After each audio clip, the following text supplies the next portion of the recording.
Welcome to the Trade With Me series, written by Ali Moen Afshari and presented by James Reagan and Brad Wolf. This is our second session. Principles of Price Structures, Breakouts.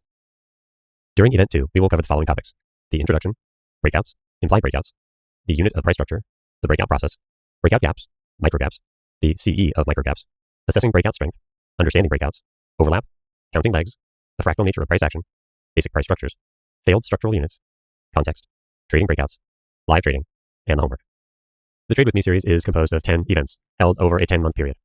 The first event covered basic concepts. This month's event will focus on the principles of price structure, breakouts. Then we will cover the principles of market behavior, parts 1, 2, and 3, followed by the principles of day structure.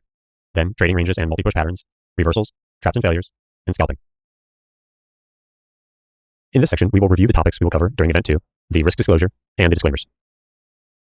During Event 2, we will cover the following topics: breakouts, implied breakouts, the unit of price structure, referred to as either a spike or a simple leg, the breakout process, the probabilities associated with breakouts. We will discuss these in the context of the breakouts white paper, assessing breakout strength, otherwise known as relative strength. In this section, we will discuss the 10+2 method, the use of big breakouts, climaxes, how to account for late strength and resets, and the importance of distance. We will discuss overlap, the general principle that small overlap is usually a breakout rather than a failed breakout, and that too much overlap is usually representative of trading range behavior. We will cover the I1R concept, how to count legs, the fractal nature of price action, basic price structures. These will be both the bull and bear structural units identified by the hinge bar, which transitions from one structure to the next. Failed structural units. It's important to remember that everything fails. The role of context, how to see and account for multiple time frames at once, and to think probabilistically. And how to trade breakouts, the use of stop and market orders, limit orders, and risk management. Futures and Forex trading contains substantial risk and is not for every investor. An investor could, potentially, lose all or more than their initial investment. Risk capital is money that can be lost without jeopardizing one's financial security or lifestyle. Only risk capital should be used for trading, and only those with sufficient risk capital should consider trading. Past performance is not necessarily indicative of future results. The live trading day is for educational purposes only, and the opinions expressed are those of the presenter only. All trades presented should be considered hypothetical and should not be expected to be replicated in a live trading account. Hypothetical performance results have many inherent limitations, some of which are described below. No representation is being made that any account will or is likely to achieve profits or losses similar to those shown. In fact, there are frequently sharp differences between hypothetical performance results and the actual results subsequently achieved by any particular trading program. One of the limitations of hypothetical performance results is that they are generally prepared with the benefit of hindsight. In addition, hypothetical trading does not involve financial risk, and no hypothetical trading record can completely account for the impact of financial risk on actual trading. For example, the ability to withstand losses or to adhere to a particular trading program in spite of trading losses are material points which can also adversely affect actual trading results.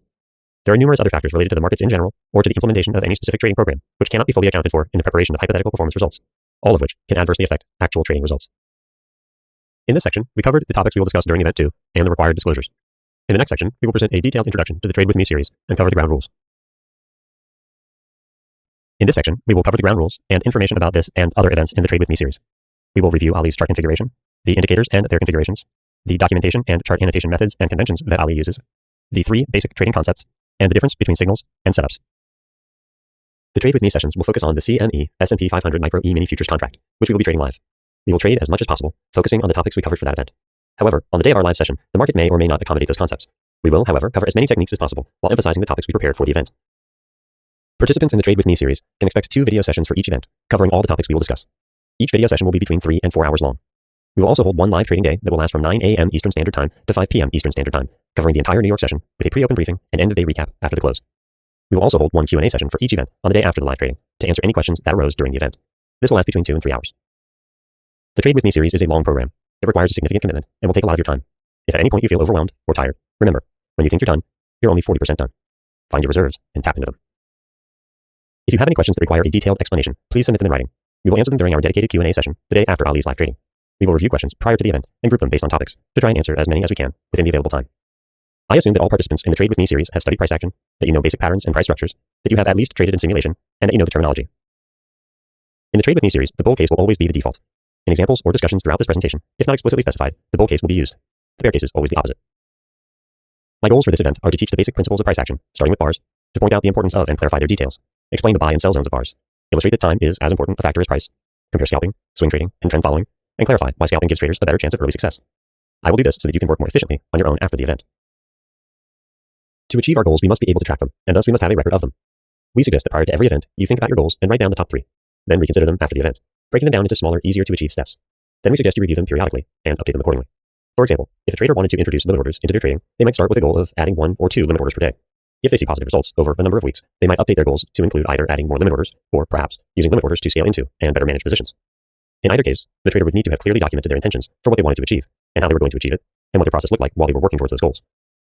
If you will be attending more than one trade within the event, we suggest that you do this goals exercise prior to each event, breaking down your goals into smaller, easier to achieve steps, keeping track of your progress, and using any new information that arises to revise and update your goals and the steps you will take to achieve them. Throughout the TWM series, you'll notice that all of Ali's charts include the following data points: the date, the high, close, and low of the previous day, as well as the open of the current day, the size of the opening gap, the 20 and 200 EMAs, the breakout paint bar indicator, and bar numbers. Regarding the bar numbers, you'll notice that they appear every 3 bars. This is so that they synchronize with the closes of the 15 and 45-minute charts. This has significant benefits, which we will discuss in the following slides. However, a quick note on the gap size indicator. You'll notice that it shows the size of the opening gap, which on this chart is 6.25 points, and that represents 15% of the average daily range for the past 21 days. After discussing Ali's bar numbering conventions in greater detail, we will return to this discussion of the opening gap. If you have any specific questions about how to configure the indicators, please refer to the appendix section of the online course. As we discussed in the previous slide, Ali's bar numbering convention plots bars on every 3rd bar to coincide with the close of the 15-minute chart, 1 time frame higher, considering a 3 times multiplier. This means the traders do not have to reference a second chart in order to account for the context of that higher time frame. This simple shift from plotting every other bar to every 3rd bar has a significant impact on a trader's ability to focus throughout the session and relieves them of the cost that task switching between timeframes would otherwise require.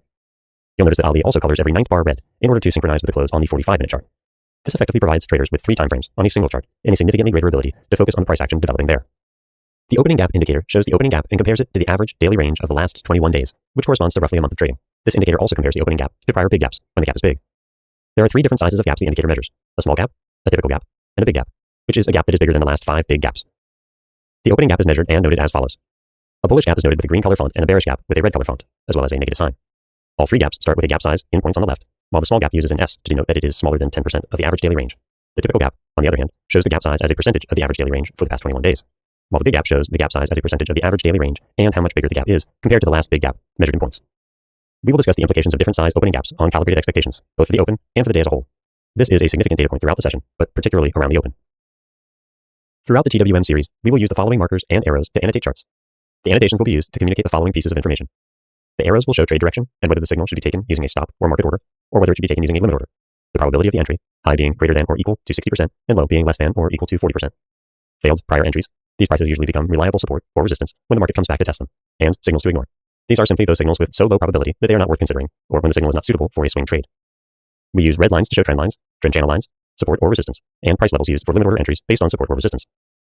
We will use rectangles to show the locations for order placement, and we will use painted bars to highlight important bars both for our discussions and for our live trading. Now, let's take a look at a fully annotated chart. You will see this example chart in a later section, but for now we will use it to review our annotation methods. Let's start with the first data point on the chart, the opening gap. Here we can see, based on the gap marker, that it is a big gap up. The point value is 27.25 points, while the size of the gap is 35% of the average daily range, and the gap is 36% larger than the largest big gap. So, from the open, there are a few calibrated expectations we can have based on this data. The highest probability is that, on a big gap up, the day will end as a trending trading range day, with a bias in the direction of the gap. Simply keeping this data in front of us allows us to remain focused on the highest probability scenario and only change our expectations when the market shows us that something has fundamentally changed. The next annotation we see is on 7, the stop market order, followed by a limit order at 50% pullback of the big bull surprise bar. This is a breakout of the opening range, and because it is a big bar, it creates big risk. Buying the close does not align with the intentions of the market, knowing that it's likely to be a trading range day. So the most reasonable entry is a pullback within the buy zone of the signal bar. The next annotation, following the bear breakout reversal bar on 13, is a stop market order at the open of 14, followed by a second stop market order at the close. We can see a rectangle above the high of 15, where a limit order entry within the sell signal of bar 13 would have been reasonable, but was not triggered. We can also see a failed long trade on 15 for the high 2, which generates the limit order test on 22 and the red line you see extending to the right. You can see the next bar, 16, is a bear surprise bar, and because we expect a trending trading range day, it's also a bad sell to close entry.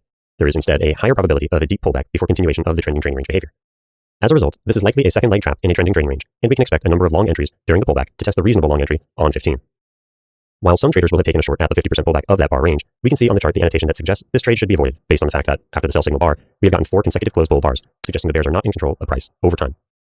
Instead, this tells us that we are likely to see a second leg in that same direction, and so we see the stop market order at the high of 20 and a limit order entry below the inside bar, 19. We can see, again, the failed buy signal bar on 26 generates a second entry and a limit order test later in the session, and that, after the bear outside bar 27, the market sets up a potential second leg down. We see 2 arrow annotations on bar 30 for 2 different entries. The sell to close of 29 and the limit order entry in the sell zone of 29. We then see another sell to close entry after the bear breakout on 30, noted by the arrow over 31, and both bars 34 and 36 highlighted blue, suggesting that a wedge is developing on a lower time frame. But because the market is still in a bear micro channel, both are low probability entries, and suggest that traders should, instead, wait to take longs. After the climactic leg on 39, traders should no longer be looking to sell pullbacks, and instead, for the market to test some of the higher price levels created earlier in the session. This sets up the stop order above 40, also a possible midday reversal, and the buy to close entry on 41, which triggers on 42. The bull parabolic wedge that ends on 51 with the bear breakout on 52 does not set up a sell because the tight nature of the breakout and the consecutive bull bars suggests that this is a breakout on a higher time frame, and the 5-minute sell signals are no longer high probability entries. Instead, we see a limit order entry below the bad sell signal bar 53, which triggers on 54, and another below the bad sell signal bar 66, which triggers on 67. We also see a double bottom bull flag, while the market is most likely preparing for at least a second leg up. The last entry annotation we see is on 69, a stop market order entry, based on the breakout 68 of the bad buy signal bar 67. When that leg gets strong trend resumption, the expectation is at least a second leg up, but at this point it's late in the day, and likely better to ignore any remaining signals. We must define 3 important concepts before discussing this month's material: the difference between signals and setups, calibrated expectations, and the continuous estimation process. Let's begin with the difference between signals and setups. A setup is an imbalance between price and value, and usually requires more than one bar to set up. On the other hand, a signal bar is the final bar of a setup that makes you believe it is time to enter a new position. Signal bars help you identify the correct price to place your order at, and their qualities that relate to the setup provide the structure for those precise entries. Signals define how a setup fails or succeeds, and are often also the transition point between 2 price structures. Signal bars also form the basis of the trigger concept. Without a signal bar, the trigger is meaningless. A signal bar can also refer to bars marked by a computer algorithm as trading signals. Now let's take a look at the chart on the right. The first setup, a breakout and follow-through, sets the trigger price at the high of the follow-through bar, providing the trader with a specific location where they can place their stop buy order. The trigger bar is the bar on which the trader's order gets filled, and they initiate a new long position. The same is true of the second breakout and follow-through setup we see on the chart. In this case, the trigger price is also the high of the follow-through bar, but unlike the first setup, which takes 4 bars to fill, this one fills on the bar immediately following the follow-through bar. So, in short, the difference between a signal and a setup is that the signal provides the trader with everything she needs for precise entry and trade management, while the setup identifies an underlying condition that might lead to a possible trading opportunity. Now let's discuss calibrated expectations. So to begin, a calibrated expectation relates to a specific signal which a trader has studied and knows the success and failure rates of. Let's look at this graph. Starting on the left, we can see that the system's edge is defined by the setup and the expectations the trader has based on their understanding of its probable distribution. The initial risk is defined by the setup, and then the edge is determined based on the distribution of possible outcomes. We have time on the x-axis, and while there is no specific price, it is represented on the y-axis by units within the system's edge. As we move right on the chart, we see the entry point marked on bar 1 after the setup has confirmed, and then the different outcomes marked across different trajectories of the time scale. There are 5 categories of outcomes, and of course each of these has many variations within it, but this is how a trader needs to think about the distribution of possible outcomes from every setup. Let's start from the top of the chart and work our way down. The most favorable outcome, and CE, would represent reaching the profit target faster than average. So if the average is 5 bars and the CE is expressed by the purple line that follows that CE exactly, then the outperformance would be reaching that expectation faster than the typical trade within this sample distribution. Then you have the normal trajectory, which is when the trade follows the CE perfectly and gets the expected return over the expected number of bars. Then we have the minor disappointment, when the trade has a weaker performance than the initial CE, and traders will typically convert these from a swing trade into a scalp. Then we have the category of underperformance. In this case, we can see that the red line represents a continuously managed trailing stop, and that under these conditions, the trade fails because it has not worked in the amount of time that it should if it is going to. Then the last category of CE represents those setups that fail completely and hit their stop. Now that we understand CE, let's discuss the continuous estimation process. CEP is the process for continuously estimating the next price targets, and it updates the trader's equation tick by tick. First, the trader needs to assess what is in front of them on the chart, whether it is reliable enough for them to take a trade, and to change their mind quickly when the price action picture changes. This can occur as frequently as several times during a bar, and must require that the trader has no ego in order to stay adaptable to the market's changing conditions. As we can see from our previous discussion of calibrated expectations, understanding the distribution of probable outcomes for every setup or signal will help traders properly calibrate their continuous estimation process and thus remain more in sync with those ever-changing conditions. So the first step is the initial probability assessment. These are determined by the CE of a setup, the premise for the trade entry. Then, on each new tick, the trader receives more information and has to determine whether the premise for that trade has changed. If it has, is the probability now higher than it was previously, and can they hold and add? Or is the probability now lower, and do they need to convert their swing trade to a scalp and exit, or exit immediately at the market? Or, in the event that the premise hasn't changed, the trader can simply hold their position. However, in order to make an accurate assessment of whether the premise has changed, the trader must have already calibrated their expectations for that setup. For example, a big surprise will trap traders and increase the probability of a second leg in the direction of the surprise. If traders are flat, they should consider entering for the second leg. And if holding a position in the direction of the surprise, hold and consider adding for the second leg. If they had been holding a position in the opposite direction, they should exit quickly on the surprise and get back to a neutral state as quickly as possible so that they can more accurately assess the new probability distribution the market has expressed. In the case of a small surprise, when the market doesn't do what the trader needed it to do to hold the trade, but it is still enough to disappoint them, they have about a 15-second window to make a decision. They need to first determine if the disappointment is enough to make them question the premise of the trade, and if so, quickly exit. Or if the disappointment is enough to make your profit target likely unreachable, whether to scale in and exit early, or simply convert the position to a scalp and exit quickly. In the case that the trader opened the trade with the intention of a scalp profit and not a swing, they should simply exit quickly. The point is that, on every tick of every bar, the trader should be updating their expectations of what the market should and shouldn't do, according to the high and low probability distributions of the setups and signals they have studied. Now that we understand both CE and how to apply them in the continuous estimation process, we will integrate these throughout our discussions in TWM, both in live markets, Q&A, and across all of our event materials, with the intention of helping traders develop their CE for the signals and setups they intend to trade, and thus, by extension, their trader's imagination. the ability to see in their minds both the high and low probability outcomes and what they might look like across a variety of different scenarios, and thus to become even more accurate with their CE and responsive to changing market conditions. In this section, we presented a detailed introduction to the series and covered all the ground rules. In the next section, we will discuss the principles of price structures, breakouts, in detail.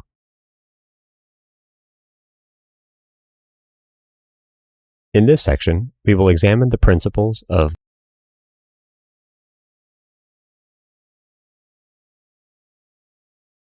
price action breakouts, define trends, swings, and legs, and discuss pullbacks and pullback types, and how they are different from reversals. We have some good news for you. Breakouts are the only concept you need to know well in order to trade well. However, there are a few components to the process of understanding what to do with breakouts that we need to cover before we can begin to implement our understanding on a live chart. First, we need to understand the difference between breakout signals and breakout setups. We need to understand the unique CE of the specific type of breakout signal or setup we are studying, and we need to understand the various contexts in which it can appear. Then, based on our understanding of each of the components above, we need to determine whether the signal should be taken for trend resumption or faded. Breakouts will be the most important lesson we cover in Trade With Me. Breakouts occur when price moves beyond X. This can be any previous support or resistance, including the prior bar's high or low, the prior swing point high or low, the tops or bottoms of trading ranges, measured move targets, the high, low, and midpoint of the previous day's bar, and a variety of other variables that can operate as support and resistance for price action traders. However, it's also important to remember that the size of a big breakout bar is often enough to qualify it. If the bar is sufficiently big and it is not climactic, then it is often a good enough bar to assess the quality of the breakout without focusing on what the bar is breaking out of. The price action definition of a breakout is whenever price goes one tick beyond the high or low of the prior bar. In his book on trends, Al Brooks says that one of the most important skills that a trader can develop is the ability to reliably distinguish between a successful and a failed breakout. In the images on the right, we can see both the successful breakout and follow-through and the failed breakout. In the next few slides, we'll discuss several of the factors that contribute to these configurations. However, at a minimum, the breakout and follow-through needs at least one more bar in the same direction as the breakout bar, while instead, the failed breakout gets a bar in the opposite direction of the breakout bar. Now that we've defined the price action breakout, let's define the price action pullback. A price action pullback occurs when price breaks out one tick counter to the direction of a trend. In the images on the right, we can see both a bull and a bear trend. In the case of the bull trend, the pullback occurs when the low of the current bar goes below the low of the prior bar. We can see the opposite in the image of the bear trend. The pullback, in that case, occurs when the high of the current bar goes above the high of the prior bar. In both cases, the pullback is a temporary counter-trend move and is part of the trend, swing, or leg. In the previous slide, we discussed how pullbacks are part of trends, swings, and legs. The following definitions that we provide for each of these are really guidelines, because most of these definitions are overlapping and are used interchangeably depending on how traders are thinking about the evolving chart. For example, all simple legs are trends, but most of the time when traders talk about or refer to a trend, they are usually referring to a sustained move on the time frame they are looking at. If that is a 5-minute chart, the trend that the trader is referring to is usually going to last for a good portion of the day with periods of trading range behavior that lead to trend resumption. The thing to remember is that trends usually start out strong, then lose momentum as the trend matures and the market converts to two-sided trading. For example, if we look at the chart on the right, we can see that the trend really started from bar 1. That strong spike led to a minor two-legged bear pullback and a tight bull channel. After the simple bear leg ending in 33, the two bull reversals and failed low 1 give the market better context for getting trend resumption rather than a sustained trading range. When 44 breaks out above the 27 high, we get confirmation that the trading range behavior has ended and the market is transitioning back into a trend. However, it is these periods of trading range behavior that allow the trend to continue for an extended period of time. Legs or swings that have many consecutive wide range bars are typically developing unsustainable trend behavior, which is climactic and thus more prone to resolving into a trading range than the sustained trend, which periodically transitions into trading ranges before resuming the previous trend. On the other hand, a swing is a smaller trend. These can develop even though the chart as a whole might be in a sideways trading range or even a tight trading range. However, the swing is the hallmark of the trending trading range day, which often produces tradable swings in both directions. On the other hand, a swing is a smaller trend. These can develop even though the chart as a whole might be in a sideways trading range or even a tight trading range. However, the swing is the hallmark of the trending trading range day, which often produces tradable swings in both directions. We can see a bull swing that starts on bar 12 and gets two subsequent legs, culminating in the bear reversal on 27, which starts the simple bear leg that tests the bull leg to low. Traders often use the term leg and swing interchangeably, but a leg is really just a smaller trend that is part of a larger trend. These can occur in pullbacks, as a swing, or as part of a with trend move that forms between two pullback legs, as we can see in bars 7 and 8 in the chart on the right. Now that we have the simple definitions of the trend, swing, and leg, let's take a look at this chart from the perspective of the developing trend. As we can see, the entire chart is in a bull trend, and we talked about the weak two-leg pullback after the opening spike, as well as the tight bull channel that develops following it, and the simple bear leg that develops after the reversal on 27 and ends on 33. And while all of that behavior belongs to a trading range price structure, it is also made up of overwhelmingly bull control. As we can see, during the two-leg bear pullback, we don't see any bear closes below previous swing points, no strong bear breakout bars, and in the subsequent bull channel, every bear reversal fails. These failed counter-trend reversals are indicative of trending price action. In trends, the counter-trend moves fail and result in trend resumption rather than reversal. So while the day is evolving as a bull trend, it is also developing smaller bull trend structures within it.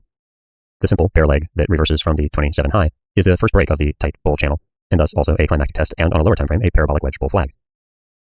When that leg fails to get its own second leg, and both of the bear reversals, the implied low one on 35 and the actual low one on 37, bulls get trend resumption, and after the breakout of the 27 high, the market continues to form strong bull legs and weak counter-trend bear legs, which instead produce trading ranges rather than significant counter-trend price structures composed of more meaningful swings. Instead, those smaller bear pullbacks are simple legs, while the with trend legs the bulls produce are swings, and work together with the weak bear pullbacks to produce the sustained bull trend. By the time bulls reach the 57 high, the market has been in a tight bull channel, which is a breakout on a higher time frame, for more than 20 bars, and the highest probability is that the market will transition back to some form of trading range, but that the reversals produced within that range will also fail, and the market will eventually resume the previous trend. This is what we see after the second reversal on 66, and even the weak bull reversal on 68, an inside bar, is able to resume the trend into the end of the day. Based on our previous discussion, we know that a pullback is a temporary counter-trend move, and that they are one part of trends, swings, and legs. In the case of the bull pullback, it is a sideways to downward move in a bull trend, swing, or leg that is followed by at least a test of the prior high. This test of the prior high is the differentiating factor which we must see in order to identify it as a pullback. Until that test occurs, the pullback is actually a trend reversal. So we can also think of this in terms of threshold values. Until the market retests the previous high, as in the bull case, it is actually building a trend reversal. It is the test of that previous high which we use to distinguish between the categories of pullback and trend reversal. We also need to be able to identify implied pullbacks. In this case, these are bars that pause the trend but do not go below the low of the prior bar. Sometimes these are called pause bars, and while they can be inside bars, implied pullbacks can also be produced on trading range and breakout bars. We can see examples of these on bar 54, 56, and 58. Traders also need to be able to identify and calibrate expectations for the difference between simple and complex pullbacks. Simple pullbacks are produced by bars that go below the low of the prior bar and are followed by a test of the previous high, while a complex multi-leg or multi-swing channel in the opposite direction is created by multiple counter-trend legs separated by with-trend legs that do not reach the previous high. However, after the multi-leg counter-trend price structure completes, either a 2, 3, or more leg pattern, as long as it is followed by a test of the previous high, the market has produced a pullback. As we study pullbacks and get more comfortable identifying them in both static and real-time charts, we should always be asking ourselves whether the pullback has reached the threshold where it has a higher probability of becoming a reversal. This is because a pullback is a temporary counter-trend move and is part of a trend structure. We know that it needs to get at least the test of the prior high in order to be a pullback. But a reversal is a change in trend direction, and there's a point at which the reversal and change in trend becomes a higher probability outcome. This is often precipitated by a context input, which creates the higher probability for the reversal outcome. This is because the reversal is a structural event. It requires both pretext and correct understanding of context, plus momentum in the opposite direction to occur, while the pullback is generally a weaker expression of the reversal attempt and without the correct context required for the reversal. The market cycle is a key factor in determining whether a reversal should be classified as a pullback or as the beginning of an opposing trend. For example, the first reversal on bar 10 of the bull spike has a low probability of generating an actual reversal and a much higher probability of becoming part of a pullback. However, by the time the second reversal occurs and gets its own breakout, the market has a much higher probability now of getting an actual trend reversal. Remember that the test is required for the pullback structure to be classified as a pullback. So until that test occurs, all pullbacks are reversals, and we need to practice identifying the points at which they transition from being higher probability pullbacks to higher probability reversals. Let's take a look at the failed pullback on bar 15. This is the point at which the reversal becomes a higher probability failed pullback and thus an actual structural reversal.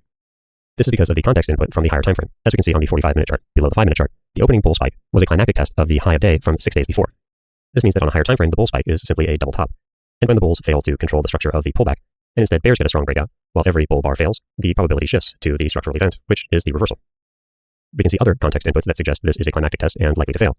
The strong bull spike on the open is also a trendline overshoot of the wedge bear flag, and thus has only about a 25% probability of starting a new, stronger trend, combined with the fact that this is also creating a likely double top.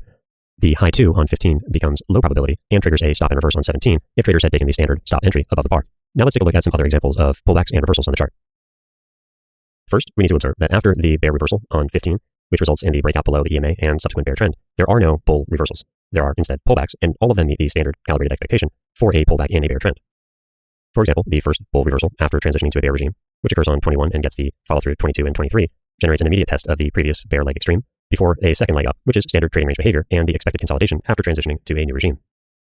However, after bulls fail to get any subsequent reversals or transition back across the EMA, the breakout on 32 gets its own second leg down and is separated from that second leg by an intermediate bull leg. This leg is composed of the bull reversal bar 35 and follow through 36.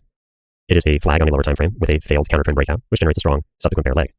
This is, however, now a tight bear channel on the higher time frame with the lows 20, 34, and 39, creating the wedge bull flag. And when bulls get the reversal bar on 39, which is also an implied breakout bar, and the subsequent 3 bull bars of follow through, the probability goes up for a second leg in what is likely going to be a trading range for the next 5 to 10 bars. That second leg is, in standard trading range form, a second leg trap. It is a climactic test of the EMA and a test of the 36 close where bulls were likely trapped. This produces the 2 legs of pullback that create a high probability trading range and generate the subsequent 2 bear legs down, which are separated by the implied pullback on 50. Again, bulls attempt the reversal on 54 and get the outside bar follow through on 55. However, this has a significantly higher probability of becoming a pullback given the progressive failures of bulls and the likely test locations within previous breakout bars where bulls will exit any positions that have been in drawdown.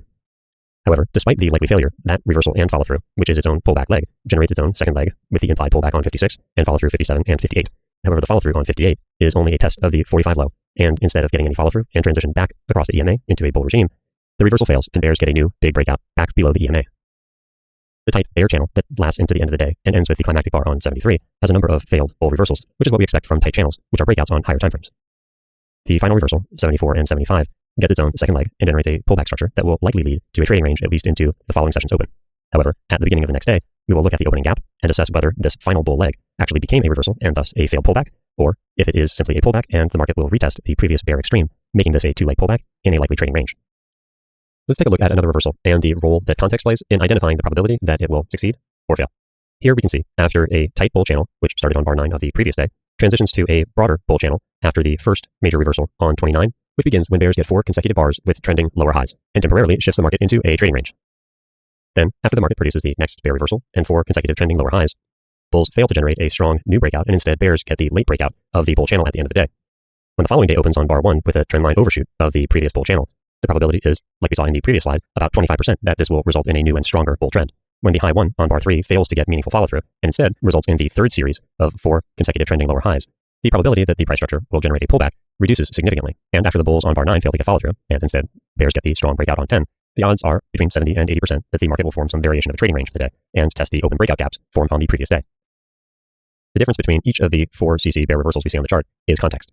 Early reversals in tight channels and strong trends typically fail. However, after 3 attempts and good context, the odds of a trend reversal rather than a pullback go up significantly. And when the probability shifts to trading range behavior for the day, we know that 80% of breakouts will fail. And thus, after the strong bear bar on 32, the odds are that the bear channel we've seen thus far is going to be one complex leg in a larger trading range on a higher time frame. Thus, when the low 2 on 42 fails, the odds are that the market will test higher back inside the trading range and close more of the breakout gaps that formed. In this case, bar 50 and 51 are testing the open breakout gap created by bar 25, breaking out from the weak bear signal on 24. We can also practice classifying reversals and pullbacks multiple times throughout the day if we treat each simple leg as a trend, similar to the way we discussed in previous slides. Thus, if we treat the simple bull leg starting on bar 46 and ending on bar 51 as a trend, then the high 1 on 53 and bad high 2 on 57 are part of a potential pullback structure, which fails on bar 61. Thus, that is a failed pullback and successful reversal for the bears. However, this is also what we should expect in a trading range. The last major swing point created during the bear channel was a test target, and after that test, the odds were that the market would transition into some variation of a trading range. Thus, the high 1 and high 2 at the highs of the trading range are bad buy signals. So this becomes part of our CE based on context and can be informed by the way that we understand pullbacks and reversals. Now, let's take a look at some examples in my trading platform. Because the majority of days are variations of trading range days, it will be most useful for us to consider the trend legs in these day types and better calibrate our expectations for the behavior during the pullbacks that develop after they form. Let's look here at July 24th. We can see the bull leg that started on bar 10 with an implied breakout, then the pause on 11, and subsequent strong bull spike. However, even after the spike, we can see at least 3 pauses in the leg. Bars 13, 15, 18, and 20. This is behaving more like a leg in a trading range than a leg in a trend.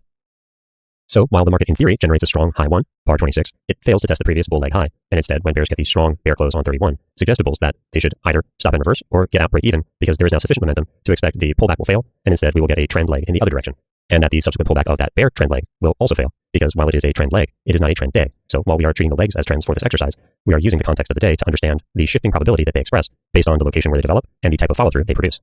For example, the subsequent bear leg that develops gets a first bull reversal on 34, which fails. But after the next bar, 36, generates an implied bull breakout, the market again fails to produce a pullback and instead generates a reversal and another subsequent bull trend leg. It is perhaps most useful to study the pullback and reversal structures in terms of the trend legs that develop throughout the trading session in order to maximize the exposure to this principle and the opportunities you'll have to study it. In this section, we looked at price action breakouts, defined what makes a bar breakout, discussed trends, swings, and legs, and examined the difference between pullbacks and reversals. However, this was an overview, since we will be revisiting these concepts in significantly greater detail as we progress through this course. In the next section, we will focus on implied breakouts.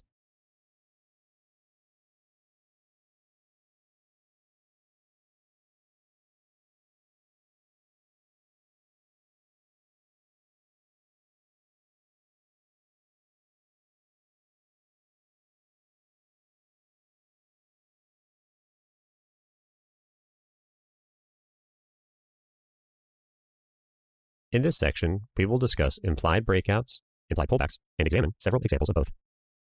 A strong trend bar is a bar that has not yet broken out of visible support or resistance, but has on a lower timeframe chart. However, traders don't need to look at the lower timeframe chart in order to see the breakout. Understanding the relative strength, which we will explain later, is enough to identify that a bar is an implied breakout bar. We've discussed some of these bars in previous slides, so you've seen them in context, but now let's dig in and better understand the nuances of them. On the chart to the right, we can see bar 64 is a failed bear breakout. However, it is also an implied bull breakout. On the 1-minute chart, we can see that the bar has broken out from 3 resistance levels. However, on the 5-minute chart, these are not visible. We can, however, identify these based on whether the bar is reversing and closing strongly. So in the case of the bull bar 64, it is a reversal of the bear bar 63, And it is also closing strongly, which means that the bull reversal has also broken out of intrabar resistance levels, as we can see on the 1-minute chart. Traders can see this even as the bar develops. The fluctuations in price often indicate intrabar support and resistance that's developing. So when the bar is both a reversal and closing strongly, traders know that it is closing beyond any support or resistance that developed intrabar, and thus creating the implied breakout. The implied pullback is similar to the implied breakout in that the trader understands something about the behavior of the current chart based on what the market has accomplished on the lower time frame. In the case of the implied pullback, these are always trading range bars, or bars with too much overlap, but that have no visible pullback. They are signs of trading range behavior, and thus pullbacks on lower time frames. However, just like the implied breakout, traders don't need to look at the lower time frame to understand these have occurred and the calibrated expectations they convey. Instead, by understanding the behavior of legs in trading ranges and in trends, along with relative strength, which we will cover later, traders will have more than enough information to identify whether a bar is an implied pullback. A high degree of overlap is often enough to qualify the bar. In the chart on the right, we can see 3 good examples of different types of implied pullbacks. 48 is an implied pullback in the strong bull spike with too much overlap and a weak bear reversal, which closes as a doji. Bar 51 also has too much overlap, but this time is also a bull breakout bar. Bar 52 is a weak bear reversal doji inside bar. And while we can appreciate the implied pullbacks that each of these bars create on the 5-minute time frame, if we look at the 1-minute chart, we can clearly see the pullbacks that form during each of these bars. If we zoom out now and look at the entire bull spike that develops, we know that it is actually a parabolic wedge, which means that it is a leg in a developing trading range. Now that we've discussed implied breakouts and implied pullbacks, let's apply our new understanding to this chart. How many breakouts can you identify? How many are implied? How many of them had at least a bar or 2 of follow-through? How many pullbacks do you see? How many of those failed to reverse the previous breakout and led to a second leg? And how many implied pullbacks were successful in resuming the earlier breakout? Count the number of opportunities that the breakouts and pullbacks provide you with to take trades throughout the day. Do you think that you can identify 5 to 7 of the higher probability ones that you could trade every day? In the following slides, we will discuss the answers to these questions, and you can integrate them into your thinking about both breakouts and pullbacks and the opportunities that they provide to price action traders. All right, so let's look at the first set of answers. On this day, there were 33 breakouts, 21 bull and 12 bear. We can see that the paint bar has plotted all of them on the chart. We will examine the implied breakouts on the next slide, but for now we need to determine how many of these breakouts had at least a bar or 2 of follow-through.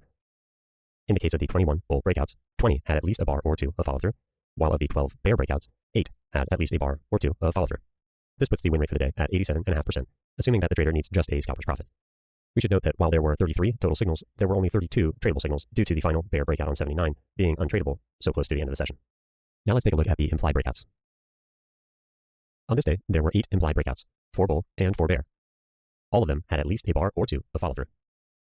Each of these implied breakouts implicitly requires both discretion and certain degrees of freedom from the trader in order to properly execute and manage trades based on these signals.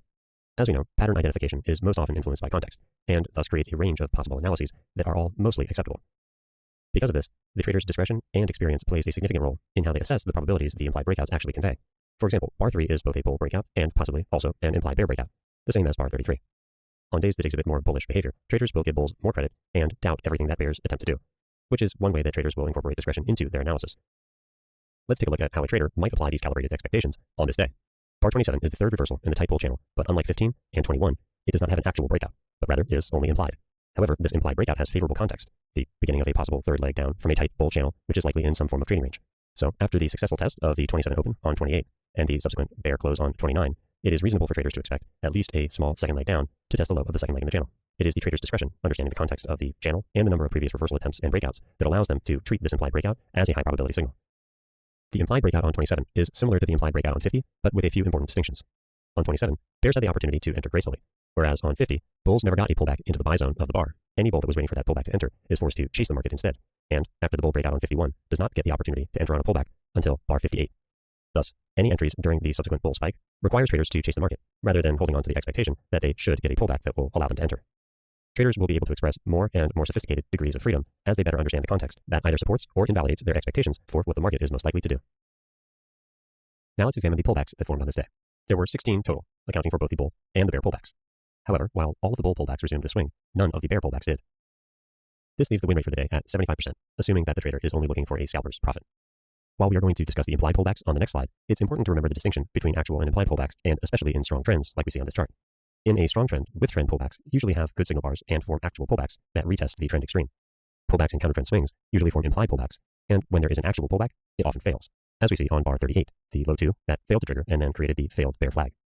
We can also see the failed low 1 on bar 11, which, after failing, leads to the tight bull channel, where we can see the actual and implied bull pullbacks consistently retesting the trend extremes. This is one of the most significant differences between with and countertrend pullbacks, and especially on trend days when traders expect countertrend pullbacks to fail. Now let's examine the implied pullbacks on this chart. We can see the bull implied pullbacks marked with the blue arrows and the bear implied pullbacks marked with red arrows. The bull implied pullbacks occur inside of bull legs and the bear implied pullbacks inside of bear legs. over 90% of these generated successful trade opportunities, depending on how the trader executed and managed the trade. Thus, in a strong trend, the win rate is around 90%. Now that you've identified the implied breakouts and the implied pullbacks on this chart, we need to consider how to prioritize labeling one over the other. For example, bar 33 is both an implied pullback and a failed bear breakout, or in other words, an implied breakout. Once a breakout is followed by a reversal bar, it is considered a failed breakout, until the reversal fails and the trend resumes. Because of this dynamic, we can label some implied breakouts as implied pullbacks as well, because they are functionally the same. Just like we saw with the trading of implied breakouts, traders must also use similar discretion to optimize the way they handle implied pullbacks. For example, if we know that implied pullbacks suggest the transition to trading range behavior on a lower time frame, and the market is developing bull price structures, as we see on this chart, any counter-trend leg that shows trading range behavior provides traders with opportunities to structure fades for trend resumption. We can see examples of this on bars 5, 6, and 9, and on bars 31 and 33, as well as on bars 49 and 50. When we see implied pullbacks in the with trend direction, traders can use them to take profits or to enter on pullbacks that test those extremes, as we see on bar 38, which is testing the 36 high, or on bar 67, which is testing the 56 high. The most important thing to consider in both of these scenarios is that trading the implied pullback requires understanding the current directional strength of the market in order to properly account for the context in which the implied pullback occurs. In this section, we looked at implied breakouts and implied pullbacks and explored the probabilities of using these implied setups for trading breakouts. In the next section, we will study the most fundamental building block of all price structures.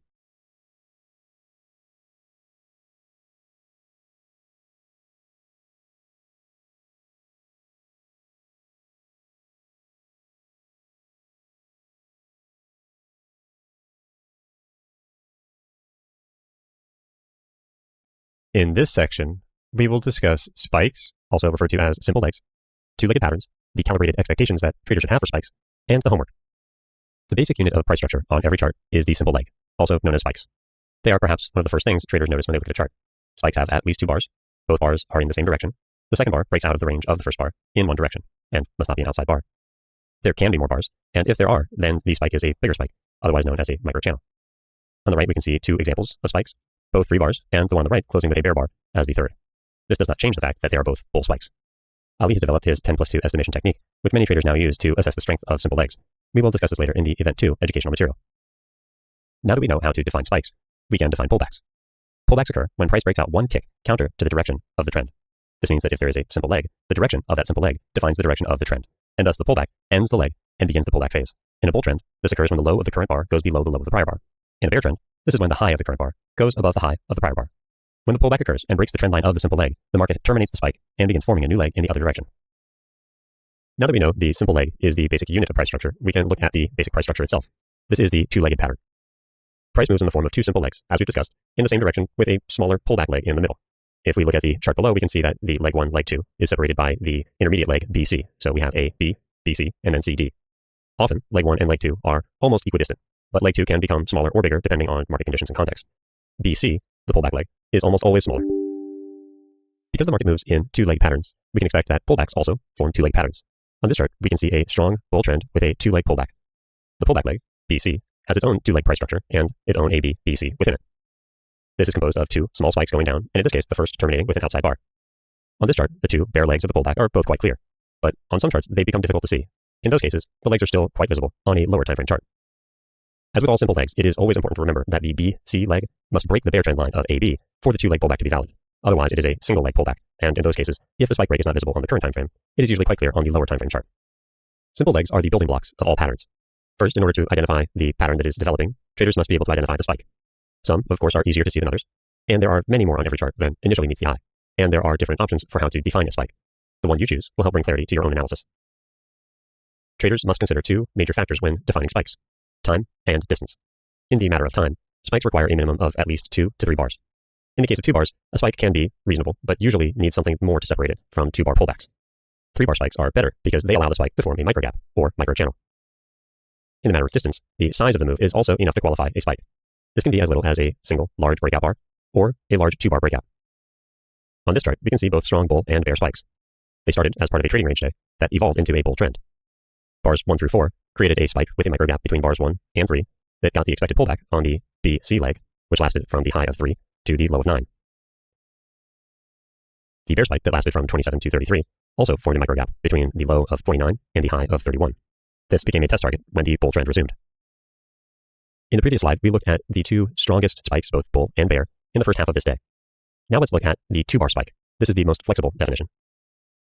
This chart shows the termination points of these 2-bar spikes. Of course, the spikes with more bars than those we looked at on the previous slide all qualify as spikes, and they are simply stronger, controlling either more time or distance, or both. On this chart, despite being a bull trend day, we can see that there were 17 bear spikes and 16 bull spikes. This means that even on bull trend days, we can expect there to be meaningful pullbacks that we can use to structure our thinking and our trades. We can see that in the tight channel that forms after the low of 9 and ending at 27, all of the pullbacks interrupt the trend and terminate spikes. Yet the tight channel continues and fails to get any meaningful reversal until the strong bear spike that starts at 27. This means that even in tight channels, we can expect spike breaks that result in minor pullbacks, and that we can use these to calibrate our thinking and our continuous estimation process.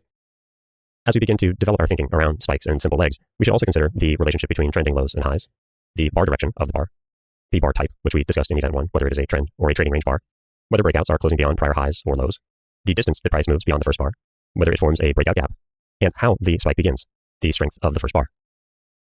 One of the many reasons to consider the 2-bar spike as the foundational building block of the simple leg is because after the 2-bar spike, we can typically have the expectation of at least one more tradable bar, a second leg, in the direction of the spike. This is true whether the spike is with the previous trend or counter trend. So, in the case of the bear spike that develops after the break of the bull spike on bar 4, we can see that despite its weakness, it got its own second leg down, the BC portion of the pullback that we had discussed a few slides ago. We can see this pattern recurring throughout the day, and in the handful of cases when a spike fails to get at least one more tradable bar after the spike break, we can see that the failure to meet that calibrated expectation results in at least one more larger leg in the other direction. Now that we understand the first principles of and mechanics related to the 2-bar spike, let's examine the CE of a 2-bar spike that occurs with the current market regime.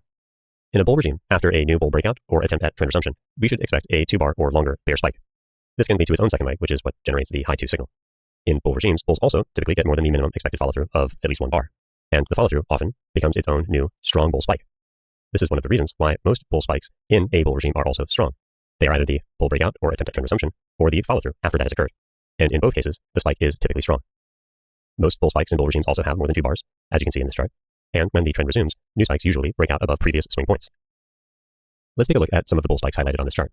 As you can see, every bull leg got a tradable second leg of at least 1 bar, the minimum calibrated expectation, while most got close to or exceeded the 1-to-1 ratio, AB equals CD.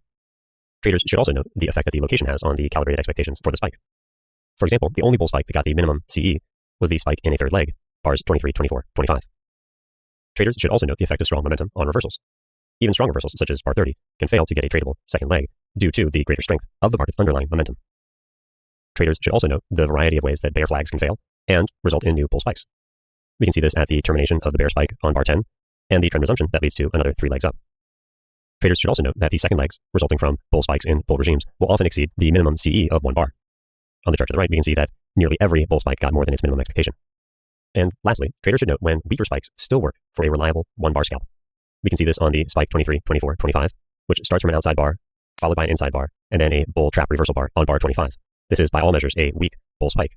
And yet when 26 goes below 25, the market generates the minimum CE for that bull spike.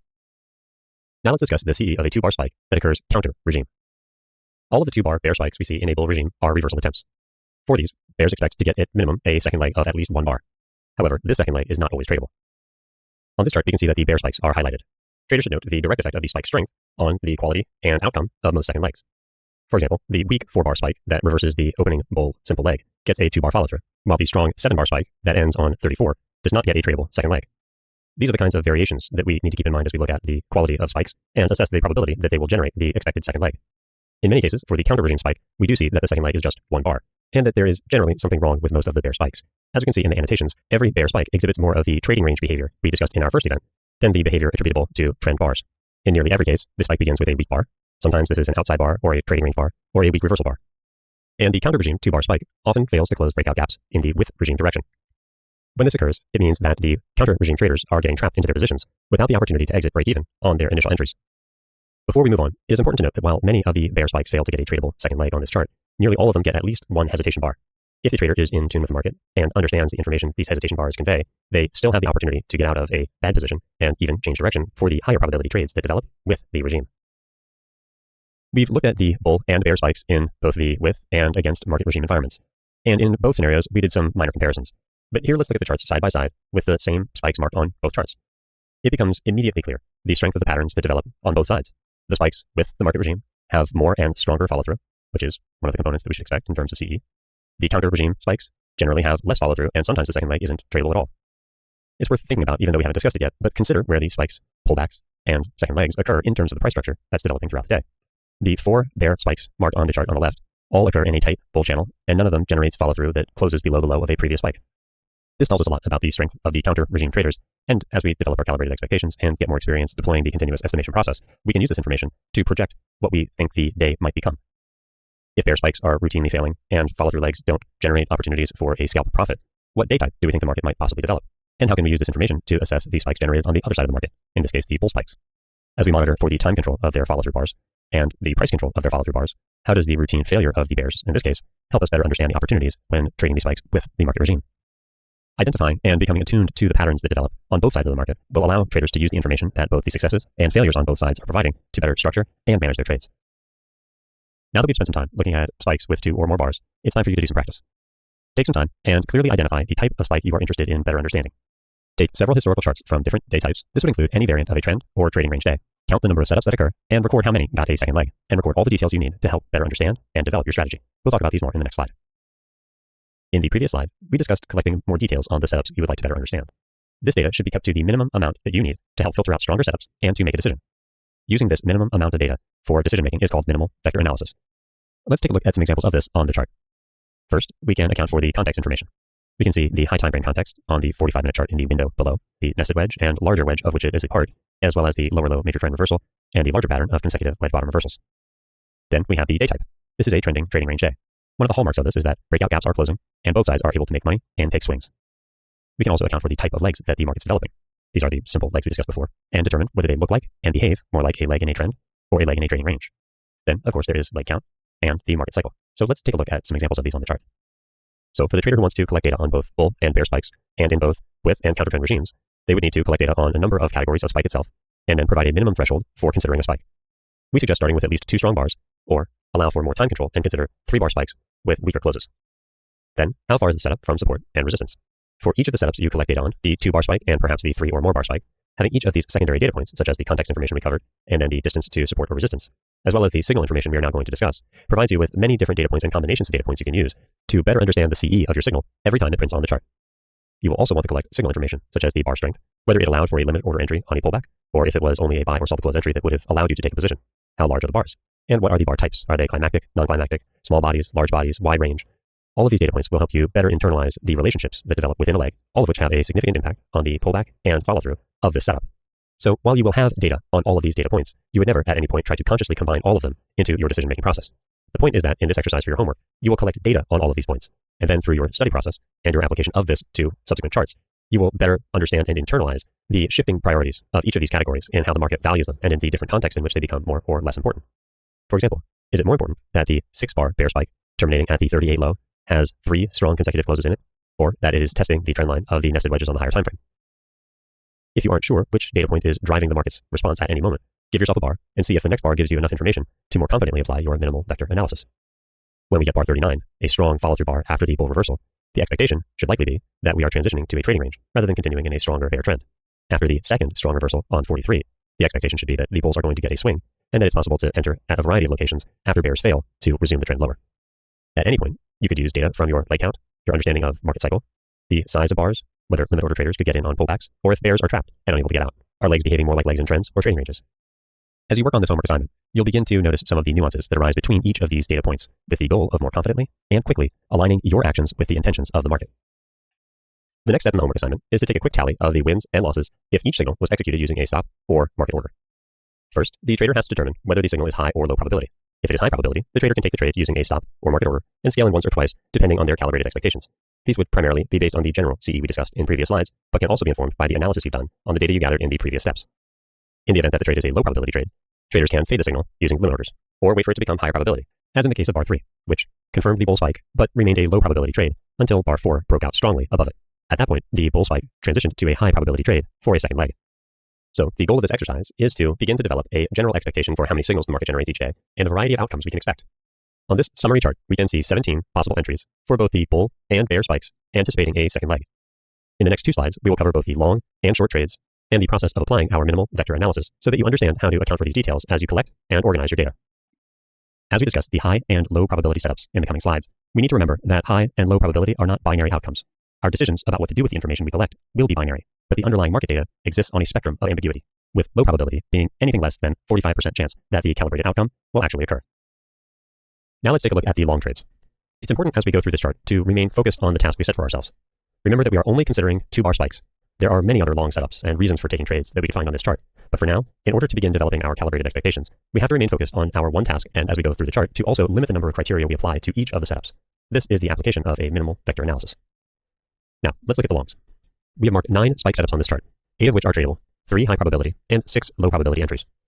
In the previous slide, we discussed the low probability stop order on 3 and the conversion to a high probability stop order on 4. However, now let's take a look at the other trades. We can see the entry on the close of bar 20, a low probability long. This is because it is a 2-bar spike following a parabolic wedge bull flag, which has a calibrated expectation for at least one more leg down. Thus, the expectation is that the extreme of the parabolic wedge will get retested. We can see the low probability entry marked on 39, which on its own, occurring in the first reversal leg after a strong bear leg, is a low probability trade. But if we account for day structure, this is actually a high probability entry, though requiring scaling in because the expectation is that before the market reverses and tests the breakout gaps higher in the day's range, it will transition to some form of a trading range. Thus, there are options to scale in on this trade. The next bull signal, following the failed bear breakout on 42, is a high probability entry, with the expectation that the bear breakout gaps created earlier in the session will likely close. Thus, they are test targets as the market transitions back across the day's trading range. The long on 55, a low probability entry at the high of a likely trading range, gets a deep pullback and gives traders the option of getting out break even after getting a reversal and follow through against that position. After you've developed your calibrated expectations for the spike signals, you can begin anticipating the failure and getting out early if the market gives you the opportunity on tests. After the double bottom wedge bull flag and reversal on 66 and confirmed spike on 67, we can see another high probability entry followed by a low probability entry on 72. The high probability entry creates a new high of day and a second leg up after the strong spike from the higher low double bottom, but fails to get a measured move, and as it transitions into a trading range, the second leg signal confirming on 72 has a much lower probability. The signal generated on bar 78 is not tradable. Thus, the trader with good CE for these signals would have had 3 wins on this day, 1 loss, and 1 break even, with the signal on bar 78 not being tradable because of the time of day. Now let's take a look at how we would collect the data for these short trades. Remember that just as we did with our long trade tally, we will be focused on only 2-bar spike breakouts, which we will take with stop or market orders, but which we could also fade using limit orders. As before, we will limit the criteria we use to validate these signals in order to keep the decision-making process simple and allow ourselves to get into a rhythm as we do the homework. So on this chart, we can see 9 short setups. 5 of them are high probability and 4 low probability. All of the high probability setups were winners. 2 of the low probability setups were winners. 1 was a loss, and 1 ended break even. The break even trade needed scaling in to properly manage, but there were opportunities to scale into some of the other positions as well. So let's take a look at the first signal. This is the one that generates on bar 12, which is a low probability stop order entry. This is low probability because it is the first reversal after a tight bull channel. However, it gets sustained follow through and generates a parabolic wedge bull flag. We discussed this in the previous slide in the context of why this generates a low probability long on 20, and now we can also consider how we might have used the information we get from the signal on bar 17 to reassess that long on bar 20. If we know that the short on 17 is high probability, but that it will likely pull back, this might help us better manage or avoid the long on bar 20, knowing that the short at this point is still a higher probability signal. However, knowing that it's going to pull back might give us the ability, after developing more sophisticated calibrated expectations, to actually sell the bull setup, anticipating it will fail. However, we'll talk about that kind of entry later in the program material. We can see then the next low probability entry on bar 23, followed by the high probability entry on 24. Both of these are within the expected second leg after the parabolic wedge in the first leg after the reversal from the tight bull channel that opened the session. Both of these trades are profitable. And as the bear regime continues and the market generates subsequent short setups, traders have the opportunity to continue trading in the direction of the new regime. We see another high probability short entry on bar 30 as the market maintains the tight bear channel, and another on bar 35. However, as the market accelerates into a climactic test of the day's low, we can anticipate that bears will begin taking profits and that the trending trading range nature of the day will take over and the market will transition back to more trading range behavior. Thus, the setup that confirms on 42 is actually a low probability entry, despite the strength of the 42 close and the previous strong leg into the low of the day. Because this is a low probability entry with bad context, traders who take the position should not scale in. Instead, they should be willing to quickly exit if they get strong closes against them, and in the case that they get signals counter to an open position, they should even be willing to reverse their position. We can see the next entry is a low probability short on 53, because it is the first reversal after a tight bull channel, and thus, any traders who take the short should be willing to scale in higher in order to properly manage it, anticipating that the market will transition to a trading range. The last short signal is on 60, and is higher probability given that it is now the second reversal after a new high of day in an expanding triangle trending trading range day. Thus, the expectation is that the market will generate at least another small leg down to test some of the open breakout gaps. There are many other bar and context-based inputs which we could collect data on as we do these tallies. However, the homework assignment is intended to be quick. You want to collect as much data as you can across a variety of scenarios and day types so that you get maximal exposure to the different contexts in which these signals can appear. The best way to do this is by reducing the number of data points you collect and increasing the number of charts you observe. In this section, we studied the basic unit of all price structures, the two-legged pattern, and examined the different methods we can use to define simple legs and how those simple legs can be used to anticipate two-leg price structures. We also configured the homework assignment to study the CE of simple legs. In the next section, we will discuss how to analyze a signal, understand its probabilities, and develop practical trading skills.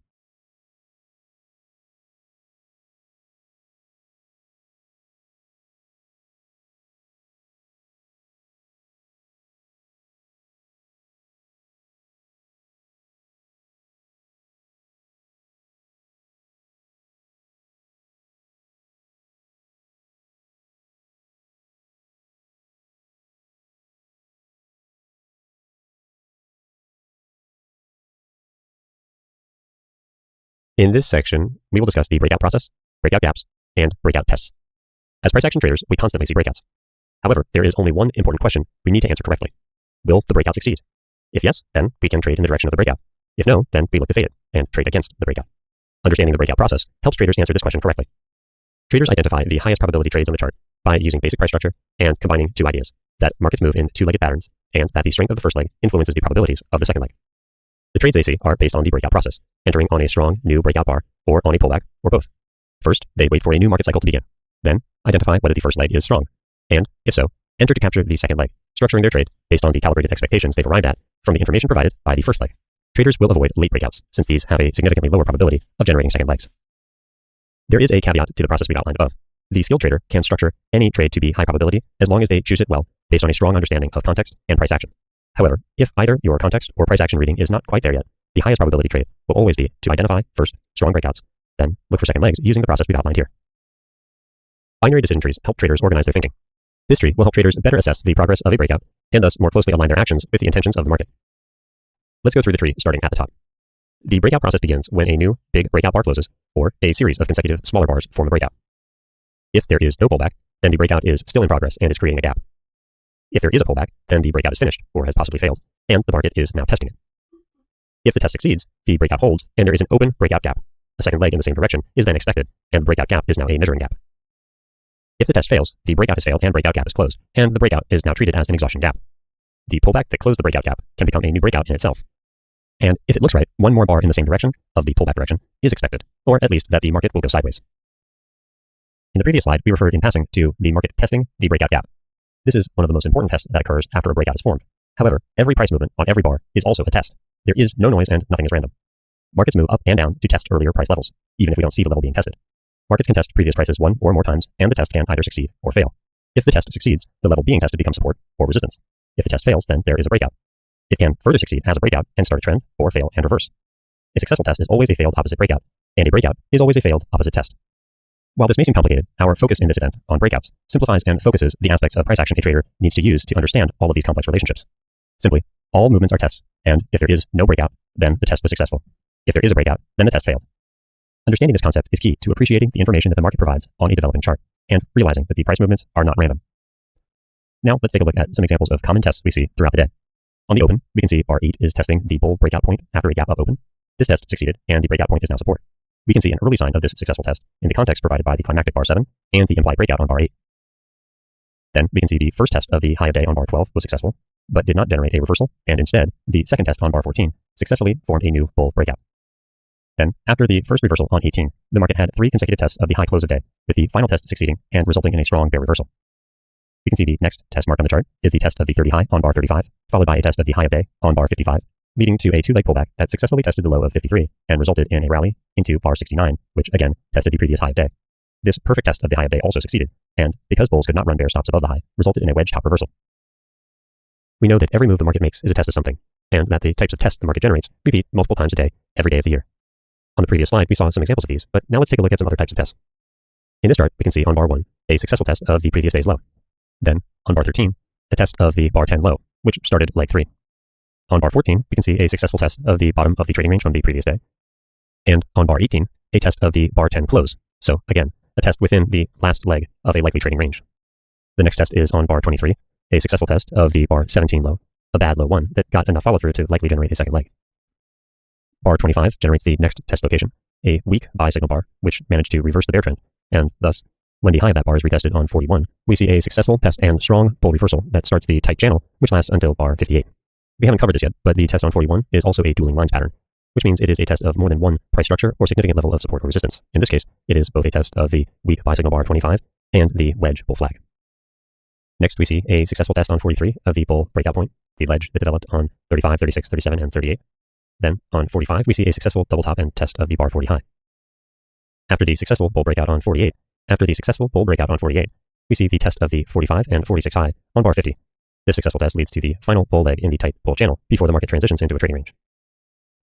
We can see the next test generates on bar 51 and is successfully tested on 55, the failed second or third leg, depending on how you're counting.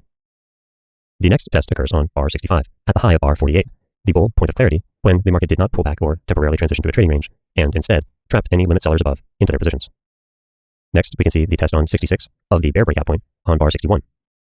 And finally, on bar 75, we see the test of the bar 3 close, the failed strong buy.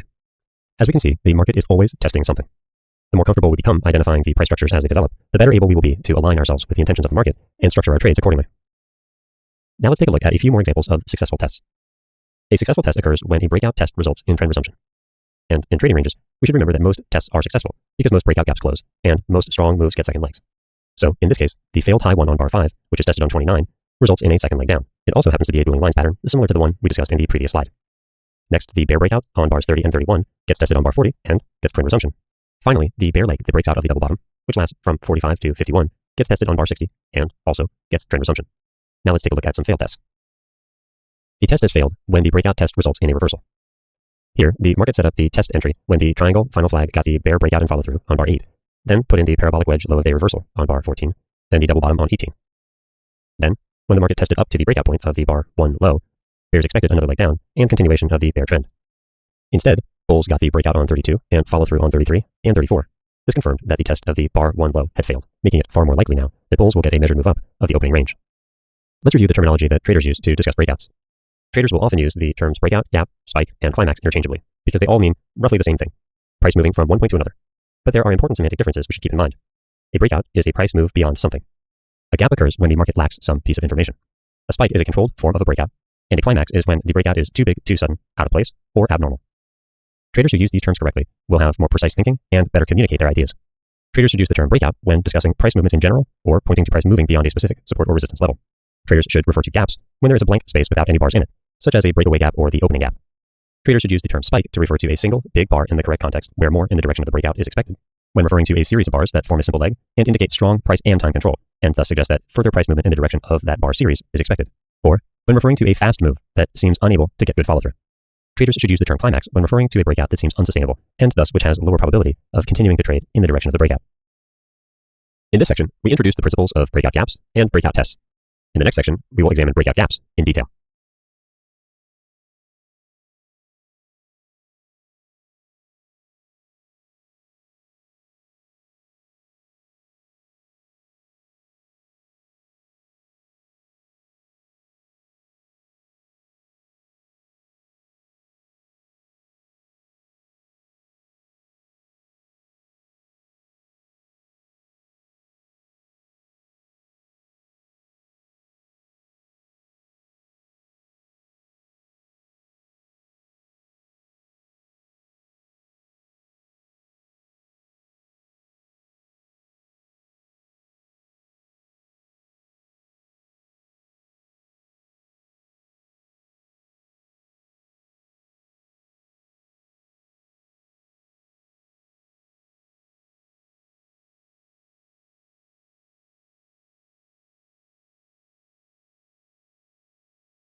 In this section, we will study and explore different types of breakout gaps and some techniques that we can use to trade them.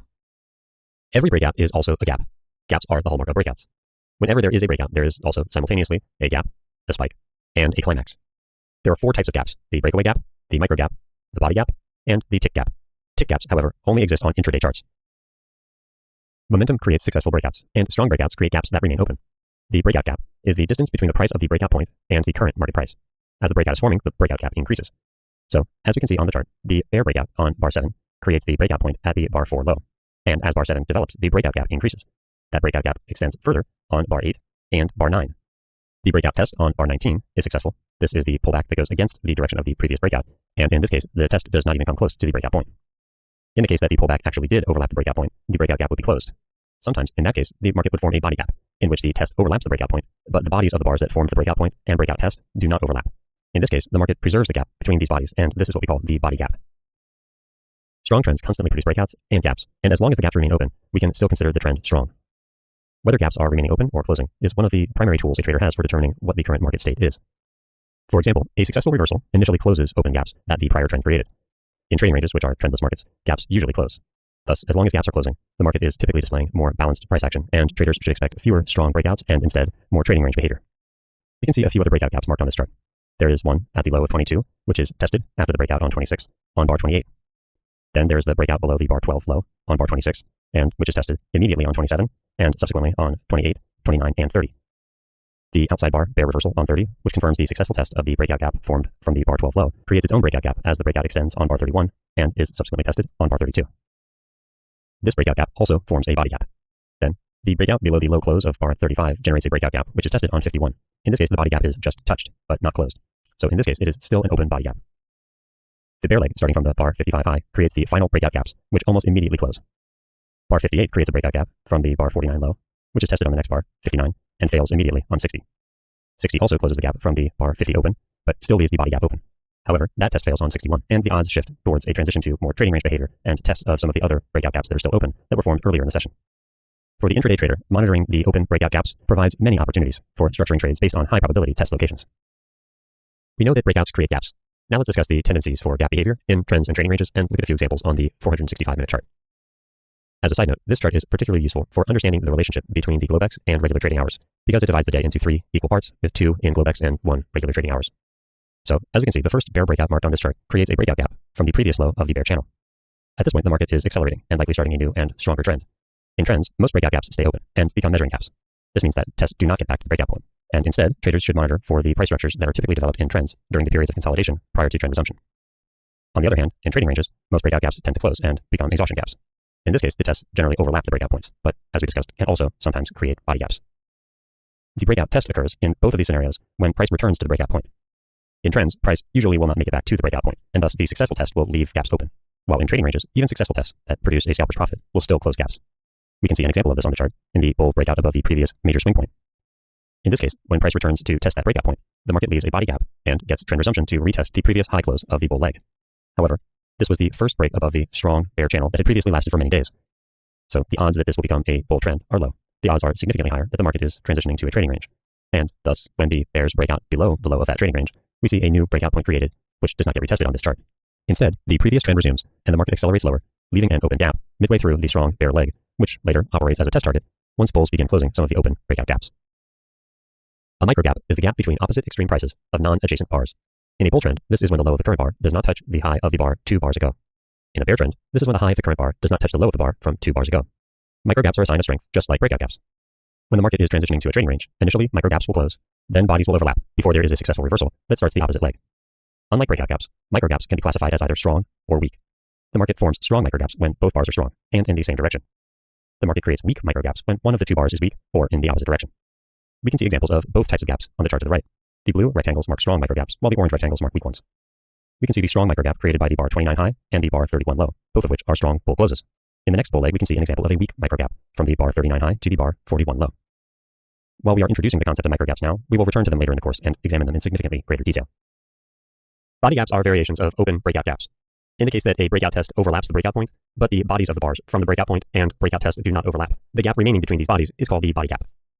The bull body gap is defined as the range from the open of the highest bear bar of the pattern that the market is breaking out of to the close of the lowest bear bar of the breakout test, thus the pullback. We can see an example of this between the bars 22 open and the bar 41 close. Traders measure a bear body gap from the open of the lowest bull bar of the pattern the market is breaking out of to the close of the highest bull bar of the breakout test, again, the pullback. We can see an example of this between the open of bar 55 and the close of bar 64. We can see that in both the bull and bear body gap scenarios, we have marked secondary body gaps, taken from, in the bull case, the lowest open in the price structure the market is breaking out of, and in the bear case, the highest open in the price structure the market is breaking out of. While these are good for traders to recognize, they are less important. Tick gaps are the smallest possible gap, just one tick, between the close and open of two adjacent bars. The tick gap is caused by trade decisions made at the close of the current bar. The market response to tick gaps provides important information that affects the next several bars and sometimes the next several hours. Tick gaps can be organized into 4 groups of setups. Each setup can be used to enhance the accuracy of your bar-by-bar price action analysis and trading. The tick gap concept is a technical approach to gap analysis, and as such, applies to all instruments on all timeframes, ranging from intraday to monthly charts. Thus, it is important to remember that while the strict tick gap applies only to the intraday price action, and which we will be examining on the E-mini chart, the gaps formed between the close of one bar and open of the next can occur on any time frame, and it is this technical approach to understanding them that we can apply to our analysis on all time frames. We have zoomed in on the tick gap between bars 43 and 44, a bull tick gap, which is also a breakout of the previous bar's high. Tick gaps can be organized into 4 categories. Each category has a bull and bear variation, and thus there are 8 tick gap conditions. The categories include the breakout gap, a breakaway gap, a closed reversal, which is a failed breakout, a continuation gap, which is a failed reversal, and a reversal, which is the gap reversal. On the right, we can see examples of each of these. The breakout tick gap is formed when the gap is in the direction of the breakout and remains open by the close of the second bar. The closed reversal tick gap is formed when the gap is in the direction of the breakout, but the second bar reverses and closes the tick gap. The continuation tick gap is created when the gap is in the opposite direction of the first bar. In the bear case, this would be a tick gap down, but the gap is closed when the second bar reverses that gap and moves in the direction of the first bar. In the case of the bear variation, this would be a bull gap, which gets a bear close at the end of the second bar. The reversal tick gap is formed when the gap is in the opposite direction of the first bar, and the gap remains open when the second bar reverses the direction of the first bar. In the case of the bull reversal tick gap, this would be a tick gap down after a bull close, and the second bar closing as a bear bar. In the bull case, this would be after a bear bar closes, and the market opens with a bull tick gap, and the second bar closes as a bull bar. Now that we understand the categories and variations of these tick gaps, let's discuss the setup logic traders use to structure trades based on these principles. The setup logic for tick gaps is based on the gap direction and the market response to the gap, as indicated by the close of the second bar. If the gap is in the direction of the bar 1 close and it succeeds, then there is a breakout. If it fails, the market has produced a reversal. If the gap is opposite to the direction of the first bar, then it was an attempt at an early reversal. If it succeeds, then the market has reversed. If it fails, the market has produced continuation. The gap is considered to be closed when the body of the second bar passes through it, not just its tail. Setups 2 and 3 always close the gap, while gaps can remain open in reversals because in order for the market to generate that signal, the gap must remain open. This slide was actually the inspiration for Dr. Brooks to include this concept in his Brooks trading course, based on Ali's extensive research into tick gaps between 2016 and 2017, while he was helping build the Brooks trading course. Now let's discuss how tick gaps are used for intraday trading. They are a common feature of the S&P 500 futures contract on intraday charts. The breakout or breakaway gap is a sign of urgency. The closed reversal is a failed breakout. The continuation tick gap is a failed reversal or a small pullback on the lower time frame. And the reversal, or the gap reversal, is also a sign of urgency. In the case of 1 and 4, the tick gap is a sign of strength and usually leads to more of a move in the direction of the tick gap. In the cases of 2 and 3, the tick gap is a sign of weakness, usually indicating a trap situation that forms support or resistance. The support and resistance created by tick gap breakouts is tradable. The chart on this slide uses a simple indicator that marks tick gap signals, while a second indicator draws a line at the location of the tick gap breakout gap. Let's take a look at the signals this indicator plots. Starting from the left with the signal on 15, we can see that the green triangles below bars mark reversals up, while the red triangles above bars, like the one over bar 27, mark the tick gap reversals down. Then we have the red circles above bars, which mark the tick gap continuation down, and the blue circles below bars, like we see on 46, mark the tick gap continuation up. The blue triangles below bars mark the tick gap closed reversals up, like we see on bar 21, while the dark red triangles above bars, like we see on 56, mark the tick gap closed reversal down. The last signal is the T signal, which marks the breakout gap, and we can see the bull variation of this below bar 63 and the bear variation above 73. We can see a number of examples in the chart where the tick gaps created support and resistance. For example, after the tick gap created on bar 5 failed to get follow through and instead got the bull breakout on bar 6, the test on bar 7 of that breakout gap resulted in a scalper's profit. At the same time, after the tick gap created on bar 2 fails to generate a scalper's profit on bar 3, any bulls who entered there were able to get out break even on bar 6, which also created the failure of the bear breakout gap on bar 5. Thus, while the support and resistance of each of these failed breakout gaps generated secondary trades, understanding how to enter and manage trades based on this information is most suitable for advanced traders who do not need to focus on as many components of the market to properly manage their positions. Most traders should simply focus on breakout gaps, which show a sign of urgency and give traders clear support and resistance levels to monitor for success and failure when the market tests them. The market will often also create clusters of breakout tick gaps, and in this case, those areas on the chart will operate as stronger magnets and areas of support and resistance. We can see this on the chart to the right, in the range that developed between bars 53 and 62, and which was subsequently tested on bar 74. Let's take a look at how traders could structure entries around the breakout tick gap using stop and market orders. Traders will look to enter on a stop or market order after a breakout tick gap because it indicates a sign of urgency. However, a trader also needs 1 or 2 more reasons in order to use the tick gap as a signal to enter. In these cases, the profit expectation for the signal is just one average bar range. All other tick gap signals should be ignored. Let's take a look at some examples of these on the chart. We can see the first entry is a stop order below the low of bar 4. While the breakout tick gap has not confirmed at this point, the context is good to expect this will create a breakout tick gap, and thus this would be an early entry after the weak bull leg that opened and the high probability test of the bar 1 trading range low. We can see the next entry is marked at the close of bar 5 once the breakout tick gap has confirmed, and both the early initial entry and second entry on the close reach their average bar range test on bar 6. The next entry is marked above bar 34, a breakout tick gap following the pullback from the tight bull channel. This sign of increasing urgency suggests building momentum, and when that momentum continues into bar 35, we see a second stop or market order placed above that bar. 35 also tested the limit order entry location for the breakout tick gap, and thus that successful test generates a secondary trade at the close of that bar. Both the entries on bar 34 and 35 reached the average bar range target on 37. We can see the next breakout gap signal above bar 38. While this bull breakout gap was higher risk, occurring late in a bull leg after a protracted bull channel, it still reached its average bar range target on the same bar when traders would have entered. However, the trader who took this trade and did not quickly take profits would have either had to exit for a loss or sit through a prolonged drawdown and average into their position in order to get out either break even or, if they held long enough, for profit. The next breakout tick gap signal occurs below bar 48. However, this is now the second leg down in a likely trading range and quickly failed on the following bar. Thus, that failed signal, as we saw in the previous slide, now functions as support for the subsequent bull leg we expect in the developing trading range. We see the next bull breakout gap signal above bar 50, which is actually similar to the breakout signal we see on 34. It is a close inside the range of the previous bar, also a weak bull breakout. And while traders can buy the close, understanding that the previous bear breakout gap had already failed, the secondary trade entering on the close of that bar, 51, provided traders with a higher probability signal and a quick scalper's profit on the following bar, 52. And while 52 also generated its own breakout tick gap signal, it is similar to bar 39 in that we are now multiple bars into a new bull leg and likely in a trading range. Thus, any bulls trading that signal should be quick to take profits on the following strong bull bar. The last signal marked on this chart is a bull breakout tick gap. However, the bar that created it is a weak bear inside bar, and thus any bulls who take the signal should also be willing to either scale in or sit through a drawdown, expecting the momentum behind the tick gap will fail and that the structure of their trade will depend on secondary factors, such as the weakness of the bull legs in the pullback from the new high of the day. Now that we've looked at the options for entering the breakout tick gaps using stop and market orders, let's look at some options for using limit orders to take the secondary trades based on the support and resistance produced by the breakout tick gaps. Remember that when trading the support and resistance pullbacks, only the first test should be considered, and that a trader also needs at least one or two other reasons in addition to the breakout tick gap in order to take the trade. The profit expectation is still just a scalp, one average bar range, and all other tick gap signals should still be ignored. Now let's take a look at the first signal on the chart. As we can see, this is the same bull breakout gap signal from the previous chart, which triggers on bar 5. In this case, however, traders are using it as a resistance level where they can place limit orders, anticipating that the market will pull back to test the bad breakout bar 9 and likely close the breakout gap formed by bar 9 and 11, given that the day is in a clear opening range and the early breakout gaps will most likely close. We can see the second limit order entry on the test at bar 35 of the breakout gap formed on bar 33. We discussed this briefly on the previous slide, but this forms after the market has begun to accelerate out of the first pullback following the breakout of the opening range. Thus, the breakout tick gap gives traders a second opportunity to enter with the strong momentum coming out of the pullback and failed bear reversal. This entry also gets its one average bar range profit on bar 36. The third limit order entry is on bar 42 at the location of the breakout tick gap formed on bar 37. While the market is likely preparing to transition from the tight bull channel that lasted until bar 39, this is still the first significant break of the bull channel, and thus the limit order entry on 42 gets the one average bar range of expected profit and creates the spike break, which leads to the second leg down in what traders anticipate will develop as a trading range into the end of the day. As we saw in the previous slide, the bear breakout tick gap that confirms on 48 immediately fails on 49, and having flipped from potential resistance to support, provides bulls with a limit order entry for what will likely be a retest of the bar 39 high. This is the last limit order in this bull leg that would have filled, as the momentum increases, creating more breakout tick gaps that do not get any meaningful pullback. The last two breakout tick gaps that form occur in trading ranges and require a bit more time and management to execute correctly. The next breakout tick gap occurs on bar 59 and would have filled a limit order on bar 53. This fill occurs after a wedge bull flag and after the first bull leg in what is likely going to become two legs up. Thus, the entry on 54 is only for a small second leg across the narrow trading range coming into the end of the day. The final limit order entry also generates a profitable trade, but generates the signal and fill inside of the tight trading range, making it more challenging to manage. Let's take a look now at how the advanced trader might use the continuation tick gap to structure a reliable reversal trade. The first principle of this is that the tick gap of the continuation tick gap is a break of a micro trend line on the lower time frame, and thus functions like a pullback.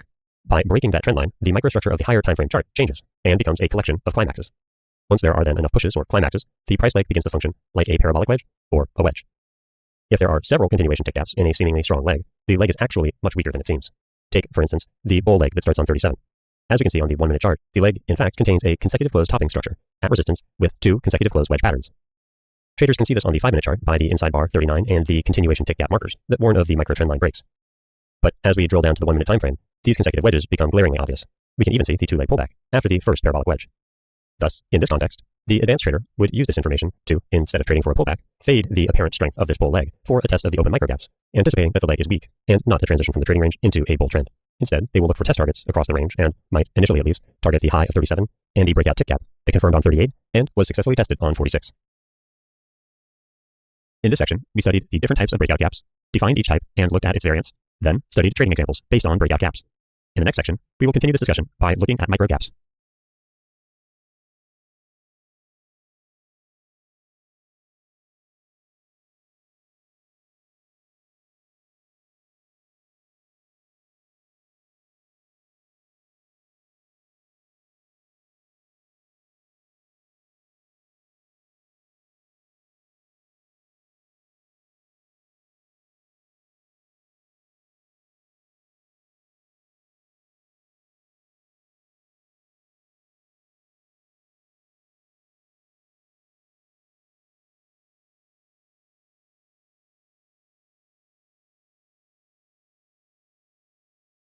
In this section, we will study different types of microgaps and the techniques for trading them.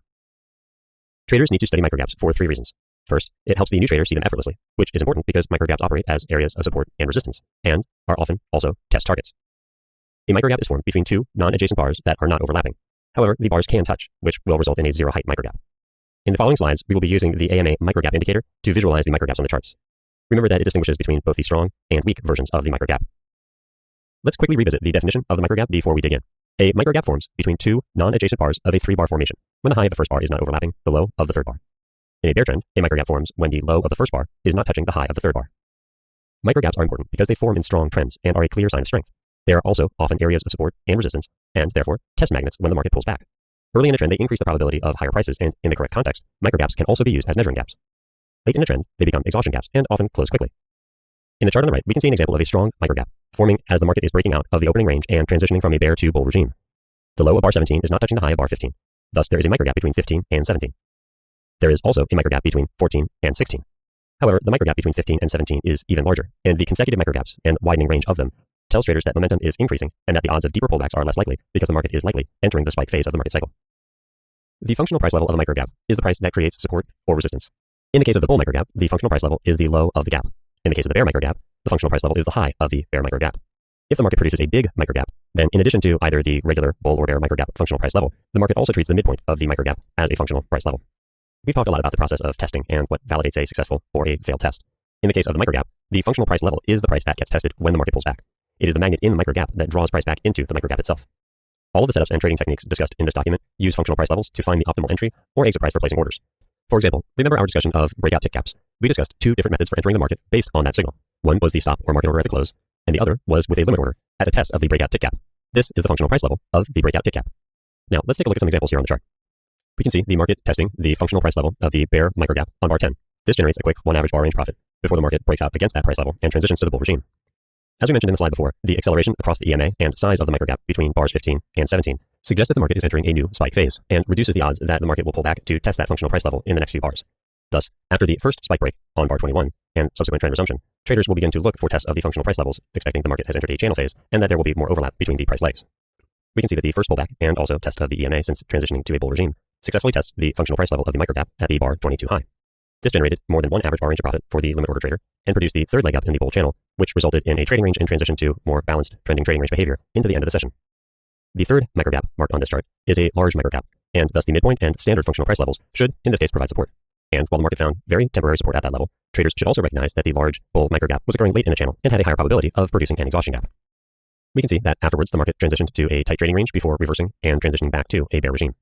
In the second leg down of the upper trading range on this day, the market produced a final bear microgap, and we can see its functional price level was successfully tested on bar 77. A zero height microgap is when the first and third bars of the setup touch but do not overlap. In a bull zero height microgap, the high of the first bar is at the exact same price as the low of the last bar. In a bear zero height microgap, the low of the first bar is at the same price as the high of the last bar. Preferably, all bars in the setup have bodies in the same direction, and in a bull zero height microgap, close above their midpoints. A zero height microgap still functions like a microgap, but its functional price level is less reliable as support or resistance, and thus context plays a more important role in deciding whether to take or reject the trade than simply the existence of the zero height microgap. On this chart, we can see a bear zero height microgap, which is a weaker setup compared to the 2 bull zero height microgaps, which exist in the context of an overall bullish day and in a bull regime. But the context supports a 2-legged correction from the high of day that should include more bars down and a test of the low of 46. So traders are still expecting a deeper correction after the lower high major trend reversal. And thus, traders have the opportunity to take the information provided by the zero height microgap and instead of entering at the functional price level, use it to calibrate their expectations for the different paths the probable second leg down might take if it breaks out from the upper trading range. In the previous section, we introduced the concept of the microgap and briefly discussed that they can be either strong or weak. Now let's dig in a bit deeper and look at the implications for these different types of microgaps and the unique information they provide. Strong microgaps include consecutive closed strong bars with trending open, high, low, and close values. They have minimal overlap between the three bars, and at least two must be above average range, or all three must be average range. Having a small bar in the microgap undermines its strength. All bodies must also be in the same direction, and the first bar cannot be a doji or an opposite bar. The size of the microgap should be about the size of an average bar or bigger, and the context must support the breakout. Now, in the case of the weak microgap, the first or last bars of the setup, or both, should have opposite bodies. The first bar could be a doji, or they might have too much overlap between the three bars. The bars can be big, but because of the overlap, this will usually result in a small microgap itself. The setup also usually includes weak bars with either small bodies, long tails, or weak closes. Weak microgaps also have poor price action context. Identifying whether the microgap is strong or weak is important because the functional price levels of the microgap created by strong setups operate as strong magnets and have higher probabilities of producing strong support or resistance depending on the direction of the microgap. These signals significantly increase the probability of generating a successful trade. Let's take a look at some of these examples on the chart. We can see the first microgap is a weak bear microgap. It is weak because the first bar of the three-bar microgap is a bull bar, and it has bad price action context. This is a climactic test and likely a second leg trap in a trading range open. In addition, given the size of the bars in this microgap, the gap itself is likely smaller than the average bar range. Compare this now to the strong bull microgap between 15 and 17. The gap is big and almost equal to the average bar range. All of the bars in the setup are strong bull bars, and there is little overlap between them. The price action context is good. As we discussed before, this is an opening range breakout up, plus a breakout of a bear flag and transition to bull regime. We can see all of the same qualities of the strong bull gap between 15 and 17 in the strong bull gap between 22 and 24. Again, the gap is almost equal to now the average bar range. All of the bars in the setup are strong bull bars. There is little overlap between them, and the price action context is good. Now, instead of the opening range breakout up, this bull microgap is following the first pullback after the spike phase of the market cycle. The next microgap is a weak bear microgap. The first and last bars of the setup are not bear bars, and the price action context is poor. The bar creating the gap is the first close below the EMA in a strong bull trend and created the third leg down in a wedge bull flag, which, as a counter-trend pattern, have much higher probabilities of generating trend resumption. The last microgap marked on this chart is a strong bull microgap. However, while it is strong, the price action context is poor. The market has already transitioned from a strong, tight channel to a wide horizontal trading range, and thus the odds are that this will fail and become an exhaustion gap instead of a new and stronger bull trend. So, while there are a half dozen other components we can use to identify the strength or weakness of a microgap, the first and always most important input should be context. We should consider that a microgap has failed when there are two consecutive closes beyond the functional price level of the microgap. In this case, the gap is considered closed because it has failed to function at its functional price level as expected. Therefore, the functional price level of that microgap becomes an opposite magnet. Support becomes resistance, and resistance becomes support. The best failure case would be that both of the closes beyond the functional price level are bars that have bodies in the same direction, and that the market breaks out of the functional price level and goes far beyond it. For example, the bear microgap of bar 42 is considered closed strongly when bars 49 and 50 close above that price level, and both bars have bull bodies. In trading ranges, microgaps often close with bars that have opposite bodies, such as the microgap failure of bar 31 by a bear close 42, and a bull close 43, which is considered less strong because 43 is not a bear bar. Let's again look at the functional price level generated by the bear microgap on the open at the bar 5 low. We can see that bulls get two consecutive bull closes beyond the bear functional price level, and that the breakout goes far above it. The opposite occurs at the close of 42. There is only one strong close against the functional price level. And while it does provide a limit order entry for the second leg down in the trading range, it is not a strong failure, and thus the odds are that this is not going to start a bear trend, but rather preserve the trading range and create the reversal structure that will precede a test of the trading range highs. And while the failure of the bear functional price level and microgap at the 41 low is produced by much stronger closes, bars 49 and 50, again, the context is poor. So while limit order traders get the one average bar range from the successful test on 64, the failure does not start an opposite trend or create a broader bull channel. Microgaps are a signal of strong breakouts because they show momentum. Strong trends move with speed, and thus the fast move creates tight channels, breakouts, and microgaps. As long as a trend is forming strong bars in a trend channel with microgaps, pullbacks are likely to fail and for the trend to continue. The day on this chart is a trending trading range day, which means we can expect tradable swings in both directions. What do we notice about the way these swings start? In most cases, they begin with a microgap. Later, because this is a trending trading range day, those microgaps close, but as that price structure is still forming, those microgaps provide the support for the trend to temporarily continue. However, once they become too small or start closing, traders should begin to anticipate the market will transition to a new phase of the market cycle. For example, at the 22 high, when the microgaps start to become small and almost disappear, this should tell traders that there is a likely pullback or reversal developing. When the market produces a microgap in the other direction and successfully tests it, the odds go up significantly that the reversal will succeed, and the market is likely starting the opposite leg in the trading range. After the bears transition back below the EMA, we can see the bear momentum accelerate, creating strong microgaps in a tight bear channel, which means that even when bulls do attempt reversals, they are unlikely to reverse the trend until they start closing some of the open microgaps. However, even before bulls begin to fill the bear microgaps, the absence of microgaps as bears push to new lows of the day suggests that the downside is likely limited, and that the market is likely creating the first leg in what will become a trading range. Thus, when the bear microgap forms in the following bear leg between bars 52 and 54, and immediately closes on the next strong bull leg, and the weak bear microgap gets filled by a bull leg producing 3 microgaps in the other direction, the odds go up that bulls will test some of the other breakout points created earlier in the session. We know that strong breakouts have second legs. However, when a strong breakout also forms microgaps, the chances of a second leg in the same direction go up even more. Let's take a look at some of the microgaps marked on this chart to better understand this behavior. the market opens with a large gap up, and after the bear leg fails and instead produces a bull microgap at the close of bar 5, the odds of a second leg in the same direction go up. The same is true following the strong second leg, but as we know, after the second leg, the odds of an equal third leg are significantly lower. And thus, after the successful test of the microgap that formed on bar 10, the market transitions to a trading range and prepares to test some of the breakout gaps formed during the opening bull leg. We can see the strong bear breakout with microgap that formed on bar 26 got its second leg, and even the countertrend weak bull breakout gets a second leg after testing the microgap. This, however, forms a wedge bear flag, and as we know, when strong microgaps form in third legs, the odds are that it is a final climactic leg in that price structure, and that the market will soon transition to a different phase of the market cycle. This is what we see here before the market transitions back below the EMA and forms another bear microgap, which produces its own second leg. In the next section, we will be discussing the calibrated expectations for microgaps, but for now, simply observe the tendency of the market to generate at least a small or weaker second leg in the direction of strong breakouts that generate microgaps. Microgaps behave differently and have different calibrated expectations in different phases of the market cycle. The spike phase produces strong microgaps that get strong follow-through, and usually don't produce any pullbacks. When the first pullback does occur, it usually tests the last microgap before the market transitions to the channel phase. We can see this pullback occurring on bar 71 of the previous day, successfully testing the high of bar 65. In the channel phase, most microgaps are weak. This is true, usually, even of big microgaps.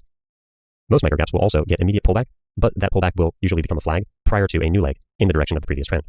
We can see an example of this on bar 3 of the chart.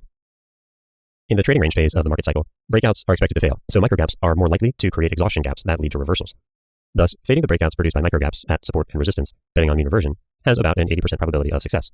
We can see examples of this in the microgaps produced on bars 51 and 65. Then, we see a new spike phase begin after a breakout of the trading range with the corresponding strong microgaps that get strong follow-through, which we would expect of the spike phase.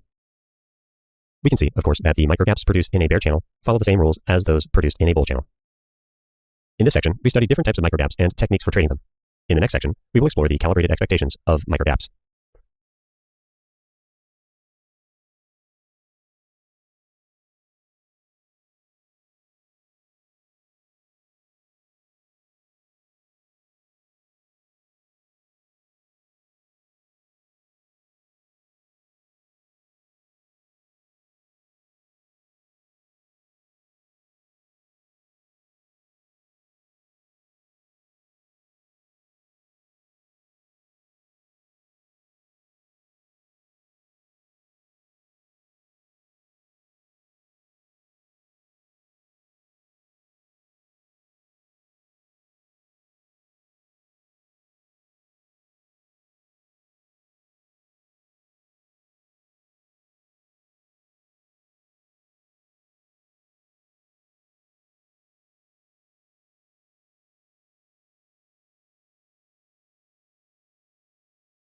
In our earlier slides on big microgaps, we discussed how the midpoint of the large microgap range will operate as a test magnet and also, in most cases, support and resistance. Like any support or resistance, when this level is broken out of, it becomes the opposite. Support becomes resistance and resistance becomes support. As in all scenarios, the context of the chart influences where effective support and resistance forms. Most microgap tests pass the midpoint level and test the microgap's functional price level as well. And when there are consecutive microgaps, the most accurate and effective support and resistance is actually formed by the midpoint of the cumulative range of the entire sequence of microgaps. This is because the sequence of microgaps operates as a single large microgap. In addition, the functional price level of the sequence of consecutive microgaps is more likely to hold the test back than the functional price levels of individual microgaps in that sequence. We can see here on bar 9 the pullback and test of the midpoint of the large microgap between bars 6 and 8.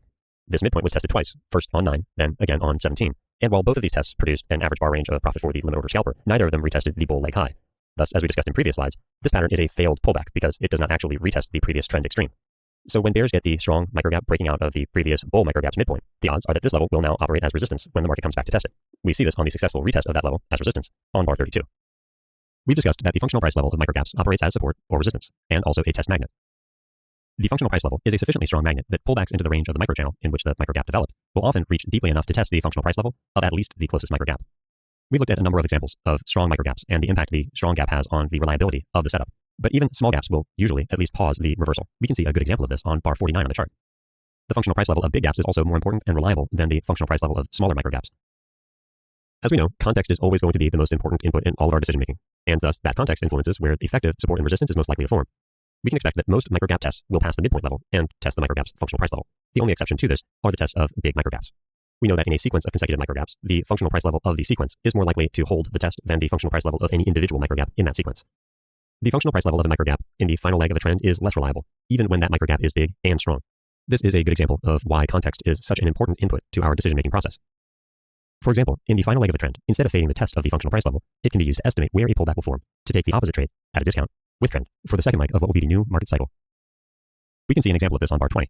The market is likely already in a trading range with 2 legs down, and bulls have generated a strong reversal from the low of the day with an open microgap that has already been successfully tested. Thus, traders have the option, when the market tests the functional price level at the bar 12 low, to fade the test and enter on a limit order, or, anticipating a reaction, but also a second leg in the new bull channel, to enter on a pullback at a better price for that second bull leg. At the end of the previous section, we looked at examples of microgaps in different phases of the market cycle, and we could see that even in a strong spike phase, when the market transitioned to the channel phase, the functional price level of the last open microgap was the test target, and after a successful test of that functional price level, generated the pullback that transitioned to the channel phase of the market cycle. When pullbacks test functional price levels, there is a 60 to 70% chance that the pullback will fail to reverse the microchannel and that the market will produce a second leg in the direction of the microchannel. However, the probability of the market producing a second leg drops sharply when the microchannel is in the final leg of the trend, especially if that leg is climactic, or when the microchannel is the second or third leg in a trading range. The details provided by market context give traders significantly more information to develop their calibrated expectations for microgaps. In the case that a microgap is part of a microchannel price leg, and the microchannel is not the spike leg of the trend, or the market is already in a trading range, the pullback usually doesn't stop at the most recent functional price level, but instead tests the functional price level of the second to last microgap. We can see this in the bull leg starting on bar 27 and which produces its last microgap on bar 33. It is the second complex leg up after a reversal up from the low of the day and has 4 consecutive close bull microgaps. Thus, while the functional price level of the first microgap provides a weak initial response, it does not succeed producing one average bar range for the limit order scalper. So as the market continues to pull back, traders begin to expect tests of lower prices. We can see that the first test of the second to last microgap's functional price level at the high bar 29 produces a much stronger initial reaction and operates as a layer of support with the zero height microgap between bars 28 and 30, where the market finally settles at the low of the pullback before producing the next bull leg in the trading range. In the case that a microchannel fails and the pullback results in a reversal instead, the functional price level of the microgap becomes a magnet. It is usually tested later in the session. For example, the bear microchannel that formed between bars 25 and 27 failed when the market broke out above its high on bar 30. Then, the pullback from the bull breakout sold off until it found support, finally, at the functional price level of the failed bear microgap produced on bar 26. Weak microgaps, when the first or third bars of the setup are in the opposite direction of the setup, have a higher probability of getting pullbacks. Thus, weak microgaps need follow-through. However, because they usually are followed by a pullback, for a weak microgap to continue the breakout, traders need to see follow-through in the same direction or a strong microgap on the next bar. When the market produces a weak microgap in the third leg of a trend, this is usually the last microgap before the trend starts to reverse or go sideways. In a trading range, a weak microgap on the second leg is usually the last microgap before a pullback or reversal begins. As you spend more time looking at microgaps, you'll start to notice that the legs that produce the microgap late in the trend usually exhibit other qualities of a trading range and thus are the first leg in what will become the trading range. Depending on the context, the new trading range may last only a few bars and form a pullback in the trend, or can change the market to a trading range, or even start a reversal. Let's take a look at this chart. As we can see, the weak bear microgap that closed on bar 6 was also a failed breakout of the bull reversal on bar 1 of the bear opening gap, and thus a lower low double bottom, and a common structure in opening ranges, which leads to reversals. Thus, there were a number of reasons to expect that the weak bear microgap would generate a pullback. The subsequent strong bull microgap got a pullback and test of its midpoint before a second leg higher. However, the consecutive strong bull microgaps in the third leg of that bull channel made continuation and transition to a new and stronger bull trend unlikely. So when bears got their own strong bear microgap on 27 and a break below the EMA and returned to the bear regime, the odds were that the market would close the remaining bull microgap and test lower. Here we can see examples of weak bear microgaps that needed and got follow-through on bars 33 and 39, while the weak bear microgap in leg 3 on bar 60 had a much higher probability of getting a pullback and transition to trading range than it did to start a new and stronger bear trend. Strong microgaps that develop late in a trend on legs 3 or 4 typically produce some hesitation. This means that any reversals occurring afterwards are usually not abrupt. In these cases, the reversal will begin, but there's often some kind of long tail, pullback, or period of sideways price action. In the case that the market does sell off without any pullback first, the sell-off usually doesn't continue that long, even if it drops many points. In most cases, about 80% of the time, the market will come back to test the top of the previous with trend leg, and thus form some variation of a double top, either higher or lower high or major trend reversal, before resuming down. Traders know that when a microgap forms in a late leg, it is a signal that the market is likely going to transition to some form of a trading range soon. And, depending on the context, the new trading range may last only a few bars and form some variation of a major trend reversal setup, as we see on bar 15 on the chart, or might put the market into a trading range that lasts a long time. We see a middle ground here in the reversal following the last bull leg that produces the microgap on bar 38. When the pullback begins and tests the functional price level of that microgap on bar 42 and successfully reverses on 43, the market produces a lower high major trend reversal and a number of bars sideways before that pullback fails, becoming a failed pullback and thus a reversal, at which point we expect tests of the other functional price levels of the remaining open microgaps produced earlier in the session. This day was also an expanding triangle trending trading range day, and thus the weak microgaps, such as the one formed on bar 17, following the bear parabolic wedge opening reversal, become high probability test targets. We can see that the market produced a strong reaction on the test of that functional price level on bar 70, giving limit order traders at least one average bar range of profit, but that it also failed to push the market into a trading range, and the subsequent failure of the weak bull microgap, produced on bar 69, led to significantly lower prices and a quick sell-off into the low of the day. We can see, however, that even bulls who might have entered on a limit order at the test of the functional price level on 67 had the opportunity to get out break even on bar 71 when it retested that functional price level as resistance. The position of the microgap in a breakout leg has a significant impact on the calibrated expectations of the setup. There are 3 possible setups and locations in the leg where the microgap can form. It can either form before the breakout goes above the swing point, and this has two subtypes. First is a breakout that forms a microgap before the swing point and subsequent microgaps in the breakout leg.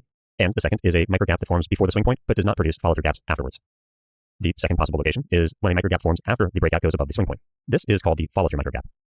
The third type is when the microgap forms on the breakout bar straddling the swing point, and this is called the breakout microgap. Each of these setups has other nuances that affect its reliability and CE. These include the gap size, whether the gap is strong or weak, the leg count of the current price leg, market context, and whether there are any consecutive closed microgaps preceding or following the last gap on the chart. Over the next few slides, we're going to examine each of the locations where microgaps can form in detail and discuss the effect these locations have on the corresponding calibrated expectations. Microgaps that form before the breakout above a swing point but get bad follow-through typically exhibit more trading range behavior. In these cases, the market is approaching a prior swing point and looks like it will break out soon, but the leg lacks the strength and momentum to continue. In these cases, one or more of the microgaps will form below the swing point. We can see an example of this on bar 10, the zero height microgap, or the breakout forms a microgap that is immediately reduced by the next bar to close below the swing point. We can see examples of this on bars 12, 27, and 31. When a microgap forms in this location, there is usually a pullback that tests down to the functional price level before the second leg in the direction of the breakout begins. There are additional details we need to account for. If the microgap that forms prior to the breakout is weak, the odds of a pullback right after go up. We can see examples of this in the previous microgaps that we looked at on bars 12, 27, and 31. We can also see an example of this on bar 63. A microgap prior to a breakout is a sign of strength, and in most cases, there is a reliable second leg, but depending on the context, that pullback can become deep or prolonged. We can see this on the pullback that develops after the weak breakout on bar 12, which pulls back all the way to the bull zero height microgap that formed between bars 8 and 10 before finding support. Failed breakouts such as this are more common on trading range and trending trading range days. However, once this setup develops, it is more likely that the failed breakout will result only in a pullback and not a complete reversal. If the market does get follow-through after the failed breakout, or a new microgap develops above the swing point, the odds of a second leg developing that does not get a pullback below the previous swing point go up. We can compare the calibrated expectations for the weak breakouts occurring prior to previous swing points and the strong breakouts that occur prior to previous swing points and those that get follow-through with two clear examples on the chart. Take bars 43 and 67. Bar 43 closes with a strong bear microgap, and despite it being a small microgap, the market cannot pull back to even test that functional price level before producing the expected second leg down. Similarly, after bar 67 closes and confirms the strong bull microgap with a wide range gap, the market only transitions sideways and does not get a meaningful pullback to test even within the range of the microgap before generating the corresponding second leg. Breakout legs that produce the microgap before the breakout above the swing point and get good follow-through exhibit strong momentum and look like legs in a trend. In these legs, one or more microgaps form below the swing point, or the breakout itself forms a microgap that closes below the swing point, as we see in the case of bar 45. Usually, at least one or more follow-through bars are required, and we can see that on this chart on bar 47. However, if the breakout leg has four strong, uniform bars without much acceleration, which would suggest climactic behavior, traders will consider that the market is strong enough to enter at the close of the fourth bar. This setup usually forms when the market is transitioning from the trading range to the trend phase of the market cycle, and it is most reliable during the spike phase of a new trend. Traders use microgaps to confirm that the spike is strong and that it will likely lead to more follow-through and at least a second leg. We can see that on this day, the microgap before the breakout led to a tight bull channel that transitioned into a sideways trading range and produced an upper and lower trading range trending trading range day. However, before the transition to that sideways trading range, bulls got two legs in the tight bull channel and the minimum CE for a strong microgap occurring before the breakout above a previous swing point. The second location microgaps can form is after the breakout above the swing point. In this case, traders should look for one more leg up. When the market creates a microgap after a breakout above a previous swing point, there is usually an immediate pullback that fails, then a second leg in the direction of the breakout. However, this is not a common position for a microgap. Most microgaps either form before the breakout of the prior swing point or on the breakout bar itself, which straddles the swing point. In the case that the market is on the final leg of the trend, the microgap, in this position, often becomes an exhaustion gap, as we can see on bar 25. Now, let's take a look at the chart to see some examples of the CE for the other details of this microgap position. The strong bull microgap that confirms on bar 40 is the second microgap in the bull leg and occurs well above the previous swing point. The market begins to pull back on bar 41 and immediately tests the midpoint of the complete bull leg that formed both of the microgaps. The second leg up also produced a number of consecutive microgaps, and as we would expect, the first pullback tests the functional price level of the second to last bull microgap. In this case, the microgap that develops above the previous swing point is a zero height microgap with a bear bar in the third position. While we do not advise trading late in the session, we can see here that the climactic leg that developed into the close developed strong bull microgaps above the previous swing point.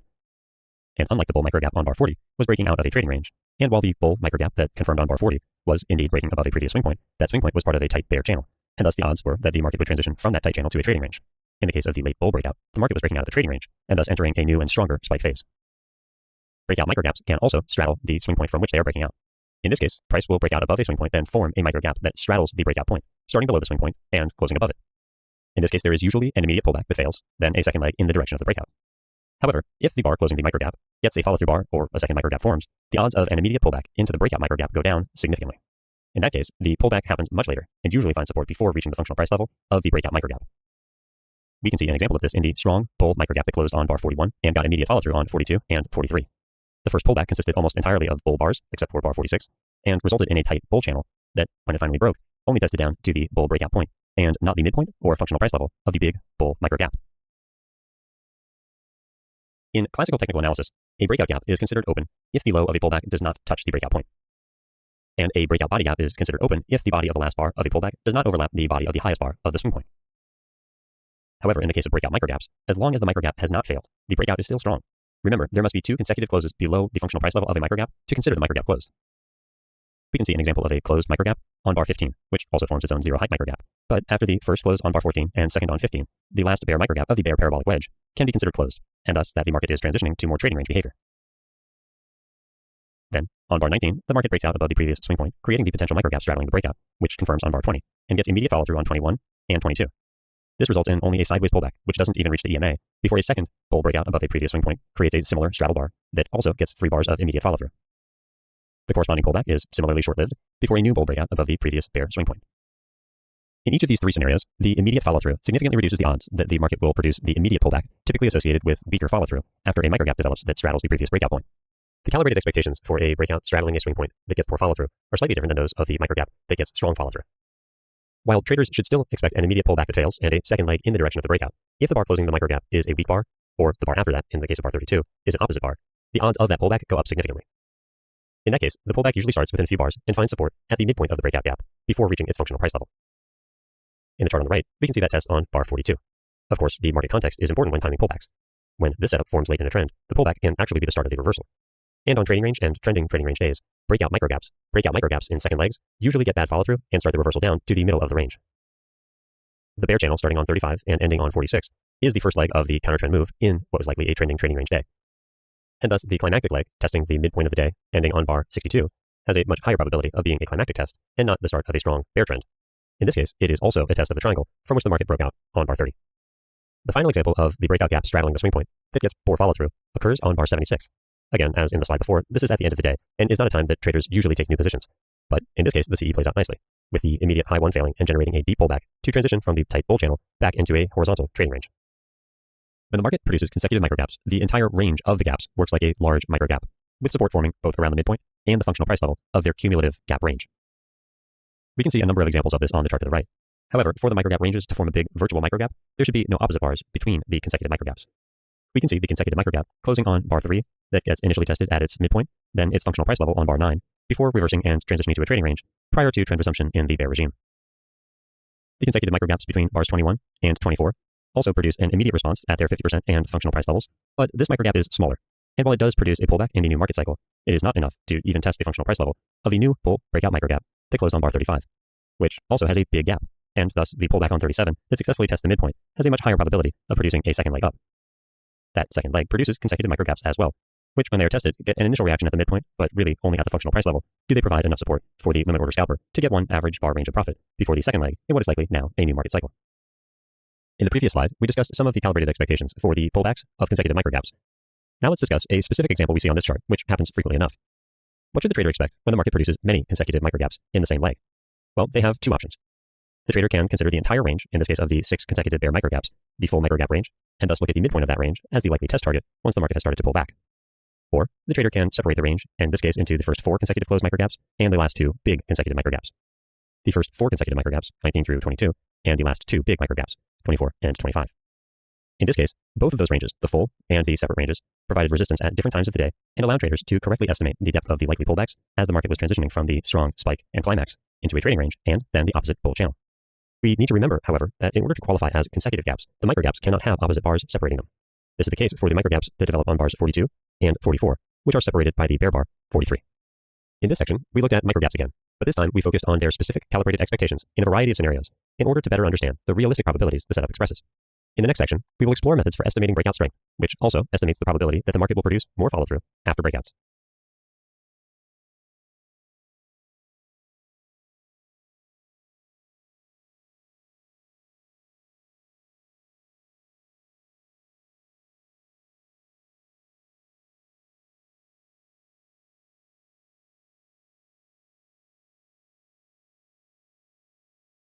In this section, we will study methods traders can use for estimating breakout strength. Strength analysis is one of the major trading skills that traders need to develop, because ultimately, the single most important question a trader needs to ask on most bars is, will the breakout succeed? The techniques we will discuss in this section are collectively referred to as relative strength analysis. Traders determine the relative strength of the market by simply looking at which side has expressed more strength factors on the chart. These include trend bars, strong closes, micro gaps, tick gaps, consecutive bars in the same direction, bar uniformity. This means that in legs with multiple bars in the same direction, the market does not produce climax bars, but instead expresses the uniformity that demonstrates control over price and time. Traders will also look for trending, open, high, low, and close values, whether one side is generating surprises, the slope of the moving average, the day structure, and the higher time frame context. The side that expresses more of these strength factors on the chart has control over price and time. We will focus on the strength factors related to breakouts for now and learn about the rest in later sections of this program. As a trader, you only have control over your actions and not the market. Thus, the only way that traders win and remain profitable is by constantly synchronizing their actions with the intentions of the market. The closer a trader can synchronize with the market, the easier his trading will be and the more profitable he can become. Understanding breakouts and relative strength analysis techniques gives the trader an edge to synchronize with the market more closely. Traders use relative strength analysis to answer the following questions, each of which represents a nuance and subcategory of the question, will the breakout succeed? First, traders want to know whether there is a tradable AB leg in progress. This would produce a buy or sell to close entry. Second, they want to know if there is an AB leg in progress, whether there will be a CD leg. Third, traders want to know whether they can fade the BC leg to get a discounted entry for the CD leg. Fourth, where will the C point likely form? And fifth, whether the CD leg is going to be big enough for at least a scalp or possibly a swing trade corresponding to a measured move target. Thus, the goal of our relative strength analysis is to determine, for example, when the bear leg begins on bar 6, the answers to each of these questions, and then to update the probability we assign to that outcome on each subsequent bar. This is how we apply the continuous estimation process to our trading in real time. These charts show the impact that relative strength has on the phase of the market cycle.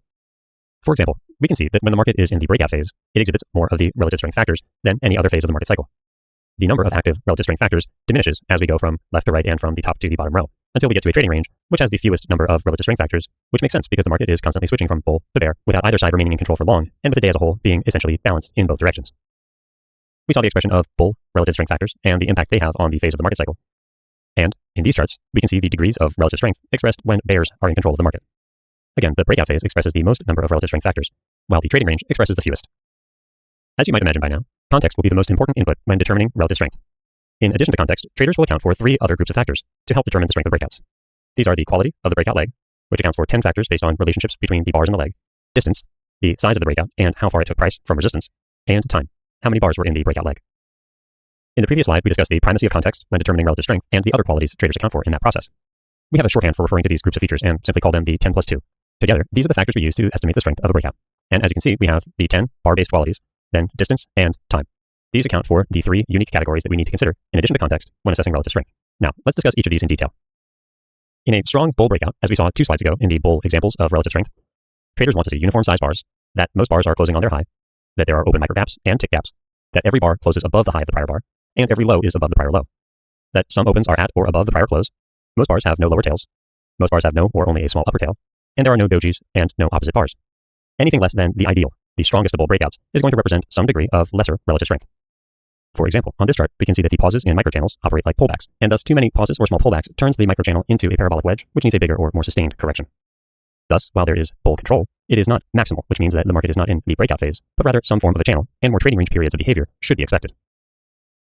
Traders will also consider whether the breakout moves price a reasonably large distance, and time, whether the breakout leg has more than 3 bars.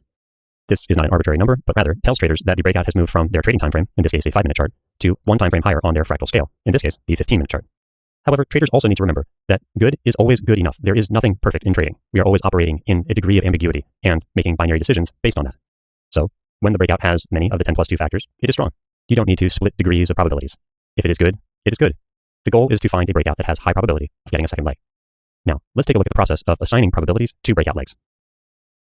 Traders use the 10 plus 2 strength factors to estimate the probability of getting either symmetrical or non-symmetrical second legs. The probability of getting a symmetrical second leg is always less than that of getting a non-symmetrical second leg. Thus, we can see the methodology for determining these probabilities accounts for that. And when considering the probability of getting a non-symmetrical second leg, traders should only deduct 50% of the total value of the strength factor in their calculations. This more heavily weights the probability that the market will produce a non-symmetrical than a symmetrical second leg. That being said, let's take a look at the process a trader would use to assess whether the market is likely to produce a symmetrical second leg. First, the trader will apply the 10 strength factors, deducting 5% for each missing factor. This accounts for the bar-based component of the probability estimation. Then, they will deduct 10 to 20% for late legs, and another 10 to 20% for a breakout against market regime. These account for context. Then, traders will deduct another 5% for a breakout with fewer than 4 bars. This imposes a penalty for weak time control. Then, traders will add 5 to 10% for breakouts that break out sufficiently far from previous support or resistance to make the probability of a second leg even greater. and they will also add another 5 to 10% for a leg that maintains sufficient control over time. This means a leg with greater than 4 bars. In other words, a breakout leg that is generating a breakout and follow-through on the higher time frame. Any deductions a trader makes in their probability estimations for getting a symmetrical second leg should be reduced by half when considering the probability of getting a non-symmetrical second leg. So in the case of the bull leg with a greater than 70% chance of getting a second leg, we see minus 5% for irregular bar size, another 5% for containing dojis, and 20% for being a late leg. Thus, the probability that this would generate a non-symmetrical second leg is about 85%, where the probability of getting a symmetrical leg is roughly 70%. Let's take a look at the next example on the chart. Here we can see a 6-bar bear microchannel with about a 40% probability of getting a second leg. But why? Well, we must deduct 5% for irregular bar sizes, 5% for the presence of dojis, 5% for the absence of microgaps, and another 5% for non-trending closes. Then we need to subtract 20% because it is the third leg down, and 10% because it is counter to the bull market regime. And finally, another 10% because of distance. It is a failed bear breakout. This leaves the probability of a symmetrical second leg at about 40%. However, it leaves the probability of a non-symmetrical second leg at about 70%. And what do we see? After the bull reversal at the lows, we can see the bull outside bar that follows it actually opens with a bull gap up and then sells off to below the previous bull reversal bar's low. This is the non-symmetrical second leg. When we refer to a non-symmetrical second leg, this is what we mean. It can be even as little as a tail on the current time frame. Thus, once we are more comfortable conducting our probability estimations, we will be able to recognize the high probability for non-symmetrical second legs, and in some scenarios, see the opportunities to fade them. Finally, let's look at the last probability estimation on the chart. This has roughly a 75% probability of getting a second leg. Traders should deduct 5% for having fewer than 4 strong bull bars in the leg. They should also deduct 5% for the presence of dojis, and another 5% for the last close being less than the high of the previous bar. Finally, they should deduct 10% because it is a second leg. However, this introduces a bit of ambiguity. Traders could count all of the bars in the entire simple leg towards the control over time. This would have included the bull reversal bar with a bear close in the pivot position that starts the leg, and the final failed bull breakout that creates the pivot high. However, it's usually best to remain conservative when conducting probability estimations, and in this case, focus on the number of strong closes in the leg, rather than the absolute number of bars. However, it is up to the trader's discretion how to define the bars that they will include in the bar count of the simple legs. And, of course, we can see that this strong bull breakout leg generated a non-symmetrical second leg after the first minor pullback. For scalpers, the probability estimation of non-symmetrical second legs needs to account for whether the probability is sufficiently high to produce the 1 to 2 bars they require. This is because scalpers depend more on directional probability than risk to reward. Now let's take a look at the chart and the examples of what the non-symmetrical second leg expectations would be based on the qualifying first legs we've marked on the chart. However, first, let's keep in mind as we look at each of these examples that the non-symmetrical second legs a scalper is trading for need a qualifying big breakout distance and at least 2 good bars in the setup leg for them to then enter and hold for at least 1 to 3 bars. Often, scaling in is required, and it would be difficult for scalpers to manage a system over the long term without the flexibility to do so. For all scalpers, the risk is generally greater than the reward, but the probability of winning is significantly higher than the probability of losing. Let's take the first setup leg marked on the chart. The breakout leg has created a significant breakout distance above the previous swing point and contains 3 strong bars as well as tick gaps and micro gaps, and only 2 of the bars have any meaningful lower tail. Thus, the probability this will generate a non-symmetrical second leg is around 85 to 90%. Compare that to the first bear reversal leg after the tight bull channel. Bar 19 and 20 both have significant lower wicks, and both 20 and 21 are inside bars, while 22 is a bull bar, and 23 also has a meaningful lower wick, and is testing a previous breakout point. If we assume the full deduction for all of this breakout leg's weakness, then it would have at best a 35% probability of generating a symmetrical second leg. If we then apply the modifier to convert that to a non-symmetrical second leg probability, we get somewhere between a 65 and 70% chance of getting a non-symmetrical second leg. Because scalpers would be trading this for a counter-trend second leg, they will also be more aggressive in taking profits, and so we see the entry above the last bear bar within the sell zone, within its upper sell zone extending above the bar, and testing the implied final flag, bars 20 and 21. We can see that the limit order scalpers took aggressive profits at the last bear close in the bear reversal leg, capturing the 1 average bar range they require from each trade for their system to work. The next bear leg has achieved significantly more than the first bear reversal leg, and thus, after it has broken out below the trading range and contains 2 wide range bars with reasonably strong closes, scalpers will look for a non-symmetrical second leg and will sell above the last wide range bear bar and will be willing to scale in on weak bull bars and on tests of previous support that is now flipped to resistance, which we see on bar 42. Again, scalpers will take aggressive profits at the setup leg extreme, capturing exactly as much as they need of the second leg. The next setup we see on the chart is triggered by the 2 bull bars breaking out of the bar 47 high. The breakout gap is large, but the leg is also still part of a bear channel and is not broken out of a previous counter-trend swing point. Thus, the higher probability is not that this will become a strong bull channel, but that it will exhibit more trading range behavior, which means that traders should expect deep pullbacks. So while the probability of a non-symmetrical second leg will be about 70% for this setup leg, traders should expect a deep pullback and at least temporary transition to trading range behavior, and at least a temporary transition to more trading range behavior. Thus, we can see the first limit order entry marked at the test of the functional price level of the weak bull micro gap, and again on the close of bar 54, a likely second leg trap in a trading range. The scalper's exit for these will be break even on his first entry and with a full profit on the second. The last setup leg marked on the chart has gotten a big breakout from bar 57 and is following a strong bull reversal from a wedge bottom. In this case, the limit order scalper would be willing to both enter at the close and scale in on a pullback, given the probability that the momentum is in their favor and that a test of higher intraday price levels is likely. The market is now likely back in a bull regime, and the last 5 bars have all closed as reasonably strong bull bars. The leg has both tick and micro gaps, and most bars are around the same size. This puts the probability of a non-symmetrical second leg somewhere between 80 and 90%. depending on the range of deductions the trader imposes. As you can see, the market produced about one average bar range of profit over the next 3 bars, and the limit order scalper took profits on the 4th. Because limit order scalpers need only 1 to 2 bars for their system to be profitable, non-symmetrical second legs provide them with the ideal conditions around which to structure their trades. The scalper's process is first to look for breakouts in the direction of market regime, then, depending on the context, enter either at the market or with a limit during the first pullback. However, in either case, they will always exit with a scalper's profit. The profit target for with-trend scalping is roughly 75% of a typical bar's range. Traders can hold all or part for a 2 to 5 bar swing, again, depending on the context. However, when the trader gets a qualifying counter-trend or counter-regime scalping setup, they must consider a few different initial variables and modify both management and exit protocols. First, the setup leg must be a qualifying reversal. It must, 1, achieve sufficient breakout distance and have reversed a meaningful number of bars in the last leg of the with-trend direction, for example, closing below the last 2 to 3 bull bars. The scalper will also assess the strength of the reversal leg. Then, if the counter-trend setup leg qualifies, they will look to enter for at least a small second leg counter to the regime. They also understand that in this scenario, scaling in will likely be required and that they must exit with a scalper's profit. When taking a with-trend scalp, traders can sometimes hold part of their position, but in a counter-regime scenario, that is not the case. Finally, the target for a counter-trend scalp is roughly half the average bar's range. Now, let's take a look at the examples on the chart. One of the advantages the limit order scalper has is that they know with a baseline of around 60 to 70% probability of getting a non-symmetrical second leg for even the weakest of qualifying breakout legs, they can still structure their entries and trade management to produce a significantly higher win rate than simply the probability of getting a non-symmetrical second leg.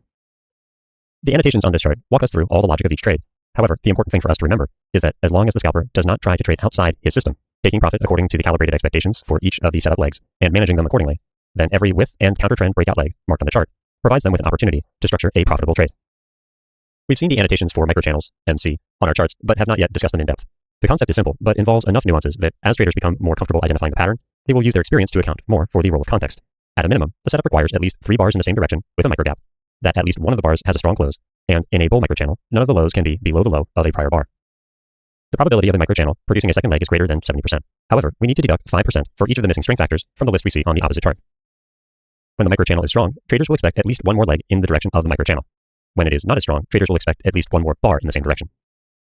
The initial risk is often larger than the profit potential, except in small pullback trends, while the actual risk is often smaller than the profit potential.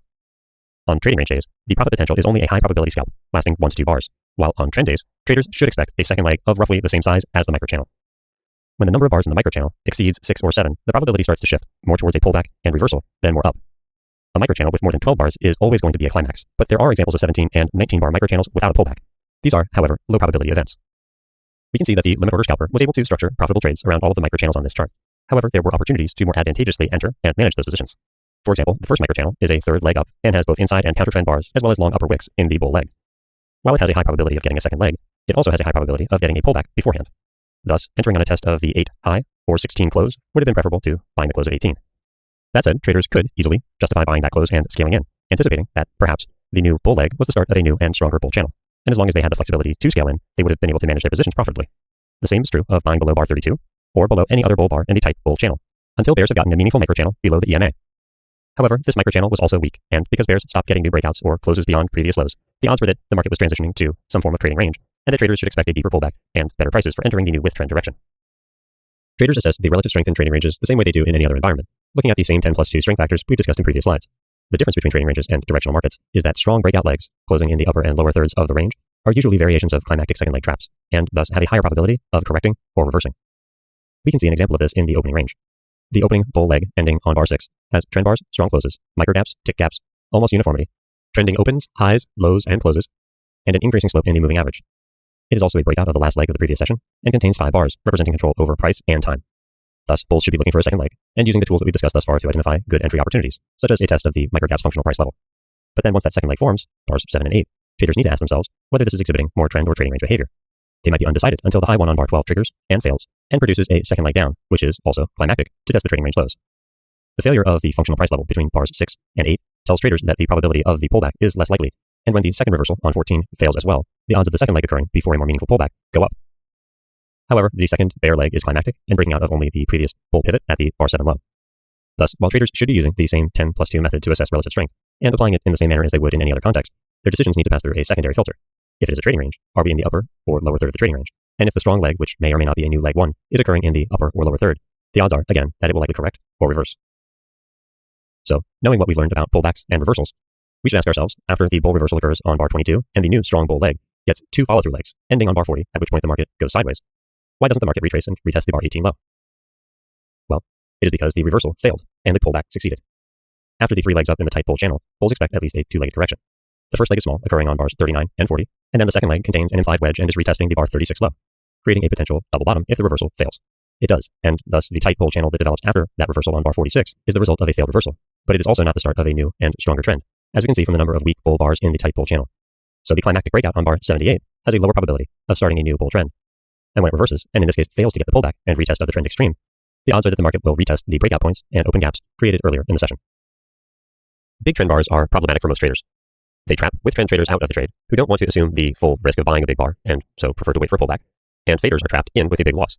They are also hoping for a pullback to exit with a smaller loss or, if able to scale in, perhaps even break even. Traders who bought earlier and were already in a position are surprised with their quick win and want to cash out. Thus, big trend bars usually get a pullback before a second leg due to profit taking, and are followed by at least a small second leg.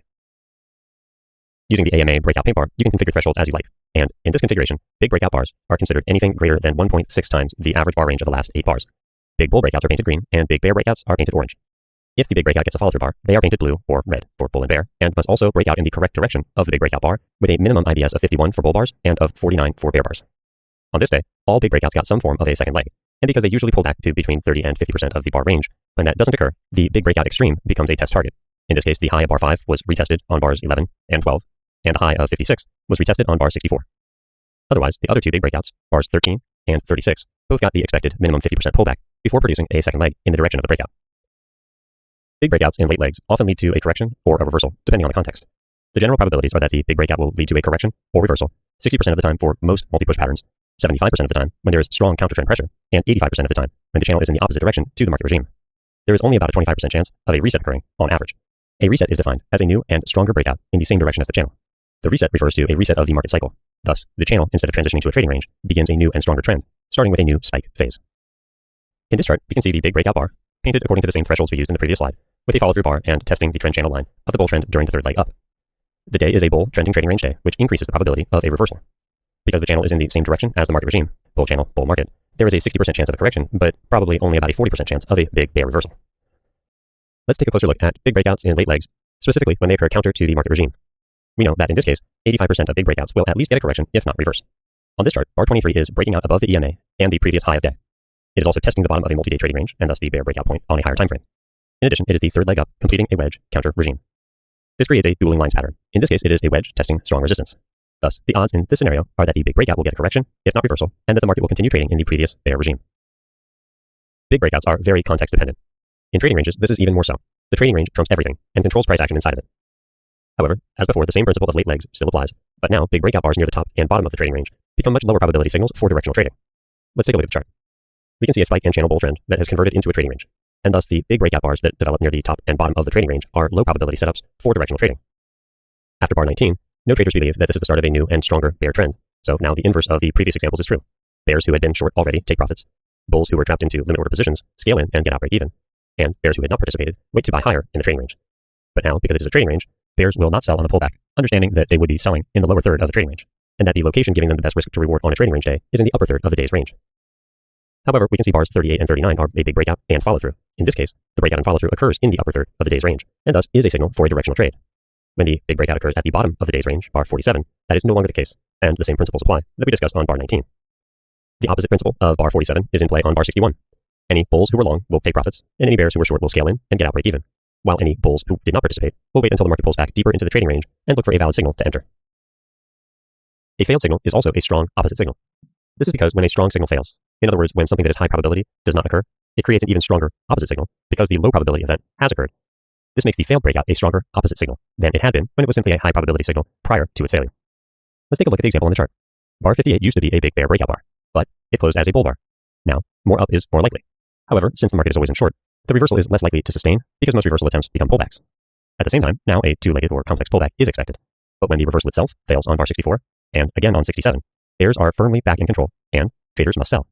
The result is a final climactic leg in the bear channel, which also produces one of the bars we've been talking about for the last few slides, a big breakout bar in a late leg. Thus, the expectation for this bar is failure and not trend continuation. The expectation is that the market will now transition to a trading range. The scenario for the first and second big breakouts is actually slightly different. In the case of the big breakout on bar 1 that gets follow through on bar 2, this is a new breakout and thus is more likely to generate a directional second leg. After the follow-through bar confirms the direction of the momentum on bar 2, traders can enter with limit orders at the low of bar 1, expecting a second leg in the direction of the new momentum. In the case of the big breakout bar on 40, the situation is slightly different. Bulls have just failed to maintain a bull regime, and now bears are firmly back in control after the high one on 36 triggered and failed. Thus, while 40 does not get a follow-through bar, it does still have a high probability of generating a non-symmetrical second leg. Thus, entering on the close of 41 or at the open of 42, expecting 3/4 of an average bar range, is a reasonable trend resumption trade for the big breakout, confirming the return to a bear regime. The same is true of bars 54 and 55. Bears can sell the close of 54, knowing that bulls again failed to transition back to a bull regime, and thus at least one more leg down is likely before bulls attempt to reverse again. When that big breakout gets followed through, bears can sell again at the market, expecting that the current bear leg will break out from the bar 41 low before pulling back. However, on both bars, scalpers need to be prepared to scale in, given that in this scenario, the calibrated expectations still favor a directional trade, even if the market temporarily pulls back first. Every breakout is functionally the same as a gap and a climax. Traders simply use the term climax when they expect that the breakout will not get good follow-through, or that it might even reverse. In Ali's breakout research, he defined climaxes in a specific way that was conducive to coding, which we discussed in Event 1. Here, we will look at the other definition of climaxes: breakouts that occur in late legs, final pushes in channels or wedges, the second legs in trading ranges, final big bars in long microchannels, abnormally large bars, and abnormally long microchannels. Each type of climax listed above has already been or will be discussed in its own section. On the chart to the right, we can see an example of abnormally large bars in a news-driven market. In this case, the market covered a month worth of price action in only 15 minutes. It was a buy climax and a bull spike, and each bar in the series of bars was equal in range to an entire weekly bar. Now, in this scenario, most traders simply cannot trade due to the extraordinary risk that taking a trade and properly managing it requires. So the question is, what do we do? Well, for most traders, we should do nothing. Instead, we just wait for the market to go back to its normal behavior, and then we can return to trading safely and reliably according to the principles we have learned here. When price action suddenly becomes strong late in a channel, this is usually the end of the move and an exhaustive climax, which sets up a fade to close the last breakout gap. Remember that a breakout in the direction of a channel has only a 25% chance of starting a new and stronger trend, and thus if bears can make money in a strong bull environment and get two legs down during the pullback phase, the ensuing rally is usually much weaker. Take, for example, the bear breakout on bar 35. The subsequent second leg down on bars 39 and 40 led to a rally to the 42 high, which then had a lower probability of getting follow-through. We need to remember that with trend signal bars in tight channels are usually weak, but that they also usually start the next with trend move. Take, for example, bars 22 and 27. On the other hand, counter-trend signal bars in tight channels are usually quite strong, but most fail. In this case, let's consider 13 and 21. Both are strong bear bars closing near their lows, and both get some minor follow-through, but both also fail to reverse the bull channel, and instead lead to minor pullbacks prior to trend resumption. As long as micro gaps remain open and there are no exhaustive climaxes, there is still sufficient momentum in the direction of the trend to preserve the trend. Traders should enter only in the direction of the trend, near the trend line. However, late strength is a form of climax, and so when bar 29 breaks out above the trend channel line, and bar 30 gets follow-through, traders should anticipate the complex pullback and high probability of transitioning to a trading range. We defined what resets are a few slides ago, but let's return to that now. Remember that a reset occurs when the market produces a new, strong breakout in the same direction as the existing channel. Traders should consider that the reset is the response to the occurrence of a low probability event. Take, for example, the breakout mark on the chart. We can see a wedge bull flag testing the apex of the triangle the market had previously broken out from. In this scenario, trend resumption up is more likely, especially in a bull day and after a successful test of support. However, in trading, at some point all things fail, and instead of the high probability outcome, which was to transition to a trading range and retest the previous trend extremes, the bull breakout trapped stop order traders and immediately reversed, closing strongly below the wedge bull flag and the apex of the triangle. When that big breakout gets follow through on the next bar, both bulls and bears can be reasonably sure that the market will produce a second bear leg, and that the bear breakout leg was no longer part of the previous price structure, and thus that they should treat it as the first leg of a new market cycle. Let's take a look now at the same chart, but from a slightly different perspective. Traders know that the size of a breakout changes the probabilities for what will occur after. However, for the trader working explicitly on developing their calibrated expectations, there are a few measurable inputs that they should use in their decision-making to help them determine what the high and low probability outcomes should be for each breakout, so that they can properly assess what occurs after the breakout has ended. We know that the distance of a breakout moves price, and that this influences the probability of more follow-through in that direction.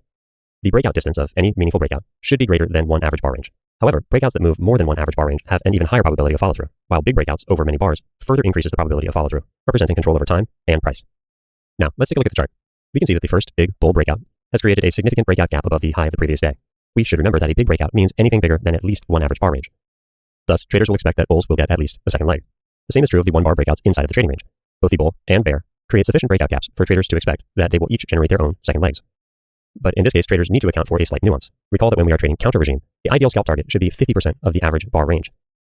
So despite the bear breakout not retesting the previous lows after the pullback, had bears sold at the breakout point, they would have easily made their profit target. Then we can see the next bull breakout above the previous high of the session that generates the expected second leg. Then we have the big bear breakout below a bear wedge and covering a very large distance, and thus creating a high probability of at least a second leg down. The last breakout mark on the chart is another big breakout. In this case, it is also a reversal, and from good context, a bear parabolic wedge at support. In this section, we looked at the methods traders use for estimating breakout strength and the role of strength analysis as one of the primary trading skills that every trader will need to develop. To support that discussion, we studied the techniques that are collectively referred to as relative strength analysis. In the next section, we will take a deeper dive into breakouts.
In this section, we will take an in-depth look at breakouts.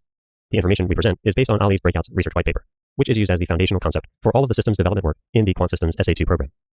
These concepts have helped many traders become consistently profitable. However, before looking at the white paper, we need to understand the difference between general and immediate probability. On every bar, traders estimate and update the probabilities they attribute to what they believe the market is most likely to do.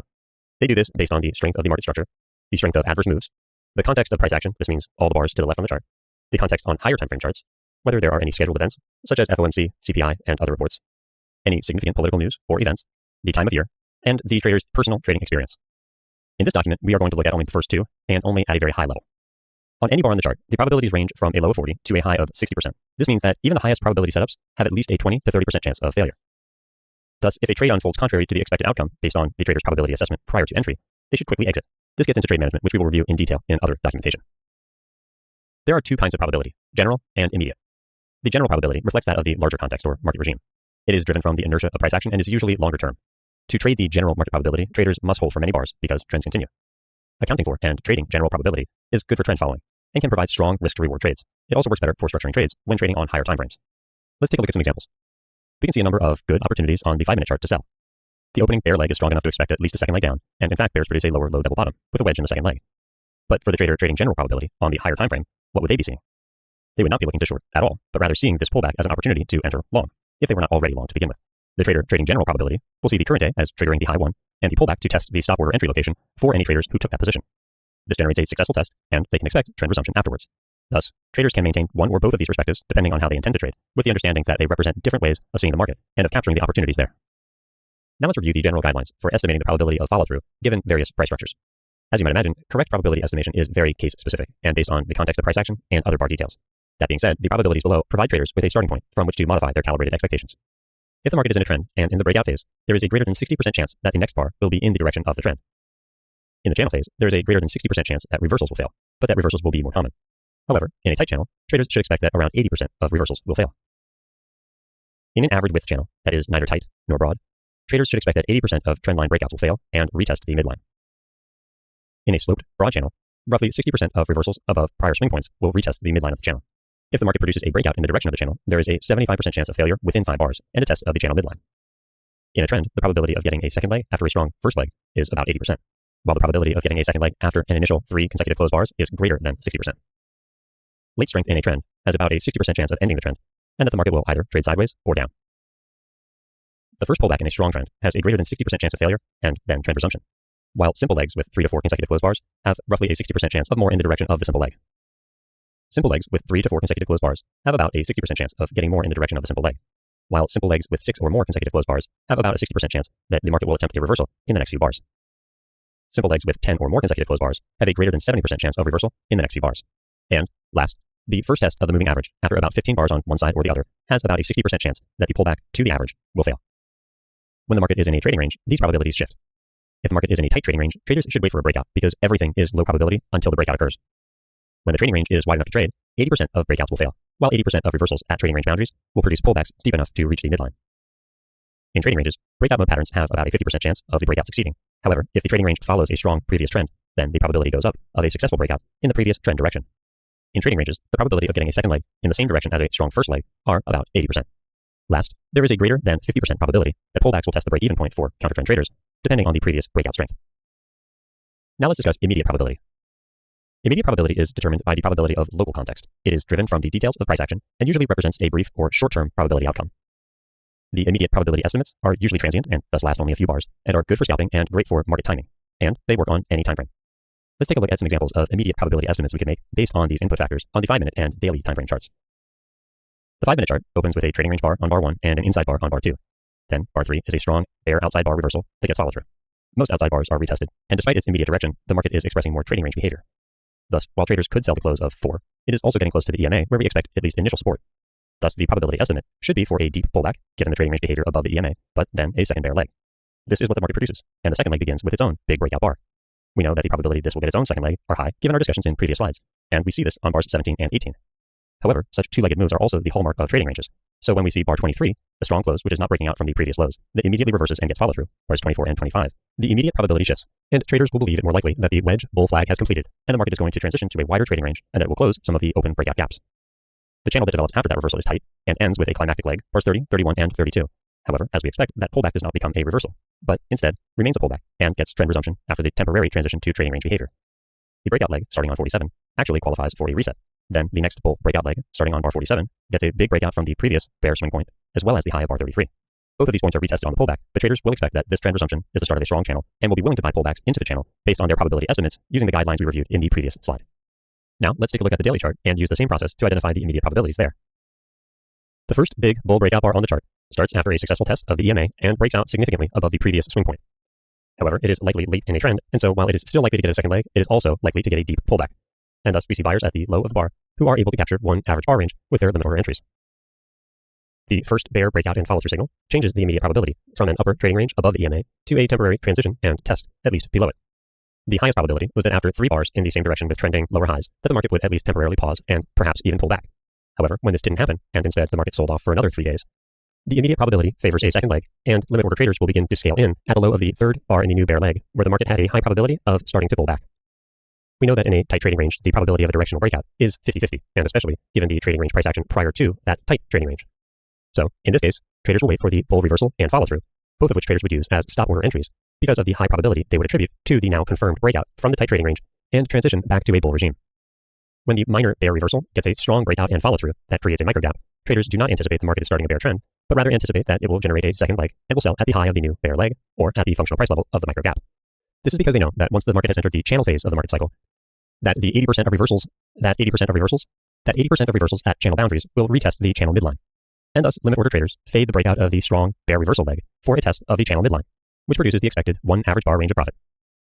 When the last signal closes on the daily chart, the wide range bull reversal bar in a high 1 position, and after a successful test of the channel midline, bulls will be willing to buy the close and scale in on a pullback, anticipating at least 1 more leg in the developing bull channel. As we can see, traders use the exact same process for determining the market's immediate probabilities, whether they are looking at the 5-minute or the daily time frame chart. This is because the process they use is based on market principles, and thus does not change across timeframes or asset classes. Let's take a look at the process a trader would use while trading the intraday chart to estimate the immediate probabilities. As part of that process, the trader considers structure, late strength, and general market behavior principles. Let's consider structure first. The trader will consider the relationship between price structures and the strength of any opposite moves as new information becomes available. If the adverse moves are not strong enough and the structure is still incomplete, then the trader will attribute a higher probability to the structure completing before any reversal succeeds. The trader will also always be looking for expressions of late strength. Remember that this is due to sudden increases in acceleration, which will usually happen at the end of trends, but also sometimes at the end of price structures that have been going on for 20 or more bars. They will also integrate their understanding and experience of market behavior and the principles it expresses. These include the 2-test rule, first attempt failures, the failure of first attempts, 2-legged price structures, and the retest of trendline breaks. These principles work more often than not, and the market builds all price structures according to them. Traders have a better chance of synchronizing their actions with the intentions of the market if they follow these principles. Remember that the failure of one of these principles will generally express a low probability event, and thus a tradable opportunity in the direction of that event. Now let's take a look at the examples on the chart. We can see the market opens with a gap down and a strong bear leg. At this point, the trader would be estimating a roughly 60% chance of a second leg down, and thus be willing to enter and scale into a position on the first pullback. After the second leg down and the third leg down from the open, the market has started to express more trading range-like price structures. Lots of overlap between bars, counter-trend bars in the leg, and thus the downside is limited. This means that there is now a 60% chance of at least 2 legs sideways to up. However, after the 4 consecutive closed bull bars following the wedge opening reversal, the short at the EMA becomes low probability, and we can see the market breaks out strongly above it. As we expect, the first reversal in the tight bull channel fails and results in trend resumption. We can also see that reversal attempts in the subsequent tight bull channel are all failing. The trader will continue expecting the reversal attempts to fail until they either get follow-through or the market has produced enough attempts that continued failure becomes a lower probability outcome. This is generally the case after 3 reversals, unless the market is in a small pullback trend or tight channel. On this day, all of the reversal attempts failed until the market's late acceleration, which created consecutive exhaustion gaps and closed the opening gap. Thus, after bar 43, traders will attribute about a 60% probability of sideways to down, whereas during the opening phase, after the wedge completed, the probability was 60% of 2 legs sideways to up. After bars 47, 48, and 49, a strong break below the EMA and possible transition to a bear regime, traders will estimate a greater than 60% chance of getting a second leg down, but also anticipate a pullback, given that, so far, the day is a trading range day. After the strong second leg down and failure of bulls twice on 61 and 63, traders will now see around a 60% chance of a third leg down. However, that third leg will also, likely, be the last leg in the bear price structure. When the market gets late acceleration in the bear trend, traders will see this as a possible climactic bottom, and thus change their probability estimate from continued bear price action to a 60% probability that the market will transition to sideways to up. Now, let's review Ali's breakout research white paper together. Our goal will be to understand the concepts he presents and how he structured and conducted his research. Most importantly, we will discuss how to use this in our trading.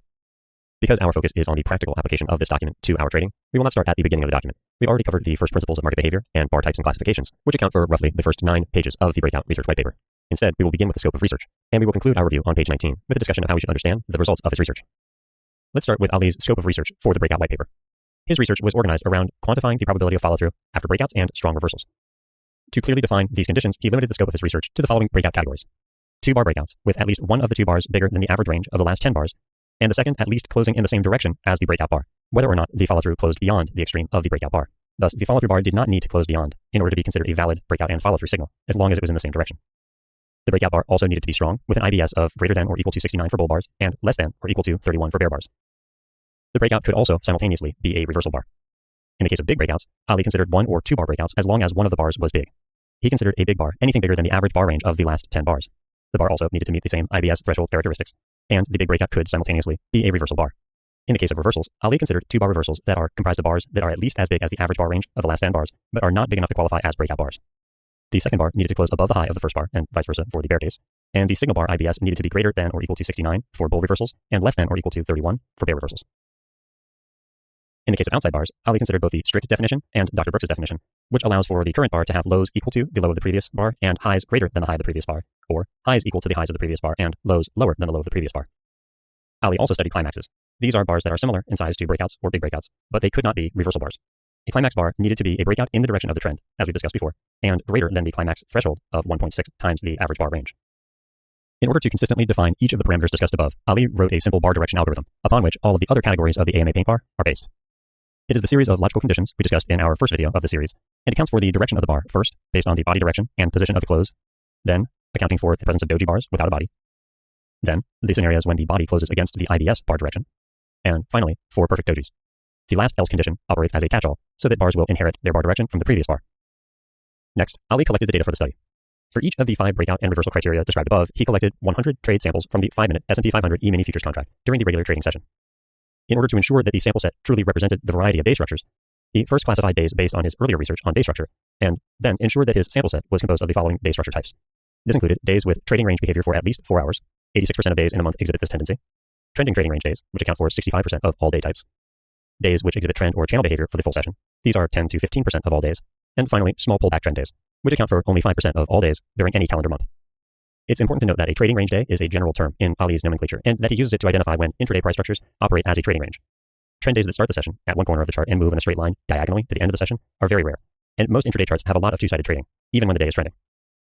Since the strict trading range day is not as common as the trending trading range day, we see that they represent a smaller portion of the dataset, while the trending trading range day, which is made up of trend legs in either direction, followed by periods of trading range price action, are much more common. The most important data point to consider is that 65% of all days are a variation of a trending trading range day, and that 85% of all days spend about half the day in some kind of a trading range. Now, just a quick note. We know that intraday price action in every market type is composed of the above day structures at those percentages. This means that for a day trader, the overall market regime is much less important. For backtesting to be valid, sample days must have the same distribution of day types as in a typical month. Thus, trending trading range days are a subset of the trading range day type. This means that about 20% of trading range days either have more trending behavior or more extreme trading range behavior. Ali also adjusted this portion of the data when accounting for higher time frame context, adding more trending days of trading range day type when the daily chart was trending. Also, if a bar on the VIX chart was crossing a threshold when most of the bar is in one of the zones listed below, Ali attributed the bar to that volatility zone. He prioritized more recent history over older data, and based on his initial study, he quickly noticed that there are roughly about 20 signals a day. This meant that he was able to easily take enough day samples from each volatility regime to get at least 100 trades for each of the setups he studied. Of Ali's 100 samples for each setup, he also accounted for the volatility regime in which they occurred, dividing the VIX into 3 bands according to the behavior expressed in each. He considered the low volatility range 0 to 15%, the medium 15 to 30, and the high anything greater than 30%. We've discussed IBS throughout TWM, so by now you all are familiar with the principle of it, but let's quickly return to what it tells us. Because IBS is calculated as the close minus the low, divided by the range and then multiplied by 100, any IBS of less than 50 represents a close in the lower half of the bar, while a close above 50 represents a bull close of the bar. This means that an IBS of 100% is the strongest bull close, while a close of 0 is the strongest bear close.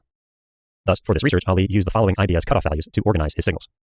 For bull breakouts, he used 69, and for bear breakouts, 31. For bull reversals, he required 51, and for bear reversals, 49. He did not have an IBS threshold for the follow-through bars, but remember that he did require they were in the same direction as the breakout or reversal signal.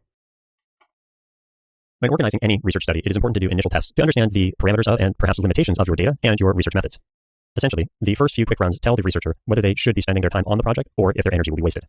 Because Ali was focused on identifying realistic trading techniques for himself, he organized the research around principles and beliefs that were most relevant to him. Thus, we can't expect that everyone will be able to use the techniques in this white paper to the same effectiveness as Ali. In fact, most traders can't trade well with limit orders, which is how Ali trades. However, with that in mind, let's take a look at the signals he used. Here we can see examples of the breakout and follow-through. He considered a buy to close entry at the close of bar 1, with the 1R distance for early entry calculated at the bar 1 close and an initial stop below the low of the first bar. He also considered an entry at the close of the second bar, when the setup was complete. In that case, the breakout distance is calculated 1 tick short of the high of bar 2 to allow for a limit order exit. The bar 2 breakout is expressed as a percentage of R value of bar 1 for the traders who did not wait for a confirmation bar. This entry technique takes the trade as soon as the signal bar closes by hitting the buy or sell button. This generates the market order that gets an immediate fill. However, the market usually pulls back after strong bars, and while scaling in is beyond the scope of the white paper, it is important to note that traders can usually structure trades and find reasonable support or resistance levels that point out prices for limit order scaling in entries once they have experience identifying the initial signal conditions. While Ali likes to trade with wide stops, that does not mean no stop. To keep the study simple, he used the signal bar range for determining the initial stop, as you can see in figure 12. However, he did modify the stop location in the following scenarios. When signal bars were relatively small, he used an initial stop of twice the signal bar range.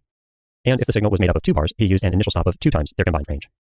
When the signal bar was much bigger than average, he used 1 times the range of the bar plus a few ticks, which placed the stop just below the signal bar. We can see 3 examples of this in the chart above. After the first few quick tests, Ali decided to apply the following filters to his signals. He did not take the third consecutive signal in the same direction, and did not take signals that formed during legs 3 and 4 of the channel. This is not the same as the previous signal, however. Rather, keep in mind that it is possible that each leg begins with its own breakout signal, and it is also possible that legs form without generating signals. In these cases, a signal count filter won't identify the late breakout, but leg count will. Thus, they are not mutually exclusive, but can overlap. After the first formal test, he decided to repeat the study and add 1 additional filter. For the second test, he now filtered out signals that were the third consecutive signal in the same direction, signals that formed during legs 3 and 4 of a channel, and signals that formed before 10:10 a.m. Eastern Standard Time. Now, let's take a look at a summary of the research findings. Before we do, it's important to note that any backtest will always have some form of bias, and thus we want to ensure that the signals are high performance enough during backtesting and that their edge is significant enough to account for any imperfections in our live trading. We can think of this as excess edge capital, which will pay for our mistakes, mistrades, and imperfect execution, which are unavoidable. As we can see, the first test accounted for just the 2 initial filters and resulted in an SQN of 7.4 without scaling in and 10.9 with scaling in, the difference being accounted for by the increase in average R. In the second test, when Ali removed signals occurring before 10:10 a.m. Eastern Standard, the SQN went from 7.4 for those trades without scaling in to 8.9, and with scaling in, the SQN improved to 13.9. Again, the reason for this is the improvement in average R. The first backtest for the reversal and follow-through signals showed an 88% win rate without scaling in and a 6.9 SQN, and the same win rate with scaling in, but an almost doubling of the SQN. For the second test, Ali added a third filter category. In this case, he did not take reversal and follow-through signals that triggered during a deep pullback after the initial breakout leg. This significantly improved the performance of the system, bringing the win rate to 99% and an SQN of 9.8, while the scale-in management preserved the win rate but improved the SQN to 14.9. But what do these results mean? Systematic traders use SQN, which is just an acronym to classify systems based on their reliability and performance. We can use this to categorize systems into threshold categories, with anything below 1 being very difficult to trade and anything above 7 being superb. The range within that accounts for the normal variations you see between the systems that most traders will deploy. Applying these categories to Ali's backtested results, we can see that both the breakout and reversal and follow-through systems provide the foundation for high-performance trading systems. As participants in TWM, we suggest that you use this material in a few different ways. First, we suggest that you read the breakout white paper at least 5 or 6 times. Then, start collecting your own data, similar to the way we did for our previous homework exercises, and use this to organize your own thinking around the opportunities provided by these signals and validate the conclusions that Ali has come to. You do not need to reproduce his studies and collect data on every single data point that Ali did. What you need to do is understand the calibrated expectations for these signals in the various market regimes and conditions that Ali studied, so that you can feel comfortable using them to organize your thinking and behavior when you interact with the market. We hope that starting with the foundation of the breakout white paper will give you all of the inspiration you need to organize your ideas and your efforts so that you can calibrate your expectations in real time with the intentions of the market. In this section, we took an in-depth look at breakouts and reviewed the information presented in Ali's breakout research white paper, which provides the foundational concepts for the systems development work that students do in the Quant Systems SA2 program. We also learned about general and immediate probabilities and how traders use these concepts to make good decisions.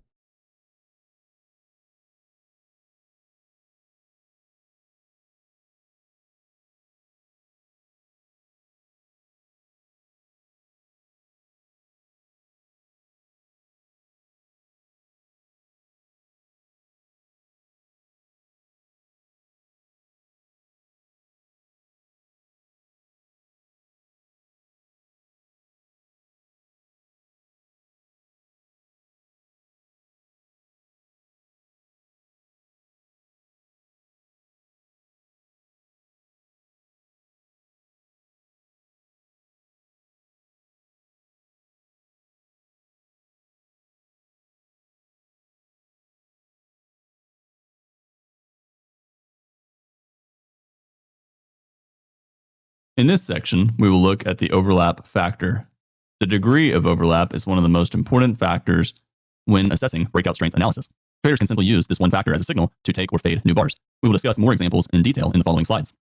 So why is identifying overlap an important thing to learn? The general idea is that the more 2 bars overlap, the more trading range behavior is present. In order to become a proficient trader, one must be able to differentiate trending versus trading range behavior. The simplest way to find overlap is to compare the size of the breakout to the range of the bar, and if it is beyond a certain threshold, the bar is overlapping the previous bar too much. The following indicators below can be used to help visualize this concept on charts. First is the breakout paint bar, which we discussed in the previous module, and the second is the AMA overlap paint bar, in other words, AMA overlap PB. This overlap paint bar can be used to find non-overlapping bars and bars that are overlapping the prior bar by a small amount based on the user configuration. This code is provided as an example, and it can be used inside many more sophisticated breakout strategies or indicators to further enhance its signals. In the upcoming slides, we will just review the basics of understanding overlap and how one could use it in their trading. In order to use overlap, we must first have a method for quantifying overlap on a chart. The simplest way is to compare the size of the breakout above the high of the prior bar to the range of the current bar and express it as a percentage of the bar range of the current bar. Let's think through the formula to better understand it. You would take the distance of the breakout to the upside, which is the blue arrow that says B up on the top right of the example, and you would divide that by the total range of the breakout bar. Once you have that, you would subtract that number from 1 and then multiply it by 100, and this would give you the percentage of the overlap based on the range of the bar. In the case of a bear breakout, we would measure the distance from the low of the current bar to the low of the prior bar, and the formula would be the opposite, where you would take the bear breakout to the downside divided by the range of the bar, subtract that number from 1, and then multiply it by 100. To be clear, in the formula, B is the breakout distance up or down, R is the range of the current bar, and then overlap is expressed as a percentage of the range based on the current bar. When using the AMA overlap paint bar, it can be configured to work in one of the following 3 modes. First is the overlap mode. This is where the paint bar paints the overlapping bars that meet the minimum threshold set by the user. Second is the small overlap mode. This is where bars that overlap the prior bar by less than the maximum threshold set by the user are painted. An easy way to think about overlap mode and small overlap mode is that they are opposites. Overlap mode will paint the bar as long as it is overlapping by the minimum threshold. For example, if the minimum threshold is 60, it will paint any bar that has overlap greater than or equal to 60% based on the previous bar. Small overlap is the opposite. For example, if the maximum allowed threshold is 40 for small overlap, the indicator will only paint bars that have less than 40% overlap with the prior bar. The last mode is no overlap mode. This is where only bars that have 0 overlap with the prior bar will be painted. These bars are known as breakaway gaps. In the upcoming slides, we will discuss each mode in greater detail. The default mode for the indicator is overlap mode. This chart shows the paint bar with its default configuration where all overlapping bars are identified and marked. The mode is overlap. It is marking inside bars and strict outside bars, meaning for it to be an outside bar, it has to go completely above and below the previous bar. The threshold is 60%, and this means that any bar that meets the minimum overlap threshold of 60% will get painted. Another way to think about this is that for a bar to paint, it must have a threshold equal to or greater than 60% of overlap in relation to the previous bar. Here are the default colors for the paint bar. Inside bars are purple, regardless of direction. Bull outside bars are medium blue. Bear outside bars are orange. Bull overlapping bars are green. And bear overlapping bars are red. The bull and bear overlapping bars are selected based on the bar direction. The user has the option to configure the paint bar to paint these bars based on their breakout direction instead of bar direction. The default option for the paint bar is bar direction. This means that if a bar closes above the midpoint of the bar, the direction of the bar is bullish, and the paint bar will paint the bar green if it qualifies for the minimum threshold overlap. An example of this would be bar 28. Even though bar 28 is a bear bar and closed below the open, bar 28 has a bullish bar direction because bar 28 closed above the midpoint, and this is why the indicator painted the bar green. What's important to realize with this overlap mode is most of the bars that get painted go sideways and have weak follow through, and this makes these bars reasonable fades. For example, traders see the close of bar 8 as a strong bear bar, but because of all the overlap and because the bar is painted, it's actually a credible buy the closed bar. The same with bar 9. Even though bar 9 is a strong bull bar closing on its high, you can see that the indicator painted the bar green, and this is because the overlap is greater than 60% in relation to the previous bar. This makes the close of bar 9 a reasonable sell above bar, betting on weak follow through and reversal down, and you can see that's exactly what happened on bars 10 and 11. Notice that bar 11 is a strong bear bar, however the overlap is less than 60% of the previous bar, and therefore the overlap indicator did not paint the close of bar 11 as an overlapping bar. We will discuss more examples on the following slides. This chart shows the paint bar in small overlap mode, where only bars with small overlap are identified and marked. The mode is small overlap, inside bars, which in this chart are toggled on, however they are optional, they can be turned on or off. Outside bars, which are strictly outside bars. As mentioned on the previous slide, the outside bar must go completely above and below the previous bar. This is also an optional setting. Lastly, the max overlap threshold is 60%. This means that any bar that has less than a 60% overlap of the previous bar will be painted. Looking at the previous slide, bar 8 and 9 were painted as bear and bull overlapping bars. However, on this chart, you can see that they are not painted, and bar 10 and 11 are painted as bear bars, and that's because the overlap of 10 in relation to 9 and the overlap of 11 in relation to bar 10 is less than 60%. Remember, small overlap mode is the opposite of overlap mode. When you have small overlap mode toggled on, as long as the overlap is less than the maximum allowed threshold, in this example 60%, the bar will be painted. The colors, as we mentioned on the previous slide, are the exact same on this current chart. As well as the bull and bear overlapping bars, the color is selected based on the bar direction instead of the breakout direction. Remember, bar direction means that as long as the bar closes above the midpoint of the bar, it will paint the bar as a bull bar. And if the bar closes below the midpoint of the bar, it will paint the overlap as bearish, in other words, red. What's important to realize on this chart with the small overlap mode toggled on is that when the bars get painted, they typically get a second leg. For example, bars 10, 11, and 12 got a second leg down. The bull bar on bar 20 got a second leg up after the pullback 22 and 23. The second leg up was on 24. Bar 24, which was painted as a small overlapping bar, also got a second leg up on 26. And there are many other examples on this chart. Bar 53 got a second leg up. Bars 56 through 61 got follow through buying and a second leg up as well. Next, let's take a look at the last mode of the indicator, which is no overlap mode. This chart shows the paint bar in no overlap mode, where only bars with open breakaway gaps are identified and marked. The mode is no overlap. Inside bars in this example are turned off, as well as outside bars. They are also turned off. And the requirement for a bar to be painted is that the bar has to have an open breakaway gap. A breakaway gap, at a minimum, is 2 adjacent bars that do not overlap. They can touch and have a zero height breakaway gap, but they cannot overlap. For our purpose, the definition of a gap is different from the technical price action one. For a bull example, a bull gap means the low of the current bar is greater than or equal to the high of the previous bar. For a bear gap, the high of the current bar must be less than or equal to the low of the previous bar. In traditional technical analysis, the range of the gap is measured from the close of the previous bar to the open of the current bar. The problem with this definition is that it ignores important variables. For example, bar 12 opened below the close of bar 11, and therefore in traditional technical analysis, this would be considered a gap or a breakaway gap. However, this definition ignores the fact that bar 12 actually went above the close of bar 11, closing the gap, and that is a sign of weakness by the bears. Therefore, we will not be using this as our definition. The default colors for the indicator when no overlap is turned on is the same as the previous modes.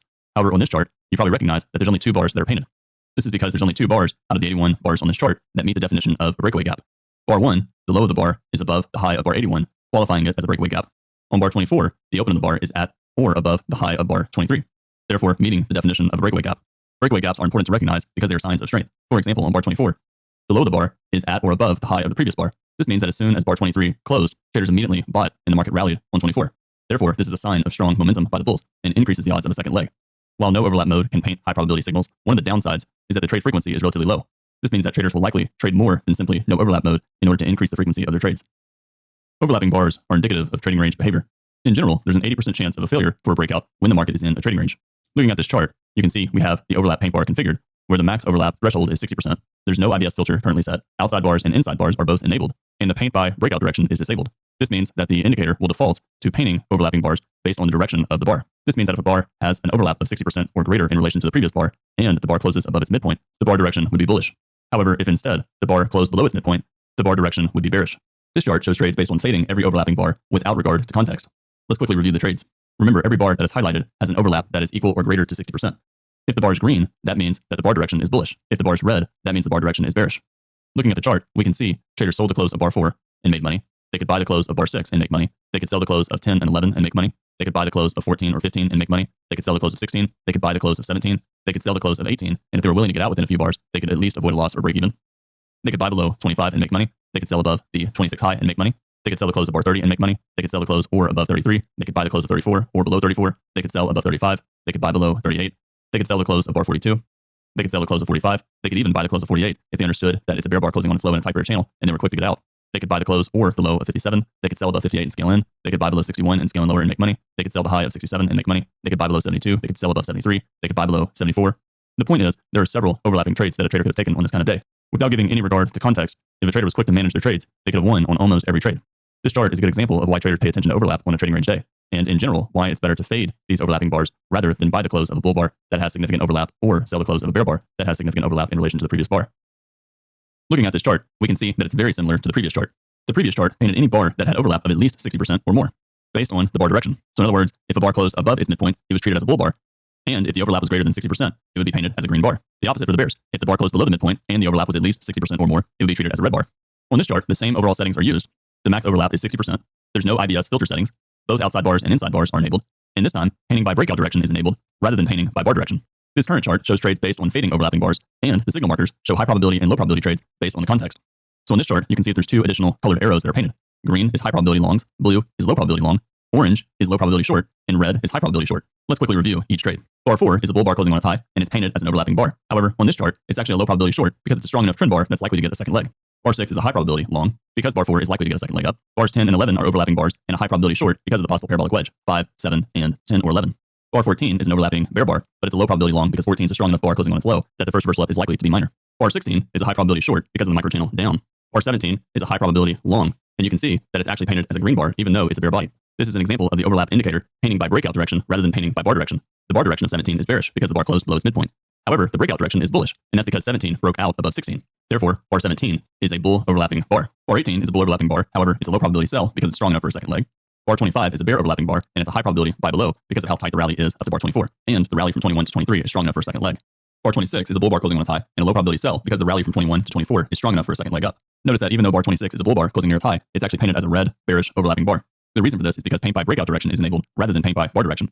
Because bar 26 broke out below bar 25, it qualifies as a bear breakout, and therefore the indicator is painting bar 26 as a bear overlapping bar. The same goes for bar 30. Bar 30 closed at the open. However, it is painted as a bear overlapping bar, and that's because bar 30 broke below bar 29, making it a bear breakout bar. Bar 30 is a high probability sell because of the consecutive buy climaxes and the wedge top at bar 19, 24, and bar 27. Bar 33 is a low probability sell because it's a strong enough bull breakout that the odds favor a second leg up, and the first reversal down below 30 is likely to be minor and lead to a trading range. Bar 34 is a high probability buy below because 33 is strong enough for a second leg. Notice that bar 34 is a bear reversal bar. However, the indicator is painting it as a bull overlapping bar. Again, this is because paint by breakout direction is enabled, and since bar 34 broke out above bar 33, it qualifies as a bull breakout bar. Bar 35 is a high probability sell because it's 2 legs up in a likely trading range. Bar 38 is a low probability buy because it's inside the middle of the trading range that's forming a triangle. Bar 41 is a high probability sell because of the micro channel down to 39 and the odds favoring a test of the 32 close. Bar 45 is a high probability sell because of the 3 consecutive bear bars down to bar 44. Notice that even though bar 45 is a bull bar closing on its high, it's painted as a bear overlapping bar because paint by breakout direction is enabled. Bar 48 is a low probability buy because it's a bear bar closing on its low and the channel down is tight. Bar 57 is a high probability buy because of the series of bull bars up to bar 56 and the odds favoring a second leg. Bar 58 is a low probability sell because the odds favor higher prices and a second leg up. Notice that bar 58 is also a bear overlapping bar, and that's because paint by breakout direction is enabled, and bar 58 broke out below bar 57. Bar 61 is a low probability buy because it's 2 legs up in an overall trading range, and the pullback could be deep. Bar 67 is a high one buy and a high probability sell because the market is in a trading range, and the high one is near the top of the range. Bar 72 is a low probability buy because of the consecutive bear bars and the odds favoring a second leg down. Bar 73 is a high probability sell because the odds favor a second leg down and a test of the bar 72 low. You can see, even though bar 73 is a bull bar, it's painted as a bear overlapping bar because paint by breakout direction is enabled. The same for bar 74. Bar 74 is a high probability buy because it is the third leg down. We can see that this chart is almost identical to the previous chart. The only difference on this chart is that there's less entries than the previous chart. On this chart, the trader is focusing on tactical entries. This means that the trader decides whether to take the signal or wait for the pullback to take the position in the direction of the breakout, looking for the second leg. In this example, a trader would buy the close of bar 6 expecting a second leg up. They would sell the close of bar 10 or 11 because it's leg 3 and the odds favor 2 legs down. They would sell the high of 15, betting on a second leg down after 14. They would also sell the high of bar 16, betting that it's a weak buy signal bar after a micro channel from the bar 11 high. Traders would still buy the close of 17 because the odds favor a second leg up. They would buy the low of 20 because 18 is a strong enough bull reversal bar for traders to expect a second leg up. They would buy below 25. They would sell above or the close of 30. They would sell above 33. They would sell above 35 or the close of 36, betting on a second leg down after 31 and 32. They could also wait for the reversal down 37 and 38 and sell above the weak buy signal bar 39, betting on the second leg down. The bears can sell above 45, betting that the 3 consecutive bear bars of 44 is strong enough for a second leg. Instead of selling the close of 48, traders can sell the upper third of 48 because of the overlapping bars 45, 46, and the tail below 47. Bulls, they can buy the close or below 57 during bar 58. Because the rally up to bar 60 is fairly strong, bulls will buy the pullback on 61, or they'll buy during the bear breakout of bar 62, such as the bar 58 low. Bears will sell the 61 high because it's a weak high one and the odds favor a second leg down. Bears will also sell the bar 73 high because the odds favor a second leg down after bar 71 and 72. Over the past couple of slides, we looked at the overlap indicator and toggled the paint bar to find overlapping bars that had an overlap of at least 60% or more based on the previous bar. Now let's look at the same indicator and see how we can find breakouts using the small overlap mode function. The reason why small overlap mode can be important is because bars that do not overlap the prior bar by much are likely to break out and get a second leg. On this chart, we have the indicator configured to allow a max overlap of 45%. There's no IBS filters set. Both outside bars and inside bars are disabled, and the paint by bar direction is disabled as well. This means that the paint bar is going to paint based on the direction of the breakout. For example, bar 9 closed below its midpoint, and therefore it's a red bar. But bar 10 closed above its midpoint, and therefore it is painted as a bull small overlap bar because the bar direction is bullish. Notice on this chart how many of the painted bars get a second leg. For example, the rally on bar 1 and 2 got a second leg up on 6. The bear breakout on 4 and 5 got a second leg down with bar 9. Bar 9 got a second leg down with 11 and 12. 11 and 12 got a second leg down with the sell-off from the 20 high down to the 30 low. 21 got a second leg down with 27. And even 27, with it being a third leg down, got a small second leg down 2 bars later on bar 29. The bull breakout on 34 and 35, it got a second leg up with bar 40, and it also got a larger second leg up to bar 48. The bull bar 47, it got a second leg up with either the series of bars that followed it, bar 48 to 51, or it got a larger second leg on 57.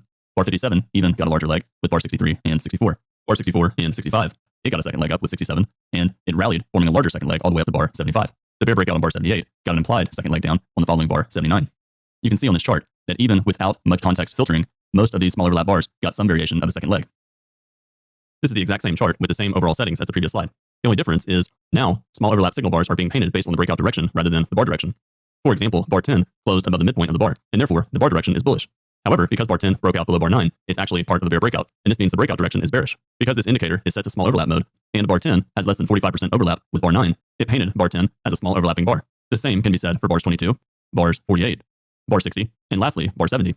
The reason why using breakout direction instead of bar direction is important is because even though bars like bar 10 closed above the midpoint, they're still part of the overall breakout. That's because on a larger time frame, bar 9 through 12 is a large breakout bar that has very little overlap during those 4 bars. By not factoring in breakout direction and instead looking at bar direction, it would be easy to misread the breakout and think it's actually weaker than it really is. Another example would be bar 70. 70 broke out above 69. However, because bar 70 has little overlap in relation to 69, it's still important. By using breakout direction rather than bar direction, we can see that bar 70 is actually a bullish bar, and therefore it's bullish overlap. This increases the odds that 70 will find buyers below, and the market will at least get a small second leg up. Let's take a look at a chart and use the same indicator with small overlap mode turned on, and this time we're also going to turn on IBS. As you learned in the previous module, IBS is used to measure the strength of the bar. In this example, we're going to continue with our max overlap allowance of 45%. Bull IBS filter will be 65%, and the bear IBS filter will be 35%. Outside bars and inside bars will continue to be disabled. Lastly, we're going to paint the direction of overlap based on breakout direction rather than bar direction. If we were looking at the same chart without the IBS filter of 65% for the bulls and 35% for the bears, bar 2 would actually be painted as a bullish small overlapping bar. However, in this example, bar 2 failed to meet the bull IBS filter of 65%. This means that bar 2 closed below 65% of the range of the bar, which caused the IBS filter to filter out the bar. Another example would be bar 47. Bar 47 meets the minimum overlap allowance of less than 45%, and it's a bear breakout. Therefore, bar 47 should actually be painted as a bearish small overlap bar. However, bar 47 failed to meet the IBS requirement of 35%. This caused the indicator to filter out bar 47 as a credible signal. The same thing can be said for bar 51 that was said for bar 47. So what's the point of IBS, and how does it improve the quality of this indicator? The reason that the IBS filter improves the indicator is because it allows the trader to paint small overlapping bars in the direction of the breakout, but it also allows the trader to filter out bars that do not close above a certain range or below a certain range. For example, bar 2 failed to close beyond the 65% requirement for the IBS filter. This can be seen as a weaker bull bar and a sign of decreasing momentum. The same can be said for bar 47 and bar 51. Both of them failed to close beyond the 35% requirement for the IBS filter, and even though the overlap was below the maximum allowance, it was still not a strong enough bar to trigger a signal. In this section, we looked at the overlap component of breakouts. We talked about how to use overlap and how to structure high probability trades. In the next section, we will look at counting legs.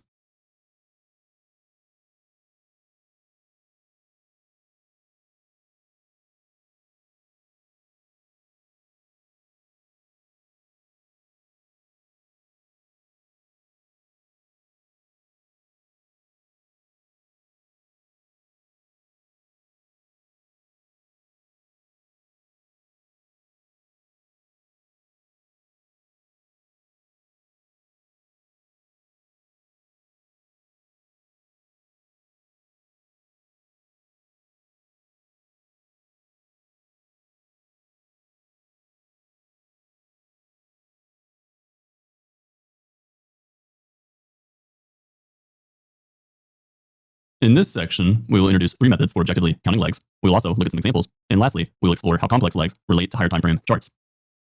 A simple leg is also considered a microchannel, and it does not have any pullbacks inside the major leg. For example, a simple leg would be bars 20 to 24.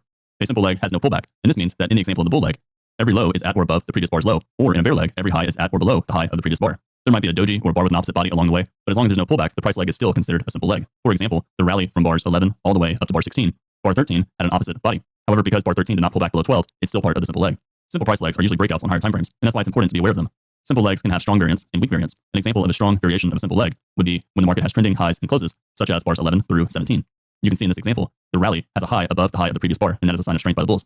A weaker simple leg has more opposite bars, dojis, or even inside bars, and less trending closes. There are more bars closing below the extremes of the prior bars than above it. An example of a weaker simple leg would be bars 66 up to 74. You can see there's a lot of overlapping bars, there's several dojis, there's an occasional inside bar, and bars are not closing above the high of the previous bar. This is much different than the strong variation of a simple leg that we discussed during bars 11 up to 17. Because a simple leg is the same thing as a microchannel, there are often breakouts on higher timeframes. This is the same chart as the previous slide, but on a 15-minute timeframe.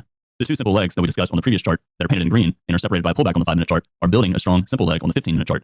The 5-minute pullback on the previous slide can be summarized into lower tails below bar 6 and bar 7 on this 15-minute chart in front of us. The small size of bar 6 and the overlap with bar 7 suggest there might have been a pause or a pullback on the lower timeframe, which was the 5-minute chart on the previous slide. You can see on this 15-minute chart that the bull trend is getting resumption after going sideways for a day and a half by breaking out of the triangle of the bull flag. The key takeaway of this slide is that breakouts are often comprised of smaller simple legs on a smaller timeframe. This also means when you see a breakout bar, such as bar 4 closing on its high, a trader can look at a smaller timeframe to look at the leg that created the bar. If the bar, such as bar 4, was created by a strong variant of a simple leg, that increases the probability that bar 4 is going to go higher.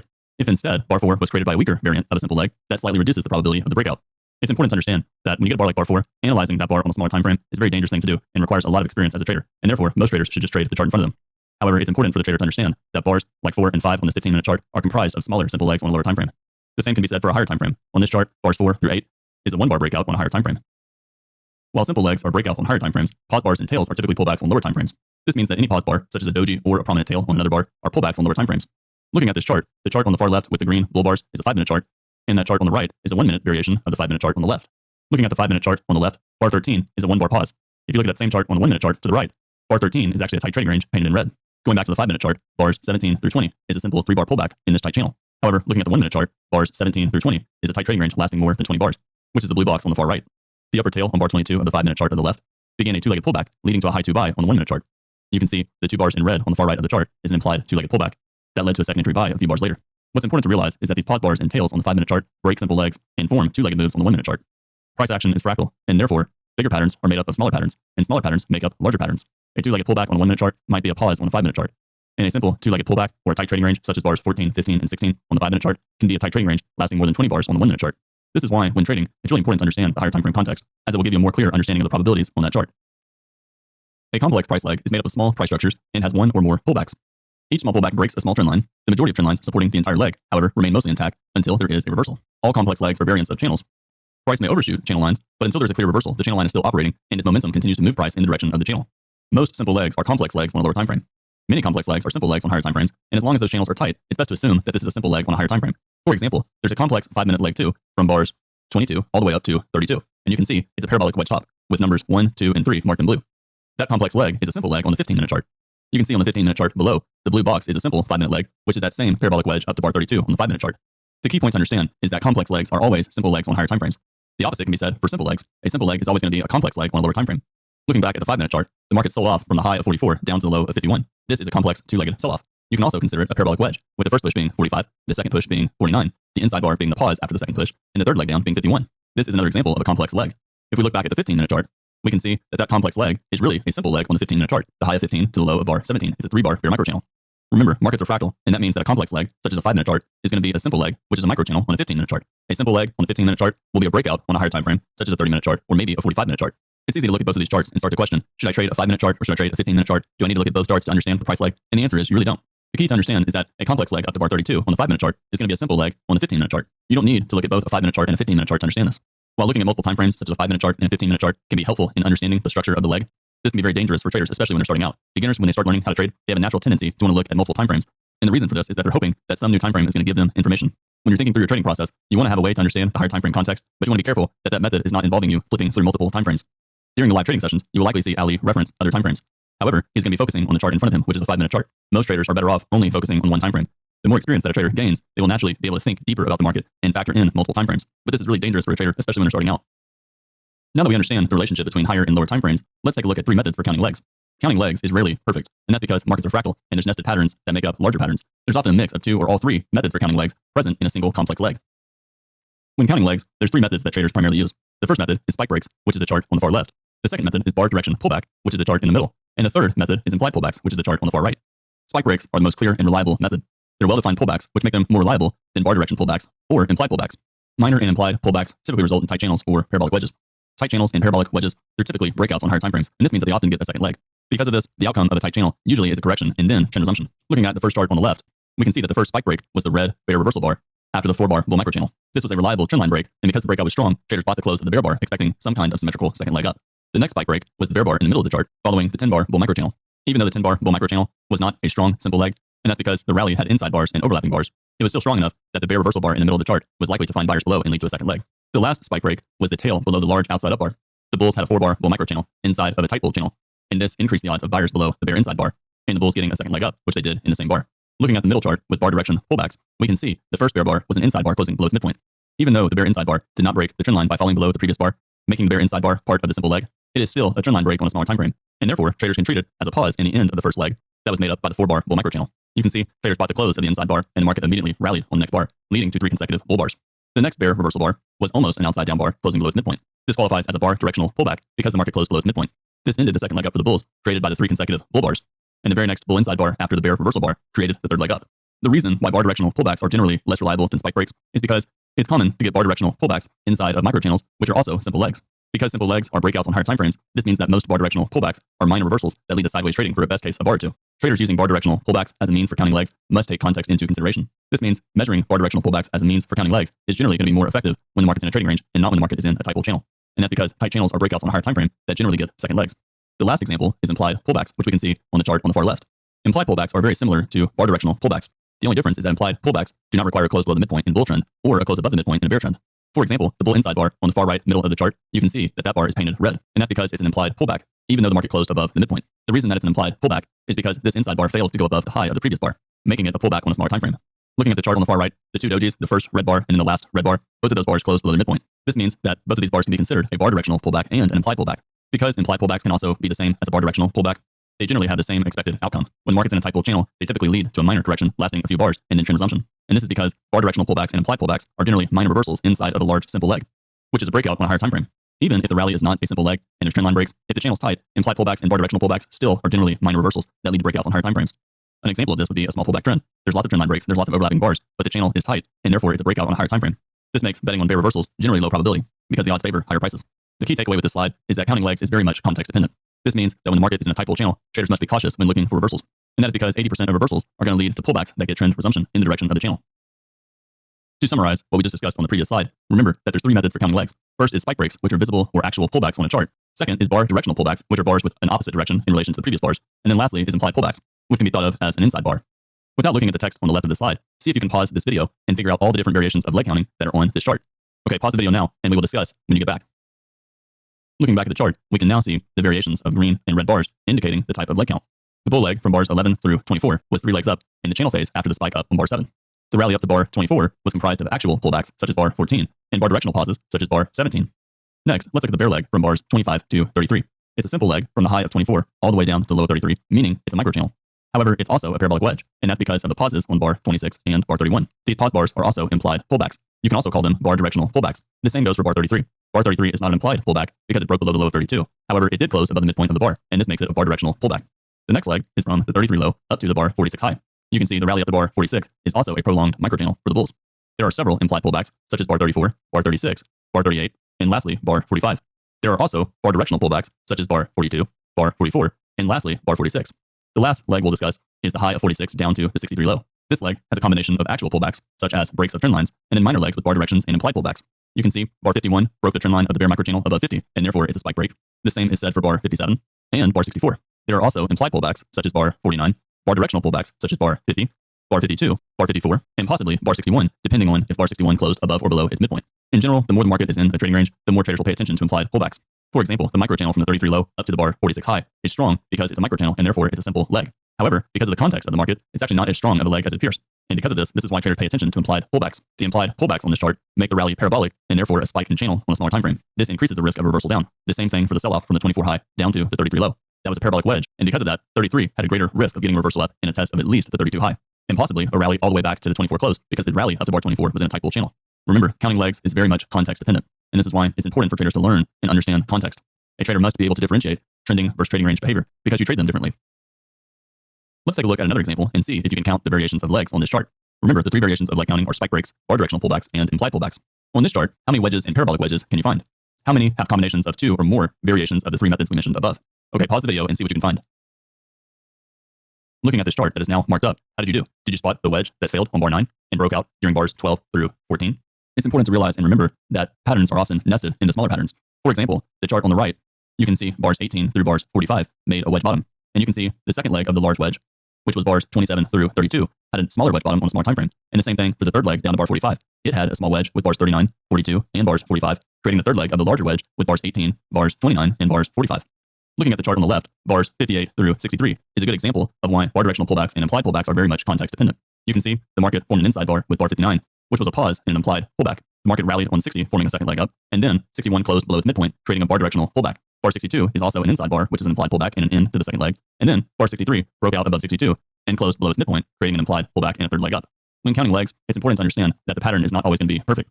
For example, the chart on the right, the market rallied on bar 70, pulled back to 72, and that's a spike break, and then formed a 3-bar microchannel from the 72 low up to the 74 high, pulling back on 75 and 76, and then getting a third leg up on 77 and 78. You can see the third leg up on 78 is actually a truncated wedge, meaning that 78 formed a lower high with 74, and that the third leg up did not go above the high of the second leg. The pattern is not a typical wedge top, but it still acts as a wedge top.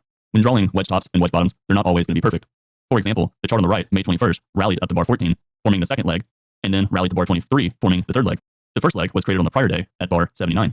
This makes the rally up to bar 23 on the chart on the right a credible wedge top. However, other traders may look at the chart on the right and see the wedge top from the bar 9 high to the bar 14 high to the bar 23 high. Both examples would be valid. When counting legs and looking for wedge tops and wedge bottoms, you're basically looking for reversal patterns. And whenever you're looking for reversals, you know that context is very important. On this chart, the market has a lot of trading range price action. This means that the wedge tops up and down are likely to at least get a couple of legs and be successful. When the market is in a trend, looking for wedge tops in a bull trend or wedge bottoms in a bear trend are much more dangerous. Again, the point in bringing this up is that traders must understand the context of the chart. By counting legs, you're measuring the strength of the reversal attempt and deciding whether that reversal is going to lead to a pause and ultimately get trend resumption, or if that reversal is going to lead to a successful opposite direction, such as bar 24. 24, the market was in a tight bull channel from the low of bar 1 on May 21st up to the high of bar 23 on that same day. Bar 24 closed on its low and led to a change in opposite direction. An example of a reversal attempt leading to a pullback and then getting trend resumption would be bar 15. Bar 15 on May 21st led to a reversal down. However, it was minor and the market got trend resumption on bars 22 and 23. In this section, we learned the 3 methods for objectively counting legs. We studied some examples and explored how complex legs relate to higher time frame charts. In the next section, we will discuss the fractal nature of price action.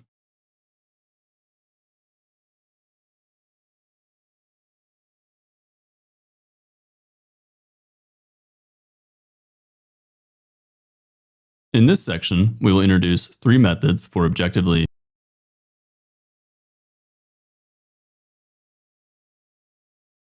In this section, we will learn how markets are a fractal phenomenon, like nature itself. We will look at how traders use this feature of market behavior to find edges and estimate probabilities more accurately. We will then look at some examples. And lastly, we will explore how complex patterns relate to higher time frame charts. Price action is a fractal phenomenon. Fractal geometry describes shapes that have smaller variants of themselves in them, like a snowflake. Snowflakes, trees, blood vessels, nerves, and many other things in nature have a fractal structure. Fractal shapes are not identical, but similar enough to be identified as the same. Every price action pattern that you see on a chart is made up of smaller price structures on lower time frames and is part of a larger price structure on a higher time frame. A price action pattern is a fractal, smaller piece of a larger, more complex pattern that is forming on a higher time frame, and at the same time has many smaller fractals in its own structure that are building it on a lower time frame. When looking at a chart, most major legs are not simple legs. Major legs are made up of a series of small, simple legs. Those simple legs are usually major legs on a lower time frame, and those major legs themselves are usually made up of simple legs on that lower time frame as well. This means that a simple leg is really a major leg on a lower time frame, and that lower time frame major leg is made up of a series of simple legs on that same time frame. For example, the rally on this chart from the low of 59 up to the high of bar 6 is a breakout in a simple leg on a higher time frame, such as a 30-minute chart or a 60-minute chart. On this 5-minute chart, we can see that breakout from the low of 59 to the high of bar 6 on a higher time frame is really a prolonged major leg on the 5-minute chart. This major leg is made up of a series of simple legs. For example, the rally from the 63 low to the 66 high, the rally from the 77 low to the 78 high, and even the rally from the 3 low to the bar 6 high on the following day. That major leg is made up of a series of smaller legs. The key is to see how the bigger and smaller picture go together, and see how the lower time frame builds the current chart. It's also important to see how this chart is contributing to the higher time frame chart. For example, we can see the green line from the 59 low up to the 71 high. On a 15-minute chart, this would be a simple leg in a microchannel, and therefore we can think of bar 59 to 71 as a leg 1. This leg 1 on the 5-minute chart is made up of a series of simple legs, such as the 59 low to the 62 high, the 63 low to the 66 high, with implied pullbacks during 67, 68, and 69, and then the rally from either the 68 low or the 69 low to the 71 or 72 high. Going back to what we discussed a couple of slides ago with leg counting, the rally from 59 up to 71 is a great example of why counting implied legs in a type bull channel is dangerous. You can see the parabolic wedge up to bar 71, and if a trader saw it as a parabolic wedge, they may expect a couple of legs sideways to down, and you can see that's what happened with 72 down to 77. However, look what happened afterwards. The market broke out to the upside, and the bulls got a second leg. So remember, when you're looking at counting legs and thinking about the market, whenever the market is in a type bull channel, it's often a breakout on a higher time frame, and this means any reversal down is likely to be minor. We can see that this rally up to bar 71 got a 2-legged pullback from the 71 high to the 73 low, and then the 74 high down to the 77 low. But because of the reasons we just mentioned a few seconds ago, it was likely to be minor, and the bulls got a symmetrical second leg up to the bar 6 high on the following day.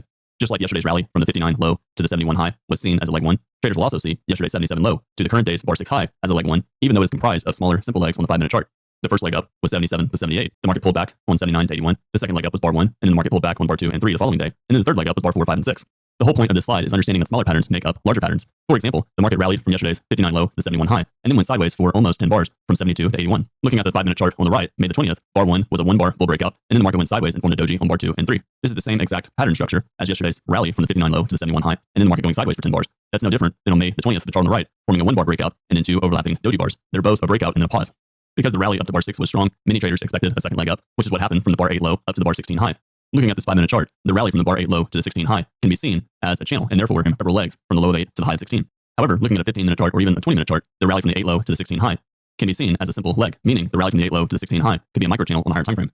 Remember, type bull channels make up breakouts on higher time frames. The market sold off from the 17 high to the 19 low, and because of the overlapping bars, we can see that sell-off was comprised of smaller legs on the lower time frame. It got a second leg down from the high of 21 to low of 22, and then the bulls got a second leg up to the 25 high. That second leg could be seen as a second leg up from the rally up to the 16 high. Breakouts, as you learned in the previous module, typically get second legs. Because the rally from the 8 low to the 16 high can be seen as a simple leg on a higher time frame, it is seen as a breakout. And therefore, it's reasonable to expect the breakout up to the 16 high to get a second leg, which it did on bar 25. Next, the market sold off from the 25 high to the 36 low, and that sell-off was comprised of smaller legs on a lower time frame. On the 5-minute chart, it can be seen as 3 legs down. However, on a 15 or 20-minute chart, it can be seen as a simple leg and a microchannel, meaning a breakout. Bar 27 was a bear breakout, and bar 28 and 29 are smaller bars, and you can see that as a small spike and channel pattern. The sell-off from the high of 26 to the low of 30 can be seen as a spike and a leg 1, and then the rally from 30 to 31 and 32, and then the sell-off down to 36 can be the second leg. In other words, the sell-off to 30 can be seen as a spike, the rally to 32 can be seen as a pullback, and then the sell-off to 36 can be seen as a channel. The market formed a 2-legged pullback up to bar 43, and then formed a strong sell-off down to 48. The reason for that strong sell-off is because traders saw the sell-off down to the 36 low from the 25 high to the 36 low as being a leg 1 and a breakout on a higher time frame. Because breakouts typically get second legs, the market got a second leg down on 48. 48 was a strong enough breakout. It got a second leg down that was symmetrical on bar 56. And you can see, looking at the rest of the chart from 56 all the way to 78, the legs are made up of simple legs and smaller legs on lower time frames. It's okay if you don't see all the variations of the legs or if this appears a little bit confusing. The key point in understanding is that larger patterns are made up of smaller patterns. Going back to our original example of the rally from the 59 low all the way to the bar 6 high, that rally is a breakout on a 60-minute chart and might be just one simple leg in a microchannel. On the 5-minute chart, the rally from the 59 low to the bar 6 high is a major leg that is made up of a series of smaller legs, such as the 63 low to the 66 high, the bar 3 low to the bar 6 high. Those are all smaller variations of simple legs.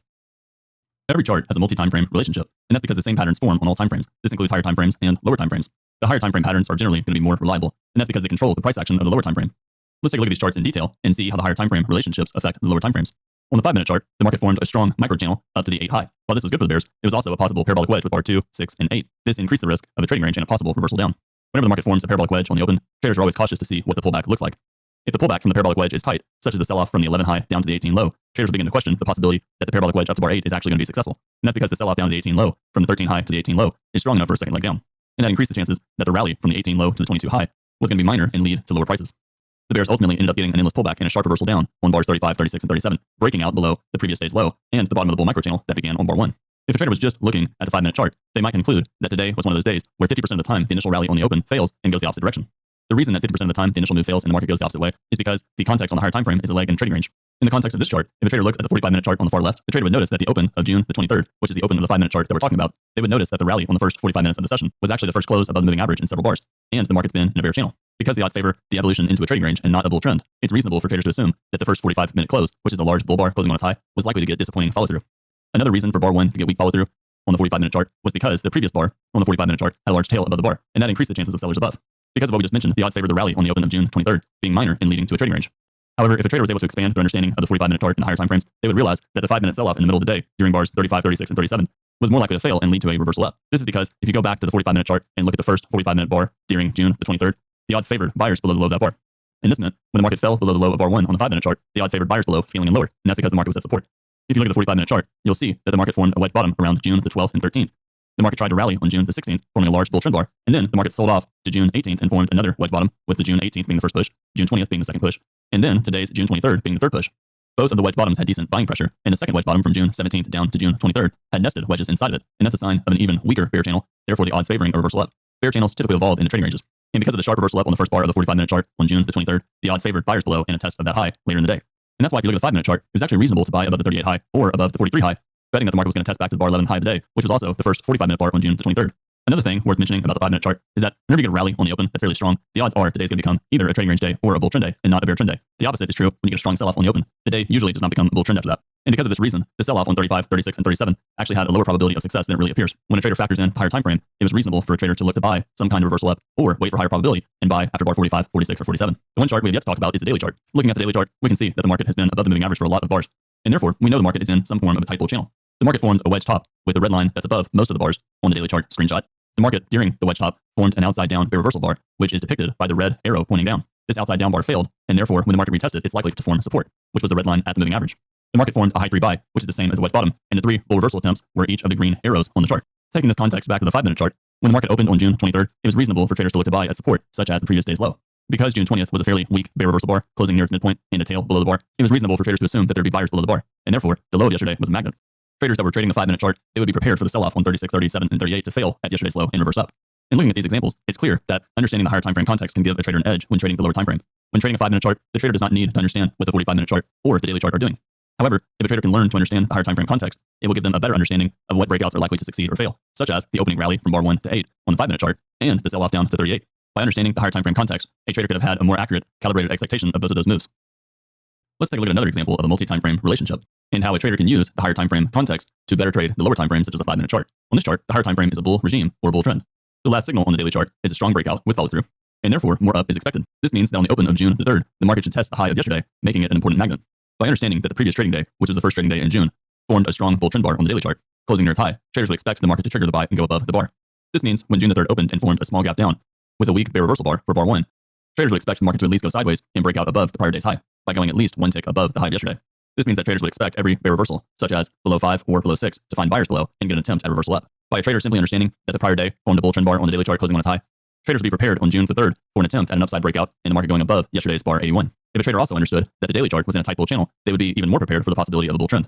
Whenever the higher time frame, such as the daily chart, is in a tight bull channel, there's a greater risk of the market getting a close above the open. The green arrow on the daily chart is the first month in June. By looking at the green arrow, we can see that the daily chart at that point has only had 2 consecutive bull trend bars, and the first bar was fairly small, which was the doji bar right before the green arrow. This meant that June the 3rd had an increased risk of becoming another bull trend day.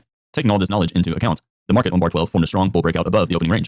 The opening range can be considered the first 8 bars of the day, and it was a trading range with a double top and a double bottom. The market on bar 12 formed a strong breakout of that opening range, trading range, and therefore more up was expected. Because of the context on the daily chart and the previous day forming a fairly tight bull channel, there was an increased risk of the market getting followed through after yesterday's rally in another small pullback bull trend. If a trader was to take the higher time frame context one step further, they could see on the 45-minute chart that the market formed a wedge bottom and 3 pushes down, with the third push being on May the 30th.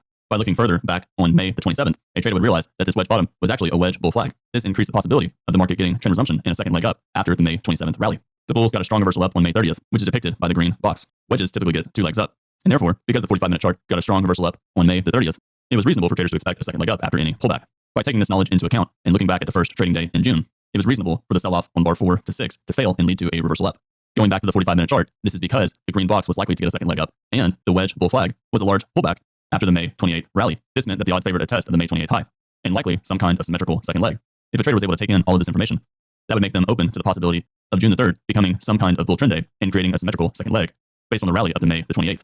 I want to be clear, experienced traders often use higher time frames to give them a better calibrated expectation of what the 5-minute chart should do. This kind of trading requires experience. If a trader's not careful, they'll go from trading a 5-minute chart to trading a 45-minute chart and then getting confused and then going to a 15-minute chart. They'll naturally start looking for the perfect time frame. And in trading, there is no perfect time frame. When traders are using higher time frames to get a better sense of the overall direction, it's very important for a trader to have a process so they don't somehow start trading several time frames at the same time and getting confused. Another challenge that traders have with using higher time frame analysis is that when they're trading a 5-minute chart, they'll have an unshakable bias based on the higher time frame. They will look at the 45-minute chart and they'll see the rally inside the green box of the 4 consecutive bull trend bars, and they'll think to themselves, yeah, the odds favor a second leg up. However, what if instead bar 1 formed a strong bear bar closing on its low, and bar 2 formed a strong follow-through bar? That would increase the risk of some kind of second leg down. And then, what if the next 8 bars formed a series of strong bear bars closing on their lows? The point is, price is truth. And if you're trading the 5-minute chart, you cannot be in denial of what the 5-minute chart is doing. If you get a series of strong consecutive bear bars closing on their lows, and you think the odds are there should be buyers below, and you get a reversal up, you have to be open to the possibility of being wrong. Traders starting out, it's already hard enough for them to accept a losing trade. Therefore, when traders start adding in multiple time frames and thinking through higher time frame context analysis, it can be even more difficult for a trader to accept a loss. The point in me saying this is that while higher time frame context is extremely important and can give a trader an edge when trading the 5-minute chart, they must also respect the 5-minute chart and not be in denial if their higher time frame premise is wrong. A nested pattern is a pattern that has one or more smaller variants of itself in its structure. Looking at this chart, we can see that the market formed a wedge bottom down to bar 60. The first push was bar 12, the second push was bar 36, and the third push was bars 59 with 60 being the reversal up. You can see this large wedge has nested smaller wedges inside of it. Each leg down of the large wedge bottom, depicted with letter A at bar 12, letter B at bar 36, and letter C at bar 59, is made up of smaller wedges for each leg. For example, the sell-off down to bar 12 formed a parabolic wedge. The first push was bars 6, 7, and 8, and then 9 was the second push, and then 12 was the third push. This could be considered a wedge for the first leg down, which was letter A. Letter B, which was bar 35, and the second leg down of the large wedge, also had a smaller wedge for the second leg down. The sell-off from the 20 high down to the 35 low had many variations of a wedge bottom, but a simple one to draw would be the 26 low, the 32 low, and the 36 low. The final leg down of the large wedge bottom, which was C, down to bar 59 and 60, has 2 legs down, with the first leg ending at 47 and the second leg ending at 59. Both those 2 legs had a wedge bottom nested inside of them.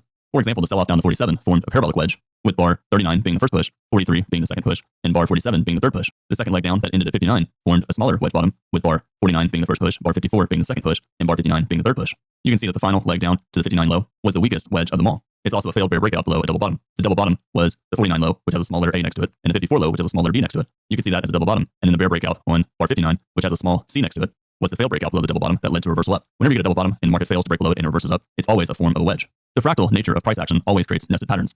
A nested pattern always has a higher probability of doing its function, in this case a reversal up from a wedge bottom.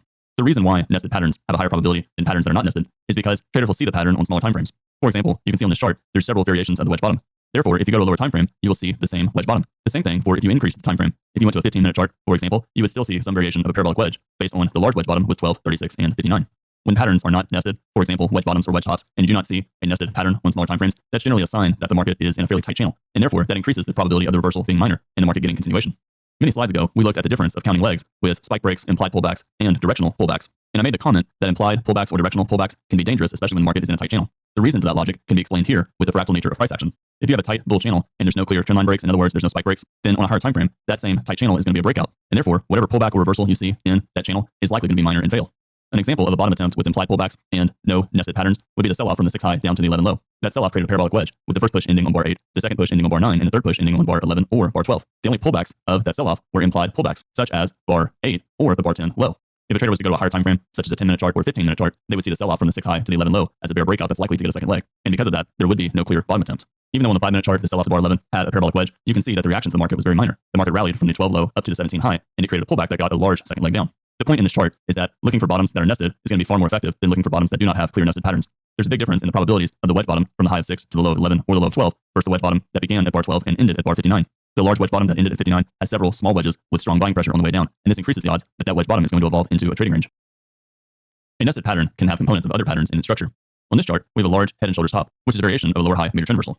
The market formed the left shoulder on the rally up to bar 5 on August the 21st. It formed the head around bar 42 on that same day, and then the market formed the right shoulder around bar 68 on that same day as well. You can see both the left shoulder, head, and right shoulder have nested patterns inside of them that make up the larger pattern. For example, the head is made up of a smaller head and shoulders top. You can see the market formed a parabolic wedge at the 31 high being the first push, the 37 high being the second, and the 41 high being the third. This parabolic wedge got a trend line break down to the 45 low, and then rallied up to the bar 50 high. That bar 50 high is a lower high major trend reversal, and therefore you can also call it a head and shoulders top. This is an example of a larger pattern being made up of a smaller pattern. On this chart, we have a head that's made up of an even smaller head and shoulders top, which is a lower high major trend reversal. Looking at this same chart, the right shoulder around bar 68 is also a double top bear flag with bar 68 and 72. This is another example of a nested pattern, which is the double top, making up the larger pattern, which is the right shoulder. Again, a general rule of thumb is when you're looking for reversals, it's usually ideal to have nested patterns make up the larger pattern. This is because traders on various time frames will see the same pattern, and it'll increase the probability of it working. For example, looking at this same chart, the sell-off on bars 56, 61, and 65 could be seen as a variation of a parabolic wedge. The nested legs that make up these patterns are very small. For example, the market formed a double bottom 61 and 62, or even a truncated wedge with 61, 62, and 63. However, there's not a lot of buying pressure in there, and because the sell-off from the 60 high down to the 65 low is a microchannel, that increases the odds that this is a breakout on a higher time frame that'll get a large second leg down, which it did, going into the rest of the day and on the open of the first 5 bars of the next day. An example of a strong wedge bottom that's nested with smaller patterns would be the sell-off from the 77 low on August the 22nd to the bar 7 low on August the 22nd.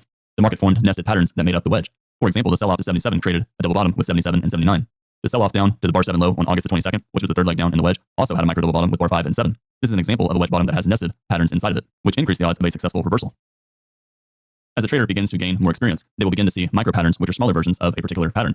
A trader can identify or infer the pattern of the smaller time frame without actually looking at that smaller time frame chart. For example, the market formed a micro wedge up to the bar 45 high.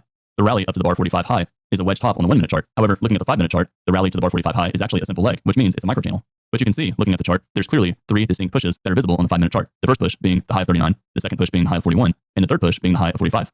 Traders might also see it as the first push being the 38 high, the second push being the 41 high, and the third push being the bar 43 high. If a trader saw bar 43 as being the third push up, when the market broke out on bar 45, they would likely see that as a possible failed breakout of the wedge top.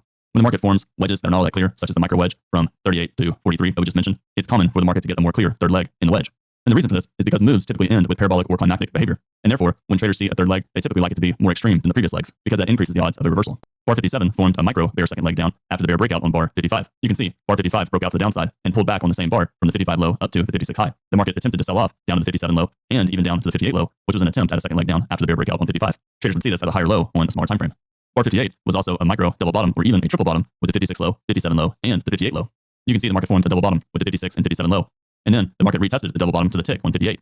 Traders can also argue that the market sold off to the 55 low, rallied during bar 56, and then 57 tried to get resumption down in a second leg below 55, and then 58 also tried to get resumption down and a breakout below 55. Both of those bars 57 and 58, failed and formed their own version of a double bottom. Looking at the beginning of the chart, the market formed a bull microchannel from the 3 low up to the bar 7 high. There were no pullbacks in the microchannel, which is why it is a microchannel. However, there were tails on tops of the bar, which indicated selling pressure on smaller timeframes. Also, 3 of the 5 bars closed below the high of the prior bar, which is another sign of channeling behavior on a lower timeframe. This is in part the reason why the market went sideways after bar 7 during 8 and 9. Channels typically pull back and form trading ranges. Because the channel up to bar 7 was a micro version of a channel, in other words, a microchannel, traders would expect that any trading range that forms after the microchannel would likely go sideways for a few bars and ultimately get trend resumption. In this section, we learned how markets are a fractal phenomenon, just like nature itself. We looked at how traders use this feature of market behavior to find edges and estimate probabilities more accurately. We studied some examples and explored how complex patterns relate to higher timeframe charts. In the next section, we will study basic price structures.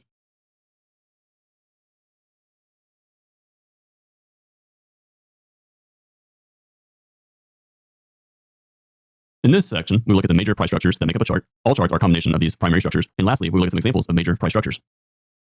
There are 3 basic or major structures that make up price action. First is breakouts, second is trends, and third is trading ranges. Trends are usually some form of a channel, and the channel can be narrow or wide. Trading ranges, they can be tight, broad, or narrow. Every kind of price chart and pattern is made up of one or more of these primary structures.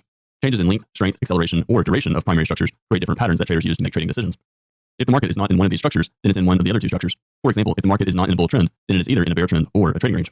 Trading ranges have components of bull and bear trends inside of them. When there are 2 equally strong trends that are active, the market goes sideways, and this is what builds a trading range. This is why a trading range always has fairly low probability of getting a bull breakout or a bear breakout. Because a trading range is by definition 2-sided trading, it requires the market to have a reasonable argument for a bull trend and a reasonable argument for a bear trend. We've already looked at what markets can do, but to give a quick summary, markets can break out, such as the one on the top left. They can form microchannels, which are breakouts on higher timeframes and are often called simple legs. They can form small pullback bull trends, which are tight bull channels, and also breakouts on higher timeframes. They can form channels, which can be tight, such as the channel on the bottom left, or they can be broad. Lastly, the market can form a trading range, which can either be tight or it can be broad. A trading range can be expanding or even contracting. Every pattern you see on a chart is built from smaller price structures. You can think of these structures as simple machines that build more complex machines. For example, a bull structure is made up of either a bull breakout, which can be thought of as a simple leg, a double bottom, or a wedge bottom. For bear structures, they can be made up of bear breakouts, which are simple legs, double tops, or wedge tops. Once the bull or bear structure is complete, the market will return to breakout mode and start the process over again. Let's take a look at the expected response to each one of these structural units. Each structural unit is made up of an event. In the last slide, we discussed that bull structures are made up of bull breakouts, double bottoms, and wedge bottoms, and bear structures are made up of bear breakouts, double tops, and wedge tops. These structural units, as I just mentioned, are known as events. Every time the market makes an event, there's always an expected response. Think about this as the expected probability or expected outcome after one of these events happens. For example, for the bulls, let's say you get a bull breakout and it's a simple leg. The expected response of that particular outcome or event, that particular expected response for the event would be a buy the close swing or scalp in the direction of the long trade. If you have a double bottom for the bull structure, the expected response would be a swing long or a scalp, depending on the strength of the double bottom. And then lastly, if you have a wedge bottom as a bull structure, the expected response would be a two-legged bull swing. Looking at the bear structures, it's the opposite. If we have a bear breakout that's a simple leg, it's a sell to close, swing, or scalp, depending on the strength of the breakout and the overall context of the structure. If we have a double top, it's a swing short or a scalp, depending on the context. Lastly, if the market is forming a wedge top, the expected response is a two-legged bear swing. Now, the market is like a machine, and that machine has a known probability. However, just like any machine, occasionally that machine is going to break down. You can think about it like a car. That car, there's a known probability that that car is always going to get you from point A to point B. However, sometimes that car is going to get a flat tire, it's going to run out of oil, the engine's going to break down, and those are failures. And when the market fails to do the expected response, the market forms a low probability response instead of the expected response. So what does this mean? This means that you have traders trapped on the wrong side of the trade. Both the bulls and the bulls being trapped into a losing position and the bears being trapped out of a winning position, they will both look to sell quickly and on any pullback. And this will result in at least a two-legged bear swing. The opposite for a bear structure. When you have, for example, a bear breakout inside of an overall bear structure, the expected response of that bear structure is a sell to close scalp or a swing. And in this example, if the low probability event happens, the bear structure will fail to get the sell to close scalp for a swing, and instead the market will do the opposite. The market may get a strong reversal bar closing on its high, trapping the bears into a losing position and trapping the bulls out of a winning position. Depending on the strength of the overall failure of the bear structure, the bears will be fairly quick to exit their losing trade. If it's a strong failure and a strong reversal against the bear breakout, the bears might buy back their shorts immediately, anticipating that the market's going to go higher. If it's a weaker reversal, but still a failure and a low probability response, bears may instead look to buy back their shorts on any kind of bounce, reducing their loss on the overall trade. And the opposite for the bulls. They understand that a low probability response is happening to the previous bear structure or bear event, and depending on how strong that low probability event is, they're going to buy immediately. If the low probability event is weaker, but still strong enough to create a failure, those bulls will instead look to buy a pullback, anticipating that the bears will do the same in looking to buy back their shorts. Let's take a deeper dive into bull structural units and talk about some in detail. Remember, there's three types of bull structural units, and there's three types of bear structural units. First is a bull breakout, which you can think of as a simple bull leg. Second is a double bottom, and third is a wedge bottom. That wedge can also be a parabolic wedge bottom as well. Let's discuss bull breakouts. A bull breakout is a bull leg that has consecutive strong bars, and some of them are large trend bars. Most bars close on their highs. As you can see on the chart on the left, looking at the bottom of the chart, we had 6 consecutive bull bars closing on their highs. That's a sign of strong buyers and strong buying pressure. Bars, they form micro gaps and tick gaps, which you can see this chart did. There isn't much overlap between adjacent bars, same thing for this chart as well, and price moves beyond an established resistance, and this is very important. On this chart, you can see the market broke far above the red line, which is the top of the trading range. Another sign of a strong bull breakout is that price moves beyond the moving average with strong bars and consecutive bars closing far above the EMA. Lastly, there are no pullbacks in the spike phase. This is very important. Why is this important? Because strong breakouts trap traders. And if there's no pullbacks during the spike phase, this means that the bears, for example, looking at the bottom of the chart, who sold the high of any one of those bull bars or sold the high of the most recent bear bar closing on its low, they are trapped holding a losing position. And if they scale in higher during the series of bull bars, they are going to be forced to buy back their shorts for a loss, further driving the market to the upside. The bulls, they understand this, and they understand that because the bears are trapped, a pullback might not come for many, many bars, and therefore those bulls will be happy to buy at the market in order to make sure that they'll catch the second leg. The next structural unit is a double bottom. A double bottom is a successful bull test of a previous low. Looking at this chart as an example, you can see the market sold off and then formed a large outside up bar on this chart closing near the moving average. And then the market formed 3 consecutive bear bars, testing the bottom of the outside up bar. That's a small double bottom, in other words, a micro double bottom. Next, the market rallied for 4 consecutive bull bars and formed a small second leg up before the market reversed back down with consecutive strong bear bars. Those bears got a second leg down, forming a wedge bottom, as you can see, marked by the red line. And then the market tested near the lowest red line, which was the bottom of the overall bear trend. The reason this is important is because the bears who sold the low close of this chart, they were so disappointed by the rally that lasted 5 to 10 bars that when the market tested near the bottom of the low close, many of those bears bought back their shorts, which led to the reversal up, lasting 4 bars. The bulls did the opposite. The bulls, they saw the wedge bottom and the possible bottom of the trading range. They bought above the bull doji bar and then likely added to the position as the bulls got the breakout above the moving average. Again, a double bottom is a sign that the market's evolving into a trading range and that bears are buying back shorts near the lows. The bulls, they need a double bottom to trigger and form a bull breakout above all the bars to the left. For example, the doji right before the 2 large bear breakouts on this chart, that's the neckline of the double bottom. You can think of this as the immediate top in the trading range in which the double bottom is forming. Because trading ranges ultimately evolve into trends, the bulls want to get a strong breakout above the trading range, which would also be a breakout above the neckline of this double bottom. Every double bottom is made up of 2 legs. That second leg is always retesting the first leg. And because of that, you want the retest of the double bottom to be weak. This means you want the retest to be a wedge or a parabolic wedge at minimum. But sometimes instead, the market can form a microchannel. And that's a sign and a warning that the second leg and test of the double bottom might be too strong and ultimately the double bottom may fail. So this means that there's really 3 types of tests that you can get for the second leg. It can be a wedge, parabolic wedge, or a microchannel. There's 3 types of double bottoms. You can have a double bottom with an exact test, meaning the second leg down that's retesting the prior leg touches it to the tick. You can have a double bottom that forms a lower low. This is where the second leg goes below the low of the first leg. Or you can get a double bottom that forms a higher low, such as the example in the chart above. The second leg down, which forms a wedge, which is really what you want to see. You want the second leg down to be weak and be broken up into multiple pieces. And you can see on this chart that the market formed a higher low in relation to the low of the chart. That is a higher low double bottom. The third type of structural unit for the bulls is a wedge bottom or a parabolic wedge. Wedges, there are 3 or 4 bare-legged moves in a channel. They can be wide with clear signs of buying pressure along the way, or instead, they can be tight with only minor pullbacks. These wedges lead to 2-legged corrections in the opposite directions, and sometimes, just like the chart above, they can be the start of a bull trend. Wedges, they're very context dependent. And that's because, for example, a parabolic wedge is also a breakout on a higher time frame. And it's really common to get parabolic wedges against the direction of a bear trend. In other words, it's common to get parabolic wedge bottoms inside of a tight bear channel, such as a small pullback bear trend. And that parabolic wedge is a breakout on a higher time frame. You get a reversal that lasts a few bars and a couple of legs, only for the market to fail and lead to lower prices. However, in an example like this, especially when a higher time frame context supports it, when you get a wedge bottom, the general expectation is 75% chance you're going to get two legs in the opposite direction and test at the top of the channel. But it's very important for a wedge to have clear signs of buying pressure along the way.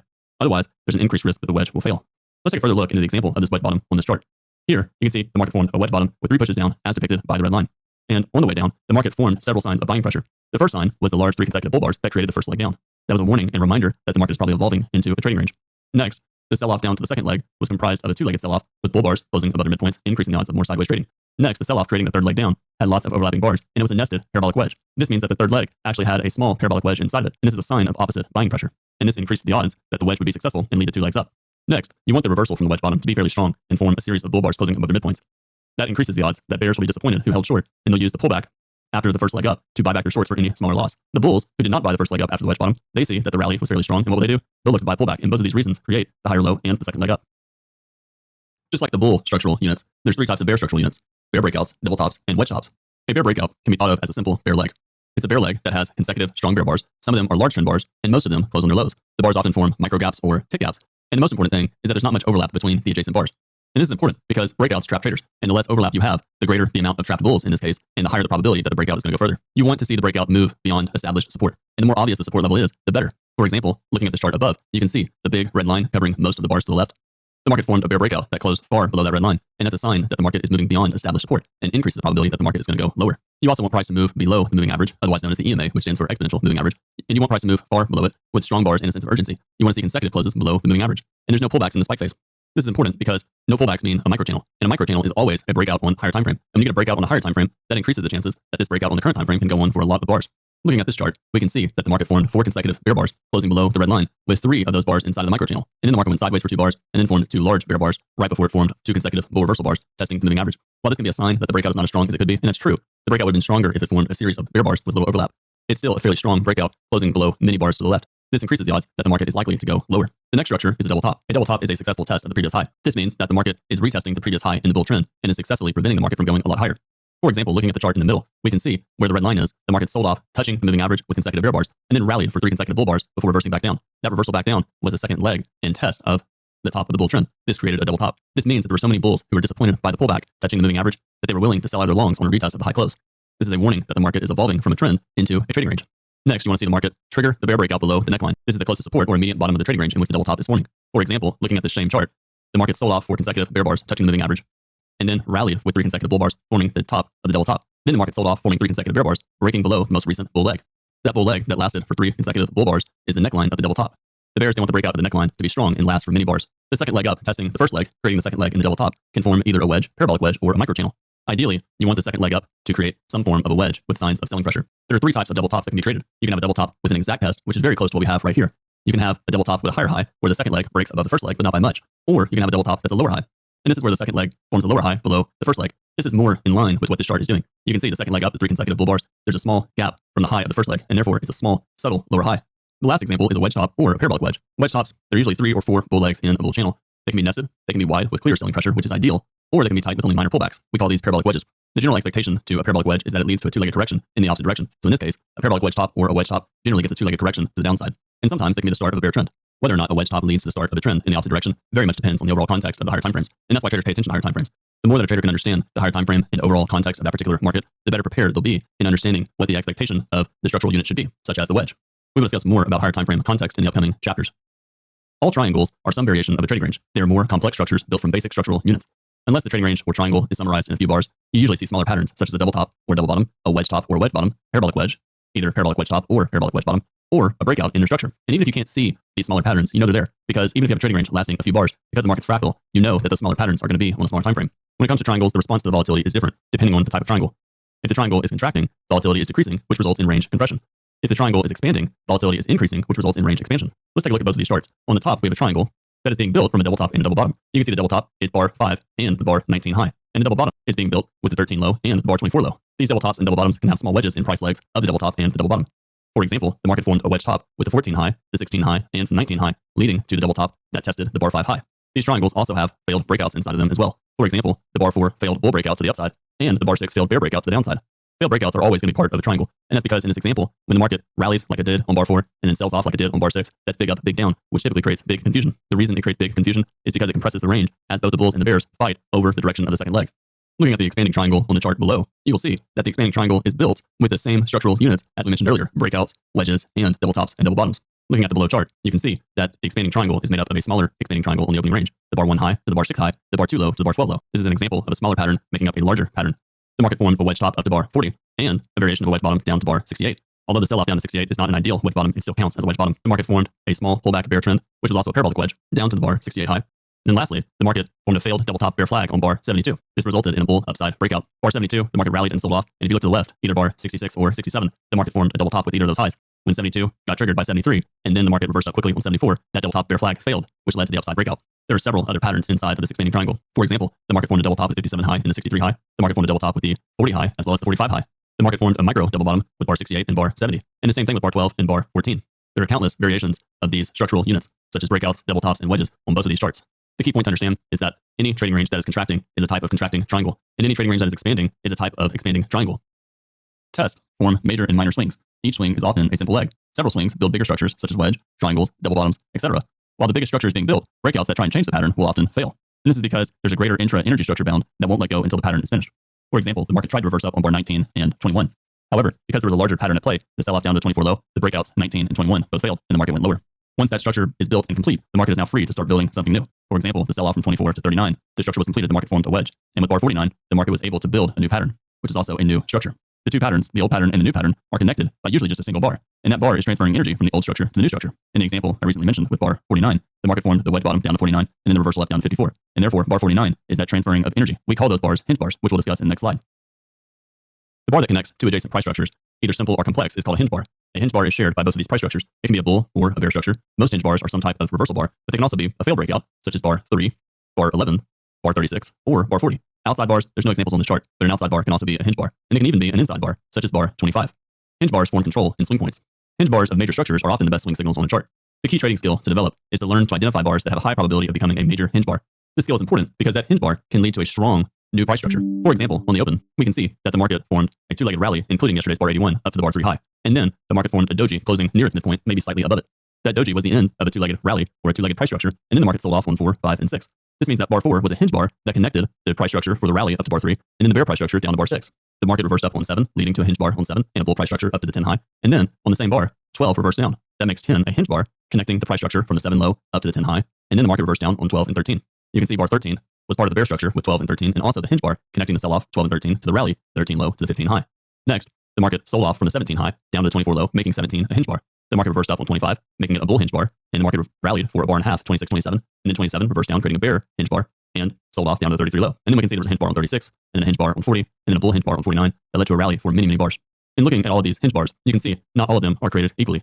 For example, bar 7 formed a bull hinge bar and reversed up to bar 11, and then the market formed a hinge bar and reversed down to 12 and 13. And then on the same bar 13, the market reversed up, forming a hinge bar. You can see that's a lot of overlap, and that makes it difficult to trade. And therefore, those hinge bars are minor reversals. They're minor hinges. They're not as important. And that's why the trading skill that's so important to develop is to learn how to identify bars that have a high probability of becoming a major hinge. For example, the market sold off from the 16 high down to the 24 low. That's a much more important hinge to understand than the back and forth from bars 7 to 15. The other hinge that's important is the 49 low. That led to a rally lasting more than 20 bars. So how do you spot the difference between a major hinge and a minor hinge? You have to understand the context. Looking at this chart, the market sold off down to bar 6 inside of a trading range, and that sell-off on 6 was likely strong enough for a second leg. Was bar 12 and 13 a successful second leg down after the sell-off down to the 7 low? Maybe, but most breakouts get some kind of symmetrical second leg, and therefore there's an increased risk that 12 and 13 is actually a minor second leg down, and the market will get a larger second leg, which the market did on 24.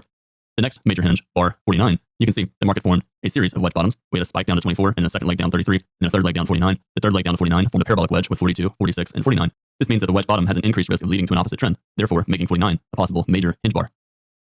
The hinge bars of major structures provide the best swing signals. The hinge bars of minor reversals typically lack structure, such as bar 25. You can see bar 25 is following a bear microchannel, and it's a bull reversal bar closing below its midpoint. This makes it not a good hinge bar or reversal on 25. Minor hinge reversals, they're usually weak bars, such as bar 13. Bar 13 is a bull directional bar because it closed above its midpoint, and it's a weak reversal bar because the sell-off down to bar 6 makes the context more bearish than bullish. And therefore, the hinge on 13 leading to the bull rally 14 and 15 is minor and likely to not go all that far. Other examples of hinge bars that are minor reversals are opposite bars to the direction of the reversal, such as bar 11 and 36. You can see bar 11 is the hinge from the bull structure the 7 low to the 11 high to the bear structure, the 12 high to the 13 low. Because bar 11 is a bull bar closing on its high, it's in the opposite direction of the reversal on 13, and that makes it a minor hinge. The same thing for bar 36. The market formed a sell-off 27 high, 36 low, and 36 is the hinge that led to the reversal up on 37 to 40. Because 36 is a bearish directional bar, it is opposite of the direction of the reversal, making it a hinge in the opposite direction and therefore a likely minor reversal. Other reasons that bar 36 is not all that credible of a major hinge is because the structure to the downside is not complete. The market formed a strong bear breakout down to 24, and the potential wedge bottom, 24 low, 33 low, 36 low, is probably a minor wedge. This means whatever reversal up we get above 37 is likely to not go all that far and lead to more sideways trading. Traders will filter these minor reversals that we talked about above based on the above criteria to find hinge bars, the best probability of starting a new swing. Identifying best swing trades requires the ability to identify hinge bars that are correctly supported by the context, day structure, and the strength of the signal bar itself. An easy way to think about this is that a hinge bar needs to make sense. When you see a bar such as bar 49, you have a large wedge, 24, 33, and 36 as being the possible second leg, and then 49 as being possible third leg, so it's 3 pushes down, and the third leg down in the wedge is subdivided into a smaller wedge. This is a nested type of pattern. This wedge bottom has lots of buying pressure. This makes the context reasonable for traders to expect a reversal up and at least 10 bars in 2 legs. Next, bar 49 is a bull bar closing near its high. Both of these reasons increase the possibility that bar 49 is going to be a major hinge. An example of a hinge with that context would be something like bar 40. Bar 40 is a bull bar closing on its high. Therefore, it's not in the direction of the hinge, the reversal down. That lowers the probability of it becoming a major reversal. And bar 40 is also late in the bear trend. Both of these reasons increase the odds that whatever hinge or reversal down we get from the 40 high down to the 49 low is probably going to be minor. The same can be said for all of the buys during bar 10 all the way to 16. Any one of those hinges that, especially in the direction of the bulls, is really not ideal and likely to be minor. Generally speaking, a major hinge starts with a credible signal bar and good context. Sometimes major structures form with weak hinge bars. For example, bar 4 is a doji closing near its midpoint, so it's not a strong reversal for the bears, and yet it led to an early high of the day and a sell-off lasting more than 40 bars. And this is an example of big trends that can sometimes start from weak bars. In most cases, weak hinge bars are tested before the trend gets underway. You can see the low of bar 4 sold off 5 and 6. However, it was retested on bar 11. This is because bar 4 is a weak sell signal bar for the bears, and therefore you'll have traders buying the low of 4, scaling in lower. Those bulls get trapped into a bad trade on bar 5 and 6, and they use the bounce after bar 11 to avoid a loss. The bears know this. The bears, it's the opposite. They get trapped by the bear breakout 5 and 6, and they're not in the trade, and therefore they'll use the bounce to establish a short position and catch the second leg down. The key takeaway here is that it's important to spot the difference between major and minor hinges. This means that traders must be able to correctly identify higher time frame support and resistance and the overall structure of the day. We'll discuss more of this in the upcoming slides. Major structures are often fractal. This is the same chart as the previous slide. And the day can really be divided into 3 major swings. The opening range reversal below bar 4, the bear trend forming at the wedge and the low of the day around bar 49, and then the reversal up in a small pullback bull trend up to bar 74. Within these 3 major structures, there are several minor patterns along the way. For example, the market formed the rally up to bar 4 and the sharp reversal down, which was an opening reversal down to bar 7, and then the market formed a 2-legged rally, 7 to 11, and then a small 2-legged rally, 13 and 14, pullback 15, second leg up 16. This 2-legged rally formed a triangle from the 7 low up to the 16 high, and then the market got a large second leg down from the 7 low to 24 low. And there's many patterns in between. But these minor patterns are what make up the larger patterns. Each one of these patterns, no matter how big or how small, has 2 hinge bars. The one on the left that receives the energy and the one on the right that transfers it to the next pattern. For example, looking at the sell-off from the 4 high down to the 7 low. Bar 4 was the hinge bar that received the energy, leading to the reversal down to the 7 low. And then bar 7 transferred the energy to the next price structure, which was the 7 low to the 11 high. Bar 11 received the energy, and then the market sold off 12 and 13. And then 13 transferred that energy to the bull structure, the 13 low up to the 16 high. It is your job as a trader to be partly aware of these major transitions. Once a major structure is underway and being built, there will be many attempts to change that structure. However, the majority of them are going to fail until the market is finished building that major structure. This allows you to bet in the direction of the major structure. For example, the opening reversal down on 4, 5, and 6 is strong and likely to get a second leg. There's many minor hinge reversals and minor bull structures during bar 7 up to bar 16. And one of the problems with swing trading, especially for beginners when they're starting out, is beginners, they get confused on what the major and minor structure of the move is. The beginner, they see every reversal as the start of a new swing, but all of them fail until the market is finished with the current pattern. And for example, they see all the reversals, 25, 33, 36, they see all of those as the start of an opposite trend, even bars like 46. Those beginners fail to realize that there's a major structure underway. And until that major structure is complete, the odds favor any minor reversal or any minor hinge to the upside failing and eventually transferring the energy back to the downside. You will only make money when you can synchronize your actions with the intention of the market. In this section, we looked at basic or major price structures. We explored how all charts are a combination of these primary factors. We also looked at some examples. In the next section, we will study failed structure units and their trading implications.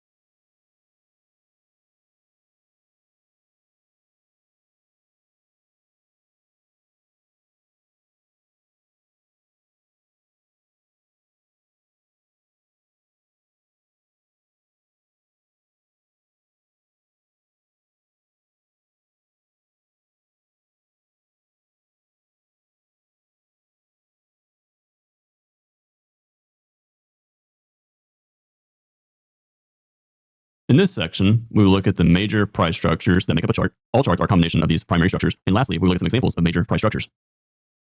There are 3 basic or major structures that make up price action. First is breakouts, second is trends, and third is trading ranges. Trends are usually some form of a channel, and the channel can be narrow or wide. Trading ranges, they can be tight, broad, or narrow. Every kind of price chart and pattern is made up of one or more of these primary structures. Changes in length, strength, acceleration, or duration of primary structures create different patterns that traders use to make trading decisions. If the market is not in one of these structures, then it's in one of the other two structures. For example, if the market is not in a bull trend, then it is either in a bear trend or a trading range. Trading ranges have components of bull and bear trends inside of them. When there are two equally strong trends that are active, the market goes sideways, and this is what builds a trading range. This is why a trading range always has fairly low probability of getting a bull breakout or a bear breakout. Because a trading range is by definition two-sided trading, it requires the market to have a reasonable argument for a bull trend and a reasonable argument for a bear trend. We've already looked at what markets can do, but to give a quick summary, markets can break out, such as the one on the top left. They can form microchannels, which are breakouts on higher timeframes and are often called simple legs. They can form small pullback bull trends, which are tight bull channels, and also breakouts on higher timeframes. They can form channels, which can be tight, such as the channel on the bottom left, or they can be broad. Lastly, the market can form a trading range, which can either be tight or it can be broad. A trading range can be expanding or even contracting. Every pattern you see on a chart is built from smaller price structures. You can think of these structures as simple machines that build more complex machines. For example, a bull structure is made up of either a bull breakout, which can be thought of as a simple leg, a double bottom, or a wedge bottom. For bear structures, they can be made up of bear breakouts, which are simple legs, double tops, or wedge tops. Once the bull or bear structure is complete, the market will return to breakout mode and start the process over again. Let's take a look at the expected response to each one of these structural units. Each structural unit is made up of an event. In the last slide, we discussed that bull structures are made up of bull breakouts, double bottoms, and wedge bottoms, and bear structures are made up of bear breakouts, double tops, and wedge tops. These structural units, as I just mentioned, are known as events. Every time the market makes an event, there's always an expected response. Think about this as the expected probability or expected outcome after one of these events happens. For example, for the bulls, let's say you get a bull breakout and it's a simple leg. The expected response of that particular outcome or event, that particular expected response for the event would be a buy the close swing or scalp in the direction of the long trade. If you have a double bottom for the bull structure, the expected response would be a swing long or a scalp, depending on the strength of the double bottom. And then lastly, if you have a wedge bottom as a bull structure, the expected response would be a two-legged bull swing. Looking at the bear structures, it's the opposite. If we have a bear breakout that's a simple leg, it's a sell to close, swing, or scalp, depending on the strength of the breakout and the overall context of the structure. If we have a double top, it's a swing short or a scalp, depending on the context. Lastly, if the market is forming a wedge top, the expected response is a two-legged bear swing. Now, the market is like a machine, and that machine has a known probability. However, just like any machine, occasionally that machine is going to break down. You can think about it like a car. That car, there's a known probability that that car is always going to get you from point A to point B. However, sometimes that car is going to get a flat tire, it's going to run out of oil, the engine's going to break down, and those are failures. And when the market fails to do the expected response, the market forms a low probability response instead of the expected response. So what does this mean? This means that you have traders trapped on the wrong side of the trade. Both the bulls and the bulls being trapped into a losing position and the bears being trapped out of a winning position, they will both look to sell quickly and on any pullback, and this will result in at least a two-legged bear swing. The opposite for a bear structure. When you have, for example, a bear breakout inside of an overall bear structure, the expected response of that bear structure is a sell to close scalp or a swing. And in this example, if the low probability event happens, the bear structure will fail to get the sell to close scalp for a swing, and instead the market will do the opposite. The market may get a strong reversal bar closing on its high, trapping the bears into a losing position and trapping the bulls out of a winning position. Depending on the strength of the overall failure of the bear structure, the bears will be fairly quick to exit their losing trade. If it's a strong failure and a strong reversal against the bear breakout, the bears might buy back their shorts immediately, anticipating that the market's going to go higher. If it's a weaker reversal, but still a failure and a low probability response, bears may instead look to buy back their shorts on any kind of bounce, reducing their loss on the overall trade. And the opposite for the bulls. They understand that a low probability response is happening to the previous bear structure or bear event, and depending on how strong that low probability event is, they're going to buy immediately. If the low probability event is weaker, but still strong enough to create a failure, those bulls will instead look to buy a pullback, anticipating that the bears will do the same in looking to buy back their shorts. Let's take a deeper dive into bull structural units and talk about some in detail. Remember, there's three types of bull structural units, and there's three types of bear structural units. First is a bull breakout, which you can think of as a simple bull leg. Second is a double bottom, and third is a wedge bottom. That wedge can also be a parabolic wedge bottom as well. Let's discuss bull breakouts. A bull breakout is a bull leg that has consecutive strong bars, and some of them are large trend bars. Most bars close on their highs. As you can see on the chart on the left, looking at the bottom of the chart, we had 6 consecutive bull bars closing on their highs. That's a sign of strong buyers and strong buying pressure. Bars, they form micro gaps and tick gaps, which you can see this chart did.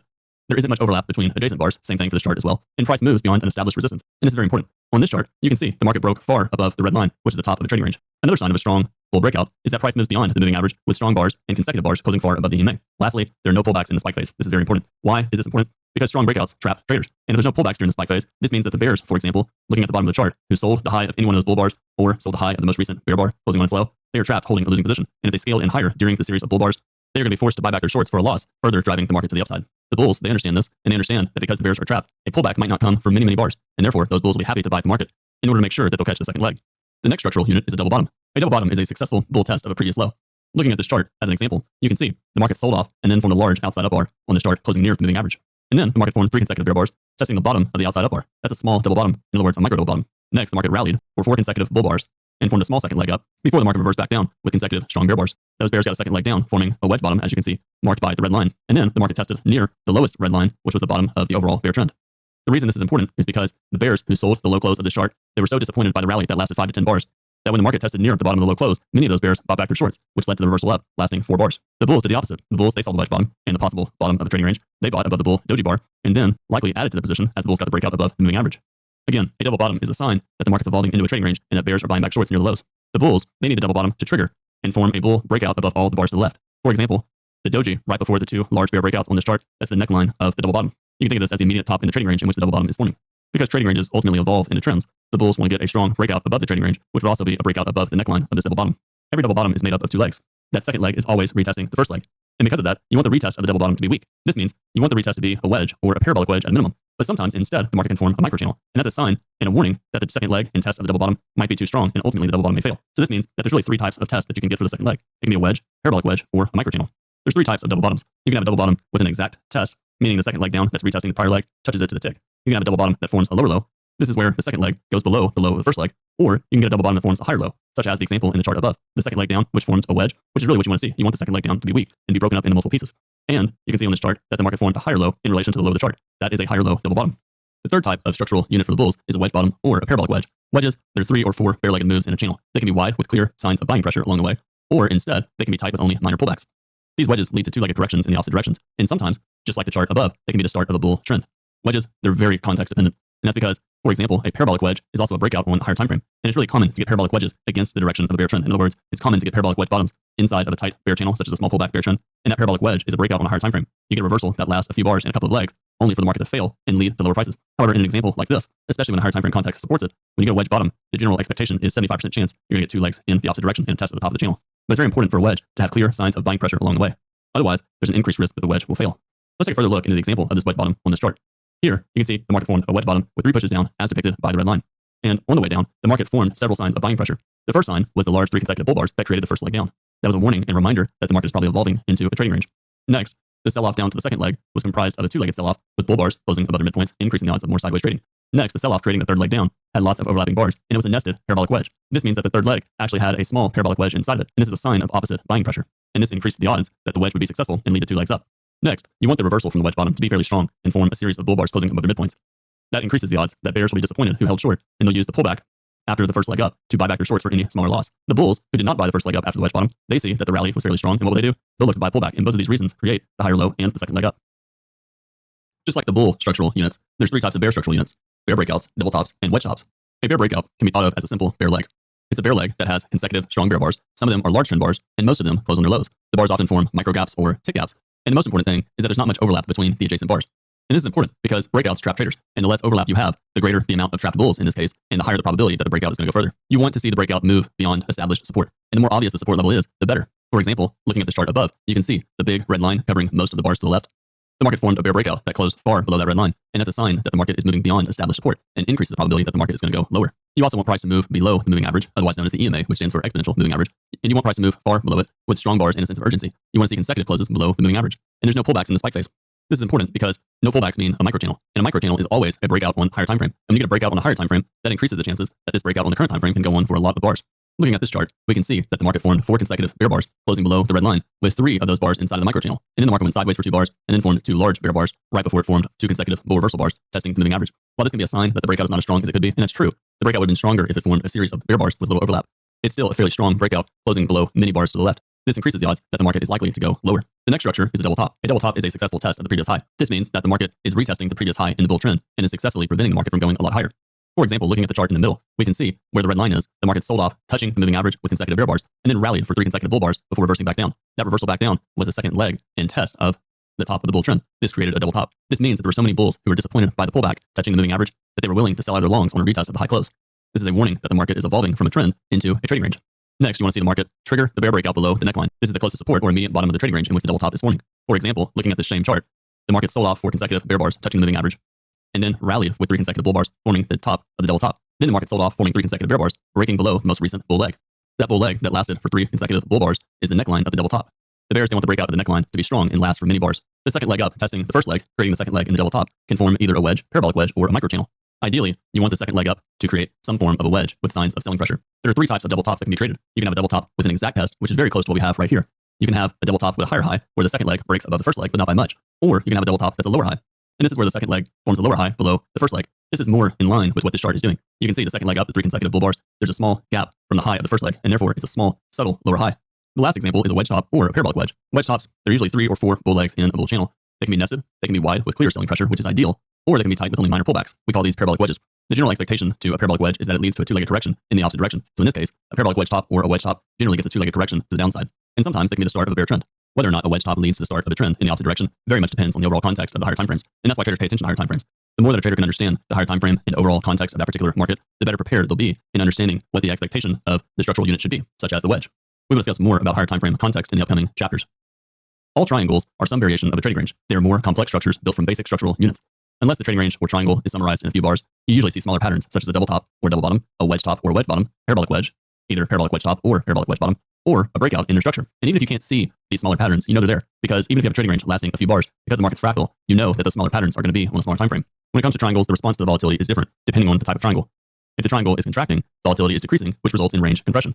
If the triangle is expanding, volatility is increasing, which results in range expansion. Let's take a look at both of these charts. On the top, we have a triangle that is being built from a double top and a double bottom. You can see the double top is bar 5 and the bar 19 high, and the double bottom is being built with the 13 low and the bar 24 low. These double tops and double bottoms can have small wedges in price legs of the double top and the double bottom. For example, the market formed a wedge top with the 14 high, the 16 high, and the 19 high, leading to the double top that tested the bar 5 high. These triangles also have failed breakouts inside of them as well. For example, the bar 4 failed bull breakout to the upside, and the bar 6 failed bear breakout to the downside.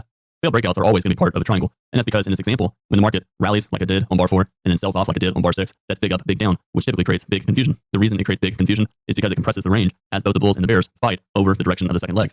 Looking at the expanding triangle on the chart below, you will see that the expanding triangle is built with the same structural units as we mentioned earlier, breakouts, wedges, and double tops and double bottoms. Looking at the below chart, you can see that the expanding triangle is made up of a smaller expanding triangle on the opening range, the bar 1 high to the bar 6 high, the bar 2 low to the bar 12 low. This is an example of a smaller pattern making up a larger pattern. The market formed a wedge top up to bar 40 and a variation of a wedge bottom down to bar 68. Although the sell-off down to 68 is not an ideal wedge bottom, it still counts as a wedge bottom. The market formed a small pullback bear trend, which was also a parabolic wedge, down to the bar 68 high. And then lastly, the market formed a failed double top bear flag on bar 72. This resulted in a bull upside breakout. Bar 72, the market rallied and sold off. And if you look to the left, either bar 66 or 67, the market formed a double top with either of those highs. When 72 got triggered by 73, and then the market reversed up quickly on 74, that double top bear flag failed, which led to the upside breakout. There are several other patterns inside of this expanding triangle. For example, the market formed a double top with 57 high and the 63 high. The market formed a double top with the 40 high as well as the 45 high. The market formed a micro double bottom with bar 68 and bar 70, and the same thing with bar 12 and bar 14. There are countless variations of these structural units, such as breakouts, double tops, and wedges on both of these charts. The key point to understand is that any trading range that is contracting is a type of contracting triangle, and any trading range that is expanding is a type of expanding triangle. Tests form major and minor swings. Each swing is often a simple leg. Several swings build bigger structures such as wedge, triangles, double bottoms, etc.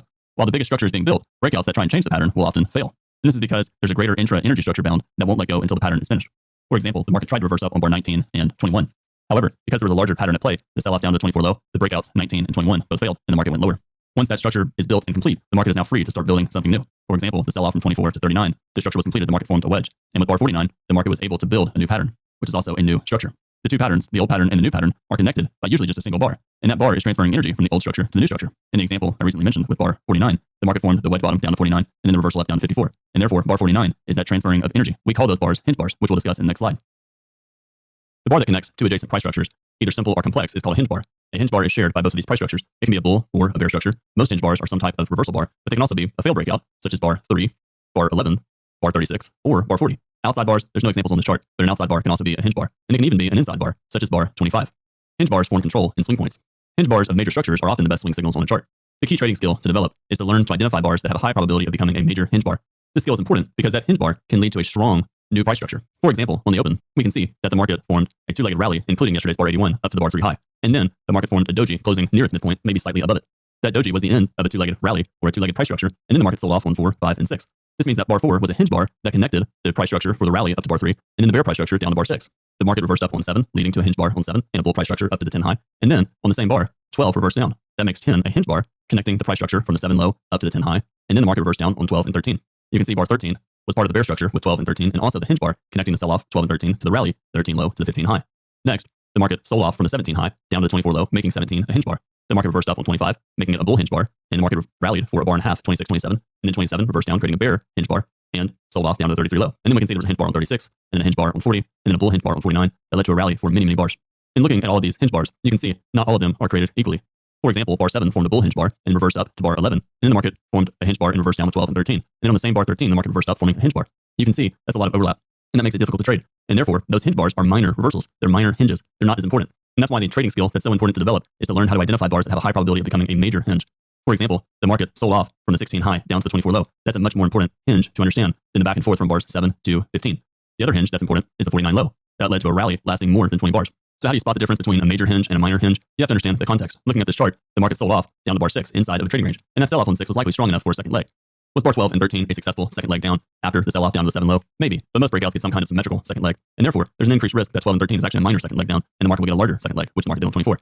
The next major hinge, bar 49, you can see the market formed a series of wedge bottoms. We had a spike down to 24, and a second leg down 33, and a third leg down 49. The third leg down to 49 formed a parabolic wedge with 42, 46, and 49. This means that the wedge bottom has an increased risk of leading to an opposite trend, therefore making 49 a possible major hinge bar.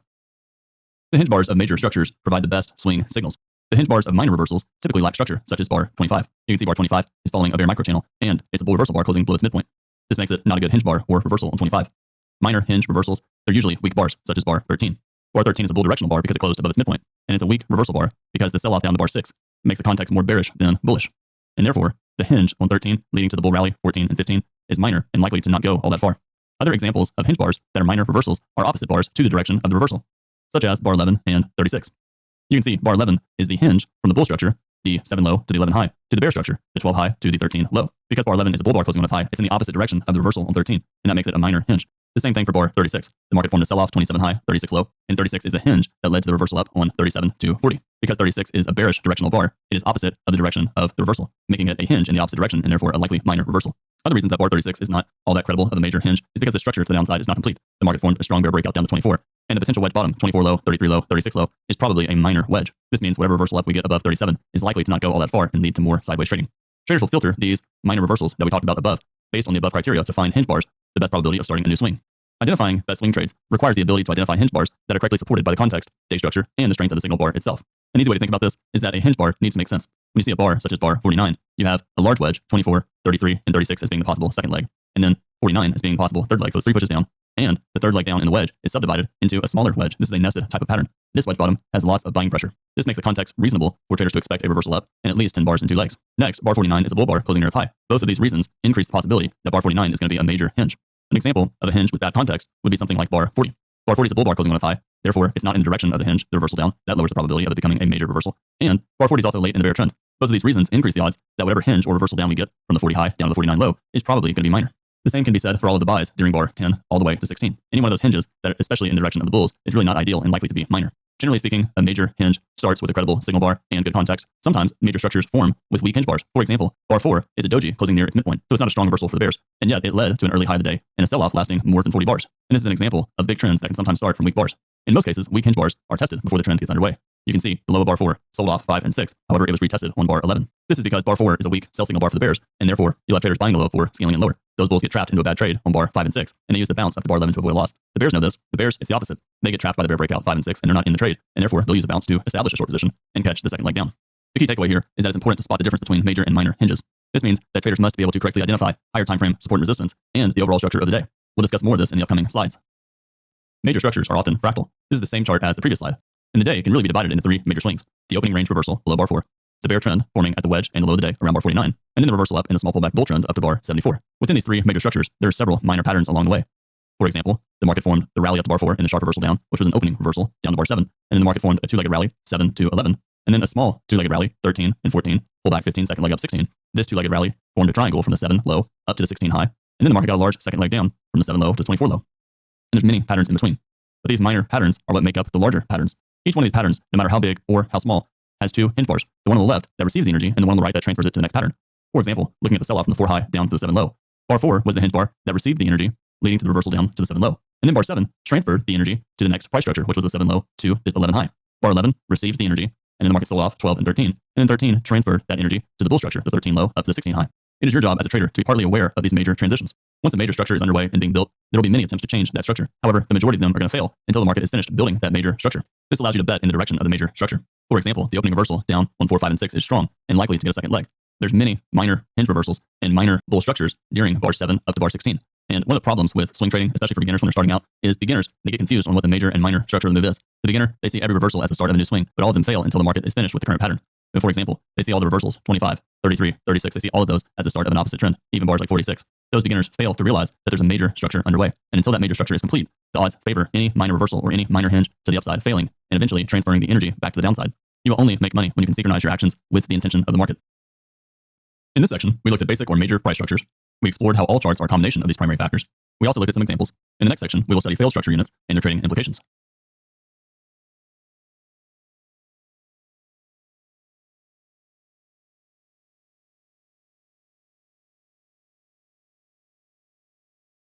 In this section, we will study failed major price structures. We will introduce traps and the failure of a failure concept. Lastly, we will look at some examples. Time for a quick review. In the previous section, we looked at what basic price structures are. They can be breakouts up or down, double tops or double bottoms, and lastly, wedge tops or wedge bottoms. For bull structural units, they can be bull breakouts, which are simple legs. They can be double bottoms, and lastly, they can be wedge bottoms or parabolic wedge bottoms. We've already discussed this exact slide in pretty good detail, but I just want to highlight a couple of things. For bull breakouts, it's a bull leg, and you want consecutive strong bars. Ideally, you want the bull breakout to be breaking out of some sort of major point of resistance, such as closing above the highs of the past 20 or 30 bars. You not only want price to move beyond the established resistance, but you want it to move far beyond established resistance. Look at this chart right here. Looking at the top, you can see the market broke above the red line, but it didn't just break above the red line, it went far above the red line. With breakouts trap traders. And it's really important to remember that, because the stronger the breakout, the more traders are going to be trapped. As we discussed in the previous slides, the more trap traders there are during a breakout, the more likely that breakout is going to lead to a major structure. And that's what we can see happen on this chart. The market rallied for a series of bull bars without any overlap, and that's a sign of a very strong breakout. For double bottoms, we want a successful test of the previous low. And what this means is that we want the sell-off to be made up of several legs. In other words, we want the second leg down to be made up of a wedge or a parabolic wedge with buying pressure. You can see looking at this chart, the bottom of the chart was created by an outside up bar, and then the market rallied for several bull bars closing above the highs of the previous bar, and that's a sign of strong buying pressure by the bulls. Then the market sold off, but the sell-off testing the low of this chart was made up of 3 legs down, and the 3 legs had clear signs of buying pressure separating each leg. These trend line breaks on the way down increase the probability that the second leg creating a double bottom will be successful. The key thing to understand is that a successful double bottom needs clear signs of buying pressure. If the double bottom is not that many bars and it's inside of a bear trend with lots of selling pressure, then more likely than not, that double bottom is going to be minor and ultimately fail and lead to lower prices. For a wedge bottom, the key point to understand is that you need buying pressure on the way down, and the wedge bottom needs to make sense. In other words, the context needs to be supportive of a wedge bottom. For example, looking at the chart in the middle that made up the double bottom, the second leg down created a clear wedge bottom. But even more important, that wedge bottom was inside of an overall trading range. Because of that reason, the wedge bottom has an even higher probability of success than it would if it was inside of a bear trend. Looking at the chart on the right, we can see the clear wedge bottom. While the rally up making the first leg is strong, the second and third leg was rather tight. This increased the possibility that the wedge bottom could have failed depending on the context. What kind of context can make a wedge bottom fail? One where the wedge bottom is inside of a clearly strong trend that has not yet ended. The important thing to realize right now is that the general expectation of a wedge bottom is 2 legs up. With that said, if the wedge bottom does not have clear signs of strength with strong buying pressure, that wedge bottom can instead be part of a breakout on a higher time frame and lead to lower prices. This is what makes parabolic wedges inside of bear trends so dangerous. We'll talk more about failures of these structures in the upcoming slides. As you know from the previous slides, bear structural units have the same patterns as bull structural units.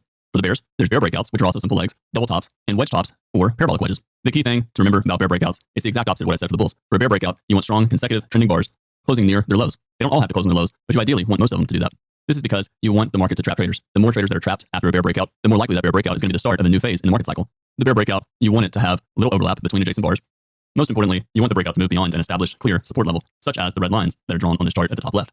This breakout closed below the low of many bars, trapping bulls into a losing trade and trapping bears out of a winning trade. Next, we have double tops.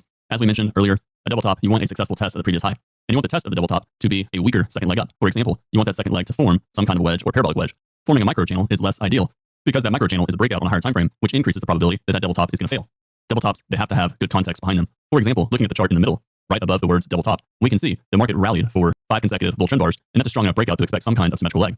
Next, the market went sideways for about 4 bars, and those 4 bars created a trading range. Every trading range has a double top and a double bottom. This means that the 4 bar tight trading range can be classified as a double top. This is a great example of a micro double top with terrible context. As you can see, a few bars later, the market broke strongly to the upside. The key point is double tops, they need to make sense. They need to be at an area of resistance where the market is likely to at least evolve into a trading range and possibly an opposite trend. This is important because without that double top having a good context, it'll lower the probability of that double top leading to a meaningful trend.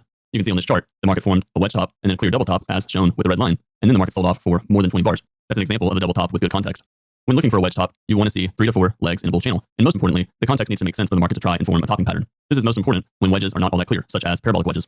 When you see a wedge, you want to see clear signs of selling pressure with trendline breaks along the way. Those clear signs of selling pressure increase the probability that that wedge is going to at least evolve into a trading range. A lot of times when you get a wedge top, especially when the channel is fairly strong, such as the one here on the top right, it's common for that wedge top to have to go sideways for many, many bars, making the market enter breakout mode. We'll talk more about breakout mode in the upcoming slides. But for now, it's important to understand that wedge tops, just like we discussed with wedge bottoms, require good context. You want the wedge to be forming late in a bull trend and not early in a bull trend. And you also want that wedge to have clear signs of selling pressure. Context is especially true for a parabolic wedge because that parabolic wedge is a breakout on a higher time frame. This means that you want to make sure that that parabolic wedge is late in a trend and is not the start of a new trend on a higher time frame. In general, when you're looking for a wedge top, you really want to see bears making money, ideally below bars on stop entries. This will create strong trendline breaks and increase the probability of that wedge at least evolving into a trading range. Again, most wedge tops, especially when the channel is fairly tight, such as the one on the top right, most of the wedge tops that are successful have to go sideways for several bars before the wedge ends up working. Because the market often goes sideways after wedge tops, it's common for the market to form a double top as well. You can see on this chart, the market formed multiple double tops after this wedge top. Eventually, the bears got a strong downside breakout. As a trader, you should realize that everything fails at a certain percentage, and it's important to be okay with that, and in fact, even expect it and know how to benefit from it. Markets are like machines, and machines break down. They can be reliable, but eventually that machine is going to break down, And you have to be okay with that. Just as we talked about events, every event has an expected probability or an expected response. And sometimes that expected probability or expected response is going to do the opposite. It's going to fail. It's going to break down. However, when that expected response fails, that failure leads to a profitable trade in the other direction. So why not trade only the very best setups? Because even the best setups fail at least 25% of the time. But when they do, that failure is usually a second leg and it's big. For an experienced trader that understands this logic, this actually provides an interesting scenario. If the experienced trader understands the expected response of a particular event, such as a bull breakout getting a second leg, if they understand the response, they're also going to understand the failure. And if the trade fails, they can actually trade in the opposite direction. This means that the experienced trader will either make money now if the bull breakout is successful and leads to a second leg, for example, or they'll make money later once the bull breakout fails and reverses. But either way, they're going to make money regardless. This is very valuable in the eyes of an experienced trader because that trader, they're going to take occasional losses here and there. But if they understand when the trade is failing, in other words, when that event is getting a failure of the expected response, they can trade in that direction of the failure and make up the losing trade. Because the trade often gets a second leg, they can usually add on and make up more than what they lost on the original trade. This gives the trader the ability to take several trades, even trades that are still high probability, but maybe not the very best trade. Because even if that trade fails, they can trade the failure. And for an experienced trader, this gives them several opportunities a day. All patterns fail at least 20 to 40% of the time. When structural units fail, they create 3 more building blocks. Those building blocks are failed breakouts up and down, failed double tops or double bottoms, and lastly, failed wedge tops or failed wedge bottoms. No matter how experienced the trader is or how reliable the pattern appears, every pattern is going to fail at least 20 to 40% of the time. And this is why I mentioned on the previous slide that it's so important to understand how the failure operates. For one, if you can understand how the failure is going to operate or when it's beginning, you'll be able to exit the trade quicker for a smaller loss. But the other benefit is if you can recognize that the high probability trade is failing, that will allow you to reverse your position. Or if you're flat, and we're talking about a bull breakout, for example, that's failing, it will allow you to go short, betting on the failure and 2 legs down. In the upcoming slides, we will review examples of failed breakouts, failed double tops and double bottoms, and failed wedge tops and wedge bottoms. As we briefly mentioned on the previous slide, when a structure fails, it creates 3 more building blocks. Those building blocks are failed structural units. For example, for the bulls, there's 3 types: failed bull breakouts, failed double bottoms, and lastly, there's failed wedge bottoms or failed parabolic wedge bottoms. Let's first look at bull breakouts that fail. A failed bull breakout is a simple bull leg that breaks out of a resistance level but fails to get follow through and creates a reversal back down. This is often known as a bull trap. The reversal signal is often a strong bar, and that reversal signal often gets strong bear follow through. And there's at least one big bear trend bar closing on its low. The market regime is bearish, meaning the overall context or the higher time frame chart is in a more bearish environment, increasing the risk of failed bull breakouts. And when the market reverses down, traders expect a second leg. Looking at the above chart, we can see that the market rallied with 3 strong consecutive bull bars, and the third bar broke above all the bars to the left. This appears to be a strong bull breakout. However, instead of the bulls getting their expected second leg, what happened instead is that the market formed a micro double top, which was a second failed breakout above the high of the day, the top red line that's horizontal. Those bulls who bought anywhere, especially the high close, became trapped when the market started to get the reversal down in the formation of a series of bear bars.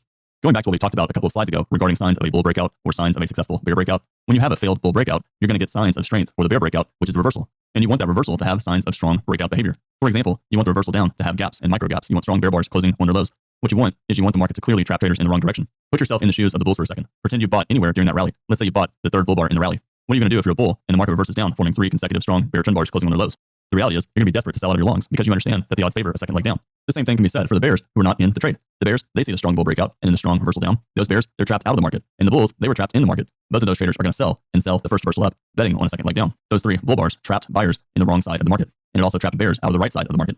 Next, let's look at a failed double bottom. A failed double bottom is a failed bull flag that's supposed to be a continuation pattern, but instead becomes a reversal pattern. That bear breakout closes below the support line of that double bottom, trapping traders on the wrong side of the market. This causes bulls and bears to sell aggressively, leading to strong follow through by the bears. And there's typically at least one strong bear trend bar. Failed double bottoms are fairly common when the market environment or the regime is typically either bearish or late in a bull rally, such as a climactic bull environment. And the general expectation behind a failed double bottom is a measured move of the trading range. If you look at this chart in the example above, you'll see that this failed double bottom was created after a series of biclimaxes. In this example, this means that the double bottom was late in the rally, and this increases the probability of the double bottom failing. Ideally, you want to see the double bottom form late in a trend. The longer the trend goes on and the more climactic the trend becomes, the greater the probability that that double bottom in a bull trend is going to fail.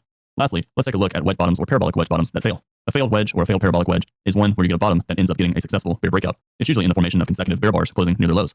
And there's typically one big bear trend bar that often goes far below the bottom of the wedge. It doesn't have to happen in one bear trend bar. It can instead be a series of bear trend bars, but either way, you get a strong breakout below the wedge bottom. That's ideal. And the typical expectation is about a measured move down based on the failed wedge bottom. Now let's take a look at examples of failed bear structural units. As always, there's 3 types. We have failed bear breakouts, failed double tops, and failed wedges, or failed parabolic wedge tops. A failed bear breakout is a bear leg that breaks out of a support level but fails to get follow through, and this is called a bull trap.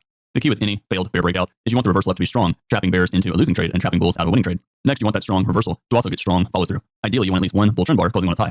Failed bear breakouts are common when the market is in a bullish regime on the higher time frames. For example, if you look at a daily chart or even a weekly chart of the US markets, such as the E-mini or the S&P, you're going to see plenty of examples of strong failed bear breakouts that break below support level and fail with a strong bull reversal. And that's because on a higher time frame, that bear breakout that fails is simply a pullback that is expected to get trend resumption by the bulls. So what are the key components needed to create a failed bear breakout that reverses in a big way?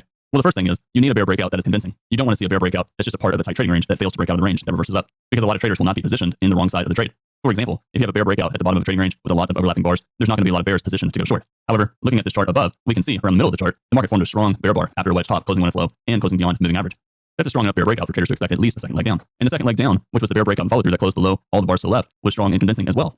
Because the bear breakout and second leg down was strong, you'll have traders positioned betting on a measured move down of the range.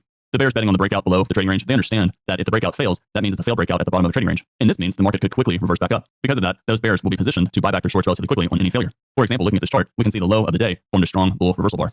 That's a strong enough bull reversal bar that bears will probably buy back shorts above it, and they'll certainly buy back shorts during the entry bar on the very next bar. For the bulls, it's the exact opposite. The bulls, they see the bear breakout closing below all the bars to the left, and when they see the reversal up with strong follow through, what are those bulls going to do? Well, they know the bears are trapped and they're going to be forced to buy back their shorts. And if the bears are going to be trapped and forced to buy back their shorts, that means the bulls know that the odds favor a second leg, which means those bulls will find a way to get long. The key with any failure, such as a failed breakout, is the reversal up needs to be convincing and strong, which will force bears to buy back their shorts quickly, driving momentum higher and increasing the strength of the bull rally. Failed double tops, it's the opposite of a failed double bottom. It's a failed bear flag that's supposed to be a continuation pattern, but instead becomes a reversal pattern. The bull breakout closes above resistance lines, such as the double top. In this example here, we can see the market was in a trading range for 15 to 20 bars, and the market formed a double top, as shown with the red line. The double top had 2 legs up for the second leg. However, the channel up was fairly tight, and therefore, there's an increased risk that that second leg is a breakout on a higher time frame. Next, the market failed to form a strong entry bar, and the market reversed up with 4 consecutive strong bull bars. This is a successful breakout above the trading range, which is also a double top, and therefore, traders will begin to think about the possibility of a measured move based on the trading range. Most double tops are going to fail when the market is in a fairly bullish regime, such as a bull trend on a higher time frame, or when the market is late in a bearish climactic environment. And that's because late climactic behavior in a trend or a bearish environment usually leads to a reversal in a trading range. When you see a possible failed double top, you want to assess the strength of the breakout. And this means you want to assess breakout qualities and decide what the strength of the breakout is, and if that bull breakout above the double top is likely to be successful, or if it's going to fail and lead to some sort of failed breakout of a double top, such as a wedge. You can see on this example above, the rally up was very tight, and that's a sign of a strong breakout on a higher time frame. Lastly, you want the context to make sense for the market to get a failed double top. You don't want the market to be very late in a bull trend that's likely to convert into a trading range, because at that point, if you get a bull breakout of the double top, but the market's late in a trend, there's an increased risk that the breakout above the double top is going to fail and lead to a reversal down. Lastly, failed wedges or failed parabolic wedge tops. They're failed tops that get bull breakouts, and typically, you get a bull bar or series of bull bars closing on their highs. And you want at least one of those bull trend bars to be rather large, closing far above the wedge top. The expectation after a failed wedge top or failed parabolic wedge is a measured move up. Wedges are very context dependent. For example, if you get a wedge top, but it's late in a bear trend after a series of sell climaxes, there's a greater risk that that wedge top is going to fail. Same thing if you have a large trading range and you get a wedge bear flag, which is a wedge top, in the bottom third of the range, there's a greater risk that that wedge top is going to fail. Understanding the context of the particular wedge is going to give you an edge in understanding if the wedge is likely to succeed or fail.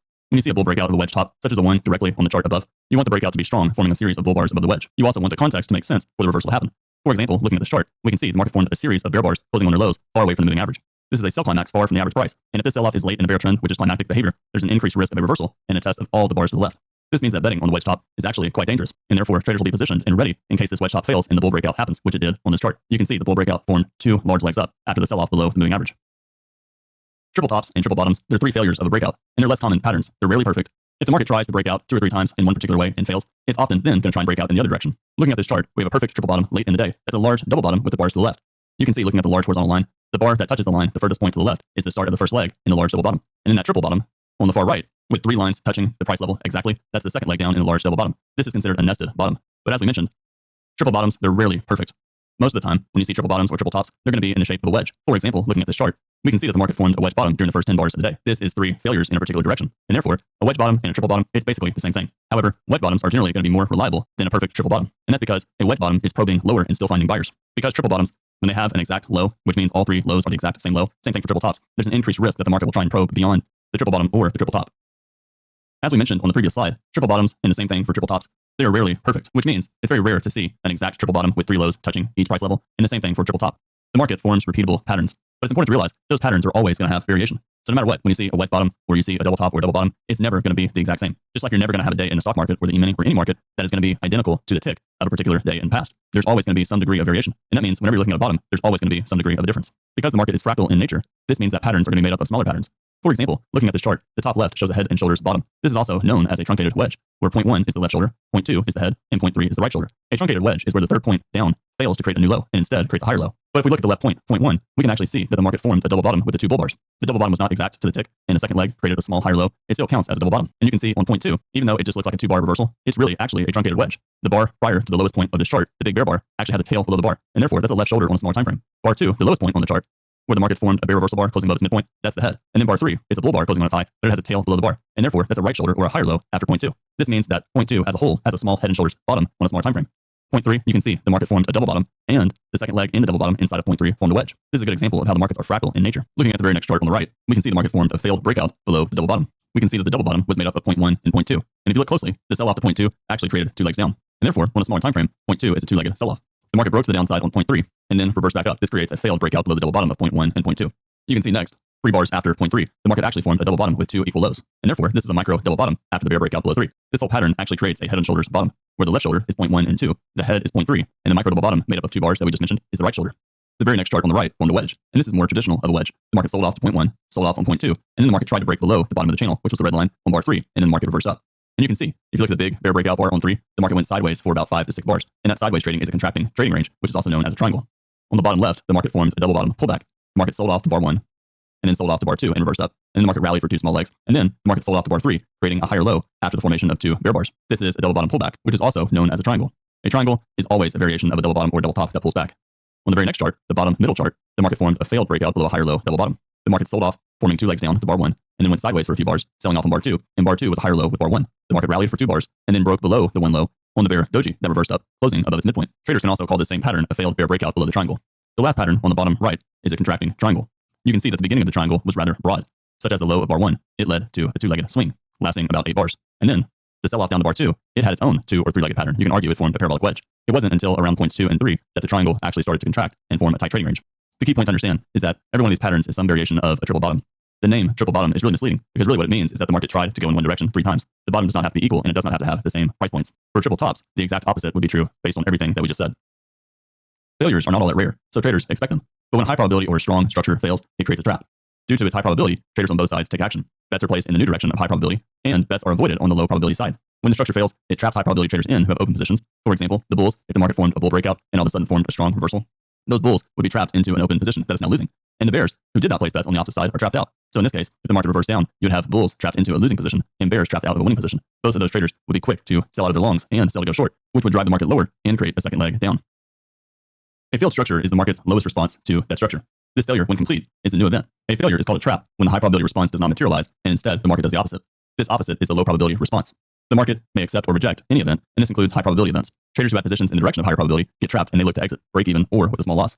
It usually results in a high probability of a successful test and a second leg in the direction of the trap, which has a higher probability than the original failed high probability expected response. So what does this mean? In simple terms, when a high probability event fails and forms a low probability event, that low probability event usually tests the point of failure. And once the market does test the point of failure, that trap usually gets a second leg down. For example, the market rallied up to bar 12 in a bull microchannel, and then the bears got a surprise bear breakout below the 12 low on 13, trapping the bulls who bought the 12 low. You can see the market sold off for several bars down to bar 18, formed a bottom, and then reversed up and tested the low of 12.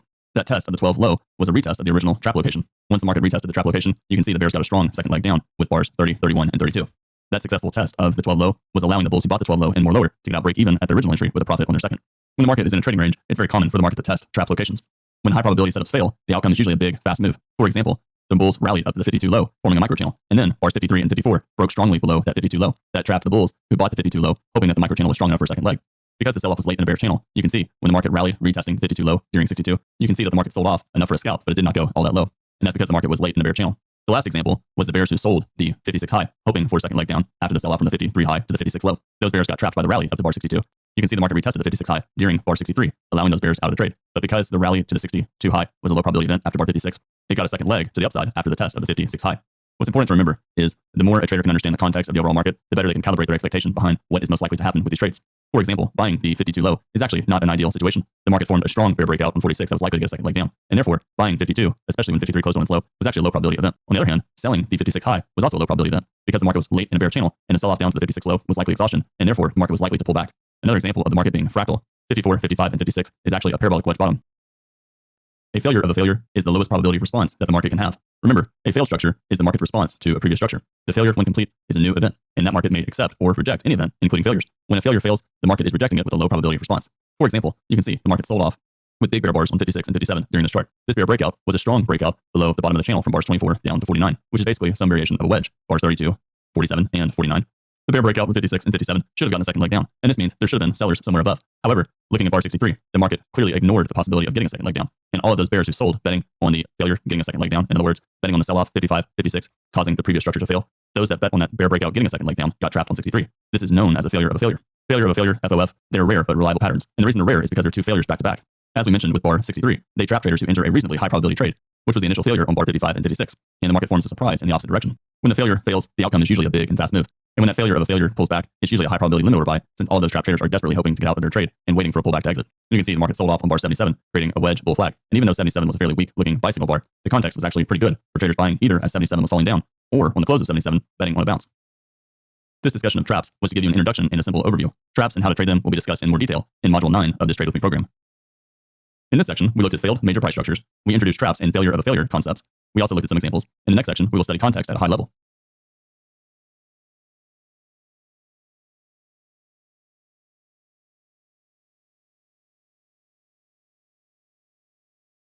In this section, we will be studying context at a high level. You likely already understand a pretty good amount of information regarding context, so the main thing we'll be focusing on is bringing what you know together to help you become a better trader. We will also study breakout mode in detail as it ties closely with context analysis.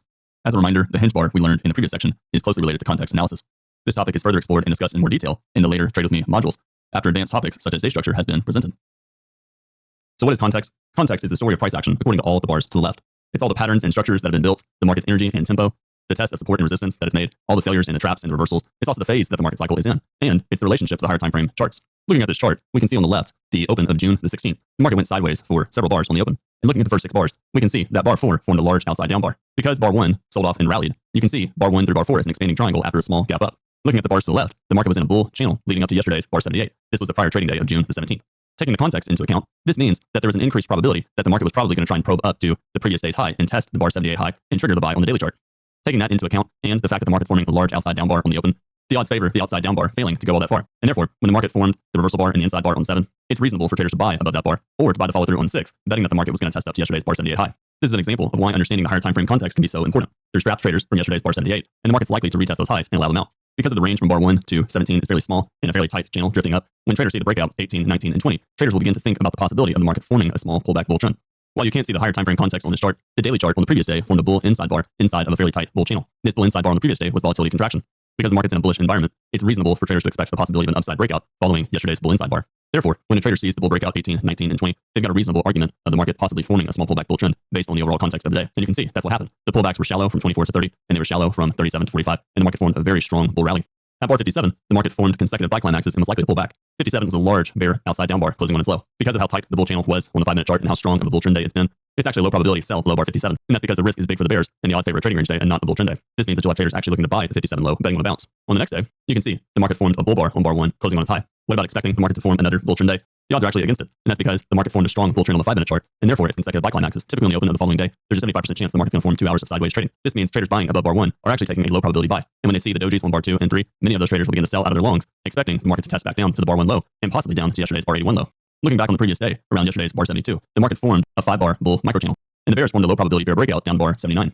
The bulls who bought yesterday's bar 72 low on June the 17th, they got trapped by the sell-off, and this means on the open of June 18th, selling the 2 high, or even during bar 3, is actually a reasonable trade, betting on a second leg down in a test of yesterday's bar 81. June 18th was likely to have a lot of trading range price action, and when the market formed a strong bear breakout on 54 and 55, it was likely to go sideways and form a trading range and not lead to a strong measured move. Why is this? That's because yesterday was a strong bull trend day, and today was unlikely to reverse all the buying pressure. This meant the odds favored a trading range day. An experienced trader is often able to focus on many different time frames at one time. For example, they'll focus on their execution time frame, such as the 5-minute chart, but they'll also see how that 5-minute chart relates to 1 or 2 time frames higher, such as a 15-minute chart, and a 45-minute chart, and possibly 1 time frame lower, such as a 100-second chart. This multi-dimensional view is called trader's imagination. Now, why would a trader look at a 15-minute chart and a 45-minute chart as well as a 100-second chart? Because they're all divisible by 3. A 5-minute bar is made up of 3 100-second bars, and a 15-minute bar is made up of 3 5-minute bars, and 3 15-minute bars make up 1 45-minute bar. This is fairly common for traders to look at. Other traders, they'll look at a 5-minute chart, maybe a 15-minute chart, and a 60-minute chart, and then maybe a 2-minute chart. All of these time frames give the trader that trader's imagination. Traders will use these multiple time frames to give themselves a better understanding of the overall calibrated expectations behind the various trading opportunities. Looking at this chart, we can see on the 5-minute chart around bar 57 that the market formed a bear bar closing on its low. If a trader understood the 45-minute chart, they would see the second entry sell labeled as failed to ES. That means failed second entry short. Because of how climactic the market's been on the daily chart, it's reasonable for the market to reverse down back into that area, because that area where the second entry sell is on that 45-minute chart is a possible final flag. This means when a trader sees bar 57 on the 5-minute chart, it's actually a reasonable short, betting on a sell vacuum test of that price level, and you can see that's what happened during bars 59 and 60. Other examples of a trader using their trader's imagination would be looking to sell below bar 6 on July the 7th. The reason for this is because on the daily chart, the market is forming a late bull breakout of a bull channel, which is also an implied parabolic wedge. Because of this, there's a greater probability that the market is going to start a correction lasting at least a couple of legs. Therefore, it's reasonable for bears to sell below bar 6 or to close at bar 7, betting on at least a small second leg down. Once the market starts to form a tight bear channel all the way down to bar 17, 20, and even 23, traders will look on the reversal 24 and the reversal down 25, and they'll look to sell below bars, betting on a second leg. Even the rally 30, 31, and 32, a lot of traders will sell that reversal up, betting it's going to fail, and the market will try and break to the downside. You can see on the 45-minute chart, around that same price level, the market would have formed 3 consecutive bear bars on the 45-minute chart. This meant that selling the reversal up on 30, 31, and 32 was likely to be successful, and the bull rally was likely to fail and reverse back down. While the daily chart is likely to go sideways and try and correct the moving average, another thing that traders would note is that historically, July is a seasonally bullish time of the year. The reason for this is because earnings season typically kicks off for many large companies. You also have a lot of funds that may do a mid-year rebalance, but for whatever the reason, historically, July is a pretty seasonally bullish time of the year, and therefore, traders will think about the possibility that the market may try and reverse on the daily chart, go sideways, and form a bull flag. Therefore, traders will wait to see what the reversal looks like, and if the reversal is not that strong, traders will start expecting the bulls to get a second leg up on the daily chart. An example of a trader using a smaller time frame, such as a 100-second chart, would be selling below strong bear bars during the sell-off around 14 and 20. Those traders would understand what I said about the 45-minute chart and the second entry short getting retested. Also, because the market was likely to find support around bars 59 and 60, you would have traders begin to look at the 100-second chart or a 3-bar microchannel or bull breakout and follow through, and you can see it's the green arrows above around 1440. That's a reasonable location for bulls to buy above bars, betting on a second leg up. To gain a better understanding of just what trader's imagination is and how a professional trader uses it, we've inserted a clip into this video showing Ali discuss trader's imagination with his pro trader mentoring class. Just the whole subconscious. Yeah, that's the level of expertise that an experienced trader has. Mm-hmm. There's one more thing though. I mean, Al doesn't talk about it, but I've noticed it in his work, and that was one of the guiding principles for my development. And that is, so let me give you an example. As a network engineer and architect, I was still am able to see the network that I'm designing in my head, even before it is documented. Like I can create the data center in my head and walk through the aisles and touch the devices and know where the cables go, right? With 100% clarity. There's no shred of doubt that this device goes into like rack unit number 32 and the blue cable is connected to that port, things like that. I do carpentry. I used to do carpentry as a hobby. And when I'm building something, I can imagine it before I start building it.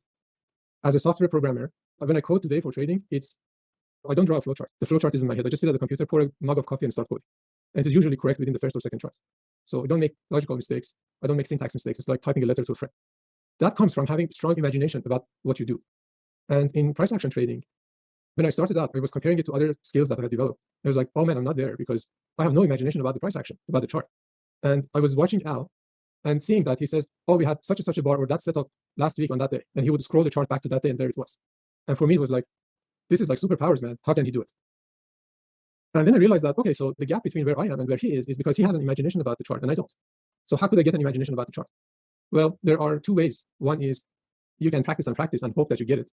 The second one is to think in a structured way and develop that structured thinking more and more and more until you get it.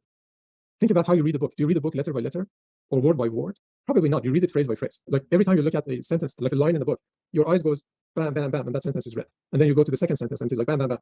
If you track the eye movement of a person who's reading a book, it doesn't stop. It's like glance, glance, glance, next line. Glance, glance, glance, next line. How can they do that? Because sentences are made of phrases or groups of words that are tied together with more energy and strength. Those are the pauses in conversation. Those are, you have an utterance and then there's a pause and then you have another utterance. Those are sentence structures. Sentences are made of those phrases that have stronger bonds of energy together. Okay. Now I happen to know this because I've studied linguistics in my master's course. But the same thing goes about the charts. Price structures that build a chart are like phrases in a sentence. They have energy connections that are stronger in some areas and weaker in other areas. The way an experienced trader remembers the chart is not because of remembering that single bar. They remember the chart just like phrases in a sentence. Like this structure happened that led to that structure and that led to this other structure. And those transition points are usually a few options, just as I talked about today. Like you have about 3, sometimes 4, but usually 3 conditions for every event in the market as a response. And that's the way a price action trader remembers the chart. They remember it as bursts of energy that are connected in a certain way together. And that gives them the ability to have imagination about the chart. So they remember what happened 2 weeks ago, which seems a completely impossible task. So how could you remember? So 2 weeks is what? Let's see. 2 weeks is, so we have 81 bars in a day times 10. That's 800 bars. How could you possibly remember what happened within 800 bars? Well, that's because of those structures. Then there's a second layer, and this is the human aspect of it.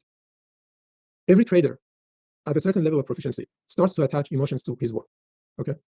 And the energy of the market triggers those emotions. You start to remember them. Like, I was so disappointed Tuesday last week, and I remember what happened because of the energy association with the price action of Tuesday last week. So my point is that one of the very good gauges to measure your skill level is, do you remember what happened?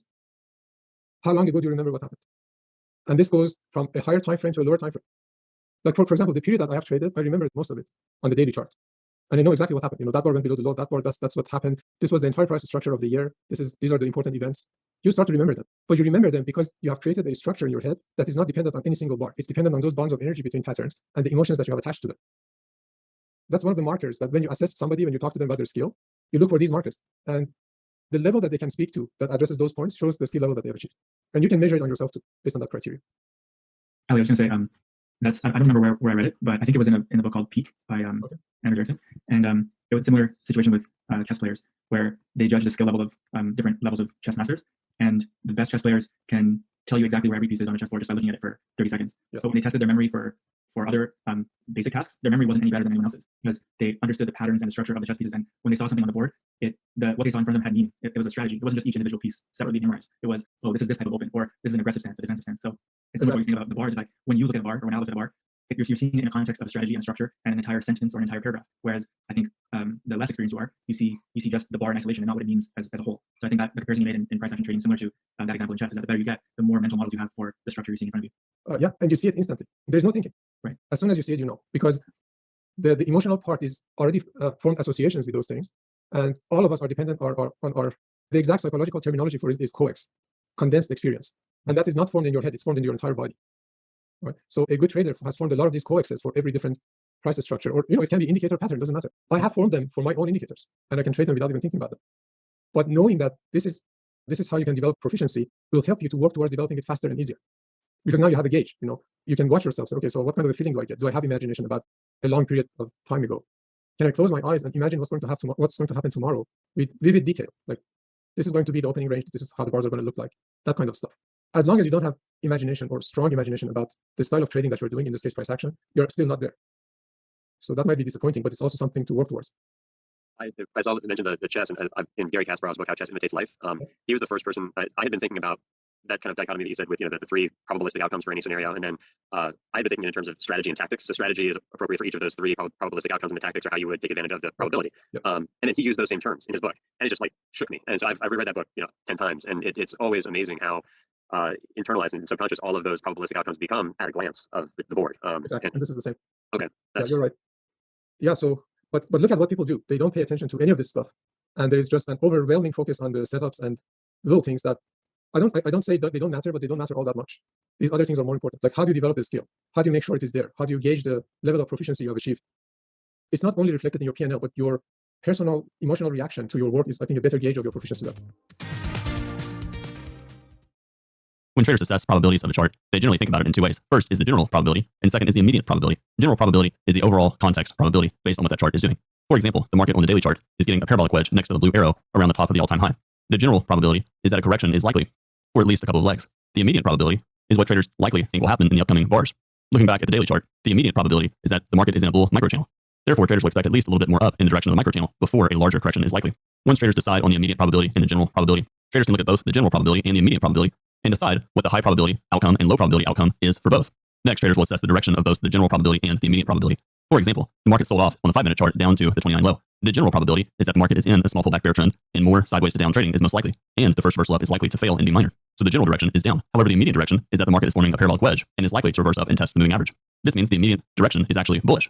An example where both the general and immediate probability is bearish would actually be the close of bar 33. 33 is a weak high one buy at the moving average. The general probability is still bearish, and the immediate probability is a pullback and probably sellers above the 33 high, which you can see is what happened on bar 34. 34 is also an example where the general probability is bearish and the immediate probability is bearish. However, once you get to bar 35, that's two large consecutive sell climax bars, while the general probability is a second leg down. The immediate probability is that it's a sell climax and the market will probably pull back. However, once the market gets to bar 38, a low one short, a breakout pullback sell, after bars 34 and 35, the immediate probability is a second leg down, and the general probability is a second leg down. An example of opposites, where the general probability is actually bullish, but the immediate probability is that the market will likely pull back, is the 3-bar rally up to bar 46. The rally was strong enough to expect a second leg, and therefore the general probability is a second leg up. However, the immediate probability is that the market is testing the moving average for the first time in a while, and therefore it will probably find at least profit taking and pull back, possibly testing the 43 low one short. Bar 58 is an example where the general probability is that 58 is a large second leg down after bars 34 and 35 late in a bear trend, and therefore it's a sell climax and likely to get a reversal up. However, the immediate probability is that 58 is strong enough to at least get a small second leg down, which the market tried on bar 59 and on bar 60. Bar 61 and 62 is an example where both the general and immediate probability is bullish. The general probability is a test of the 57 high or the 58 high, and the immediate probability after 62 is buyers and a test of the moving average. So what is market regime? It is the general consensus about the overall direction of the market.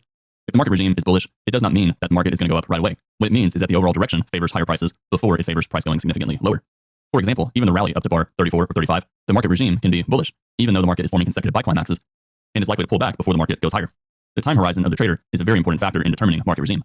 For example, a scalper might see the market regime flip every few bars, but a trend follower, especially one trading a higher time frame such as a monthly chart, they might see the regime flip every few years. The only way you can hold a position when it's going against you is if you believe the overall direction of the market regime favors your direction. For example, if you bought the close at bar 6 and then you see bar 7 and 8 selling off, testing the bottom of the range, the only way you could actually hold long during those bars is if you actually believe that the overall market regime is bullish. In a bull market regime, such as the one shown on this chart, reversals are common, such as bars 7 and 8, the sell-off down to bar 39, even the sell-off after bar 75. They often come close to flipping the regime to a bear market, but they often fail right before it happens. For example, you look at bar 39, and that's following 3 consecutive bear bars in microchannel. It's easy to look at that bar and think it's becoming bearish, but at a minimum, we probably need to see 2 strong closes below the moving average, or maybe 1 strong bear bar on bar 40. The market tried to break to the downside on 40, and you can see what happened. It reversed up, closing above its midpoint. Therefore, the regime did not flip to short.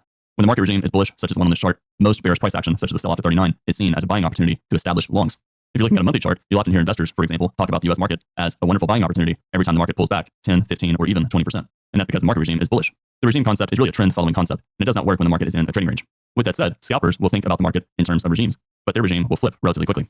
For example, a scalper, they may look at bar 38 as a bear bar closing on its low after consecutive buy climaxes, and the rally 34 and 35 being a failed breakout above the bull channel. They will expect to test the moving average, and therefore, a trader may look at bar 38 as actually in the bearish regime, and therefore they'll sell the close, betting that the market will touch the moving average.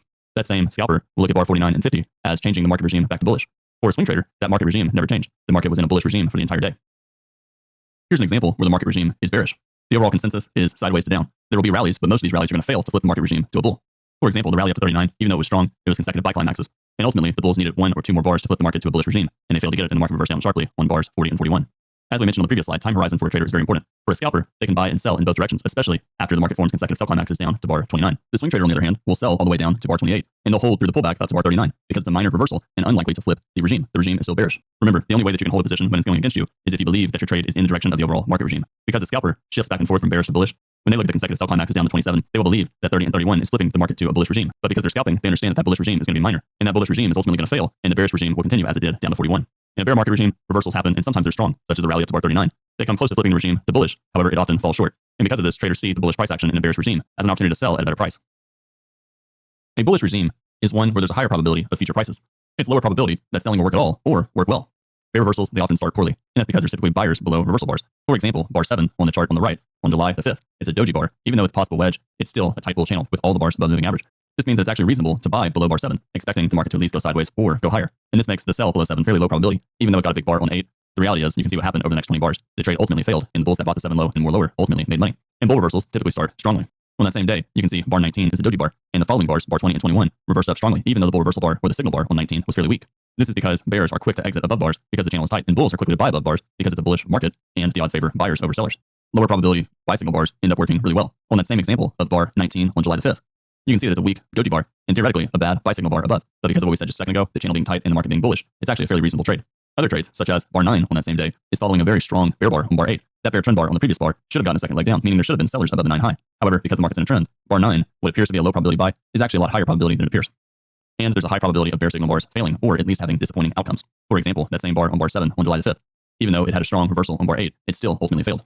Even strong reversal bars, such as bar 54 late in the rally on that same day, they ultimately failed, and the market got trend resumption. Now, what are signs that the market's in a bull market or an always in long type of market? It's typically when price transitions above the EMA. The EMA stands for exponential moving average, and that's that red line on this chart. There's often a strong bull breakout, or at least a single strong bull bar, but typically you want to see follow through on the buying. Ideally, you want to see a series of strong bull bars. The last bearish pattern is finished, and the market is now correcting up. Another sign of strength that the market is becoming a bull market is that you're getting the start of a new market cycle, such as a strong bull breakout, breaking out far above the highs of the trading range. Other signs of a strong trend is when price is above all the EMAs or the moving averages on the chart. For example, the red line is a fast EMA. It might be a 20-period moving average, or it might be an even faster moving average. The green line is a slower EMA. And then the magenta line below the green line is an even slower EMA. When the market is above all three of them, that's a sign of strong trending behavior on the higher time frames. Another example of a strong bull trend is when price is moving in a parallel fashion to the EMA. And it's better if at least 2 of the EMAs are parallel to price. This is because if price is moving faster than the moving average, it's a sign of climactic behavior, which is unsustainable price action. You'll learn more about this in the later modules of Trade With Me. For a bear regime, it's the exact opposite of what we just mentioned.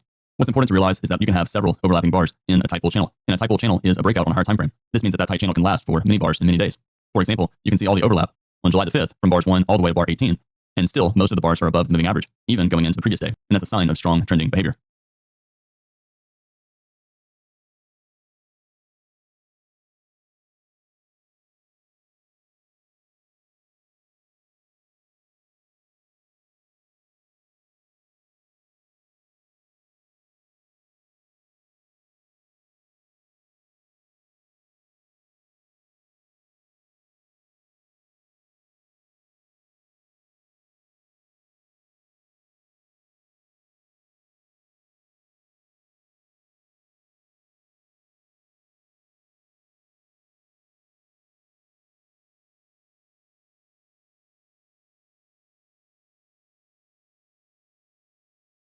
So what are the requirements for the market to transition from a bearish regime to a bullish regime? Well, at a minimum, you want to see 2 consecutive strong bull trend bars. Rarely, 1 strong bull trend bar is enough. For example, you can see on bar 67 on the previous day, it's a strong bull trend bar following the tight bear channel. That's simply not enough of a transition. The follow-through needs to be indicative of trending behavior in a new direction. And what this means is the follow-through, it needs to make sense. The context needs to make sense that the market is likely to go higher. For example, the market formed a large gap up on the open of August the 8th, and then bar 5 and 6 formed a strong outside up bar with follow-through. This is an area where it makes sense for the market to go higher. Price needs to transition to the correct side of the EMA For example, if all the bars are below the moving average, you need to start seeing closes above the moving average. And then lastly, which is probably most important, the higher time frame context needs to support a bull regime transition. Looking at this chart, once the market flipped to a bullish regime, none of the two consecutive bear bars, even the strong ones, were able to flip the market back to a bearish regime after the strong reversal left from the lower low major trend reversal. The market sold off on the previous day, rallied with bar 67 and 68. That's the trend line break. And then the market sold off on bar 78, forming a lower low major trend reversal. After the gap up and follow through on bar 1, the market was likely always in long. And even with the reversal bar on bar 3 and 4 closing near the lows, that was not enough to undo the bullish regime. In other words, it was not enough for a bearish regime. Same thing with bar 21, and then same thing with bar 36 and 37. Bar 21 is a strong bar, and it's likely to get a small second leg down, but at a minimum, bears would need another strong bar similar to 21 to flip the regime to bearish. You can see on the previous day, the bulls were unable to get strong consecutive reversal bars. Bull bar on bar 59 on the previous day, and then you can see 60 failed to close below the midpoint, and therefore, technically, the bar direction is bearish. Bar 67, strong bull bar, but then reversed on bar 68 and 69.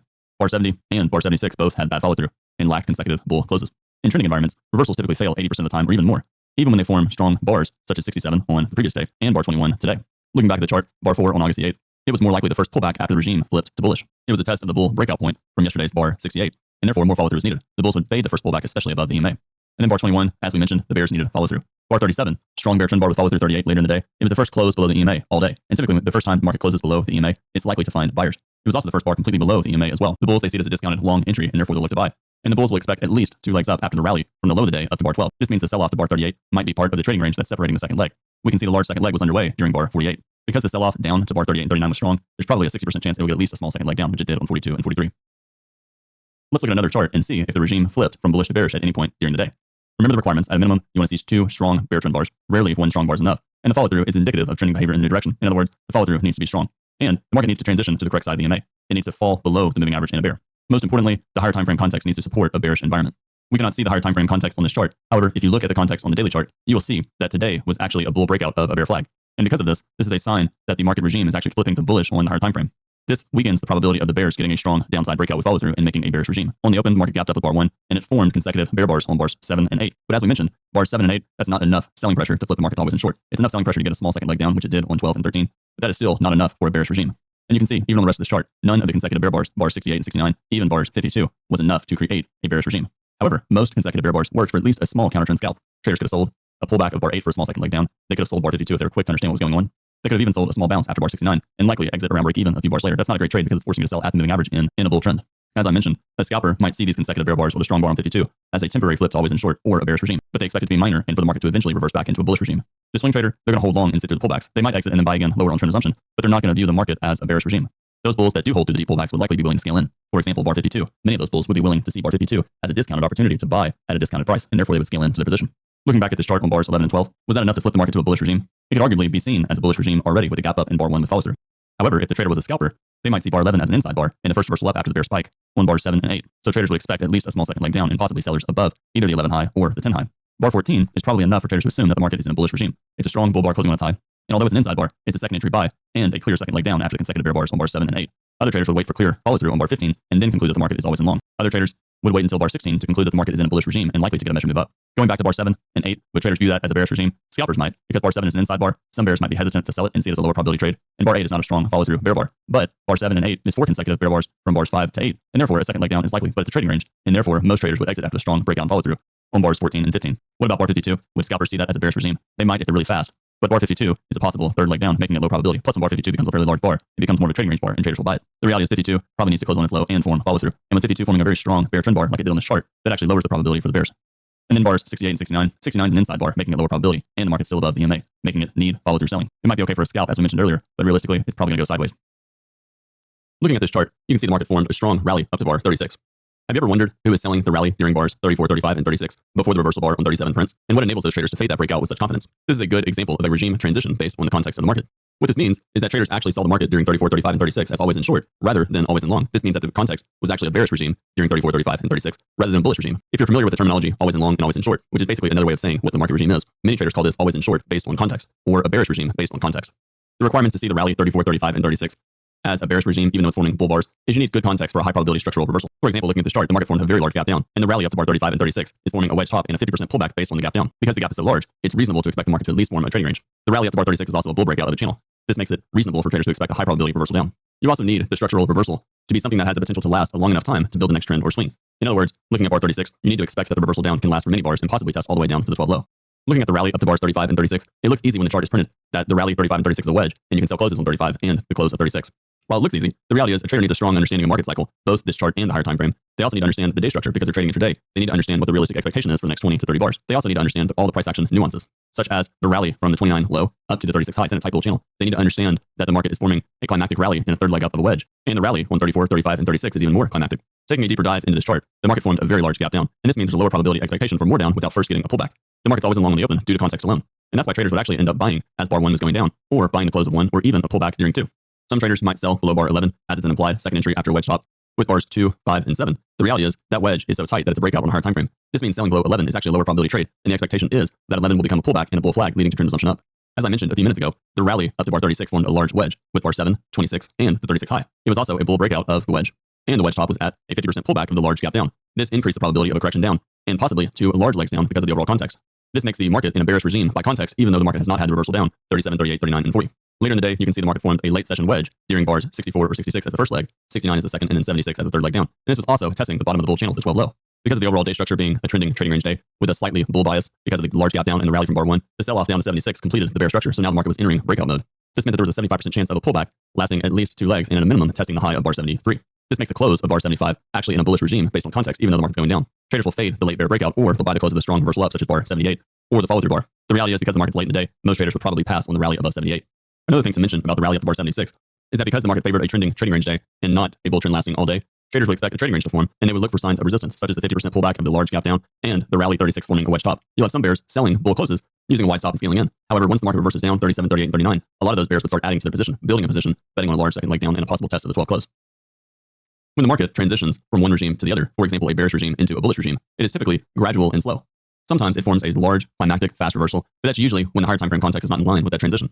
For example, the market formed a sell-off on bar 16 that was very large and immediately reversed. That's because the higher time frame context was not supportive of bar 16 becoming a bear trend. You can argue that bar 16 on a smaller time frame is a bearish regime, and it immediately failed and became a bullish regime several bars later.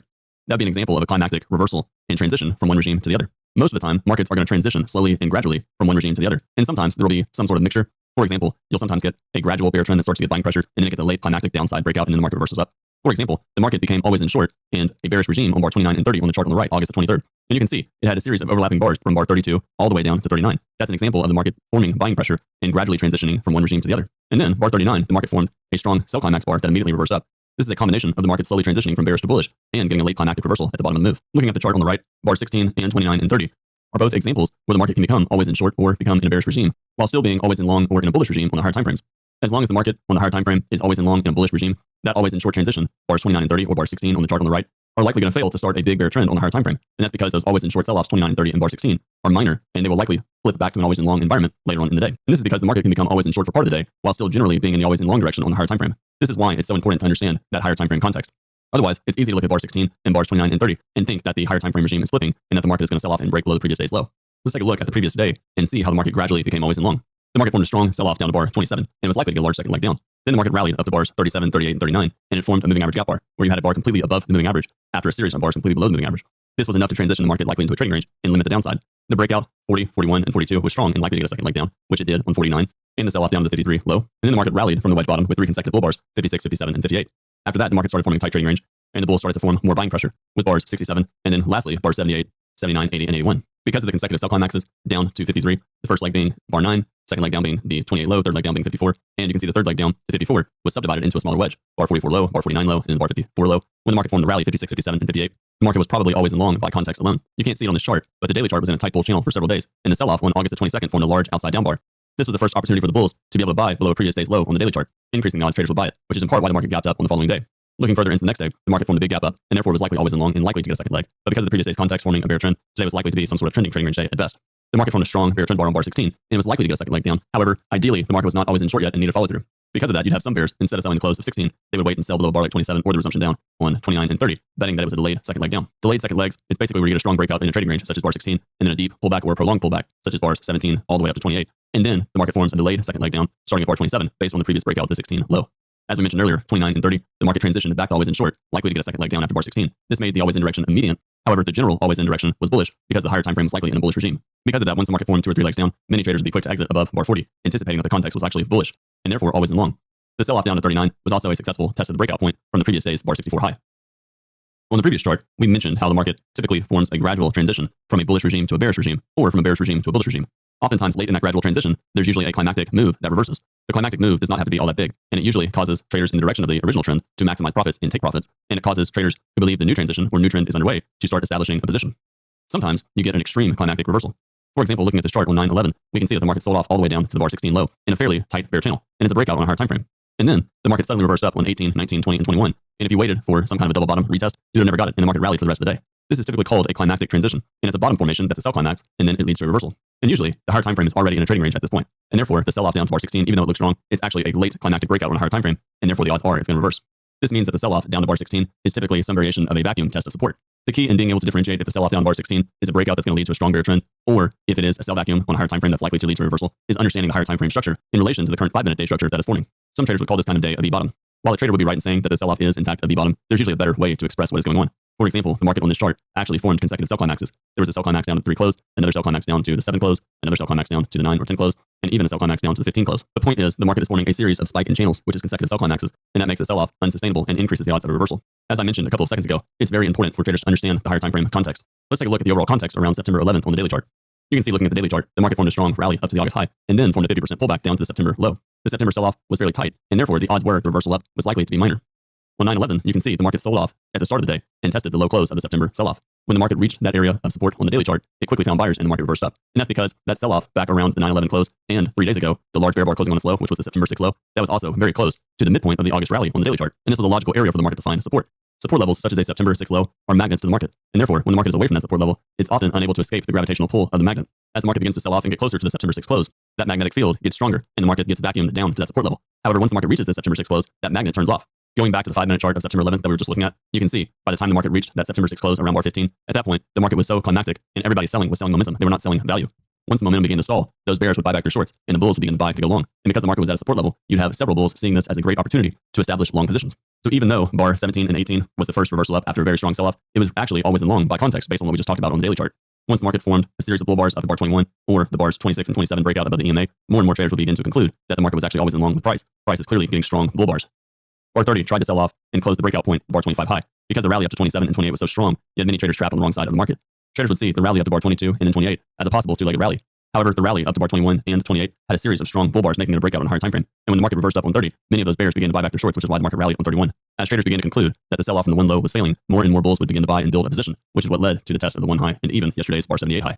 Again, the important thing to realize is that sell-offs, such as the one on this chart down to bar 15, that get a sharp reversal up, they're almost always based on higher time frame context. And this means that the sell-off down to bar 16 was actually not ideal on the higher time frame for the bears, such as we talked about on the daily chart. That sell-off down to the 15 low actually was a test of important support on the daily chart, making it a low probability environment for traders to sell during bars 12, 13, 14, and 15 around that price level.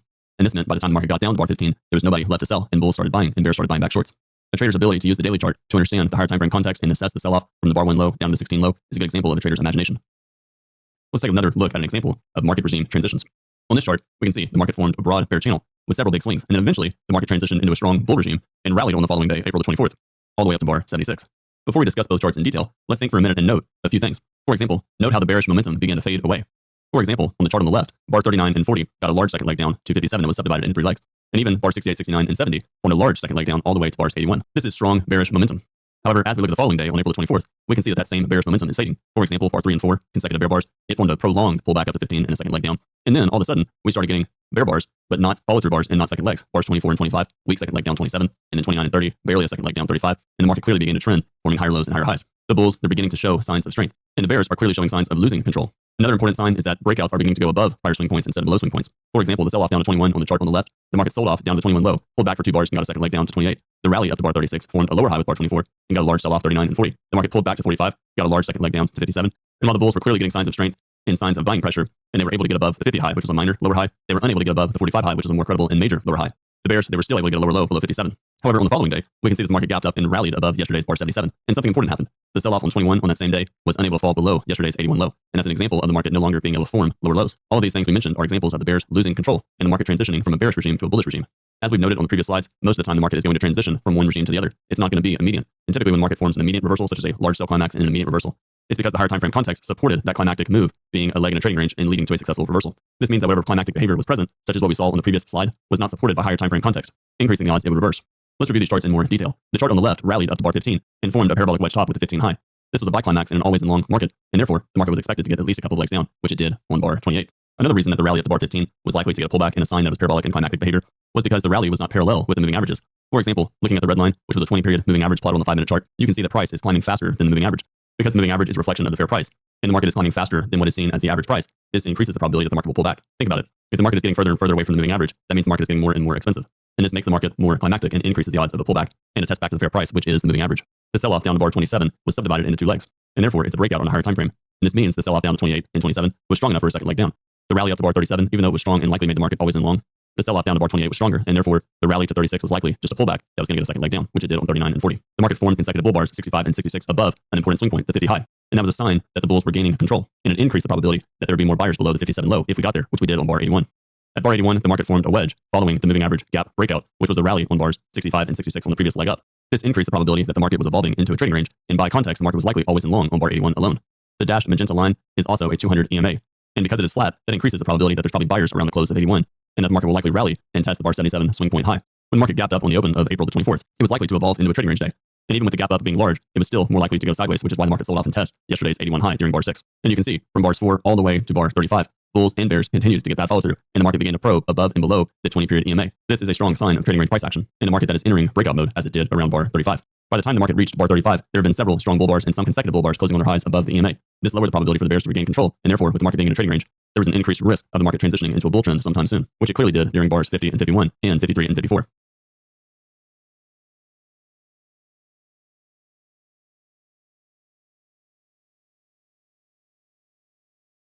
So what's the strongest type of regime that you can get? Remember, a regime is really considered a trend. So when someone says a bull regime, they mean bull trend. And when someone says a bearish regime, they mean a bear trend. Technically, trading ranges have regimes. They have minor trends and minor moves up and down, but most traders are not going to consider that major regimes. And therefore, they'll look at the higher time frame to see what the overall trending direction is.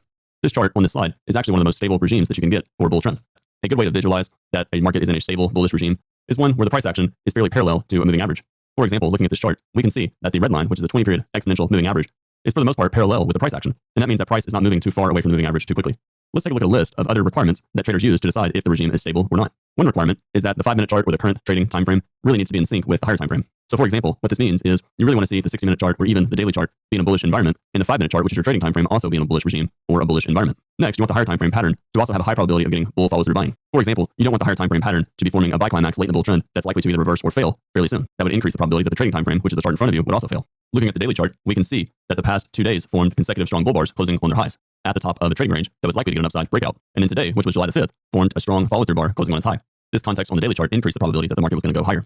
Other requirements are that you really want the start of a new market cycle with a bull spike. In other words, you don't want to see a strong bull breakout or a bull spike late in the market cycle, as that can be a sign that the market regime is actually unstable and may possibly reverse and go the opposite way. You want to see price mostly trending in the same overall direction. It's okay for the market to pull back as long as the pullbacks are not too extreme and fall far below the moving average. Next, as we discussed earlier, you want to see the market mostly above the moving average, otherwise known as the EMA. And you also want to see price mostly parallel to the EMA. You want to see both moving averages also parallel and all of them sloped up. For example, looking at this chart, we can see on the 5-minute chart, there's a 20 EMA, which is the red line that's sloped up and fairly parallel to the moving average. There's a 50 EMA, which is the green dash line that is also sloped up and somewhat parallel to the 5-minute chart, the price action. And then you have a 200 EMA, which is also slightly sloped up. This tells us that the higher time frame price action is bullish. Lastly, you want to see non-climactic price action. In other words, you do not want to see the market go too far, too fast. For example, 2 slides ago, we saw a very strong sell-off on the open that lasted 13 bars and was very climactic behavior. This sell-off led to a sharp reversal up, and this is not what you want to see if you're hoping for a stable regime. So what about a stable bearish regime? Well, that's really the exact opposite of what we talked about, and therefore there's really not any difference. The one difference that you'll find for the US market, for example, is because the overall higher time frames are more bullish, you will see more bullish stable regimes than bearish stable regimes. And that's because a lot of times the big sell-offs on the higher time frames, the strong bear trending days, they typically do not get a series of strong follow-through bars. And that's because they're seen as more sell vacuums and climactic behavior. There's also other reasons why bullish regimes are typically more stable in US markets than bearish regimes. Part of that reason is option writing institutions. You have option writing firms who are typically net long the market, and they write options for cash flow. However, when their puts become in the money due to the market falling down, they're holding a losing position. The premium that they made from writing the put is not going to be enough to offset what they're about to face when the put gets expired in the money. Because of this, these option writing firms will sell the underlying aggressively to help make up for the put. These same option writing firms, when they write calls, for example, if the market rallies and now their call is in the money and they're losing money after the premium they received, well, the reality is they're already net long the market, and therefore there's less of a need and less of an urgency for those traders to establish positions. That's just one reason out of many. Other reasons are even more simple than that. You have investors who are always looking to buy a pullback, especially a 5%, 10%, or even a 15 or 20% pullback. And this is because the higher time frames, such as the weekly and monthly charts, are in a bullish regime, and traders will see any reversal down as a buying opportunity to establish longs at a cheaper price. In the previous example, we discussed stable market regimes. And the reality is, most market regimes that are even stable are not going to look like the chart on the left. The previous slide is really a rare example of an almost perfect stable market regime. So what will happen most of the time? Well, the reality is that intraday charts are going to be in trading ranges most of the time. Looking at this chart, we can see on October the 8th, the market spent a lot of time going sideways and then rallied from bars 45 up to bar 75. When you look at the daily chart, This bar, which was October the 8th, which is one bar from the farthest bar on the right of the daily chart at the bottom right screen, you can see that it's a bull trend bar closing on its high. But the reality is, more than half of the day went sideways. Even from bars 44 all the way to bars 60, the market formed a tight channel with lots of overlapping bars. On the next day, you can see, which is the furthest trading day on the right of the screen, we can see on the daily chart, the market formed a very strong bull trend bar closing on its high. And even looking at the 5-minute chart, the market rallied from bars 2 all the way up to bar 29. However, after that, the market went sideways for almost 50 bars, and then rallied late in the day, getting a close above the bar 29 high. So when you look at the daily chart, while it looks like a really strong bull trend day closing on its high, the reality is more than half of the day went sideways. And the same can be said for the previous trading day. And this is why intraday charts are in trading ranges more than 2/3 of the time. This is why it's very important to learn how to trade inside of trading ranges. Stable bull regimes are still going to form lots of trading range price action with big bear bars intraday. And most of the time, those big bear reversal bars are going to ultimately fail and the market will go higher. This 5-minute chart is a prime example of what you will encounter most of the time. Most of the time, the market's going to be in some variation of a trending trading range day with a bullish bias. This 5-minute chart is still categorized as a stable bull regime, but it's not as perfect as the previous slide. And as I said a few minutes ago, the previous slide is quite the exception when it comes to stable bullish regimes. But a good rule of thumb is that the more your chart looks like the previous slide, the more stable the market regime is.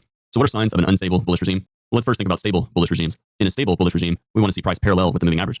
And therefore, for an unstable bullish regime, we want to see the opposite. We want to see parabolic gaps between price and the moving average in many bars above the EMA, which typically leads to a pullback or a trading range fairly soon. For example, the market gapped up on October the 8th and rallied fairly quickly from bars 3 all the way to bar 7. You can see that the trend line from the 3 low or the 4 low up to the 8 low is moving faster than the moving average, and this is a sign of climactic behavior. A large example would be on the following day, October the 9th. You can see the green bull trend line from the 15 low all the way up to the 30 low. It is much further away than the 5-minute EMA, which is the red line. This creates a parabolic gap between price and the moving average. With this many bars above the moving average, the expectation is a pullback or a trading range soon and a test of the moving average. Another thing you can see, looking at that same green bull trend line, you can see that bars 27, 28, and 29 are actually leaving the bull trend line behind. This is a sign that the market is becoming even more climactic than before. What are other signs of climactic behavior? Another one is parabolic gaps between the fast and slow EMAs. For example, looking back on October the 8th, you can see around bar 30 and 31, you can see that the 20-minute EMA, which is the red line, is creating a parabolic gap between that and the slower EMA, such as the 200 EMA, which is the magenta line, and the green EMA, which is a slower EMA, such as the 50. Overall, when you're looking at a 5-minute chart, if you can't see the higher time frames, one of the easiest ways to measure climactic behavior is to just take the red 20-period EMA and compare it to the slope of the trend line that is creating the trend. Again, a good example of a bull trend that is sloped up faster than the EMA is the chart on the right, October the 9th, bars 15 to 30. Unstable market regimes are typically trading range environments, and that's because regime is a trend-following concept. When the market is in a trading range, directional probability switches based on support and resistance, not breakouts. For example, looking at this chart, we can see that the market rallied for the first 45 to 48 bars in a fairly tight bull channel, and then the market formed a strong sell-off on bars 49 and 50. That sell-off was strong enough to get a second leg down, which it did in the form of a bear channel. Because channels are legs in a trading range, and because of the overall price action being inside of a trading range, once you see bar 73, a strong bear bar closing on its low, that is an example where you have a breakout, and theoretically, the regime should be bearish on 73, but it's actually bullish. And that's because directional probability switches based on support and resistance and not breakouts. Bar 73 is a large bear trend bar at the bottom of a trading range after a series of attempts down after the bear breakout 49 and 50. Traders will see bar 73 as a great opportunity to buy at the market. And if they put a stop, a measure move down on the bar and set a target at the high of bar 73, they know the odds are they're probably going to make money. The same thing with bar 77 a few bars later. In trading ranges, breakouts have opposite meanings. 80% of breakouts are going to fail to break out of the overall trading range in reverse. The more trading range behavior that is present, the more unstable the flips of the always in regime will be. By the time you're sure that the reversal or breakout is going to be successful, it's going to be too late for the swing trade. For example, by the time you see bar 50, if you sell the close right there inside of a trading range, it's generally going to be too late. The market will try to get a second leg down, but the second leg is usually not going to go the distance of the bear breakout and follow through, bars 49 and 50. Same thing looking at the right on July the 29th, when you see the rally from bars 26 all the way to 33. If you buy closes 31, 32, or 33, hoping for the start of the bull trend, you're going to be disappointed. And at that point, it's too late for traders to buy. You can see on that same day, bar 12 and 13 formed an always-in flip and flipped the market to a bearish regime. And even then, with the market crossing the moving average on 13, the bears still faced a deep pullback with 14 and 15. Because the market often fails at support and resistance, traders will often count legs in a trading range, and they'll look for third legs to fail. For example, on July the 29th, bars 6 and 7 is the third leg up, testing resistance the previous day's bar 48 low. Instead of buying the close of the breakout bar on 6 or the follow through on 7, many traders will actually do the opposite, betting that the market is going to reverse back down into a trading range. This is because the directional probability after bar 7 actually favors the bears and not the bulls. The opposite on bar 25. The market is forming consecutive sell climaxes, and bar 25 on that same day broke below the previous day's bar 78 low. This is an example where the directional probability at this point actually favors the bulls on bar 75. Traders will instead buy the close of bar 25, putting a stop, a measured move down of bar 25, betting on at least a test of the bar 24 high, which is the top of the most recent lower high. The key point to understand is that unstable market regimes often have several reversals. A good way to measure regime is to use the moving average. Looking at this chart, we can see that the rally on the far right of July 29th, the rally from the 25 low up to the 34 high, you can see that trend line was moving much faster than the red moving average, and that's a sign of unstable or parabolic behavior. Same thing with the sell-off from the 16 high down to the 21 low. That sell-off is moving down much faster than the moving average, and that's again a sign of parabolic behavior. A completed price structure is one where the market is in breakout mode. And this is because once the market is in breakout mode, the probabilities are fairly neutral, and the market is free to create the next pattern.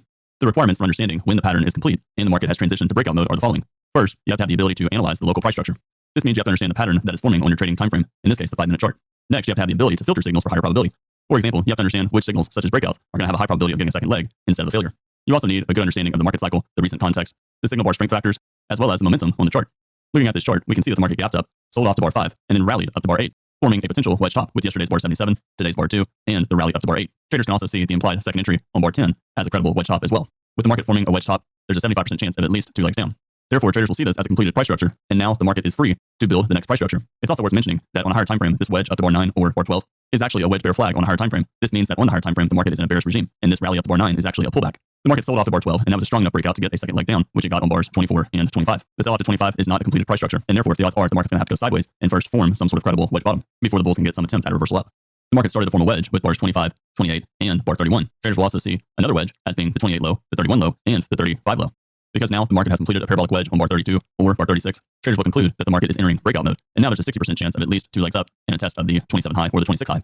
However, because of the higher time frame context, the sell-off down to bar 35 is likely a breakout on a higher time frame, and therefore there's a 60% chance or greater that the market will probably get trend assumption down after any prolonged pullback. And that's why the market, when it rallied up to bar 47, the bears ultimately won, and the market sold off down to the 69 low. One thing that's important to realize is that the stop entry buys, such as bar 32 or above bar 36, even though they might appear to be lower probability, they're actually improving the probability of later signals. For example, the rally on bar 32 was a low probability buy because of the tight bear channel. However, you can see on bar 36, the probability was actually higher. This is because as the channel prolongs and the market continues to break trend lines, the odds are the reversal attempt is eventually going to be successful. The same thing at the top of the chart with bar 9. Bar 9 is a low probability sell, especially with the 3 consecutive bull bars, bars 6, 7, and 8. When the bears get the second entry on bar 12, it's actually higher probability, and that's because the wedge is continuing to get trend line breaks, and eventually one of these bear reversal bars is going to be successful and lead to a reversal down. The market rallied up to bar 47, and you can see the market formed a wedge, 39, 42, or 43, and the 47 high. Traders will see this as a wedge bear flag that has a high probability of getting trend assumption down due to the sell-off down to the bar 35 low. The market is in breakout mode on bars 47 or bar 49.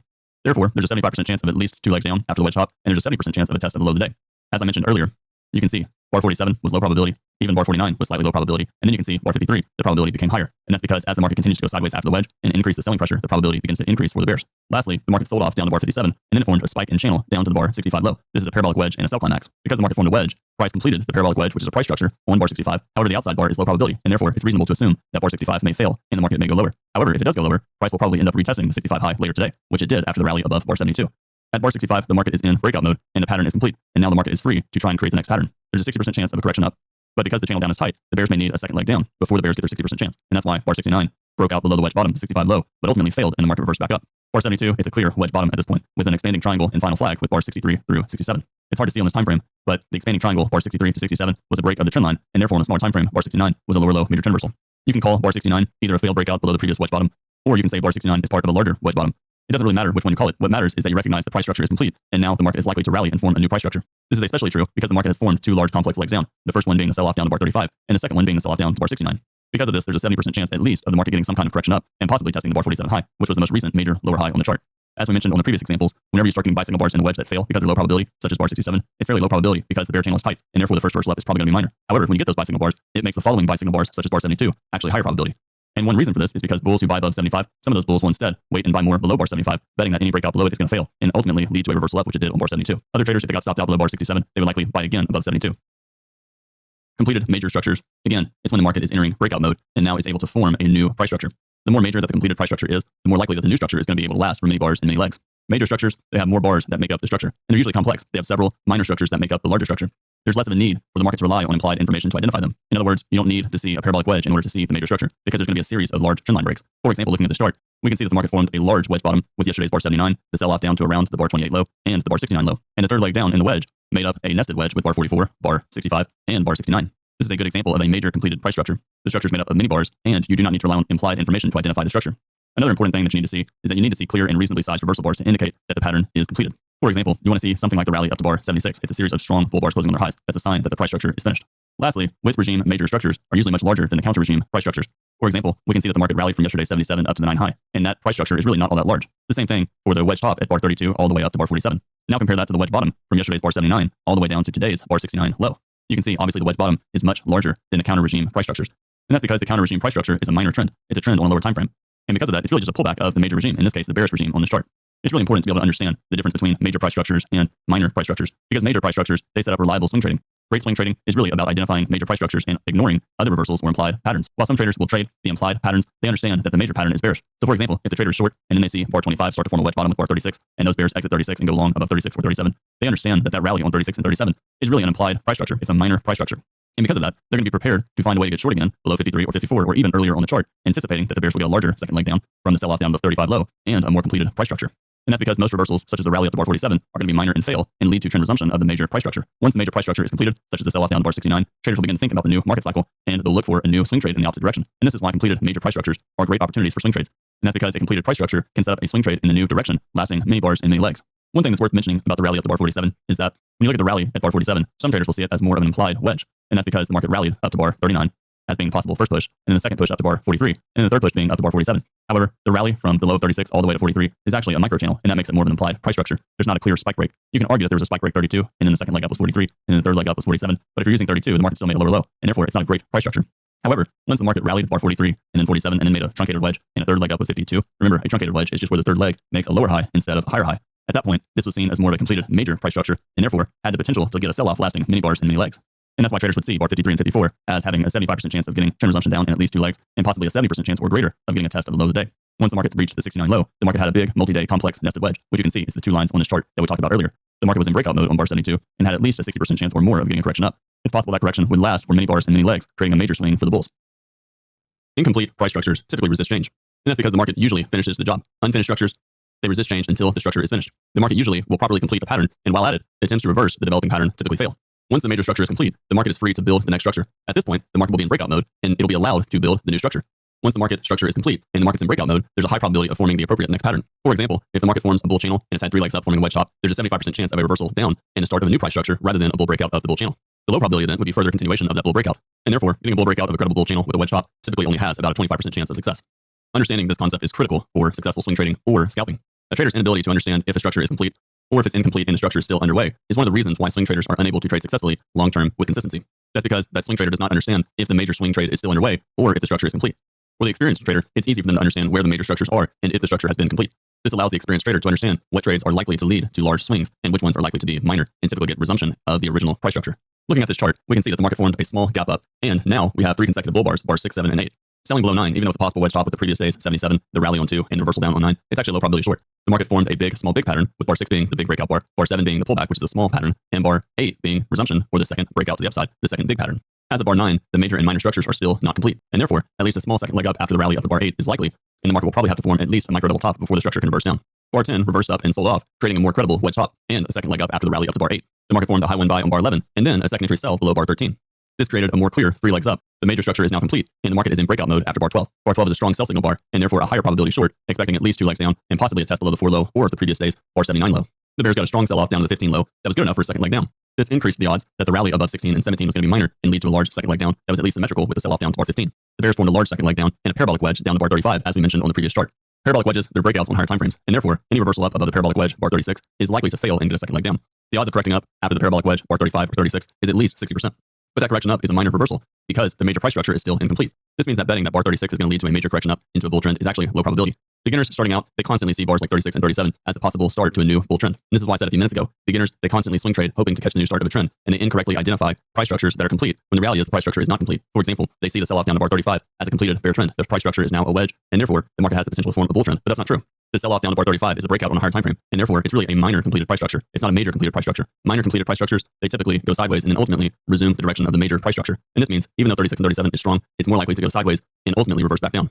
We can see that the market rallied up to bar 47, creating a wedge bear flag, and the bears ultimately formed credible sell signal bars on 53 and 54. Bar 43 is a low probability sell because the channel up is tight. Bar 48 is also a low probability sell because it's 4 consecutive bull bars in a micro channel. Bar 52 is a possible wedge lower high, and with bar 53 closing on its low, traders will conclude that now the pattern is complete, and therefore there's a high probability sell, betting on at least 2 legs down and a possible test of the 35 low because of the major bear price structure that is still not complete. The sell-off below 53 and 54 ended up completing a major complex nested wedge pattern, which was a major price structure. With the major price structure being complete, now the market was in breakout mode on bar 72, and because of that, the market was now allowed to create a new major price structure. This means that the reversal up above 72 has better than a 60% chance of getting at least a correction up in a couple of legs. When the market forms a very strong breakout, such as the rally from bar 4 to bar 8, and then attempts to reverse down, that reversal down on bar 9 to 16 is unlikely to lead to a successful reversal without the market first going sideways. And this is because the rally up to bar 8 has created an incomplete price structure. Remember what we talked about on the previous slides. Price structures that are not complete, they resist change until the price structure is completed. And this means those incomplete structures resist premature reversals. When there's too much opposite pressure, the market often has to go sideways instead of suddenly reversing. Looking at the rally to bar 8, we can see that it's a breakout, as shown on the green line. And because it's a breakout, the minimum expected price structure would at least be a second leg, and realistically, it would probably have to form 3 legs up and form some kind of spike in channel. Instead of the rally from the 17 low getting a more clear second leg up from the rally up to bar 8, it instead went sideways. That sideways trading created a triangle all the way to bar 30, and it made the rally up to the 8 high more historical. In other words, it made it less important. As the incomplete price structure of the rally up to bar 8 becomes more historical and gets further and further to the left, it will become less relevant to the bars to the right. This sideways trading creates range compression, which is a form of breakout mode, especially after the market goes sideways for 20 or 30 bars. And eventually, if the market breaks out to the downside, traders will see the sell-off below 8 as an endless pullback that lasted for several bars, from the 8 high all the way to the 79 low later that day. It is much lower probability for a weak reversal bar, such as 9 or 10, to be able to completely reverse the strong bull breakout. In a situation like this, the odds of bar 9 successfully reversing the rally up to bar 8 is realistically only 30, maybe 40%. And as we mentioned, that's because the strong rally up to bar 8 needed a second leg or some form of a bull channel at a minimum to complete the price structure. Bar 17 formed a credible wedge bear flag with bar 10, 12, and 17. And it was reasonable for the bulls to get some kind of second leg up. Instead, the market formed a triangle, and the triangle became nested. You can see looking at this chart, the swing points from the 9 high and the 17 low, that formed a triangle. But if you also look from bars 23 all the way to bars 34 or 35, there's an even smaller contracting triangle inside of it. At the point of bar 33 and 34, the bull spike became historical and the market entered breakout mode. The point in understanding this slide is that when you have a strong rally such as bar 8, the market has to typically go sideways for several bars and make the rally historical before there can be a successful reversal.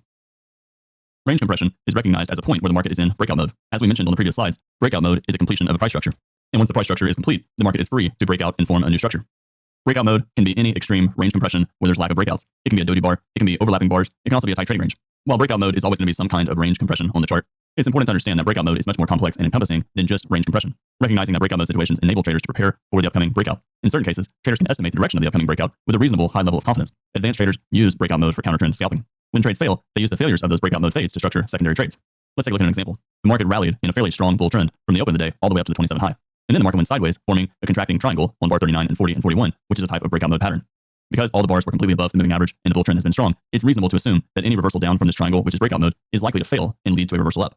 An advanced trader would understand that the probability of 43, 44, and 45 leading to a successful bearish breakout and a reversal of the bull trend is fairly low probability. And therefore, those bulls would actually be on the sidelines during 44 and 45. Some would fade the breakout, others would wait for the reversal on 46 and 47, anticipating that the breakout below the triangle is actually more likely to fail and go the opposite way. Once the market rallied 47, 48, 49, and even 50, the odds were the market was probably going to get some kind of measured move based on that trading range. So what's the point in this slide? The point is, whenever the market is forming range compression in some kind of breakout mode, such as a triangle, it's really important to understand the bars to the left, because they can help you determine whether or not that breakout mode pattern is more likely to get a breakout in one direction versus the other. For example, because the market's in a bull trend, the bear breakout 45 was likely to fail, and the market was more likely to go the opposite way. As we discussed in the previous slide, breakout mode is the market state prior to the breakout. And this means once the market enters breakout mode, the previous price structure is complete, and the market is now able to break out and form a new structure. You can define breakout mode as whenever the market is doing one of the following. It's forming extreme range compression, lacking breakouts. The prior price structure is complete. Price is testing an important support or resistance level. There's above average clarity. And lastly, there's a lot of ambiguity on the chart. Ambiguity in this context basically means that the expected response of that particular pattern or price structure, which is also known as an event, is really uncertain. In other words, it's close to 50-50 on what's going to happen. During each one of these states, the market is searching for direction and therefore it's in breakout mode. An easy way to think about this is that the market is searching for the next price structure. Let's take a look at this chart and see some examples of the market being in breakout mode.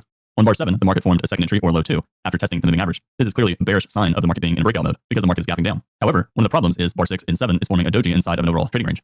This slightly neutralizes the probability and increases the risk of a potential upside breakout, which the bulls got on bar 8. The market rallied up to the bar 16 high and formed a parabolic wedge with bar 5, the rally to 9, and then the third leg up to the 17 high. This was a completed pattern or a completed price structure, and after consecutive buy climaxes, the market is clearly bullish. However, because the pattern is complete, the market is in breakout mode and searching for the next price structure. The market rallied up to the bar 31 high, forming a double top with bar 17, and a second leg up was actually a wedge pullback. The market rallied bar 22, pulled back to 24, rallied to bar 28, pulled back on 30, and then rallied again on bar 31. Other traders will see a parabolic wedge with either the 25 high or the 26 high as being the first push, the 28 high as being the second, and then the 31 high as being the third push. This completed the pattern and was a test of resistance, the high of the day, which is bar 17. Next, looking at bars 49 to 52, we can see the market formed many bear bars that were overlapping. However, the bears never got a strong breakout of that tight trading range. This is uncertainty and ambiguity, meaning the market is in breakout mode. A way to think about it is it's a tight trading range that's contracting. And by default, that makes the market enter breakout mode. The pattern is complete and the market is deciding what is going to happen. What is the response going to be of that tight trading range? The market sold off to the 54 low, completing a wedge that was nested where the third leg down formed its own wedge bottom. This is also breakout mode due to the price structure of the wedge bottom being completed. Later on, bar 60 and 61, the market formed a strong breakout on 60 and a bull bar on 61. This is a breakout and follow through above the EMA, and this is a sign of clearly bullish behavior. However, because 61 is a doji, that's also a sign of breakout mode. Whenever the market is contracting, that by default is breakout mode.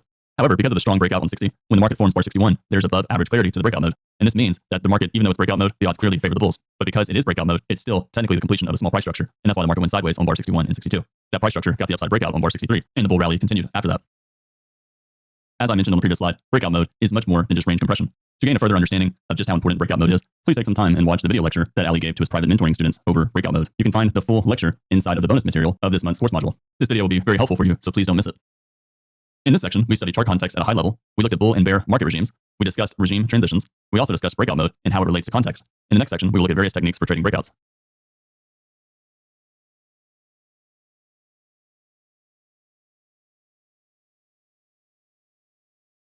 So what's this?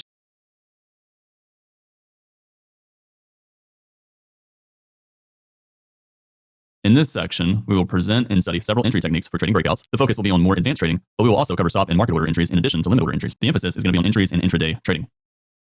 When it comes to trading strategies, there's really only two main strategies. They are trend following and anti-trend. Trend following strategies are closer to how most people are going to trade. Traders typically want to see a signal bar to trade in that particular direction. Anti-trend strategies are generally more difficult to trade because most of them do not need a conventional signal bar. Anti-trend strategies are also more difficult because they require an understanding of trend following strategies. For example, you need to know what the characteristics are of a strong breakout and the typical context that strong breakouts typically occur. The key to successful anti-trend trading, in other words counter-trend trading, is to understand the short time horizon flips of the market regime, as we discussed earlier in the previous slides. In the remaining portion of this section, we will look at examples of both types. When it comes to entry selection and deciding on what type of entry you're going to take, as well as the location of the entry, context always comes first. And the question that traders should be asking is, where are we in the market cycle? This is always the first question. If the market's in a spike phase of a new breakout, traders will trade with stop orders or market orders in that direction. If the market's in a channel phase, traders will think about if the channel is tight or if it's wide, in other words, broad. If the channel's tight, traders will trade with market orders and limit orders, fading weak opposite bars, but they will only trade in the direction of the channel. If the channel's wide, all order types are based on setups and immediate context. The channel that is wide, in other words, broad, is a type of trading range that is sloped, and therefore context becomes extremely important. When the market's in a trading range, if the range is tight, traders will trade with limit orders, and some traders will consider not trading, which is probably what most traders should do when a trading range is tight unless they are very experienced. When a trading range is wide, traders will trade it similar to how they trade a broad or a wide channel. All order types will be based on setups and the immediate context. When the market is in a late stage of any market cycle, traders should really consider not trading. And that's because when the market is late in the market cycle, it has likely completed the pattern structure. This makes the market in breakout mode, which is why traders should be ready for a reversal. If it's in a bull trend, for example, they should be ready for a reversal down. Or if the market's more in a contracting trading range or a tight trading range, traders should be ready for the breakout. On the previous slide, we discussed various phases of the market cycle. Let's take a look at entry methods and locations for each one of these market phases. Looking at the chart on the top left, we can see the market formed a bull spike, which is a breakout phase. And you can see each one of the orders, they're either stop orders or market orders. Traders are only going to trade in the direction of the spike or breakout. Since the market is in breakout phase, traders are happy to buy as the market is breaking out. They're happy to pay a premium, confident that the market will be higher several bars later. The key distinction of the spike phase or breakout phase is that the market needs to actually be breaking out of several bars to the left. If it's one continuous move, such as the chart in the top middle of this slide, it's really more of a tight channel. For example, you can see on the top middle slide that the market formed a strong breakout closing above the moving average. It's the first and second green boxes, which are the buys on this chart. Next, the market rallied for several bars and then formed a bear bar and then rallied for several more bars. That is an example of a tight bull channel, and it's a breakout on a higher time frame. When the market is in the first spike phase, breaking above the moving average and the initial bars to the left, traders are going to be happy to buy with stop orders or market orders because they're confident that the market is going to go higher. However, as you can see later on in the chart, traders will begin to buy below bars, confident that those bear reversal bars are going to fail, and allowing the bulls to buy at a cheaper price. As the channel progresses, traders begin to buy deeper pullbacks. But the reality is, because it's a tight bull channel, it really doesn't matter. Traders can buy above bars and scaling lower, and they're still probably going to make money. Looking at the chart on the top right, we can see the market is forming a small pullback bull trend. This is a type of bull channel that is tight. Traders will enter with market orders, stop orders. They'll also trade with limit orders, fading bear reversal bars. The one thing that's important is to not fade the rally. When a channel is tight, especially in a small pullback bull trend, it can last for many, many bars. On the bottom left, we can see the market is forming a broad channel. Stop, market, and limit orders will all be used based on the overall context. Trading broad channels is similar to trading a trading range. Both require a strong understanding of the overall context. When the market's in a trading range, traders will be more cautious about trading with stop orders, and they'll primarily trade with market and limit orders, fading breakouts. If the overall trading range is more broad, traders will consider trading with stop orders as long as the market is not forcing traders to trade in the middle of the overall range. When the market's in a late stage of a market cycle, it's really important to not trade reversals or in the direction of the trend. Looking at the chart on the bottom right, you can see traders are willing to fade the first reversal up when the market is clearly bearish. However, as the market continues to go sideways, traders will be less and less interested in selling and more interested in buying below bars. As the market rallies in the bull channel, the top right of the same chart, you will see that traders will not be interested in buying below bars because the market is late in a bull channel that's likely to evolve into a trading range. When it comes to buy orders, there's really only three types. First is stop orders, where a trader is betting on a successful breakout. Second is limit orders, where traders are betting on a failed breakout. And third is a market order, where traders are betting on breakout continuation. When deciding on the entry type, what's the most important goal you should have? The most important goal should be to catch the second leg when the first leg qualifies as a strong bull breakout.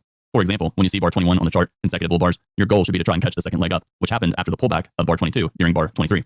In order to achieve that goal of finding a first leg that's going to qualify for a likely second leg, you first have to decide which concept is appropriate for your signal in that specific market context. So your first decision is always, what is the context? In other words, what is the market cycle? Your ability to understand context is the biggest edge that you will have against computers and algorithms. The second decision you should ask yourself is, will the breakout succeed or will the breakout fail? Looking at this chart, we can see various long entries betting on bull breakouts getting a second leg. Bar 1, the market gapped up and pulled back in the same bar, so it's a bull breakout pullback, and therefore buyers below and a limit order long. Bar 10, we have a parabolic wedge reversal, and therefore it's a market order buy betting on a small second leg, which the market got on bar 12. Bar 21, we have another possible wet bottom and low of the day. Traders can buy it for a stop entry, or they can buy the limit order pullback during bar 22. Bar 28, we have a high 2 buy, reasonable stop entry, and therefore high probability for at least a small second leg. Around bar 39, we have a doji or weak bar during a tight channel after a strong bear breakout. This is not a credible reversal entry. Bar 46, we have a wedge reversal, and therefore traders can buy the close of 46. Traders can buy during 52 as the market is racing up. Traders can wait and buy the high 2 on a stop entry for a bounce and a second leg after 52 and 53. Traders can buy above bar 68 as another second entry with bar 60, betting on a second leg up in test of either 52 or the 53 close. Traders can buy below 71, the pullback after the high 2 above 69 and 70. Traders can also buy the 72 close, betting that the breakout below 71 is going to fail and go sideways. Let's take a look at the opposite case for the bears when it comes to deciding on which order type and what to think about before placing an order. As we mentioned on the previous slide, the goal is to catch a second leg down once the market has created a first leg that is strong enough to likely get a second leg.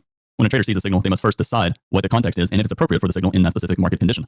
The first decision the trader has to make is what is the context. This is again where the biggest edge a trader has against a computer or algorithms. The second decision that a trader must make is will the breakout succeed or will the breakout fail? Let's take a look at some examples.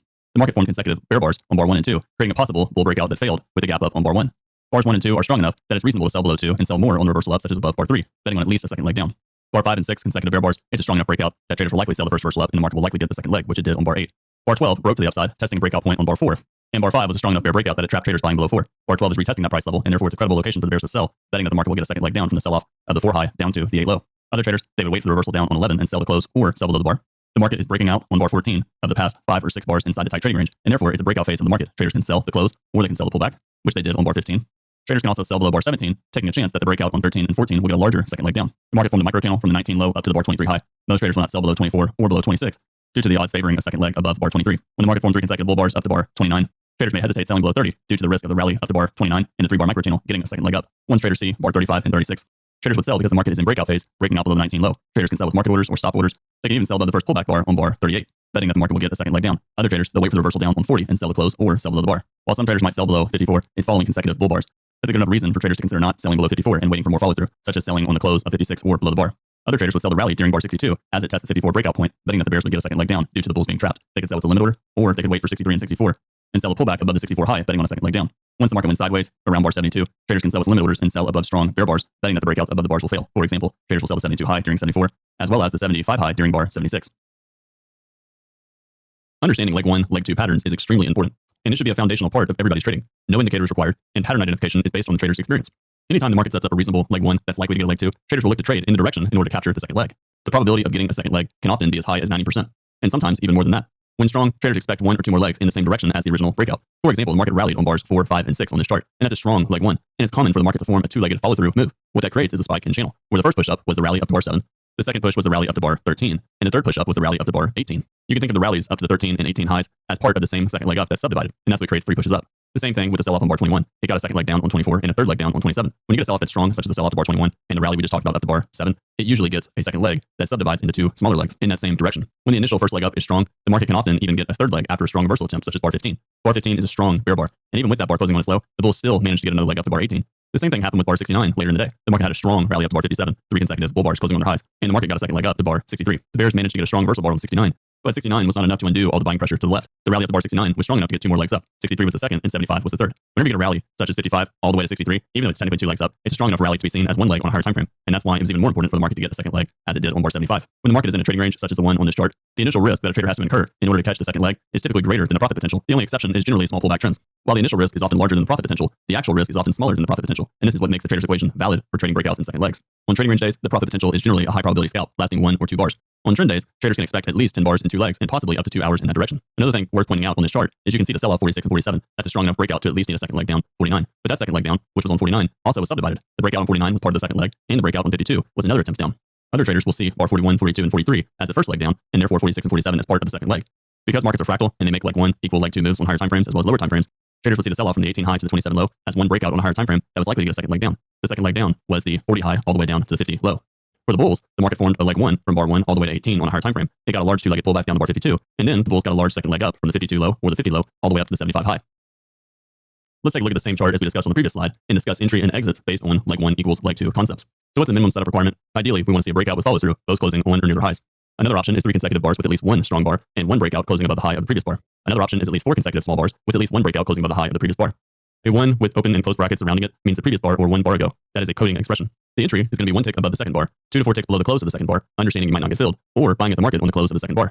The initial risk is going to be 1 tick below the bottom of the breakout bar, and the actual risk is going to be 1 tick below the low of the pullback bar. If there's no pullback, assume 1 tick below the low of the follow-through bar. The exit, the goal is to try and get 2R based on your actual risk. This means 2 times your actual risk. Another option is to try and get 0.5R based on your initial risk, or half of your initial risk. Let's take a look at some examples. The market rallied on the close of bar 5 and 6, and therefore it's a reasonable buy to close market entry because it's a strong breakout and follow through. The initial stop goes below the bottom of bar 5, the breakout bar, and the actual risk is 1 tick below the follow through bar, bar 6, and that's because the market did not pull back further than the low of bar 6. The exit would be 2 times the actual risk, which you can see happened on bar 7. The next trade would be bar 19 and 20, the bear breakout and follow through. This is especially good context because the market is following a possible wedge top with bar 7, bar 11, and bar 18. The entry selection would be selling on a stop 1 tick below 20. The actual risk would be from the low of bar 20, your entry price, up to the bar 22 high, and a trader could exit with twice their actual risk, which they would get filled on bar 24. The next trade would be bar 46 and 47, bear breakout and follow through. The entry package would be selling the close of bar 47, the follow through bar, and the initial stop would be 1 tick above the breakout bar. On this example, a trader could have gotten out on bar 50 with half of their initial risk. It's important to understand these are standard entries and exits. A trader who has more experience and better understanding of what the market is doing may calibrate their expectations and extend their targets based on what they believe the market will do. When traders begin studying breakouts, they quickly learn that most breakouts have greater than 80% chance of pulling back first before they reach the profit target equal to the risk of their trade. The odds are even higher when the breakout is counter-regime, in other words, against the overall direction. For example, bar 30, bar 54, and bar 59. 20% of breakouts do not pull back, and therefore, that decision that a trader has to make and live with is which are they willing to accept. Are they okay with missing 20% of the opportunities? And if not, are they able to correctly trade those 80% of the times when the market is going to pull back first without second-guessing the trade or even mistaking it as a reversal? For example, if a trader sells the close at 54, are they able to not second-guess that bar 55, 56, and 57 is really more likely to fail and lead to a second leg down? Or is that trader who sells the close of the breakout bar, bar 54, going to panic when they see bar 55 and take a loss? If a trader's going to wait, do they have the ability to see the secondary setups based on that point of clarity failure concept? For example, if a trader's waiting for a pullback after 41 and 42, can they understand that the market is getting a strong bull breakout of a bear flag, the sell-off from the 33 low up to the 39 high? Can they understand that 41 and 42 is a strong breakout, trapping traders likely to get a second leg up? And therefore, if they try to enter on a pullback after bar 42 and they don't get filled on bars 43 and 44, can they understand that that is a breakout mode pattern and then just end up buying at the market during bar 45, understanding that 43 and 44 is likely to fail to reverse the breakout and the bulls will likely get a second leg up? A trader must also ask themselves if they're able to enter on the market or on more follow through if they miss the pullback. For the example, the 41 and 42 bull breakout and follow through, if they don't get filled on the pullback, do they have the mental ability to buy as the market is continuing to climb higher, understanding that the probability is increasing? Most traders develop their own personal technique and they ignore everything else in favor of clean and precise execution of that technique. When it comes to trading breakouts, the most important thing to understand is the context. For example, bar 4 and 5 is a strong bull breakout and follow through and a possible start of a bull trend. It's reasonable to buy there, buy any pullback, or even buy the follow through on 6 and 7. When you see the reversal down on 20, while it might get a second leg down, it's really not that great of a trade. Even though the market is forming consecutive buy climaxes and the odds favor a pullback as it did on 30 and 33, the reality is whatever pullback we get is probably going to be limited and find buyers. Traders selling the close of 33 have to understand that the market is probably going to go sideways near the moving average, and because of that, it's a little bit dangerous of an area for traders to sell. At a minimum, those bears that do sell will be quick to get out on a second leg down, such as bar 32 and 33. Bar 41 and 42, as we mentioned, it's a strong bull breakout and possibly the resumption up and the start of the second leg that ended on bar 53. The rally up to bar 20 was strong enough for traders to expect some kind of symmetrical second leg, which it did on bar 53. Because of the large 2 legs up and the market getting climactic, when traders saw 54, it was reasonable to expect a second leg down and test of the 51 low. Traders that sell 54, they'll likely sell more on a pullback as they did during 57, betting that the market would get a second leg down on 60. 59, strong enough bear breakout bar to likely get a second leg down, but a little bit dangerous of a bar to sell. And therefore, if a trader is selling it, they have to be prepared for the market to go sideways before it ultimately gets a second leg. And then the bear breakout 73 and 74, that's a strong breakout and follow through below the moving average and is likely to at least get follow through selling. Let's take a look at an example where we enter on high ones, which is the first pullback after the breakout. The criteria that we want to see in order to enter on a high one pullback entry is a strong breakout or a trend, a weak simple leg reversal, or a strong buy signal bar. The entry method is going to be on a stop one tick above the high of the signal bar, which is the high one, or a limit order based on the context, usually the buy zone or a breakout point support level. The last option is a market order on strong trend resumption. The initial stop is going to be one tick beyond the most recent swing point. The actual risk is going to be one tick below the low of the pullback bar. The exit criteria is going to be at the trader's discretion. At a minimum, the trader might try and get 2R based on their actual risk. If their actual risk is too small, a trader can at least try and hold for one average bar range profit, or the trader can try and recover their initial risk. It's important to understand that a high one is after there's been a breakout that forms a new high, and therefore the logic of bar 10 qualifies as a high one because 8 was a new high of the day. We can see bar 8 rallied above the 3 high and then reversed down, closing on its low. Therefore, the next pullback, which is price going above 9 or price going above 10 a few bars later, qualifies as a high one buy. When the market's in a trading range as it was around bar 8, traders will see bar 9 as a breakout bar that also pulled back on the same bar, and this means the low of bar 10 is actually an implied low one short. These situations usually result in more sideways trading, which is what we have here. High one buys and low one shorts, they're very context dependent. Remember the whole goal of buying a high one. You're trying to buy the first pullback after a breakout anticipating trend resumption. And that means you need a strong breakout that's likely to get a second leg. In the trading literature, you'll find that a traditional high one is when the market goes above a bar after the pullback. That's a textbook example. For example, bar 10 triggering the buy above 9 is a classic textbook example of a high one buy. But the reality is, that's not how a lot of high one buys operate. For example, the market rallied on bar 3 and sold off, and then it rallied again on bar 4 and sold off. And then the market formed a lower high with bar 5. Technically speaking, bar 4 and bar 5 are both high one buys. Bar 5 is a little bit better of a high one buy than bar 4 because bar 5 closed above its midpoint, making it a bull bar. But you can see bar 6 failed to trigger the buy above bar 5. Classic textbook pattern would tell you that actually bar 6 is a high one buy and the market triggered it on bar 7. But traders can also see bar 5 as a weak high one buy as well. The reason for this is because a high one, by definition, is an attempt of trend resumption after a pullback. And both bar 4 and bar 5 meet that criteria. This also means that high one buys and low one shorts, they're very much context dependent. When the market's in a tight trading range, a good rule of thumb is that the high one buys and low one shorts are all going to be fairly low probability until there's some sort of clear breakout. For example, buying above 6, buying above 7, buying above 9, even buying above 10, all of those high one buys are low probability. And that's because the market is in a tight trading range and the price structure has been complete. The market formed a breakout up to bar 3, went sideways from bars 4 to 12. And when the market goes sideways from bars 4 to 12, it completed the price structure, the need for a second leg up after bar 3. When the market rallied and formed consecutive bull bars on 12 and 13, that increased the probability of the next high one leading to a second leg. Remember, small green arrows are low probability and larger green arrows are higher probability. Because the breakout on 12 and 13 was likely to get a second leg, it's reasonable for traders to buy above 14 or above 16, betting on at least a second push up. You can see the market formed a new high on bar 18 and then pulled back on 19, forming a high one buy. However, because 18 was a second leg up after the rally up to the 15 high, that makes 19 a lower probability high one buy. In general, the expectation of a high one buy later in a channel is actually sellers above the high, a deeper pullback, and then trend resumption. And you can see that's what happened on 19. The market pulled back above 19 high and sold off down to the 23 low, and then rallied to a new high. Same thing with bar 24. Bar 24 is a new high after the bar 23 outside up bar. This is now a late leg in the bull channel. That increases the probability that whatever breakout we get above bar 24 will actually be limited and may lead to a reversal down. This makes buying above the 24 high one buy lower probability. The bears formed a second entry short, and the bears got the reversal down on 30 and 31 in a test of the 23 low. This was a test of the late leg in the bull channel. Bar 31 and 33, even though the pullback was rather deep, it's still technically a high one buy after the new high of the day. The market rallied above the 27 high and created a high one buy signal bar on 31 and 33. While the leg leading down to 31 and 33, the high one buys is fairly strong, it's still more likely to lead to a bear leg and will become a trading range and not the start of a bear trend. This means that getting a measure move down based on the sell-off down to the 33 low is actually fairly low probability, which is why traders will look to buy betting on a reversal up. The bulls, they got an upside breakout 36 and an inside bar 37. However, it's a low probability buy because of the sell-off down to 33 low may need a small second leg down. When the bulls started to get a series of bull bars, 40, 41, 42, traders can argue that 42 was also a breakout pullback buy for the bulls, and because it was consecutive bull bars, 41 and 42 breaking out to a new high, it's actually a reasonable high one buy, buying above 42 or waiting for 43 and then buying the bull bar closing on its high. At that point, the bulls got a strong breakout 44, 45, 46 that made buying above 50 or buying the 52 breakout pullback buy setup high probability as well. The next high probability trades for high ones was buying above 56 because it was a pullback after the rally 53, 54, 55. However, buying bar 59 is actually a second leg up after the rally up to 57, making it a lower probability buy. That was the same for the rest of the high ones, from bars 59 all the way up to bar 68. Bar 69 formed a bull bar closing on its high, and 70 sold off and reversed back up, creating a micro double bottom. That made it a reasonable buy, betting on higher prices. Bulls got a new high today, 73, and then the market pulled back, forming a bull bar closing on its high, 75. But at that point, it's so late in the day, and after that many buy climaxes to the upside, it's actually a low probability buy. Let's now look at the same chart from the perspective of second entries, in other words, high twos. A high two is a second trend resumption signal. Ideally, we want to see a strong breakout or a strong trend. We want to see a weak two-legged reversal, and we want to buy above a strong buy signal bar. Preferably, the first trend resumption bar, in other words, the high one, gets triggered.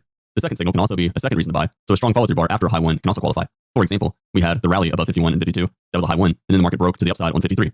This is a good example of a high one getting strong follow-through, and that creates a second reason for traders to buy. The same thing happened at bar 41. 41 is follow-through after the high two buy on 40, and therefore, it's a second reason for traders to buy. The entry method is going to be on a stop one tick above the second bar. This can be the follow-through bar after the high one, such as buying above 53. Or this can be a second entry after the high one, such as buying above 12. Traders can also buy on a limit order based on context, usually the buy zone or a breakout point support level. Or traders can buy at the market if the momentum is strong, betting on trend resumption, such as buying the close of bar 53 at the market. The stop placement goes one tick beyond the major swing point in the direction of the trade. The actual stop is one tick below the low of the pullback bar. The exit, a trader can exit at their discretion. At a minimum, they should try and get 2R based on the actual risk. If the actual risk is too small, they should try to hold for at least one average bar range ABR, or they should try to recover their initial risk. Let's take a look at some examples. We can see the market rallied to a new high on 8 and then sold off on 9, and it formed a high 1 with bar 9 and 10. The market tried to get a second leg down on 11, and then the market reversed up on bar 12. 12 is a second trend resumption reversal bar. It's a strong breakout after a two-legged pullback, and the first reversal up triggered, in other words, the high 1 above 9 and 10, increasing the probability that bar 12, the second entry, in other words, the high 2, was going to succeed. Traders could buy above 12, they could buy the pullback on 14 or below 15 as it retests the breakout point. That is a high probability trade, as you can see marked by the thicker green arrow. Traders can also buy above 17. Why 17 instead of bar 16? Well, 15 is an outside bar, and therefore 16 is a high 1 buy. Because 17 was followed through buying after the high 1, it's basically a second reason to take the trade, and therefore you can think about it as a second entry. The high 1 is failing to get a reversal down in a pullback and instead is getting resumption, and therefore 17 is a high probability buy. Bar 33 is technically a textbook high 1 buy after the pullback in the bull trend. We discussed this on the earlier slide. However, 31 is also a bull reversal bar close above the midpoint. Even though it did not trigger, it makes 33 a second entry buy and a high 2. Traders can buy above 33, or better, they can wait for the follow-through bar and buy above 34. We talked earlier about bar 41 becoming a follow-through bar after the high 1 on 40, and this is a second reason to take the trade. And second signals can also be a second reason to buy. So when we get a strong follow-through bar after high 1, it can qualify as a second entry or a second reason to take the trade. This makes buying above 41 a reasonable trade. And then the same thing we talked about on 41 with 53. It's a breakout after the high 1, and that's a second reason to take the trade and trend resumption. So traders can buy above that bar as well. All of these are high probability buys. The market pulled back on 61 and rallied on 62, creating a high 1 buy, and then tried to reverse back down to 63 before reversing up. That's an implied second entry and a reasonable buy. Late in a trend, so traders will be quick to exit. The market went outside down on 66 and then formed an inside bar on 68. That's a high 1 buy, but then 69 created follow through after the high 1, so traders can buy above that as well. Traders will also see 70 as a high 2 buy because it pulled back a second time without going to a new high. Because it's a doji, traders may wait for the follow through on 71 and buy above its high. After that, the market was getting too late in the day, and most traders will not take any other trades. Now let's discuss a high 3 pullback entry. Same thing as high 2s. You want a strong breakout or a trend. This time, you want a weak 3-legged pullback. Ideally, you want those pullbacks to have strong buy signal bars, especially on the high 3. And preferably, the first and second trend resumption signals, in other words, the high 1 and high 2, both get triggered. The third signal can also be a second reason to buy the second trend reversal signal. So a strong follow through after a high 2 qualifies. Just like a strong follow through bar after a high 1 qualified for a high 2, it's the same thing for high 3s. The strong follow through bar after a high 2 creates a high 3. The entry is a stop one tick above the second bar, or the bar creating a high 3.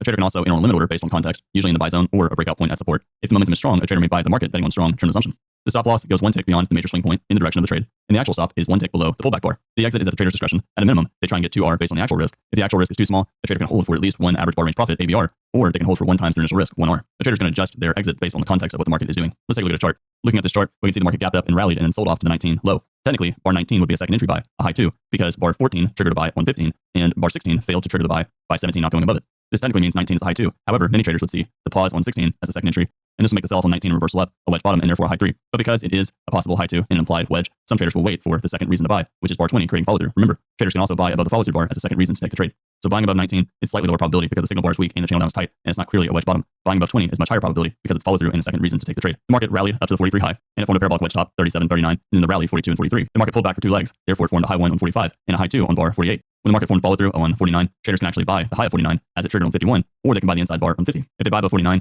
they're buying because it's follow through after the high 2 on 48. You can also see bar 50 sold off and reverse up again, and that's a third attempt to resume the trend, and traders will see that as high 2 as well. You can see that some traders would buy a pullback of 50 during 51 because the signal bar is weak. Some traders would see 57 and 60 as being a high 2, 57 being the high 1, 60 being the high 2. Other traders would actually see 54 as being the implied high 1 because the market rallied and went above 54 and then reversed down and then went above 57 and then reversed down and then on 60 created a high 3. Some traders can buy above 60, but because the channel is tight, it's reasonable for traders to wait for the second reason to enter the wedge bottom, which is bar 61. The last example, the market went sideways from 64 to 72, creating a triangle. A triangle is still a 3-push pattern, and therefore, when the market broke above the triangle on 72, traders would see the triangle as a bull flag and a third attempt to resume the trend. Traders could buy above 72, or better, they could wait for the follow-through bar 73, making a higher probability and buy the close. A wedge is 3 attempts to resume the direction, and therefore, even if a wedge goes sideways, in other words, creates a triangle, it is still 3 attempts to resume the trend. Triangles are less reliable when the market's in a trading range. However, when the market's in a trend and all the bars are above the moving average, the probability of getting a breakout in the direction of the trend is typically going to be higher than the probability of getting a reversal of the trend.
On this chart, the market cycle phase is the spike phase. The market formed a strong bull breakout of the trading range, which is shown in the blue box. The breakout's strong enough that the odds favor a second leg, and traders will look closely to see what the second leg looks like. In a perfect world, you want the pullback to be weaker than the rally, and you want it to be complex with signs of buying pressure. Looking at this wedge, we can see the market formed 3 pushes down. Bar 1, bar 2, and then bar 3 tried to break out below the wedge and reversed up. Each one of the legs in the wedge had clear signs of buying pressure. The signs of buying pressure increase the probability that the wedge is going to be successful and lead to a second leg after the breakout. If the trend is going to resume, it's common for the wedge reversal to become the point where the pullback ends and the channel phase begins. Again, the channel is typically going to be weaker than the first leg up, which is the breakout, and therefore it's multi-legged. If you remember, we talked about game theory and trying to take a bunch of trades instead of holding on to a large leg 1 equals leg 2, and that's because the second leg could last for many, many bars. Just look at this chart. The leg 1, which was the breakout, was only 5 or 6 bars. But if you look at the second leg, the 3 low up to the high of the chart, that lasted for many bars, and there were several overlapping bars. Channels are always going to be weaker than the initial rally. When you see a wedge bull flag, it's really only going to form in one of 2 ways. It's going to form right after the breakout phase, where the wedge forms the pullback, in other words, this chart, or the wedge bull flag is going to form in the channel phase, where the wedge becomes a complex pullback from usually a tight channel, for example, the previous slide. For a wedge bull flag to have a high probability of trend resumption, you ideally want to see it after a strong leg 1 in the breakout phase. And the reason for that is trap traders. If you're a bear and you sold during the trading range and you got trapped on the large outside up bar, what are you going to do on the pullback down to the 3 low? You're going to be disappointed enough that you'd be happy to buy back your shorts. And if you're a bull and you're trapped out of a winning trade, what are you going to do on the pullback of 3? You're going to be happy to buy, anticipating the potential of a large second leg up.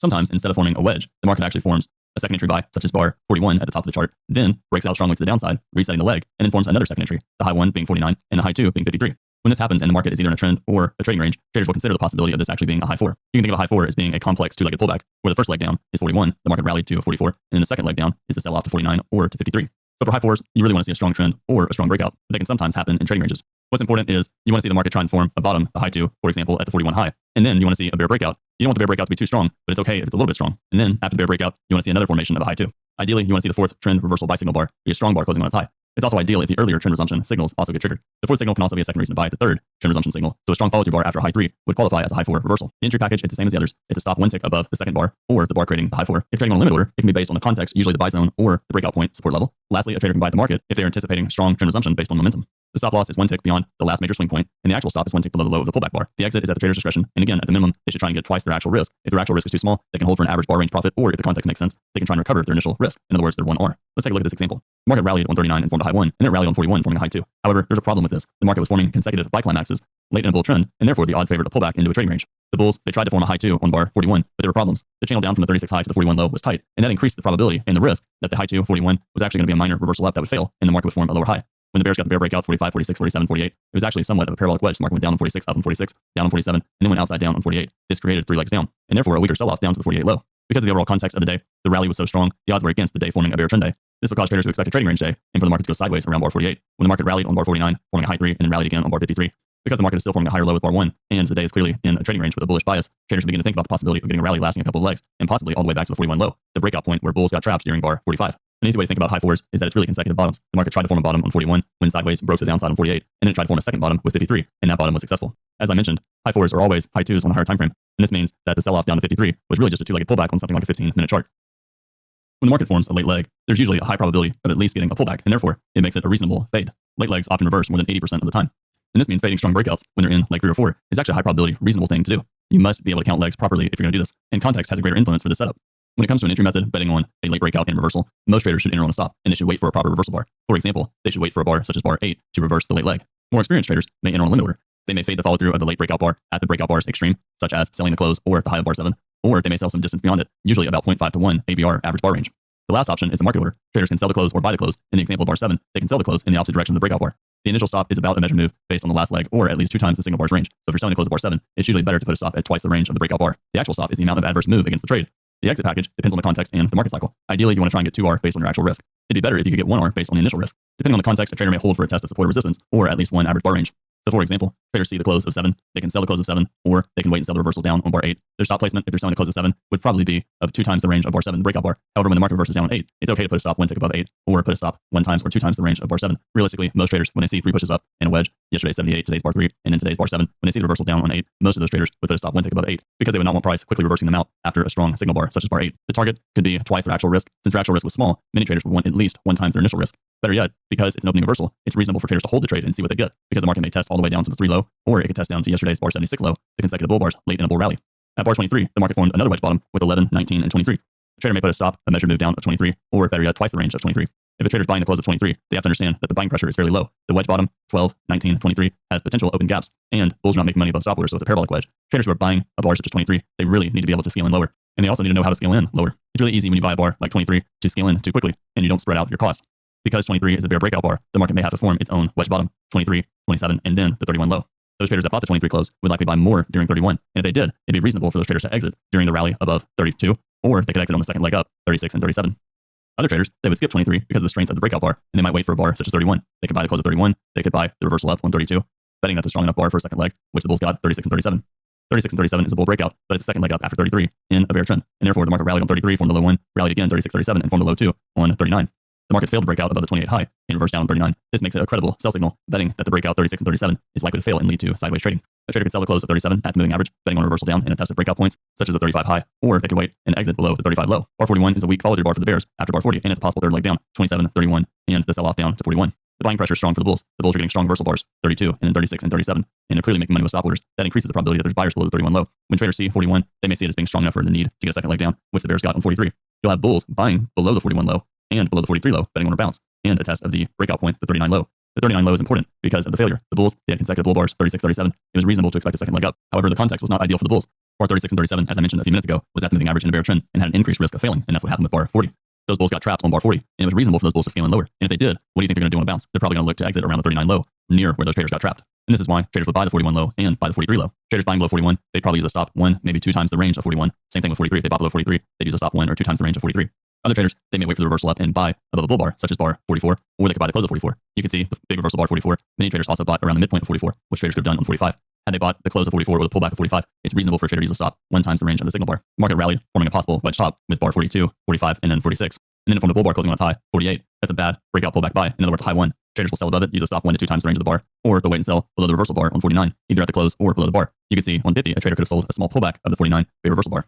52 is a wedge bottom with 31, 41, and 52. And the sell-off from the 49 high to the 52 low is also a parabolic wedge. The market went down on 49, rallied on 50, sold off on 50, rallied on 51, sold off on 52, creating a wedge. It's reasonable for a trader to buy the close of 52 or buy below 52, betting on at least a bounce. If a trader understood the context with 52, that it was in a bear channel, late in a bear trend with off the buying pressure, it would be reasonable for that trader to expect 2 legs up and a test of the most recent lower high, which is the 47 high. Traders could also wait for the reversal up on 56 and buy the close of the bar, or buy the pullback during 57. The market formed a large bull trend bar on 61, but it's possible wedge 53, 59, 61. Some traders would look to sell above the bar. Other traders might sell the close of 61, but because it's such a strong bar, it'll probably have to go sideways first. 61 is a strong enough bar to make it a second leg, and you can see some of those traders sold the second leg after it broke to the upside on 67. They sold 67 high, they sold the reversal down 68. Either one was reasonable. It was also reasonable to sell the close of 64, betting that the breakout 61 was likely to pull back, and there'd probably be sellers above the 64 high, which there were on 67.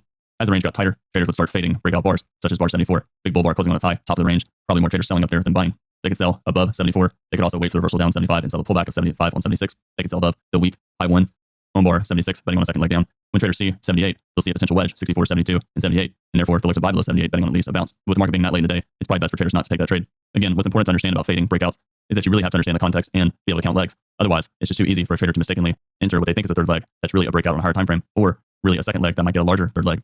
Fading breakouts is really easy to lose money. It's very profitable if you can do it correctly, but it's easy to lose money if you do not understand the context and the leg count.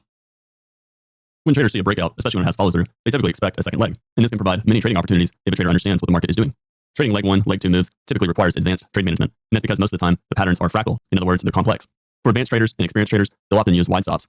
They consider second legs as bigger fractal legs compared to the first. For example, looking at this chart, you can see the market rallied from the low of bar 10 all the way to the high of bar 19, and then the market had a complex pullback down to 27, and it got a large second leg up to bar 76. The rally up to bar 76, however, formed 2 complex legs.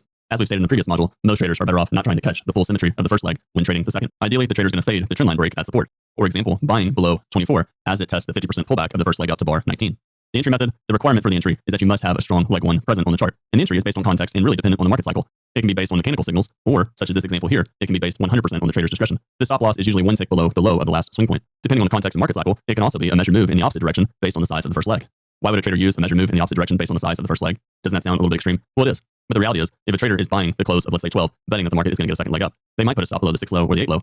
However, when the market rallies as it did from the 8 low up to the 12 high, if the market falls below 8 or below 6, it's realistically probably a trading range day. And therefore, there's probably more buyers at the 6 low or the 8 low. And if a bull is long, it doesn't necessarily make sense for a trader to exit below 8 or below 6 if the odds favor buyers below. An example of a trader using a measure move stop in the opposite direction, that trader would exit when they have concluded that the bulls are no longer in control, or when the market is successfully breaking out below the lows of this chart. Using a measured move in the opposite direction based on the first leg, the rally to the 12 high, that's a pretty advanced thing to do. And a trader must be very confident in their abilities because they cannot realistically allow the stop to get hit. That's a catastrophic stop, and it's really a stop to allow the trader to give them time to think about the trade. That trader's also going to be willing to scale in, so they must be able to trade very small. And that is just too much for a trader starting out to realistically be able to do. The exit is at the trader's discretion. They can scale out of the position as they continue to gain a profit or as the second leg continues to get weaker. For example, if they bought all the way up to 19, scaled in on 24, they could continue to exit their position around 37, 38, and 39 as the market retests the prior swing point high and starts to get weaker. Let's take a more detailed look at this chart and think through all the entries. On the close of 9 and 10, the market formed a breakout and follow through out of the tight trading range, following a gap up. It's reasonable for a trader to buy the close of 10, stop below 9, or below 8, the most recent swing point, betting that that's a breakout strong enough to get a second leg. The breakout increased in size with 11 and 12, and because 12 is a bull bar closing on its high, traders can also add to the position. In other words, buy the close of 12, expecting some kind of second leg from the low of 8 to the high of 12 after any pullback. When 13 starts to break out to the upside, bulls can also add to their position there. When the market goes sideways and pulls back on 17, because it's consecutive buy climaxes, they don't have to buy above 17, the high one buy, because it's a doji. However, when 18 goes down and then reverses up, breaking out above 17, that is a second attempt to reverse the rally. In other words, it's a second entry. We talked about those on the previous slides. And a bull can buy the close of 18 or on a stop above 18. When 19 closed, forming a strong bull bar, some traders will stay long and scale in all the way down to the 50% pullback around bar 24. But the reality is, it's consecutive buy climaxes. And when you see a bar like 19, this is where a trader's discretion and understanding of context comes into play. A lot of those bulls would exit either below 20 or during 21, expecting a couple of legs down in a test of the 17 low, the most recent higher low, which was also the third leg up. As we talked about in previous slides, when you get a parabolic wedge, such as this one, the market rallied to bar 10, rallied to bar 13, that's the second leg, and then rallied up to bar 19. That's a parabolic wedge. However, parabolic wedges are breakouts on higher time frames. The market closed, forming a strong bull bar on 12, and that's a reasonable test magnet for the market to reach, and it's near the 50% pullback. Those bulls who got out below 20 or 21, or the bulls that kept the stop below the swing point, the 8 low, they will likely look to buy as the market tests the 50% pullback or the 12 high. If they don't want to buy as the market's falling, they may wait for an implied second entry, which is above 27. They could buy above the 27 high, or they could buy on the follow-through bar 28 as it closed on its high. That would be a second attempt after bar 27, which traders will see as a high 1 or an implied high 2, where 25 was the first push up and then 27 was the second push up. The traders buying right here, they understand that the market may try and get a leg 1 equals leg 2 move based on the rally up to bar 19. And because of that, they may consider holding on to their profits and giving it a chance to test back to the 19 close or break above it, depending on the momentum of the second leg. Again, the bulls are going to build a position anticipating that the market will create a second leg and at least test back to the high of bar 19. Those bulls can buy 50%, as we mentioned. They can buy below the low of a strong bull bar, such as the 13 low. They can even buy the second reversal up, which we mentioned on 27, or above the 28 high. They can also add on during the new bull breakout. If they were flat, they can buy as 32 is breaking out to the upside, or if they're long, they can buy as 32 is breaking out to the upside, and possibly move a stop below the 27 low. They can also buy or add on below a weak sell signal bar, such as bar 34. And with the market forming overlap from 33 all the way up to 36, 37, 38, and 39, that is a warning that that is a channel after the bull breakout above 32. Channels typically get downside breakouts, and therefore traders will look at the rally as a bull leg and will become a trading range. This makes it reasonable for traders to exit on the close of 38 or on the close of 41 as it's breaking out above the 19 high for the second time. Traders can also exit below 42, which would be the second reversal down, or below 43, which would be the second bear reversal down. Why not wait for the full leg 1, leg 2 to get reached? Because you can see what would happen. The market went sideways from 42 all the way to bar 75, and you experienced a pretty deep drawdown. When the market forms a tight trading range from 42 all the way to 65 or 66, that creates a breakout mode pattern and increases the possibility, instead of the bulls getting a second leg up and a complete leg 1, leg 2, it increases the risk that the bears are successful and the market reverses back down and tests the 25 low. Again, play the probability game. It's okay to buy when you see 32 and give the market a chance and hold betting on a second leg, but when that second leg starts to be climactic and stall, you should assume that the market is probably going to go sideways.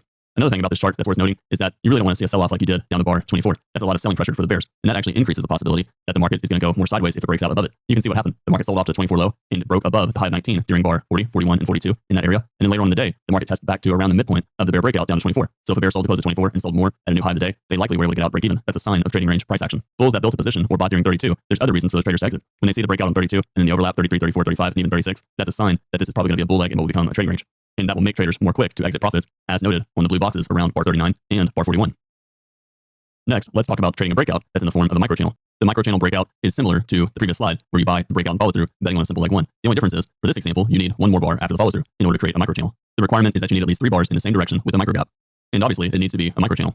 There's other factors in the microchannel that can increase the probability or lower the probability. Don't worry about those for now, as we will discuss those in the next module called 10 plus 2 factors. The entry method is to stop 1 tick above the third bar in the microchannel. Traders can also buy on a limit order 2 to 4 ticks below the close of the third bar in the microchannel, understanding that they might not get filled. The next option is buying at the market on the close of the third bar in the microchannel. The stop placement is 1 tick below the low of the first breakout bar. So for the microchannel example, bar 72, 73, and 74, the stop would be below the 72 low. The actual stop is 1 tick below the low of the pullback bar. And if there's no pullback, it's 1 tick below the low of the follow-through bar. So for this example, because 75 did not fall below 74, the actual risk would be from the low of 74, which is the follow-through bar. The exit package is to try and get 2R based on the actual risk. You can also try and get half or greater than half an R based on your initial risk. Depending on the context of the chart, a trader can also hold through the pullback in order to catch the second leg or a swing trade. For example, if a trader sees 3 consecutive strong bull bars, 23, 24, and 25, a trader may consider holding on the pullback below 32 and 33, betting that the market will get a second leg up and break above the 30 high. Let's take a look at each one of these examples. Looking at the example on the left, bar 72 and 73 and 74, a trader could buy on a stop 1 tick above 75, betting on a second leg. This is really late in the day, and a lot of traders will not take this trade, but some traders would, and you can see the bulls got immediate follow through on 76, 77, and 78. A bull who did buy above 75, they would likely take profits either during bar 77 or during bar 78, because it allowed the trader to clearly make more than half of their initial risk. And realistically, a trader was able to make actually all of their initial risk. On the next example, you can see the market opened forming consecutive bull bars on bar 1 and 2, and then formed a 3-bar bear microchannel with the third bar, bar 5, closing below the moving average. This is 3 consecutive strong bear bars breaking below the moving average and forming an opening reversal with the day. It's reasonable for a trader to sell the close of bar 5 and put a stop above bar 3. While a trader might go for twice their actual risk or 0.5 of their initial risk, it actually makes a lot of sense for a trader who sold the close of bar 5 to go for 1 times their initial risk. This is because the opening range so far is small, and the range will likely double. And because of the 3 consecutive bear bars, it's reasonable for the bears to get some kind of second leg and measure move down based on the 3 bear bars. Later on in the day, the market formed 3 consecutive bull bars in a microchannel, 23, 24, and 25. It was reasonable for those bulls to buy the close of 25, expecting at least a second leg. Some of those bulls, when they see the outside up bar on 29 and the bear reversal bar 30, they may exit below 30 or below 31. Other traders may hold, betting that rally up to 30 from the 23 high to the 30 high will likely get a second leg. In the last example, the market formed 3 consecutive bull bars, 36, 37, 38, and they were strong bull bars with micro gaps, the 38 low and 36 high. This is a buy the close setup, and traders will likely buy the close of 38, betting on some kind of measured move. Because of the previous buying pressure, 23, 24, and 25, it's reasonable for the traders who bought the 38 close to hold for 1 times their initial risk. Those bears could also consider exiting below 44 or 45 because it created a micro double top, and the market's forming a parabolic wedge. The market rallied to 39, pulled back on 40, went outside up on 41, creating the second leg up, paused on 42, and then rallied on bar 43, creating the third leg up. This was also testing the previous day's high at bar 81, increasing the odds that the market may get a pullback. Because the rally up to 43 was strong, it's also reasonable to hold below 45, betting that the first reversal down to 48 will fail and be minor. In this next example, rather than selling the close or buying the close of the third bar in the microchannel, we're going to enter on the pullback. Remember the criteria. We need at least 3 bars in the same direction with the micro gap. And then the more microchannel factors that are present, the higher the probability. Again, we discuss this more in the next module, module 3, the 10 plus 2 factors, which is a way of measuring strength of a breakout. The entry packet in this example, for a stop placement, there is no stop placement because we're entering on a pullback. The limit order entry is at the low or below the low of the last bar in the bull microchannel. Depending on the context, it can also be at a distance below the low of the last bar, especially if that last bar was a bear bar. For example, you can see the rally up to the 43 close on the chart on the right. Buying below the previous bar would actually be buying below a bear bar. And because of that, some traders would buy some distance below the low of that bear bar, such as buying below the low of the most recent strong bull bar, 43, or even buying below the previous pause, 42. The stop loss goes 1 tick below the low of the breakout bar or below the swing point, and the actual stop is 1 tick below the low of the pullback bar. If there is no pullback, then the actual stop is 1 tick below the low of the follow-through bar. Again, actual stop is the actual stop needed based on the actual risk of the trade.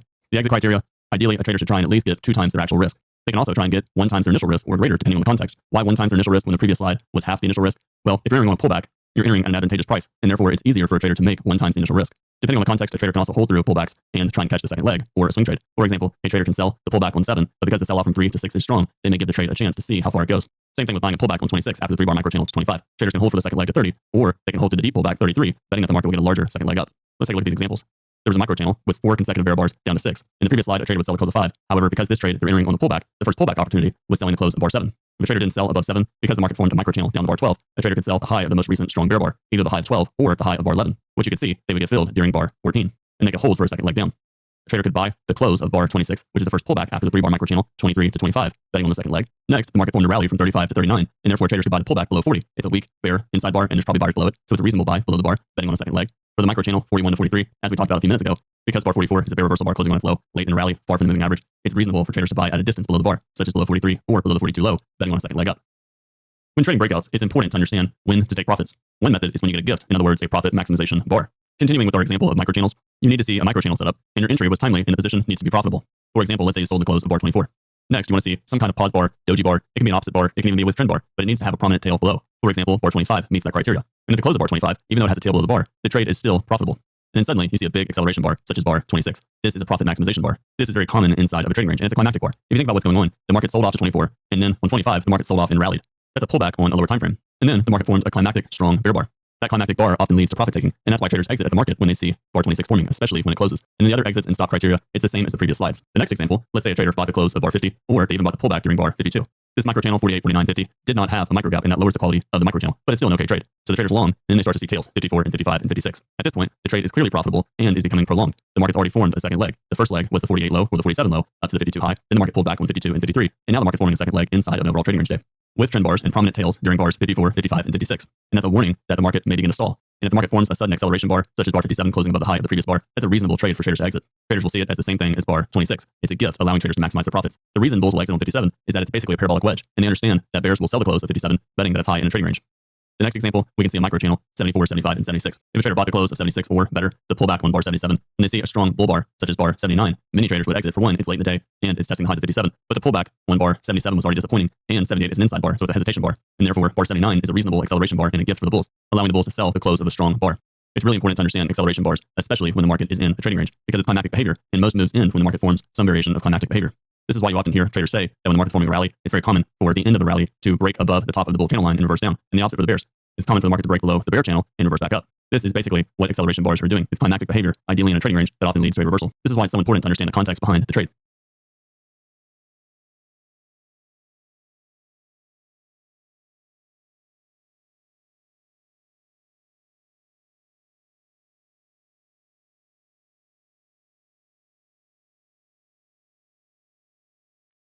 In this section, we're going to discuss trading microgaps. Microgaps can be very useful for finding support and resistance. And if you can find support or resistance, you can find areas where you can place limit orders for trades. When using microgaps for limit order entries, you typically want to see a strong or series of microgaps in leg 1 or 2. And you want to look for a pullback into the buy zone of that microgap and the functional price level, FPL, to 50% of the gap range. Reminder from the previous slides in this earlier module, a functional price level is the point that makes the gap. If it's a large gap, it can be the midpoint. For example, looking at the 11 low, the FPL or functional price level is the low of bar 11 after 12 breaks out below it. Looking at bar 26, the high of the bar is the functional price level, and you can see it got retested on bar 47. The most important thing with microgaps is we want to ignore late legs with microgap test. For example, the market formed a bear microgap with a 19 low and a 21 high. That's not a great microgap because it's already 2 legs down, 12 and 21, and it's a possible wedge bottom with bar 6, 12, and 21. This makes it a dangerous area for bears to be selling, betting on a second leg down. Why is it dangerous? Because there's too much risk that when you have a third leg down or a second leg down, 12 and 21, there's too much risk that the reversal at 22 might be strong enough to trap traders who took that trade. You can see on bar 25 and 26, the bears who sold the 19 low during 22, they got trapped, and the smart ones used 25 and 26 to buy back their shorts. This makes it a great area for traders to buy. Those bears who sold the 19 low during 22 and scaled in higher on 23 are disappointed. And bar 21 formed a gap with the 21 high and the 24 low. And this is a reasonable area for traders to buy, betting that gap creates support. The first entry option is a stop order. You can wait for the appropriate reversal bar after retesting the gap and sell above it or below it. For example, the market formed a small micro gap with the 21 high and the 24 low. A trader could wait for the retest of that gap and buy above bar 26.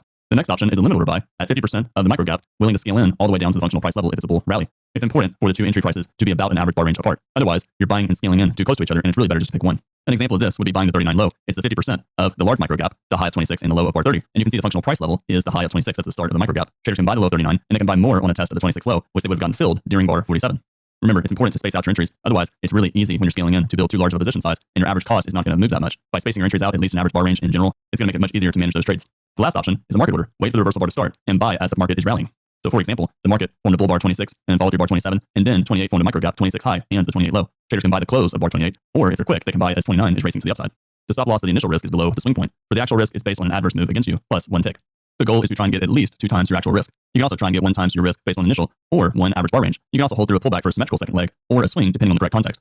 For example, the market formed a gap 21 high and the 24 low. It's reasonable for traders to buy into the gap during bar 25 or 26. And if they do, because bar 22 and 23 is strong enough for a second leg and the market's forming a wedge bottom, and so far the opening range is fairly small, traders can hold for a swing, betting on at least a second leg up and a test of the high of the day, bar 11. Let's quickly review some of these examples. Bar 11, the market formed a gap, the 11 low and the 13 high. It's reasonable to sell into the functional price level, the 11 low. And if you do, it's reasonable to scale in about bar range higher, so 1 ABR higher, which you can see did not get filled during bar 18. A trader, where they put a stop, they could put a stop above the swing point, bar 11, betting that the sell-off 11 high, 12 low is strong enough for a second leg down. And then a trader could go for 2 times their actual risk on the trade. Their actual risk would be their entry price up to the 18 high plus 1 tick. And you can see the sell-off to 21 would have allowed them to make twice the risk. Because it's 3 legs down, 6, 12, 21, a trader would ignore the gap 19 low, 21 high. But the market formed a gap 21 high, 24 low, and a trader could buy below 24 or during 25 or the reversal up on 26, betting on the second leg, which we just talked about a minute ago. The stop placement would be 1 tick below 21, and you can see the actual risk on the trade would be very small. And as we mentioned, it would make sense for a trader to try and hold betting on the second leg and test the high of the day.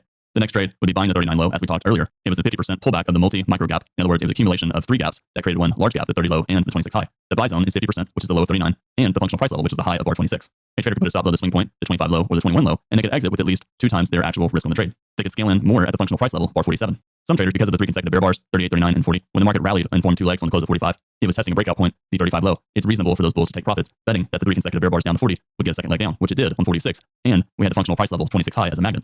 Bulls, as I mentioned, they could buy the 26 high during bar 47, which was the functional price level. It was also wedge bottom 35, 40, and 47. Because their actual risk was small, a trader could hold for their initial risk or a test of the 45 high, which is the top of the third leg. Whenever you get a wedge, especially wedge bottom, it's common for the market to test the high of the third leg. Whenever you get a wedge top, it's common for the market to test the bottom of the third leg. So in this case, bar 63 is 3 legs up. It's common for the market to test the bottom of the most recent higher low, which is the 63 low. The market formed a micro gap 45 low, 47 high. However, it's 3 legs down, and that means selling the high 47 during 48 or 49 is actually a very dangerous trade, especially with 48 being a bull inside bar. Many traders would skip that trade, and in fact, because of the wedge, they would even consider buying or buying the pullback below bar 49. The next example was the micro gap for the bulls, 63 high and the 65 low.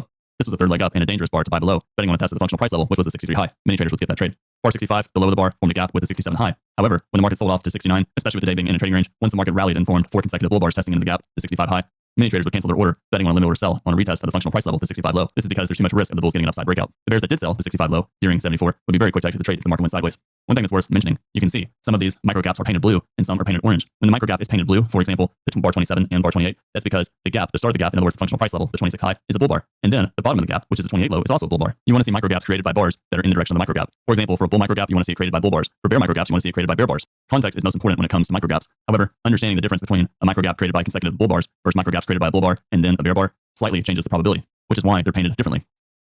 Let's discuss how a trader can use microgaps to find breakout entries. For a microgap breakout entry, you really want to see a 3-bar leg that forms a microgap with either a strong third bar or a strong and big middle bar, which is the second bar. You can also have 2 strong trend bars, usually the first and the second.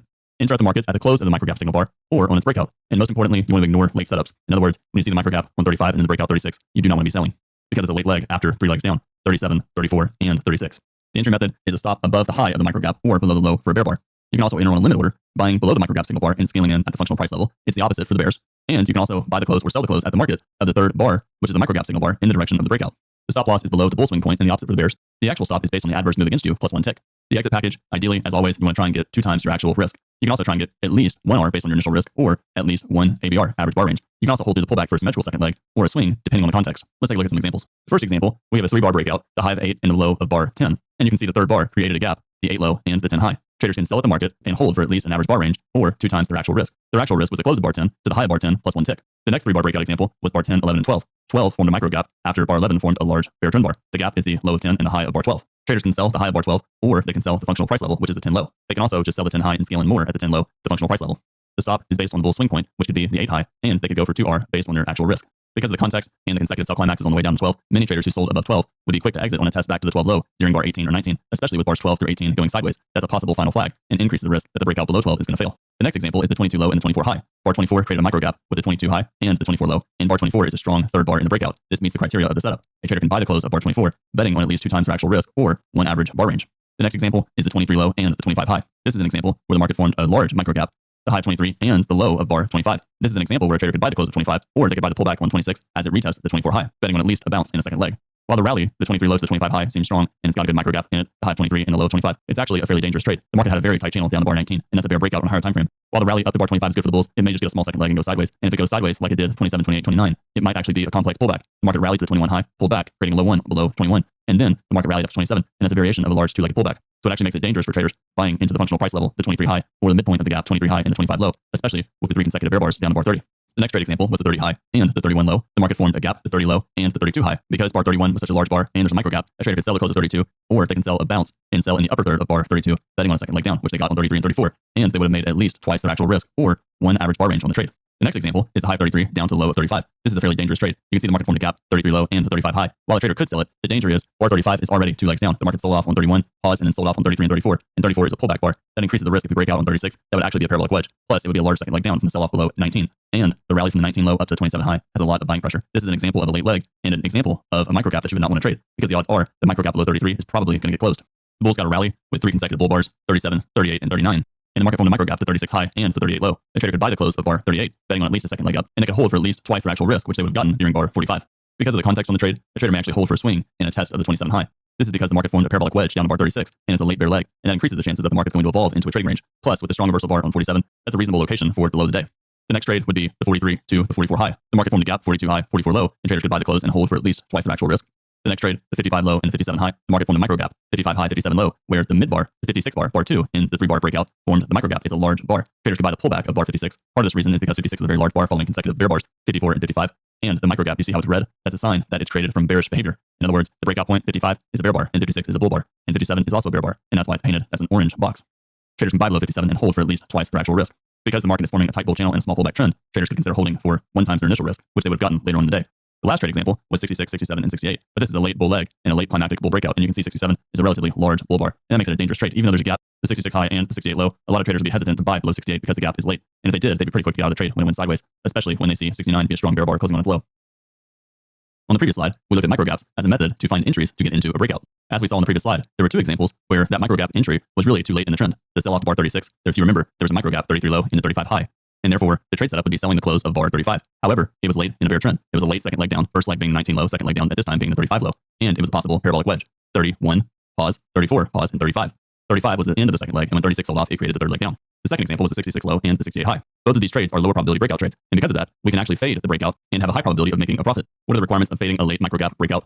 Well, for one, you've got to be able to accurately identify the market cycle and the leg count. Ideally, you want to see a 3-bar microgap leg late in a channel. It's okay if the channel is tight, as long as it's a third or later consecutive microgap leg. When fading a late leg, scaling in is typically required, and therefore a trader must plan accordingly and make sure they trade the appropriate size. Regarding the entry package, a trader can wait for a suitable reversal signal bar and enter on a stop, such as buying above bar 37 after the late bear breakout down to 36. A trader can wait and enter on a limit order. They can sell above the market as it's breaking out above the leg. For example, looking at the 3-bar rally 66 to 68, they can sell the high of bar 68, betting that 69, if it breaks above 68, will fail, and the market will reverse back down, closing the microgap, and likely testing near the bottom of 66 or 67. They can also sell the close of the last bar, preferably if it's a bull bar. Why a bull bar? Because sometimes you get situations like the rally up to the 68 high. Let's say 68, instead of closing near the midpoint of the bar, closed on its low at the microgap of 66 high. that would actually make it a more difficult trade. The bull channel is fairly tight, which means the buy zone is the 66 low and the 67 low after the buy climax. And therefore, if you get a reversal down and you sell at the market, it's really a little bit too late in the trade. Now, why is it too late to sell at the breakout point, the 66 high, during a bar like 69? However, it's okay to buy the reversal up on 37, even above the bar. That's because the context is different. The sell-off down at 36 already had two clear legs down with decent buying pressure during bars 12 all the way to 27. Also, the sell-off down at 36 formed a parabolic wedge. The rally, on the other hand, up to bar 68 was much more controlled, and most of the bars are above the moving average, and that increased the probability that the market would go more sideways at the 67 low and the 66 low, and so traders would have to be more careful. The stop placement is a measure move beyond the leg that is equal to the size of the leg or the size of the last swing. For example, looking at the top of the chart, we can see that the signal or setup was the 66 low to the 68 high.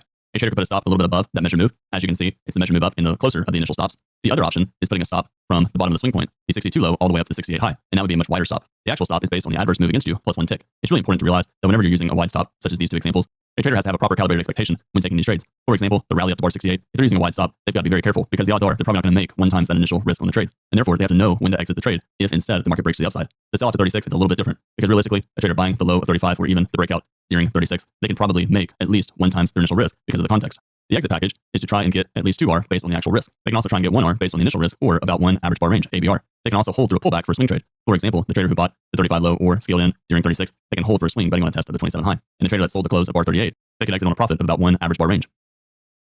Continuing on with our discussion of microgaps, let's take a look at buy the close, sell the close type of entry. The requirement, we want to see a 3-bar leg that forms a microgap with either a strong third bar or a weak reversal bar. It's better if the microgap is strong, and this means we want the microgap to be in the direction of the breakout. For example, the microgap, the 6 high and the 8 low, is a weak microgap, and you can see it's painted orange. A strong microgap would be the 33 low and the 35 high, and you can see that microgap is actually painted blue. And that's because the bars that create the microgap, 33 and 35, are bear bars, and this makes it a stronger microgap. It's higher probability if 2 of the 3 bars are strong trend bars, or at least one of them is a strong trend bar. The entry for a limit order is a buy below the microgap signal bar, scaling in at the functional price level. For a market order, it's buying the close or selling the close of the third bar, which is the microgap signal bar in the direction of the breakout. The stop loss is below the bull swing point, and the actual stop, which is the actual risk, is based on an adverse move against you plus 1 tick. The exit package is to try and get 2R based on the actual risk, or you can try and get 1R based on the initial risk or 1 ABR. You can also hold through a pullback for a symmetrical second leg or a swing in the correct context. Remember, a microgap signal bar can be a reversal bar, it can be a breakout bar, it can be an inside bar, it can be a weak opposite bar, it can even be a weak with trend breakout bar. Let's take a look at this chart and see some examples. We had a microgap, the 4 low and the 6 high. However, it's 2 legs down and a tight trading range, and therefore it's really not a great microgap, too much risk of reversal. Bar 7 formed a microgap, high of 6 and a low of 8. And because 8 is a weak reversal bar, it's actually credible by the close. Betting on a second leg, a trader could exit with at least 2R based on their actual risk. When the market is forming a trading range open, it's generally better to scalp out with twice your actual risk when the market gives it to you, or at least be quick to exit after the second leg up, which happened above bar 12. The next example was the microgap that was created with bar 21, and it's the same similar setup to bar 7, where the second bar in the breakout is a strong trend bar.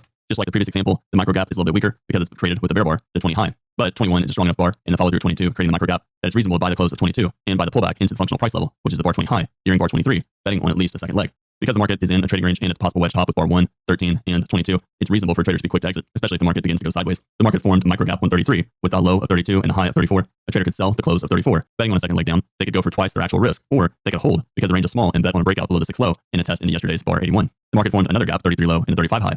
Traders could sell the close of 35 and look to scale on higher during 36 and a test at the 33 low, which was the functional price level. They could exit during 37, or they could hold, betting on twice their actual risk. The next example was the 36 low and the 38 high. It created a microgap after the strong bear breakout on 37. Even though 38 looks like a strong bull reversal bar, it's actually bad context. The market broke out below the 36 low and the 35 low, and it trapped limit order bulls. And therefore, when you see bar 38 close on its high, there's probably more traders selling above it. Traders can sell the close of bar 38 betting on a second leg down, and they can go for twice their actual risk. One of the problems with selling the close at 38 is that the market is in a trading range day, and it's near support, the bottom of bar 6 and yesterday's 81 close. Because of the consecutive sell climaxes and the market being in support, it's reasonable for a bull to buy the close of 38 and scaling lower. And this means if you're selling the 38 close, betting on a second leg down, holding for twice your actual risk might be too far of a target, and therefore many traders will be quick to exit once they see bar 40 or bar 41 and the market starts to go sideways. The market formed a microgap 43 high, 45 low. Traders could buy the close of 45, but it's consecutive bull bars at the moving average. Better if traders wait for the reversal bar and buy the close of the weak bear bar on 46. The market formed another microgap with the 47 high and the 49 low. Traders can buy the close of 49, betting on a second leg. The next trade was buying the close of bar 62 after the microgap 50 high, 62 low. Traders can buy the close betting on a second leg up. Bar 57 created a microgap after bar 56 closed above bar 55. And therefore the 55 high and the 57 low is a microgap. Traders can buy the close for a second leg. The rally 45 all the way to 57. This is a good example where a trader can usually enter at the market after a 3-bar leg forms with a microgap with at least 2 strong bars. The market formed another microgap 59 high and a 61 low after 60 formed a strong bull bar, but 60 is a late bull breakout after consecutive buy climaxes, and therefore it's actually a lower probability trade, especially with 61 being a bear bar closing on its low and an inside bar. That's not a great buy the close bar because of the risk of a second leg down, which the bears got on 64. The market formed a bear microgap 63 low, 65 high. However, bar 64 is a big bear trend bar at support, and it's 2 legs down after a tight bull channel. It's really not a great area for traders to be selling, but if a trader did sell the close of 65 because it's a weak bull reversal bar, they could sell more at the functional price level, the 63 low, and they would probably get out around break even. One of the dangers of selling at the moving average is this right here. If you sell the close of 65 and you sell more at the functional price level, because the market's already at support, there's not much distance on the downside likely, and that makes it difficult to make the math work.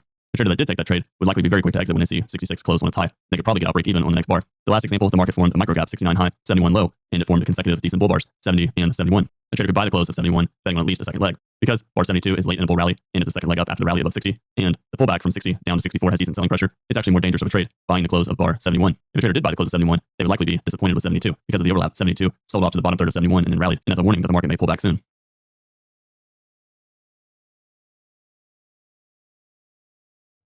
I want to remind everyone that any signal we introduce here, including tick gaps, is part of market behavior, and that's best described by the price action. You're always primarily trading price action. Signals like tick gaps are there to help you assess probabilities and make it a little easier or quicker to simplify or streamline your strategies, but you're always going to be relying on context and price action. And as a result, primary guidelines are still based on price action. Tick gaps can be a sign of strong aggressive buying, and that's because the market is gapping up after the close of a bar. For example, the market closed on bar 7, and then the open of bar 8 actually gapped up, creating a tick gap. When you have a highly liquid market such as the E-mini, whenever you get a tick gap, that's a sign of strong buying pressure. I want to be clear about what I said on the previous slide. Tick gaps, they're part of market behavior, and they describe price action. Your primary goal is to read the price action, and this means you must understand the context behind the trade. Tick gaps are helpful. They can help you assess probabilities, but you must understand the overall context in order to accurately trade them. So what are the requirements of using tick gap breakouts for a with trend entry? Well, first, the market must be in a trend, or there should at least be a strong directional bias. You want to wait for the tick gap breakout signal bar, such as the close of bar 8, and then you want to enter on the close of the bar. You want to ignore signals in late legs and late consecutive signals in the same leg. Why late consecutive signals in the same leg? Because that's a sign of climactic behavior and increases the probability that you're going to get a pullback first. The entry method is buying at the market of the tick gap breakout signal bar. The initial stop is below the bull swing point, and the actual stop is based on the adverse move against you plus 1 tick. The exit, your goal is to try and get 2R based on the actual risk. Ideally, you want to try and get 1R based on the initial risk or about 1 average bar range. Let's take a look at some examples on this chart. The first example is after bar 8. Bar 8 formed a tick gap with the open of 7. You can see there's an exclamation point, and that's because it's a warning. The market is late in a rally after a series of bull bars in a micro channel, and this is a variation of a parabolic wedge. The market rallied on 2, paused on 3, rallied on 5 and 6, paused on 6, and then rallied on 7 and 8. That's a warning that the market will probably pull back soon. You can also see that bar 8 is far from the moving average. When price is moving faster than the moving average, that is a reminder and a warning that the market is becoming parabolic. It's okay to buy the close of bar 8, but you have to have a proper calibrated expectation behind the trade. Buying the close of bar 8, you can buy and scale in during 9, but a trader must be quick to manage the trade because of the risk of getting a pullback to the moving average, which is what happened on 18. The next tick gap example was bar 39. A trader could buy the close of 39 and scale in lower, betting on a second leg up, which they got during bars 43, 44, and 45. The next tick gap example is bar 45. It gapped up on the open after the close of 44. The trader can buy the close of 45. And then there's another tick gap on the next bar 46. Traders could buy the close of 46, betting that the market will go higher and they can make at least 2R based on their actual risk. They could also buy the close of 48 because it's a tick gap above 47 close. What about bar 49? Well, the problem with 49 is the market is getting fairly climactic. This will be the fourth tick gap signal in a row since the 43 low. And bar 48 is a climactic bar, bigger than the bars to the left, and bar 49 is a smaller bull bar. And look at the tail below 49. What do you notice? The tail of 49 is also the open of the bar. This is a sign of climactic behavior and increases the odds that the market is going to pull back. A trader can buy the close of bar 49, but you have to understand sideways is more likely than the market going a lot higher. The market formed a tick gap on 58. However, the context is bad, probably going to touch the moving average soon, and 58 is an outside bar inside of a tight trading range or a triangle, and that lowers the probability for the bulls, so it's better to do nothing with that bar. Bar 60, the market formed a tick gap down after bar 59. Traders can sell the close of 60, betting on a second leg down. But because of all the buying pressure today, it's a scalp at best, and it's really not ideal. The bears will be pretty quick to exit, either on 63 or during 65, as the market goes sideways. The last example was the close of 78. It formed a tick gap with the open of the bar and the close of 77. But at this point, the market's so late in the day and forming late consecutive buy climaxes, it's probably better for traders to not take the trade and wait for tomorrow. There's not enough time, realistically, for a trader to take it. Even if a trader holds past bar 81, it's really not a great trade because of the increased risk and volatility spiking going into the close. On the previous slide, we discussed how a trader could use tick gaps to enter at the market on the close of the bar. Traders can also use a tick gap for a breakout pullback entry with a limit order instead of a market order. Just like the previous slide, the market, in order for a trader to trade a tick gap breakout, there needs to be a trend on the chart, or at least the market needs to be in a strong directional bias. You want to wait for a tick gap breakout signal bar, and then you want to wait for the pullback to the last tick gap to fade the test. Ignore the signals in late legs or late consecutive signals in the same leg, as there's an increased risk of a pullback or reversal. The entry is going to be a limit order to buy the tick gap at a support or sell a tick gap at resistance. Scaling in is allowed. The stop location, the initial stop is going to be below the bull swing point if you're looking to buy a bull tick gap, and the opposite for the bears. The actual stop location is going to be based on the adverse move against you plus 1 tick. The exit package, as always, you want to try to get 2R based on your actual risk. In other words, 2 times your actual risk. And you want to try to get at least 1R based on the initial risk or 1 ABR, depending on the context. If the context makes sense to hold the trade for longer, then consider holding the trade and trying to get at least 1 times the initial risk on the trade or more. Let's take a look at some examples traded. You can see the market formed a tick gap with the open of bar 3 and the close of bar 2. A trader could set a limit order at the start of the tick gap, which was the close of bar 2, and they would have gotten filled during bar 4, and they could have made a profit on the very next bar. The market formed a tick gap with the close of bar 4 and the open of bar 5, and if they placed a limit order during bar 7 to get filled on the tick gap, they would have gotten stopped out during bar 7 once it went below bar 4. When you're trading the open, it's common for the market to get opening reversals. And because the market gapped down from yesterday's high down bar 1, bar 6 is actually a low too short with a gap down day. Gaps typically get second legs, and therefore buying the tick gap on the open of bar 5 and the close of bar 4 is actually a lower probability trade, especially with bar 6 being an inside bar. Many traders would pull their limit order to buy the tick gap when bar 6 formed an inside bar. The next example was the close of bar 6 and the open of bar 7. Because bar 7 is a fairly large bar, it's reasonable for traders to sell the midpoint of bar 7, or when they see the inside bar on 8, it's reasonable for traders to sell the high of bar 8, which they would have gotten filled on bar 12. The trader could scale in higher around the close of bar 6, but they would have never been filled. Why would a trader not sell the tick gap and wait for price to reach it? That's because bar 7 is a fairly large bear breakout bar, and the previous tick gap failed, the close of bar 4 and the open of bar 5. This means that there's trapped bulls, and they will likely look to sell more higher, betting that they can at least minimize their loss, and if the market will get the second leg down. The next tick gap was 18 and 19. 18 closed, and then the open of 19 formed the tick gap. Traders can sell in a limit order into the test of the tick gap. They may not have gotten filled during bar 20, and then bar 21 formed another tick gap. Those bears may move their limit order and try and sell into the tick gap of bar 21, which they would have gotten filled during bar 24. They may also look to scale in at the previous tick gap, which was the close of 18 and the open of bar 19. The market formed another tick gap with bar 26. Therefore, a trader could sell the pullback of 27 into the tick gap. Selling anywhere in here is fairly reasonable because the channel from 12 all the way down to 23 is tight. This increases the probability that the bears will at least get a second leg down. It's also important to recognize the day structure. The market is forming a tight bear channel after a gap down with all the bars below the moving average, and that increases the probability that whatever reversal up we get to the moving average will be minor and probably lead to a trading range or lower prices. The next tick gap was the open of bar 28 and the close of bar 27. This is a lower probability tick gap to sell for a pullback because of the consecutive sell climaxes. The bar 9 low being the first push, we have a nested wedge down to bar 23, with bar 17, 21, and 23 being the second push, and then the third push down being the 28 or 29 low. This increases the probability of a reversal in a test of the 25 high. Even though the overall context of the day is a small pullback bear trend, and that increases the probability that 30 and 31 will be minor, the pullback could be much deeper, and therefore it doesn't make that much sense for a trader to sell the tick gap on 28, when the odds are the market will probably test up to near the 25 high and go above it. The reason for this is because when you get consecutive sell climaxes and a wedge bottom, the market will often try and go above the most recent lower high, which in this case is the third leg in the wedge, the bar 25 high. The next tick gap was the close of bar 34 and the open of bar 35. Because the bars are big, it's reasonable for a trader to expect a pullback into the tick gap, and you can see they would have gotten filled on bar 38. A trader could hold betting on a second leg down in a test of the 36 low. This is a situation where it's reasonable to give the market a few bars and allow the market to test the bottom third of the breakout, which was the 35 low. The next tick gap was a close of 40 and the open of 41. Traders would have gotten filled above bar 42. While a trader could take the trade if they're willing to scale in higher, such as the moving average, it's not all that ideal because the reversal 36 and 37 is likely to get a second leg up, and the bear breakout 34 and 35 has tails below the bar, which increases the odds that the market's going to form a trading range. This makes selling the tick gap at the 40 close lower probability since it's a later leg. The last example is the tick gap on bar 67 and 68. Because of the consecutive bear bars, it's probably okay for a trader to sell during 69 when it retests the tick gap, betting on at least a small second leg down. However, because the market is late in the leg and the rally up to bar 66 is pretty strong, a lot of traders will be fairly quick to exit that trade. Whenever you're taking a trade, you've got to decide on if the trade is a scalp or if the trade is a swing. This means you have to decide what the expectation behind the trade is and how long you can hold on to the trade. If you're selling the tick gap on bar 68, for example, because of the rally up to bar 66, best case is that the market will probably go sideways and test the 68 close. And because of that, you have to ask yourself, how much time are you going to give the trade to work? In general, the smaller the profit target relative to the risk and the average bar size, traders will be much faster to exit the trade. This is different than the tick gap that happened on bar 7. 7 is breaking out beyond the opening range on a gap down day, and that increases the chances that we might start a bear trend. Traders will be more tolerant and give the trade more time for it to work. This is why it's so important for traders to understand the overall context of the market. The more they can understand and the more traders' imagination that they have, the better equipped they will be in knowing when to scalp out of a trade and give the trade a couple of bars to work versus when to hold the trade and give it time. It's very important for traders to have standardized processes in order to reduce their overhead of decision making. One important standardized process is simple exits. A simple exit reduces your trade management effort substantially and frees your mind, allowing it to focus on more important tasks, such as focusing on the chart in front of you and what the price action is doing. Having simple forms of management is very important because it also allows you to have a simple standardized process for getting out of a trade that is not doing what it should be doing. One of the dangers that traders have when they're starting out is they don't have a default method of exit when the trade is not doing what it should be doing. This could be putting a stop below a swing point, in worst case exiting below that bar. It could be exiting below a strong reversal bar closing on its low. The point is, you need to have at least an idea of how you're going to exit the trade before you're in the trade. Otherwise, there's an increased risk that the trader might panic and start moving their stop in order to avoid a loss. Let's discuss a couple of standardized exit methods that a trader could use. The first is a standard exit. This applies to all breakouts and trend trading systems in this document under most market conditions. One option is they can exit below a strong bear reversal bar, such as bar 20 on this chart. It's a bear reversal bar with 3 legs up, bar 1, bar 13, and then bar 19. A trader could exit below the bar 20 bear reversal bar as a standard method of exit.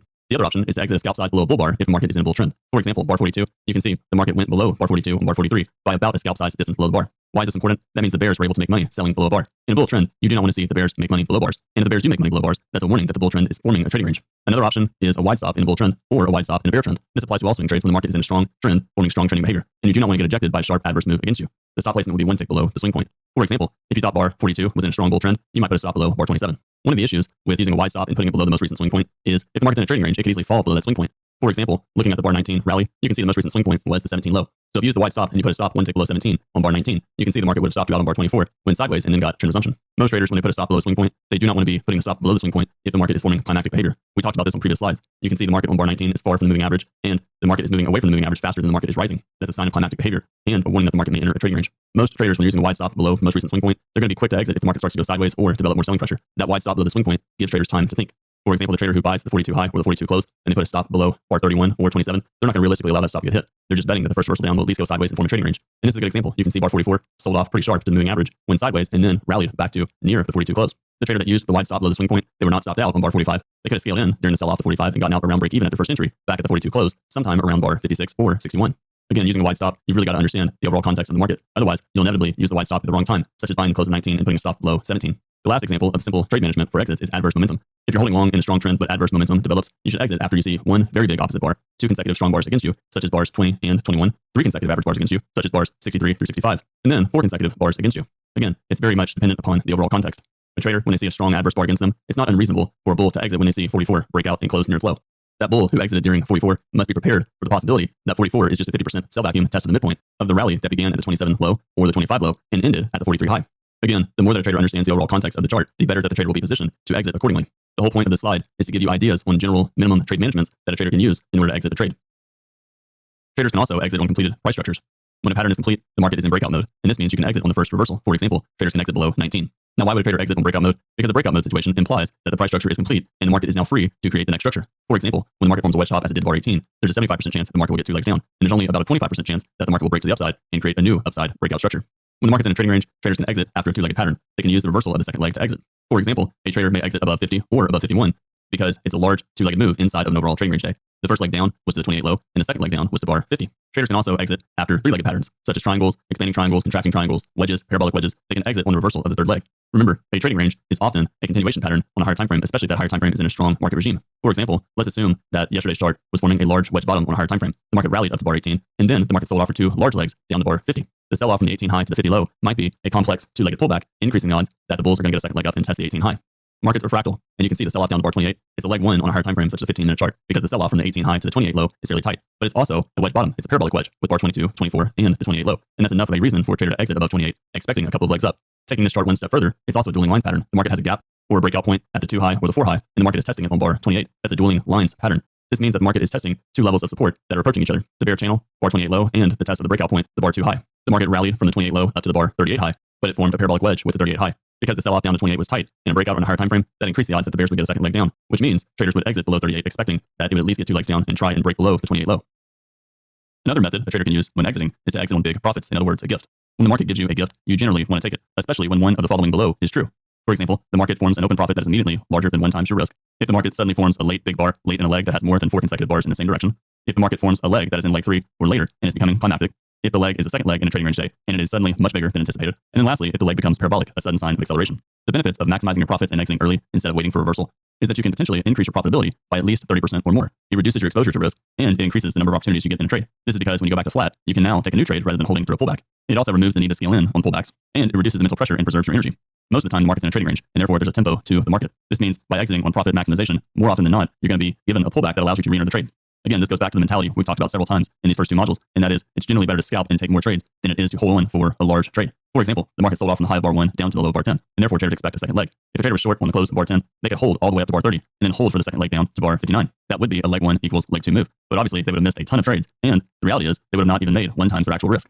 They would have made 1R if the trader sold all the way down to 9 and then was willing to scale in higher and sell below strong bear bars such as bar 21 or below bar 30. But the reality is, exiting the trade and looking to sell higher would have been much more effective. Let's take a look at this chart and think through some of the examples. The market gap down and formed consecutive bear bars on bar 1 and 2. This is a breakout and follow through, and therefore a sell to close market. Had a trader sold to close and put a stop 1 tick above 1, you can see bar 3 would have given them a profit that is many times larger than their actual risk, and it's larger than 1 times their initial risk. It would make sense for a trader to exit on this bar. They were not expecting the market to go down that quickly, and this will increase the probability that the market is becoming climactic and likely to go sideways for at least a bar or 2. Because the sell off from bar 1 to 3 is strong, many traders would wait and sell a pullback. When the market formed bar 6 closing on its low, traders would see that as a variation of a 2-legged pullback on a smaller time frame. You can also think about it as a low 1 short.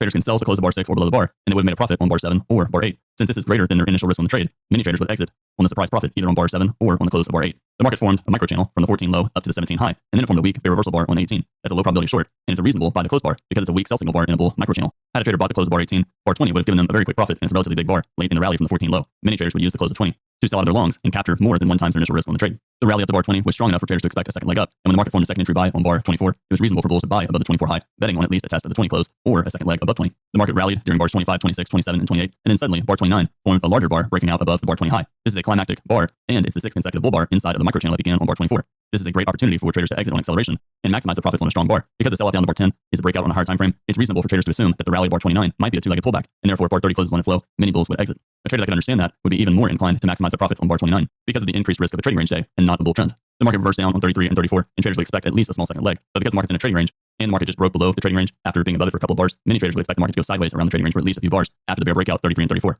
Traders could sell the low 1 short on bar 40, expecting at least a second leg down. If they did sell the close of bar 40 or sell below 40, you can see their actual risk was very small on the trade. And bar 42 allowed the trader to make at least 1 times their initial risk and at least 2 times their actual risk on the trade. It's reasonable for traders to exit below 42, or when they see the weak follow through bar on 43 be smaller than the breakout bar 42. The sell-off from the 40 high down to the 44 low was strong. When traders see the low 2 form below 50, the first low 1 was bar 46.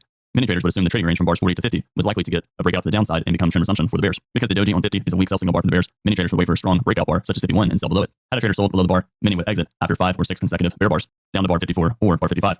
You can see bar 53 is a bear bar with a tail below the bar, and 54 is a smaller bar, and then 55 is an even smaller bar. This is a warning that the momentum is slowing down for the bears and increases the odds that the market is going to go sideways. Look at the sell-off from the 30 high down to the bar 59 low. What do you notice about the third leg down, which was bar 50 down to 55? What you'll notice is the sell-off down to 55 is actually stronger than the other 2 legs, and that's a warning of parabolic behavior and increases the odds that the market may try and test back up to the 50 high later today. The last example, the market rallied from the 67 low up to the 70 high. And that's a tight enough bull rally, even though it's two legs, to probably find buyers below, especially since the bears are probably exhausted from the sell-off from the 30 high down to the 59 low. Many traders would buy the pullback below 71. Because 71 is an inside bar, a lot of traders would rather buy below a bull bar closing above its midpoint, such as the bar 70 low. Traders that bought the bar 70 low during bar 72, you can see 73 immediately broke to the upside and 74 found profit, allowing them to make more than 1 times their initial risk, assuming they had a stop one tick below 67. This is an example of a profit maximization bar and a great reason for traders to look to exit and wait for the next trade. The last example that we will discuss is when the market cycle transitions without the signal bar. Looking at the chart on the left, we can see that the market formed a strong bear breakout, and then it got 3 legs down. Suddenly, the market formed a strong bull bar closing on its high, with the previous bar being a weak buy signal bar for the bulls. Traders that were long would exit during that breakout bar or on the close of the bar because of the risk of a second leg up. This is an example of one large trend bar transitioning the market from a bearish regime to a bullish regime. A trader that understood the overall context of this chart would likely see the third leg down as being really in a bull regime or always in long by context. The reason for this is because the market's forming a parabolic wedge far from the moving average, and the odds favor a reversal and test at the top of the third leg. The point is, if you had to stop at the location as indicated on this chart and you see the market reversing up and forming a large bull trend bar, don't wait for your stop to get hit. If the premise has changed and now the context favors the bulls, don't wait for the stop to get hit. Looking at the middle chart, we can see the market formed 3 consecutive bear bars to a new low of the day and formed a weak bull reversal bar at the bottom of the chart. It's reasonable to assume that the bear breakout is strong enough for a second leg down. However, if instead the market starts to form 2 to 3 medium-sized bars, especially when the market formed the outside up bar closing on its high, don't wait for your stop to get hit. Your stop could either be above the high bar 1 or it could be above the bull outside bar. But either way, if your premise is that the market is forming a bear trend and is likely to get a second leg, when you see the outside up bar, exit your shorts, because at that point your premise is no longer valid.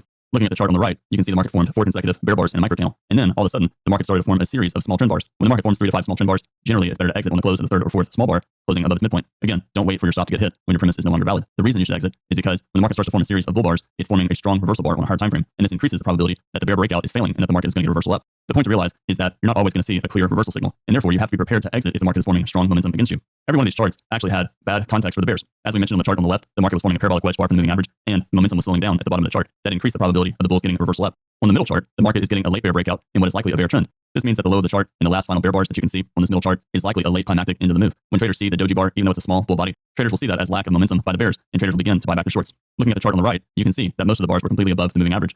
And when the market got a breakout below the moving average, it only got one bar completely below the moving average, closing below its midpoint. And the low of the chart, which was the 4th consecutive bear bar, actually closed above the midpoint of the bar. The moving average is a reflection of who owns the market. And with the market only having a couple of bars below the moving average at the bottom of the chart, that increased the risk that the sell-off at the low of the day was more likely a bear leg and what would become a trading range. This means that on the higher time frame, the market could have been in a bullish regime. In this section, we presented and studied several entry techniques for trading breakouts. The focus was more on advanced trading, but we also looked at some stop, market, and limit order entries. Entries and intraday trading was emphasized. We also looked at how to use gaps as a breakout trading setup. In the next section, we will review what to expect in the upcoming live trading session.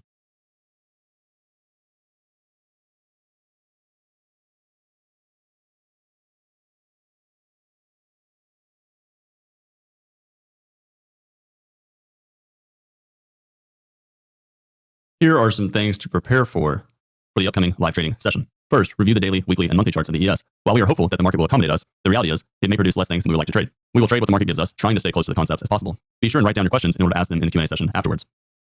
During the live trading session, we will use the same chart configuration that is discussed here. Ali is going to trade the entire session.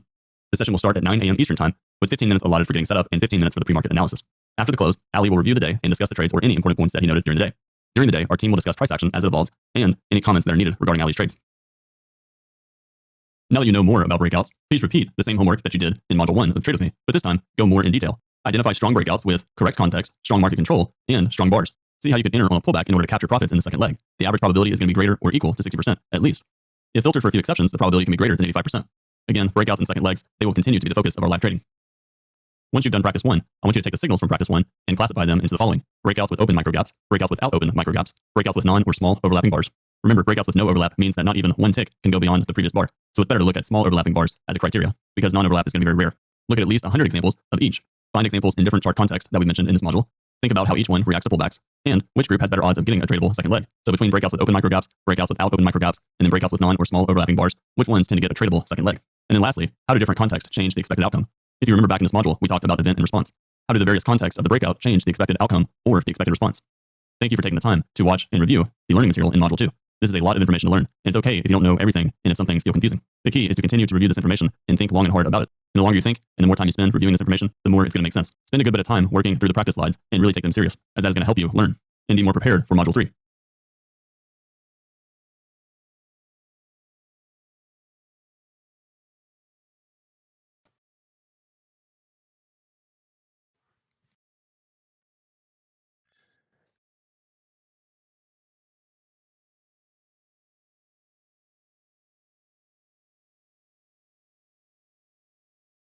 Good morning, everyone. This is Pro Trader mentoring session for May 20th, 2023. And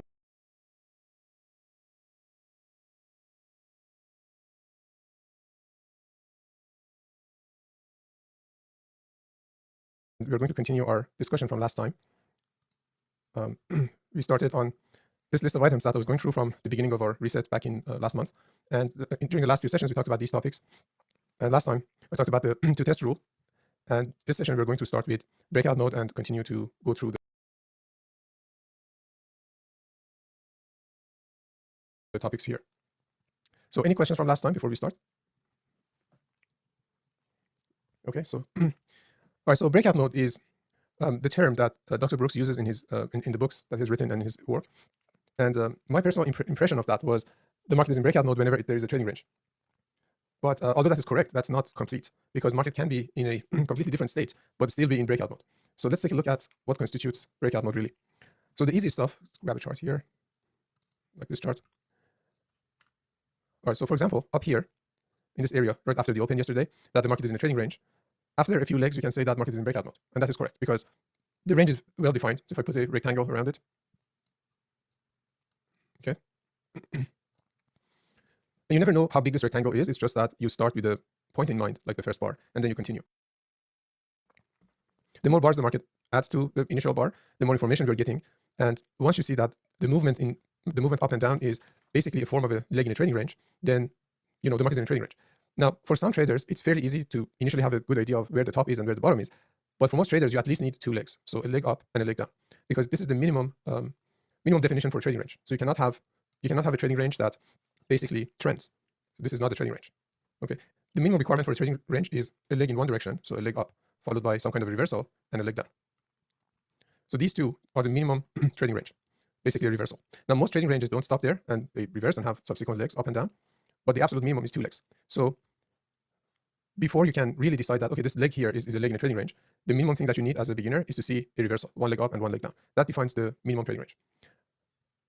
Once you have a third leg, so up, one leg up, second leg down, third, second leg up, or this is leg 3 now, 1, 2, 3, and it's coming to where the first leg tested and reversed, and then you see another reversal bar. 1 second.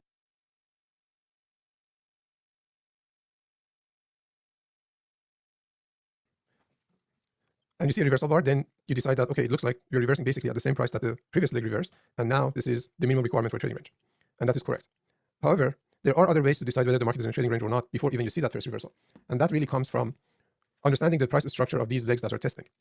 If you go back to our previous sessions when I was talking about trends and breakouts and how a strong breakout forms, all of those factors are, most of those factors, if not all of them, are not present in legs in trading ranges. So for example, I talked about, let's find a good trend leg as an example.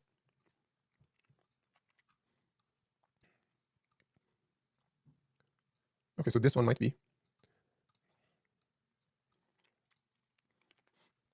All right, so this leg, for instance, it starts with a bar that is not big. Okay, it's an average size bar. I mean, comparing to all the bars going down from here. We have had bigger bars earlier in the day, but those are history right now at this point. At this point, you look back about 10, 12 bars, what the market has been doing, the bar sizes are about this size. So this bar is slightly smaller than average size, but it is still close to the average size. It's really important how the leg in the trend starts. If it starts with a very, very big bar, like a big bar, you need follow through, because big bars increase the possibility of getting a climax. So legs in trend are usually demonstrating this kind of directional move that is non-climactic, and there are more buyers as the market progresses. So average size bar gets a breakout. All the four prices of this bar, open, high, low, close, is above the prior bar's open, high, low, close. So market is trending, and same with the third bar. And the important thing is that the closes are above prior highs. So there's a very clear distinction that there's a breakout and the bars are closing strongly above the highs of the prior bars. Here we have a test of moving average, and this bar is closing below the high of the prior bar, but still 3 of the 4 price components of bar 54 are still trending. We get 55 doing the same thing. And now we have also open gaps. Those are micro gaps, the high of this bar, the low of this bar. And then we still get more follow through. And then there are new micro gaps, and there are good micro gaps because the 3 bars that are involved in creating the micro gap, all of them are strong. So these are all characteristics of legs in trends or breakouts. Furthermore, if you look at these bars closely, low and the open of the bar and the low of the bar are not too far apart. So the market is not showing you mean reversion. The bars are not falling into the ranges of the prior bars all that much before reversing and closing up higher. And in some cases, you get bars like this one, 55, with a shaved bottom. There are no lower tails. And in some other cases, like here, bar 52 and bar 57, there's a gap. There's a one tick gap in the case of E-mini. And if you've been looking at this on a daily chart, this gap would have not been one tick, but something bigger, points, maybe. But the point is that there is a gap between the close of the prior bar and the open of the current bar. And all of these things are showing you that there is constant buying. The market is being bought, and every time that it goes to a new price, instead of finding sellers at the higher price, it finds more buyers. So for those reasons, the chart starts to look like this, that it's constantly moving in one direction. This is a lagging trend or a spike, or also a gap and a climax, because if you don't see the ingredients of the move, you see the open and the close, there would be a gap. Price was here at some point in time, now price is here, and it has moved a fairly big distance. Now, the legs in trading ranges are completely different. Legs in trading ranges do not demonstrate this kind of directionality. But what they show us is actually the opposite image to this. Now let's find the leg in trading range. So here's one. Okay, we have a reversal bar 15 and a continuation bar on the second bar, an big entry bar 16, and we get some follow through. And of course, we have a micro gap here between 15 and 17. Body is, so that this bar is the minimum body. It's just, if I turn this into color, you will see it's a green bar. So we have 1, 2, 3, 4, 5 green bodies. The last one is actually a bear bar because it closed below the midpoint, so it's 35% closed. And we are starting to get two factors that are in contrast to good legs in trends. Well, the first one is that look at this and compare it to this. You see the uniformity of bars here? Every bar is almost about the same size as the prior bar. And if you put a ruler on this, it's just one straight line. If you look at this one, you have this huge bar 16. And what happens next? Do you get another bar of the same size? No, it's an inside bar. Then you get the breakout, bar 18. 18 does go above 17 high, but it doesn't go above the high of the prior bar. So we are still within the range that was established by 16.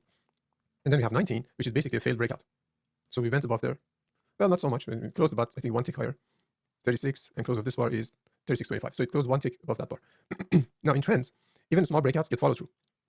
And there are cases that the bar doesn't close above the high of the prior bar. Here's an example. But you immediately get follow through. But here we get a reversal. So they try to establish this as, breakout and follow through. And in fact, the next bar, the high went above the high of the prior bar, but then there were more sellers there, and the price market reversed. And we have a second bear bar now. Now this is still quite good because you have 1, 2, 3, 4, 5 bull bodies. There are micro gaps here. Do you have micro gap on this chart? Just 1 second. Right there. So there's a micro gap here. There's another micro gap here. This indicator that we program, it colors the weaker micro gaps in red and orange.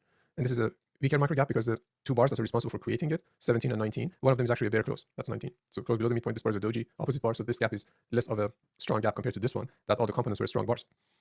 So anyway, we still have open gaps. So if you score this and compare it to the previous one, then you will see that this is a much stronger leg. Just 1 second. All right, so you see, you don't see it on this chart because it's not painting everything. So it's just painting the past 10 days. So 0. So you see the micro gaps here. The micro gaps in a leg in a trend is also more uniform in size compared to micro gaps that the leg in trading range produces. The reason is bars are more uniform in a legs in trend, and therefore the gaps they create are more uniform sized. But the gaps in breakouts in legs in trading ranges are more of this type. So you get a big one, and then the next one is much smaller. The reason for that is when the market is in a trading range environment, the movements are basically forms of vacuum moves. So market starts a reversal and it immediately moves up to the next level of resistance, or when it gets there and tests that level of resistance, comes back down and falls to support. And these moves are very strong and very directional, but they stop at those points and reverse. So a trading range environment is really an environment of climaxes up and down. A rush up, a rush down. Now look at what happens. So we have a spike and channel, and during the channel phase, now we're getting two-sided trading. So this thing, the entirety of it, is basically a leg in a trading range. We haven't seen all of the trading range yet. We have seen half of it, but that doesn't matter. It's still a leg in a trading range. So if I mask this at this point, the market looks fairly strong, right? Lots of big bull bars, few bear bars, and bear bars do not get followed through. So there's a bear bar immediately reverses, there's a bear bar immediately reverses, and we have a new high. This is actually at that point on this last Thursday. It was actually this Thursday 2 weeks ago, a new high of the day, because this was the old high of the day. We tested it here, couldn't reverse, went to a new high of the day, and things look like they're strong. But the problem is that this is a leg in a trading range. And legs in trading ranges are half the range. So if you see this and you label it as a leg in a trading range, then the expectation is that, all right, so I'm seeing half of a trading range that's forming, and now I have to probably see the next half. And you are correct. So here's the next half. The double top, and then the market reverses down. These legs in trading ranges are sometimes so strong. I mean, this is a good example because you just have a few bear bars. But when a channel forms and the channel is not capable of maintaining open gaps, then odds of this to become a leg in a trading range, go up, tremendously. Especially if the day had something of a bearish tone at the beginning, bearish tone, big gap down, follow through, strong follow through, many bear bars, many strong bear bars on the open, then bulls need to show you something that is really convincing, something of this nature. And this is not really enough to counter all of the selling at the open of the day. So leg in trading range likely, double tops and reverses and produces another half of the trading range. So at this point, if you consider 15 and 16 a reset, so you have a bull trend, a pullback that's basically a wedge, but the wedge is fairly strong, so big bars going down. And then you get first, maybe here or maybe here. This is probably still part of the sell-off. But you get a reversal, and then you get a second reversal. The second one is really strong. You go to a new high of the day. This is breaking the trend line of all of these bears who sold. and then a test. So all of this could be just a pullback from this big breakout that we had on the prior day. And pullbacks are versions of trading ranges. So at this point, the market is looking for probably bottom to reverse and continue this energy higher. That's the minimum expectation. All right, so whenever let's write this down so that it stays. All right. So breakout mode. Breakout mode. The first type of breakout mode is a trading range, a TR, with enough legs. Any ideas what enough legs mean? Like minimum 2 legs? 2 legs up, 2 legs down. Yeah, so enough legs is usually not this point, just as Brad said, it's usually 5 legs. 5 legs. And it looks like basically what I draw here. So you get basically that. So leg up, so up 1, up 2, up 3, and then down 1, down 2. Can it continue and become like a 7-leg trading range? Yeah, of course. What about a 9-leg trading range? Yeah, sure. But those are lower probability. It's like saying, if you compare these two together. By the way, one of the very good things you can do is that you write 2 structures that are opposite one another. So you have a basically a spike or a breakout and compare it to a trading range. So these have smaller components in them. So for a spike, it's bars. How many bars? So a spike can be anything. As long as you're not getting a pullback and the market continues to go up and up and up, it's just adding to a spike. But usually, most of you have a day trading focus. So when you're thinking about the spike, anytime you see more than 6 bars, 6 or 7 bars, then odds of a pullback really go up. So most spikes last about anywhere between, let's say, 2 bars to 7 bars. So 2 bars is like the basic minimum. You want the first strong bar and the second strong bar. And then once you get to 6 and 7, then the odds of a reversal actually go up tremendously, because then the move that began 6 or 7 bars ago is big enough for some traders to start taking profits, and then taking profits and market maybe also reaching a little resistance tends to start a pullback. So that's usually as far as the spike lasts. Most of them last anywhere between 2 to 7 bars. For trading ranges, life in trading ranges is counted not in bars but in legs. So you look at number of legs. So this is number of bars. The number of legs in a trading range as a minimum is 2. So you need 2 to have a trading range in the first place, and then usually it ends at about 5. Now we have trading ranges that last 7, 9, 11, whatever legs, but those are rare. Which means if I ask you the question, how do you see a spike that has more than 7 bars, and how do you see a trading range with legs more than 5, 6, or 7? What would be your answer? What do you mean by how do you see? So for example, if I say, hey, look, there's a 4-bar spike there, what's your reaction to that versus when I say, hey, look, there's a 9-bar spike there? Excuse me, say again? Like climatic spike. Yeah. So when you go past these numbers, so a spike greater than 6 or 7, 6 or 7 bars is usually also a climax. And a trading range with legs greater than 5, so 5 legs, greater than 5 legs, that's also equal to a climax. Now, when you have a strong spike that becomes, that's shifting towards becoming climactic, what's the first thought in your mind? 2-legged pullback. Yeah, some kind of a pullback, that's correct. So pullback. What's the thought after that? Resumption. Yeah, so trend resumption, TRES, or second leg. Another thought is, what's my measured move target? All right, so this is like the mental map for trading these things. So you see a spike, you start assessing the first few bars. Bars are good, you buy, you hope for more bars. It gets to 6 or 7, you have to take some profits or entire position off, because that's, as far as spikes go usually. Then you're still excited because if you assess this and it has all those qualities, like, micro gaps, strong closes, uniform size bars, all of those things, then you're hoping that you're going to get a pullback so you can buy with a discount, looking for trend resumption in a second leg, and then you have an eye on a measured move target above the market. You're going there. And until market gets there, every pullback should fail. So I'm looking to buy every time there's a pullback until market gets there. Okay, so those are all the thoughts that comes to mind when there's a spike. So same kind of mental map or thought structure is true for trading ranges. Once you see the trading range, the first thing is detecting it. Detection goes by how does this movement is behaving. If it is behaving like a leg in a trading range, and we're going to look at more examples, then it's probably a trading range. So if it's a trading range and I'm seeing leg 1, there's going to be a second leg, all right? So you are thinking from the start, you're thinking leg in TR. Next thing is reversal. So you have to see a reversal after a few bars, so reversal leg. And then you start to count these legs, and if they become, somewhere in this area closer to 5, then the trading range is done. If it is more than 5 bars, then it's a climax. So, but until it is at least like three legs, so between 1 to 3 legs, our business is fading.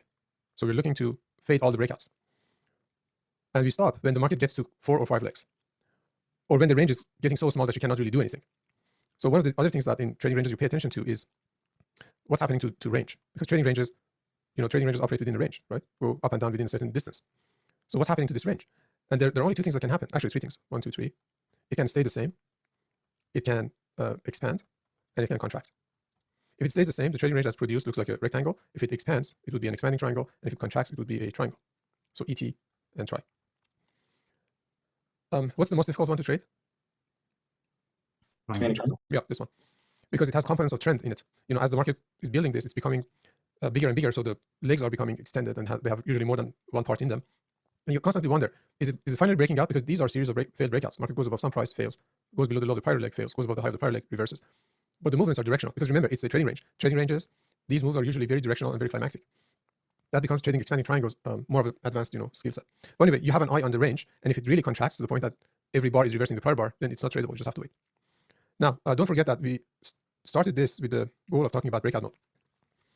At some point in the life cycle of any price structure, market gets to a point where it cannot do that thing anymore. And at that point, market is in breakout mode. So eventually, all of these things fall into this category of price structures.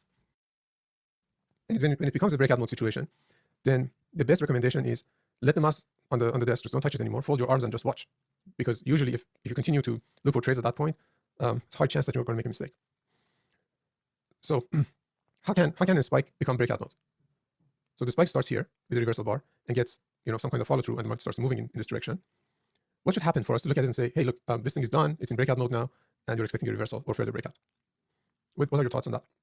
Sideways for a certain number of bars. Yeah, what are the number of bars? You just said that, 6 or 7. Okay, so spike after 6 or 7 bars, the spike itself is in breakout mode. Why am I not saying it's in trend mode? So this goes up 6 or 7 bars. At this point, it's a spike in BOM. How can a spike be in breakout mode? Well, because it needs reaction to it. Don't forget that everything that started with that reversal bar up to the point that the spike is probably done, or most of the spikes are probably done, this now is a market event. And if that is a market event, it needs, as time progresses, it needs a response. And if that response can be 2 things, right? The market can get to a price, can stop there. You see a bear bar doesn't usually look all that good. And then you think that, okay, this is going to pull back. And then you see another bear bar. This one looks a tiny bit better. And then you get a doji bar. And then you can say, still should fail. And this should continue, should still get up to that measured move target. And then there's this huge bear bar that goes down.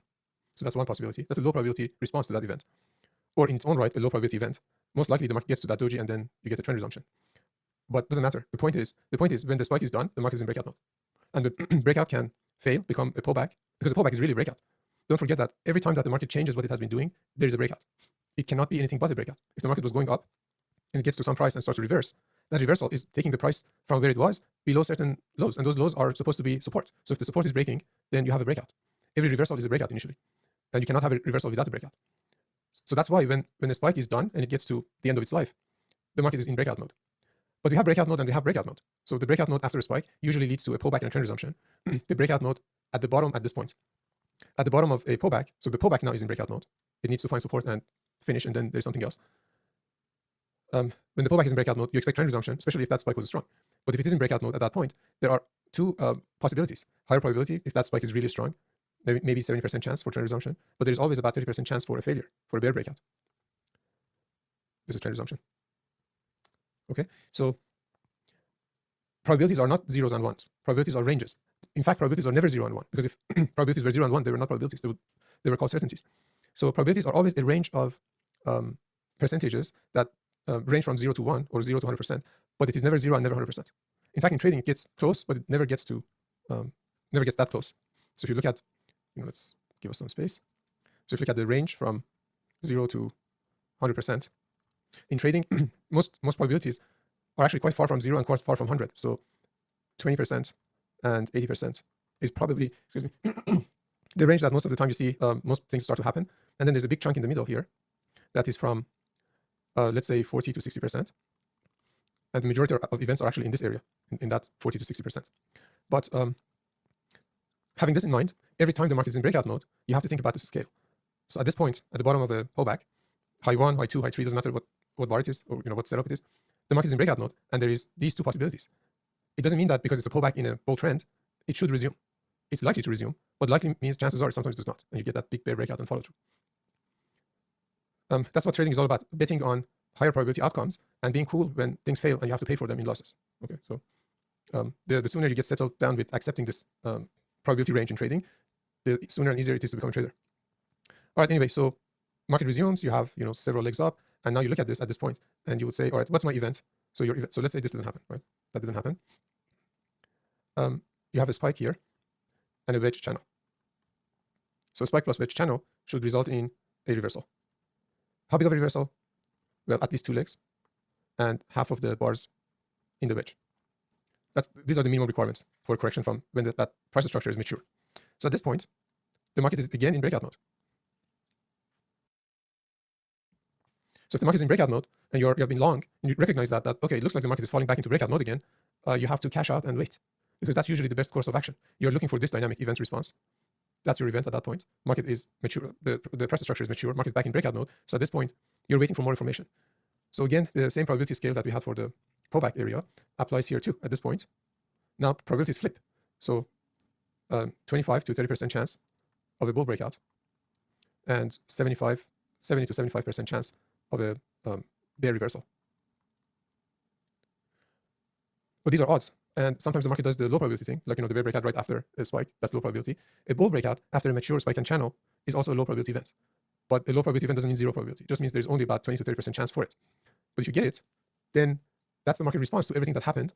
And if it qualifies as a breakout of a bull channel, then you have to think about it as a reset. That's a new event. Market is starting something new, and you go with it.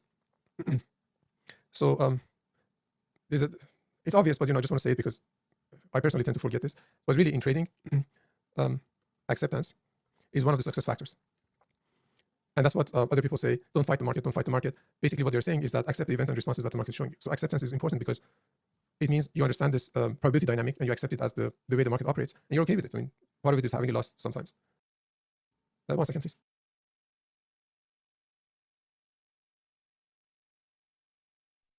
Ali, may I ask a question? Yeah, no, go ahead. Is the risk of sounding stupid? Is another way to think about breakout mode is just the point that an event is less likely to continue and more likely the response is about to happen? Yeah, that's correct. So everything in market, everything that we see on charts basically has a fractal nature. So if everything is fractal, then breakout mode is also fractal. Okay, breakout mode is also fractal, which means we have smaller breakout modes and bigger breakout modes, but everything is basically explainable using this dynamic of event response and the market being at the point of maturity of some price structure, and then being in breakout mode at that point, expecting the market to respond to that event. So event response at these points, when an event is finished, at this point the market is in BOM. When the response is finished, so market produces a response, then at the end of the response, the market is back in breakout mode. So it's like somebody clapping their hands, and each clap is one event finished, and now market is in breakout mode. Now the second thing is happening, and between those claps, things are happening. Price structures are being built. You see patterns and everything. Okay, so let's look at some charts to see if we can make this stick. All right, so look at our first spike here: 1, 2, 3, 4, 5, 6 bars. So at this point, it's like, wow, I didn't expect that. That's a fairly strong spike. It should really give us a measured move target above the market. So at bar 6, which is here, that's our measured move target. And then you get one more. So okay, so this is really now very good. But then you also realize that the market is probably in breakout mode now. But your expectation is second leg up more likely, 65, 70, 75% chance. This is probably in the order of 70% chance, to get a breakout, you follow through. And whenever you have a spike that's fairly strong and consistent, like this, non-climactic basically is the word. So bars are not becoming this size. They're staying uniform size. That's very important. Then the second expectation is, okay, I'm expecting the pullback to be brief and disappointing to the bears. Because if bears are selling this, they want to see markets starting to sell off and get bear bar after bear bar after bear bar. But bulls expect the pullback to be brief, which means 1 or 2 bars after all of this, maybe just 1 bar. And then it should start with a disappointing bar. So here's your disappointing bar, inside bar. That's one of those hinge bars because this structure is ending. This is inside of the range of the prior bar. So this belongs to the bulls. And also, if there's a bear bar, it also belongs to the bears. So you get 1 bear bar. And there is this bar, this last bull body. Actually, let's see if this. So this is IBS 50, close at the middle of the bar. In a strong leg, when you get a bar with IBS 50, especially if it has a bull body, bulls are still in control. They are starting to lose control, but not by all that much. The bar is still a bull bar. This is a bear bar, close below the midpoint. But 0 body, which means it still belongs to the bulls too. Bulls prevented the bears to get a bear body. But they were not able to close above the midpoint. So this is a good candidate for a hinge bar, basically a bar that starts a turning point. And then this is the first low below a bull bar. So if that is not a bull bar, this is the last bull bar, and that's the low, and that's the first test below the low of a bull bar in the spike. That is the minimum, absolute minimum requirement for a pullback. Now, it could have been another inside bar, like an II, and then the market would get a bull breakout. That would have been possible too. But this is reasonable because we are also at this 200 bar moving average. So you expect some reaction from that as well. But the expectation is that after this event, the response to it is going to be a minimal pullback, which is like 1 bar, maybe 2 bars, but something in that order. And then the market should find support at the low of the prior bar, at the bottom of these macro gaps. If there's a breakout point, look to the left, it's very clear, testing there. But it shouldn't go all the way down here, because if it goes all the way down here, then this environment is still a trading range. And this is probably a failed bull breakout at that point. Okay, so that's within the expectations. Market starts to resume. Resumption is good. Starts with 2 bull bars and then gets followed through. This is not an ideal bar, but it went above the prior highs, so it's a breakout. And it's likely to become, if you get one more bar, which we got here, 61, then you look at this and say, all right, so it was a breakout pullback, and here's trend resumption on this bar. And then the dynamics of the 2 bars is also important. The low of this bar is at the close of this bar, so there is no negative gaps. It didn't fail below and reverse. It just continued to move up. There are no lower tails, so things are good for the bulls in here. And then you get more follow through, so you expect the market to get there probably, or at least get to a closer target, which is bodies of all of the bars in this spike. So that's the minimum target now. So after this, you look and say, okay, I guess we're going to get there, then maybe there, and so on and so forth. So the expectation is breakout node, going to get a pullback. But once you see the pullback, how it starts, remember, it started with the doji bar. You expect the pullback to be, okay, 1 bar, which means the breakout node here just lasted 1 bar, right? Because just 1 bar pullback after a strong spike. After this, the expectation is that pullbacks are going to be more than 1 bar, because usually as trends mature, look at here, initially pullbacks are small and they don't go deep, but then they start to go deep, and then there are more bars involved in their structure, they have more legs and things like that. So they tried to do it here, failed, and then we got just this tremendous macro channel, tremendous macro channel here from 59 to 69, 10 bars up, 11 bars up. So wedge, yes, parabolic wedge, but likely it will, even if it corrects, it's going to go sideways and then 1 more leg up. But it didn't even go sideways. So let's look at some other stuff. Next day, big gap down with follow through, big move, right? From here, this line is the close of the prior day, 32% of the average daily range on the open, and then this was 13 points. Look at the size of this bar, it's 14 points. So at this point, market has already moved about 65% of the average daily range. And that could be breakout node, because if the market moves more than 50% of the average daily range in one shot, then there's usually a pullback, and then you're going to get some kind of a trend resumption. But that's usually as far as moves go. So you test the midpoint of the prior structure, and then after the test, there's like a hesitation, reversal or something. Basically, the dynamic that's happening between bar 1 and 3 is happening here between the average daily range and the gap open on this bar. So the market moved enough within a short period of time for this to become climactic, and then it needs a reaction to it. Here's the reaction. Big bar though, the midpoint is usually resistance. And there's also this level from prior day. 1 more leg down, and then everything starts to go bad for the bears. What is happening here that's bad for the bear case? Implied pullback. Attempted reversals. Yeah, those are correct, but those are the secondary things. There should be something very striking that just jumps out at you. What's that thing? It's not closing below prior. It's not having new closes below inside bars. Lose momentum. No, I'm not. All of the answers are correct, but it's not the very first thing that you have noticed. The bars are getting smaller. No. Sorry, somebody said something, didn't catch it. Bars are sideways. That's still secondary. Bars are getting smaller. No. All right. So the thing is that I actually said it. I mean, compare the start of this bear leg down to the way this spike started here at bar 51. This started with a decent bull bar inside, but decent bar. I mean, most of the range of the bar is its body, very small tails, average size. Look at this bar. Follow through. Follow through is secondary. When a move starts, the way it starts is important. This started with the big bear bar, and look at where it started from. It started from the high of bar 3. High of bar 3 is a bull bar. So the bull bar is starting a bear leg. That's never good. Look at this leg going up. How does it start? It starts with a bull bar, decent bar, good follow through, and then more follow through. Look at this leg. Look at the prior one. So the prior one started with basically a doji inside bar, bull body, then a bear bar, then this gap down with the gap is significant, big, and the gap is all the way from here to here. So it's a big gap. Therefore, you expect some reaction to it. But this one is starting with a bull bar, and then there's immediately a big bear bar. Let me cover it up so that it triggers the right sort of emotions. Do you want to really sell that? Seriously, think about it. This is No. I mean, it's dangerous because the stop is above here. You basically have no signal bar, and then all of a sudden you have a big bear bar, which is more than 10 points tall. So the market is asking you to put a bet that is big, and then look for the market to drop down to here to at least get your risk back. That's not a very good risk reward proposition. Usually the good ones look like this. The market is not asking you to risk much, so stop is there, entry point is here, and you're immediately profitable. That's why traders prefer signal bars so that they can enter the market with stop orders, and then based on that signal bar, they can calculate the risk, and the risk is usually small. But this is market asking you for a lot of risk, far away stop with a big bear bar. So let's say we did take that trade. What happens next? Disappointment, right? So why couldn't even we close below the low of that bar? Yeah. So why couldn't this bar even close below the low of the entry bar? The signal bar. So bad entry bar. Notice that it pulled back first to almost to the midpoint of this big bear bar. Now we have an inside bar. So had you sold there and 10 minutes passed, you haven't made much money, but you have your big risk still on the table. So that's why this is bad for shorting. I mean, it looks, when it is happening, it might look like, wow, you look at the market, it's just falling, but it's not. Wait a second. Yeah, it's falling, but it is not giving any indications that it want to fall. So this is happening out of the blue. Therefore, it's probably leg in a trading range. And then subsequent bars is confirming that.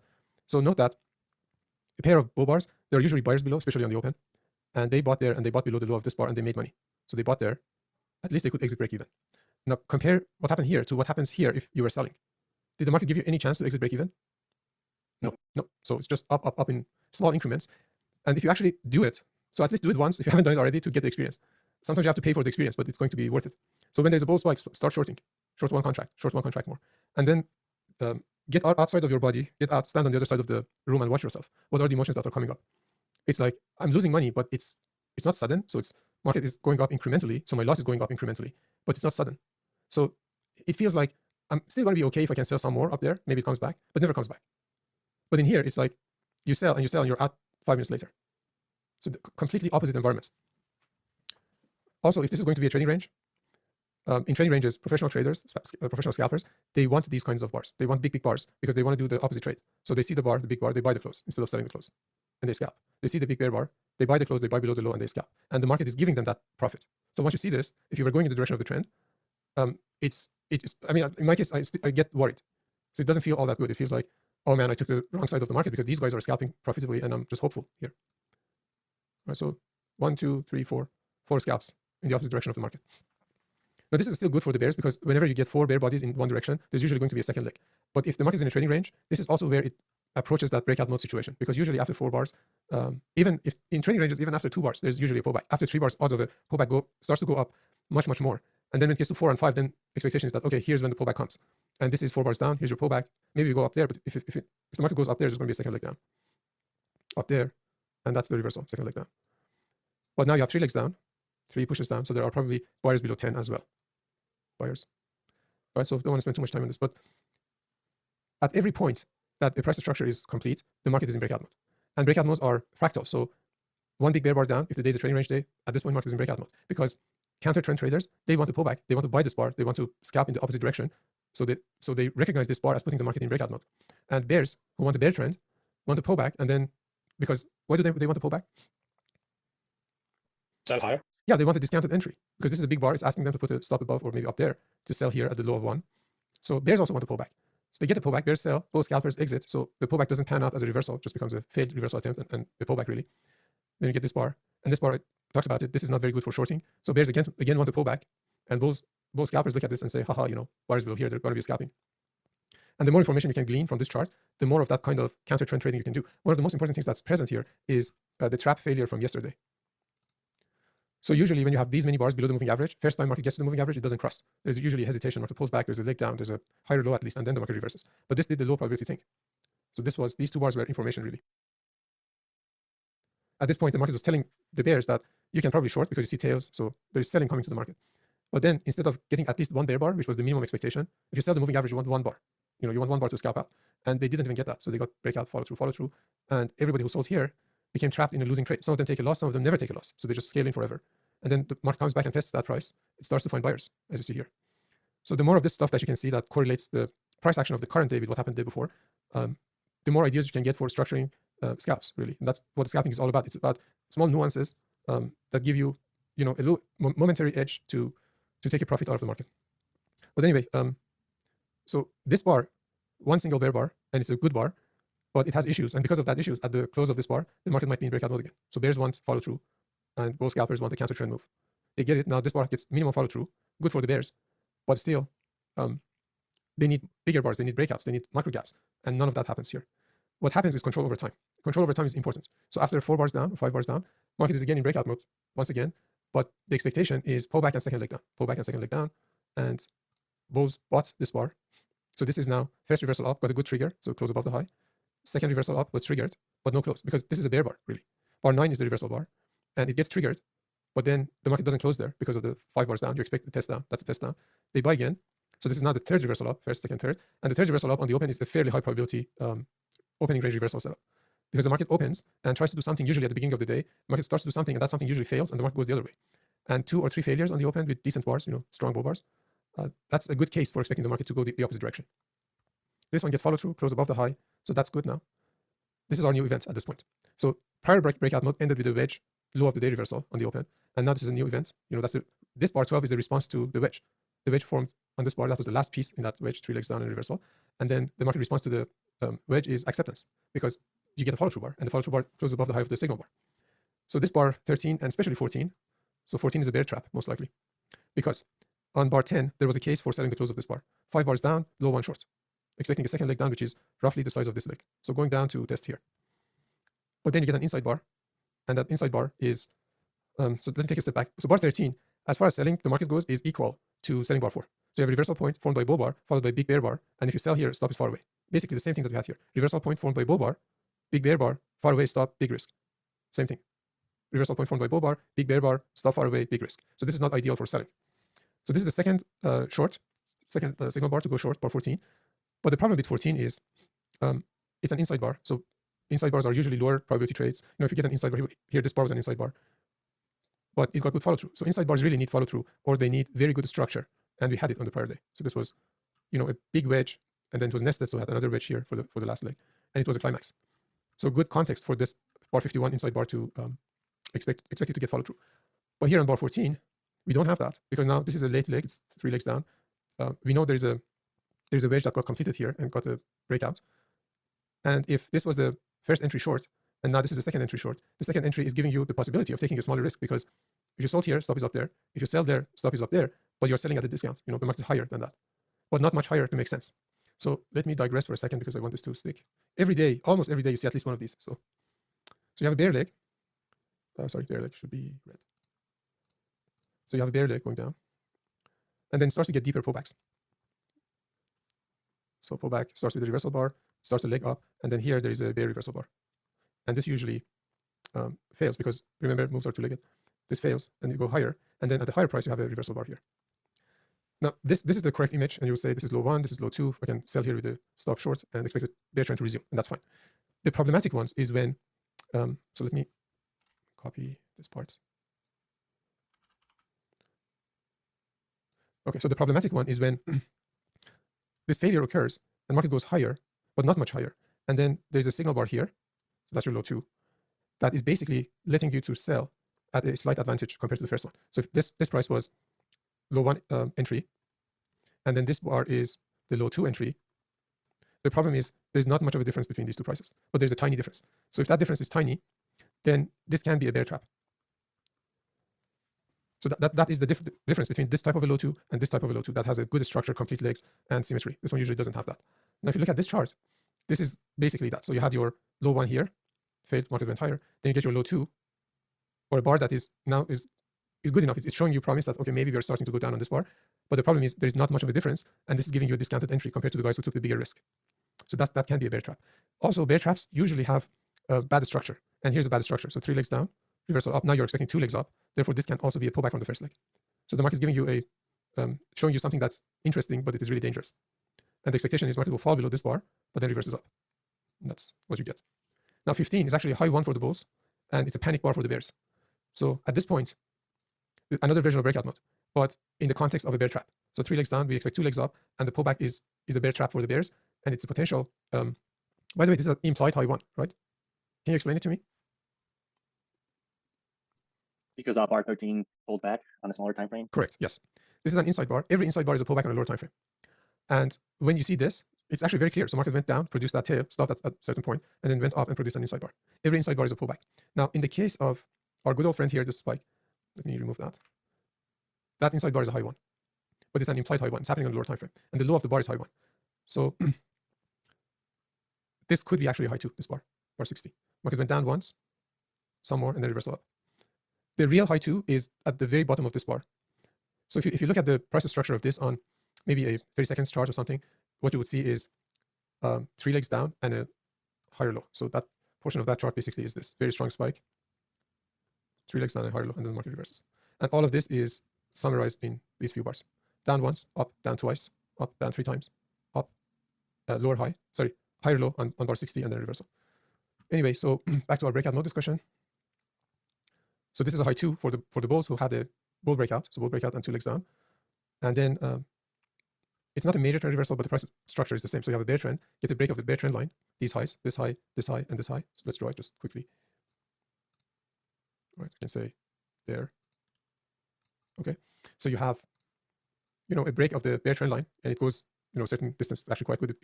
It went up about half the range of this channel, so that's always good. And then pullback, and then high 2, implied, but good. Or if you do not recognize that this is an implied high 2, it's at least a high 1 on the 5-minute chart. So that's a good Hey, base. Ollie. Yep. Why is it not a major trend reversal? Because major trend reversals need major price structures. So you need many more bars. You need. So you could say it would be on a smaller time frame. Yeah, I said that. I said that. Oh, you said that. Okay, I'm sorry. On a smaller time frame, it is a major trend reversal, but not on this time frame. Kevin, the correct way of thinking about it is to compare what you see to what it is correcting. So the number of bars here is only 12 bars at this point. So within 12 bars, if 2 bars, that's about 10%. Is that 10%? 15% of bars are correcting. That can be major on this, with respect to the size of the pattern that's being corrected. But with respect to the number of bars on the 5-minute chart, it's just 2 bars. So it's not major considering the 5-minute chart, but considering the 10, 12 bars here, it's major enough. So everything is relative, and that's one of the things that makes trading a little bit difficult. Anyway, so breakout mode here, we get the breakout, big bar. So the same issue that existed with respect to these big bars are present here too. The difference is that it's starting with a decent bull bar. So every reversal point that forms on the chart, every swing point, these points, the good ones that lead to prolonged moves, I call them like graceful swing points. And a graceful reversal is when the reversal happens with a decent reversal bar, which is strong but not climactic, and then it gets good follow through.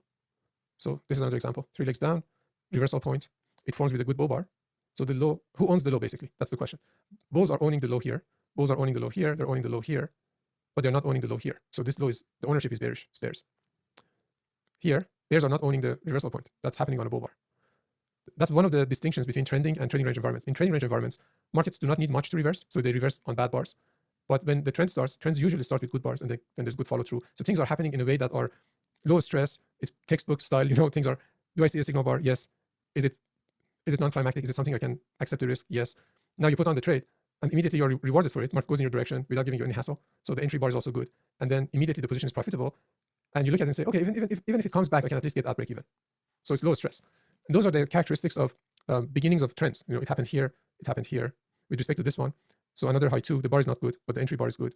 Gets big follow through. Pullback doesn't really threatens the stop all that much. So things are working for the bulls. Here's another one, another high 2. Low is owned by the bulls. Low is owned by the bulls. Low is owned by the bulls. Look at this one. High is owned by the bulls, not bears. So that's questionable. This last leg down. Okay, so you consider all those factors in making the decision that is this big bull bar one that is good for fading or not. When you look back, it's starting gracefully. Everything is good at this point for the bulls. So if bulls get one more bar, then the market is changing its behavior, because from the morning we had only one follow through bar here, no follow through bar here, one follow through bar here, reversal, one follow through bar. So if bulls get one more bar, then that market dynamic might be changing, and it gets one follow through bar and then more up. So spike and channel bull trend, 3 or 4 legs up. At this point, we need follow through, because this is a new high of the day and it's breaking above that big bear bar, and the leg looks like a leg in a trading range. Legs in trading ranges, they usually test support and resistance and then reverse, and reversals are sharp and immediate. So at this point you need one more bar. Do we get it? No.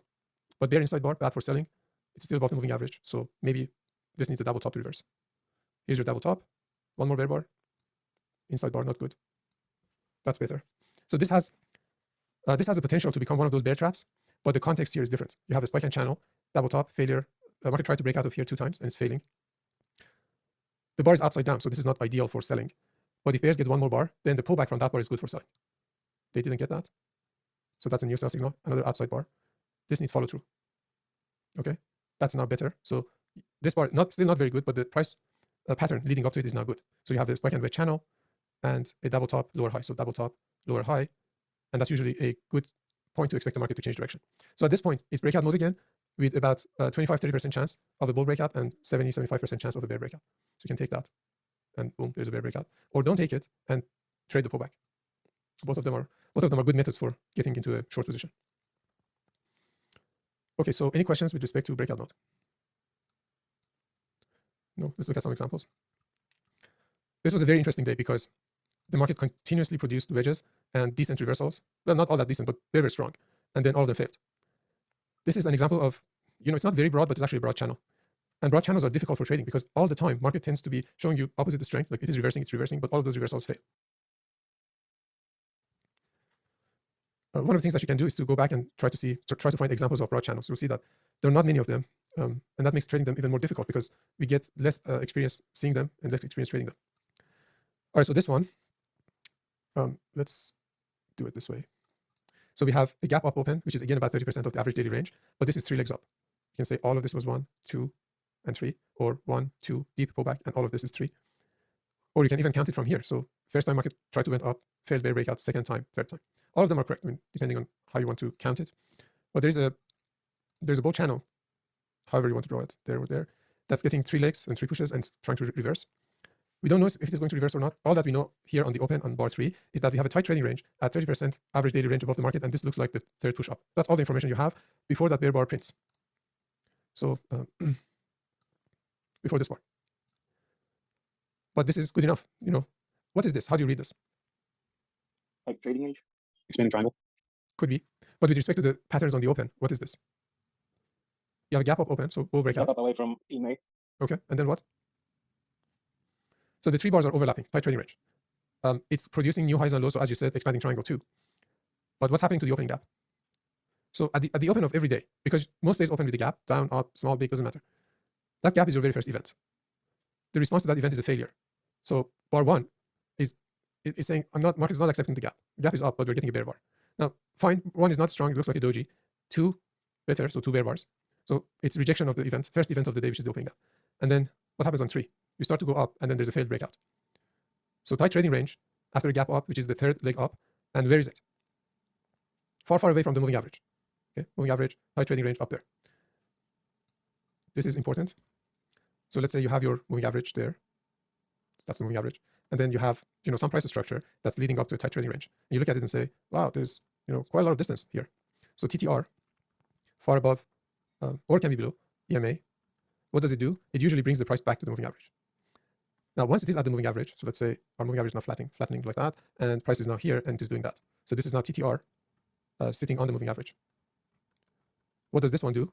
Most of the time, propels the price away. Now, if this is happening in a bull trend, so you have a decent amount of bull energy, okay, and this is pulling back, and then you have this TTR sitting right on top of the EMA, it's more likely that the direction that the TTR is going to propel the price is going to be in the same direction. Now, but if it's the same scenario, but it looks like this now. So you have 1, 2, 3 legs up, and then the TTR is sitting on the moving average. Because this prior price structure needs correction, usually if by the time that it gets to the moving average and forms that TTR that's sitting on the moving average, it hasn't corrected enough, like doesn't have 2 legs, it's not reaching the minimum targets, then this could actually go down. But usually, whenever you see TTR far above or sitting on the moving average, those are examples of breakout mode situations. As far as the expectations go, far above the moving average is probably going to bring the price back to the moving average. On the moving average, it's going to throw it away. Okay, so this is an example of a wedge with a TTR forming far above the moving average. Odds are it's going to go down. So that bar is not totally unexpected. But you know what I'm going to say now, right? Remember the chart that we just looked at? Who owns the swing point? Bulls. Bulls. Yeah. Do bears have a signal bar here? No. But what do they have? A surprise bar.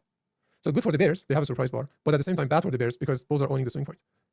Two conflicting forces, again, usually produces trading range, which means buyers below the low of the bar, buyers at the close of the bar, buyers at this blue line, which is the high of yesterday, and one is going to pull back.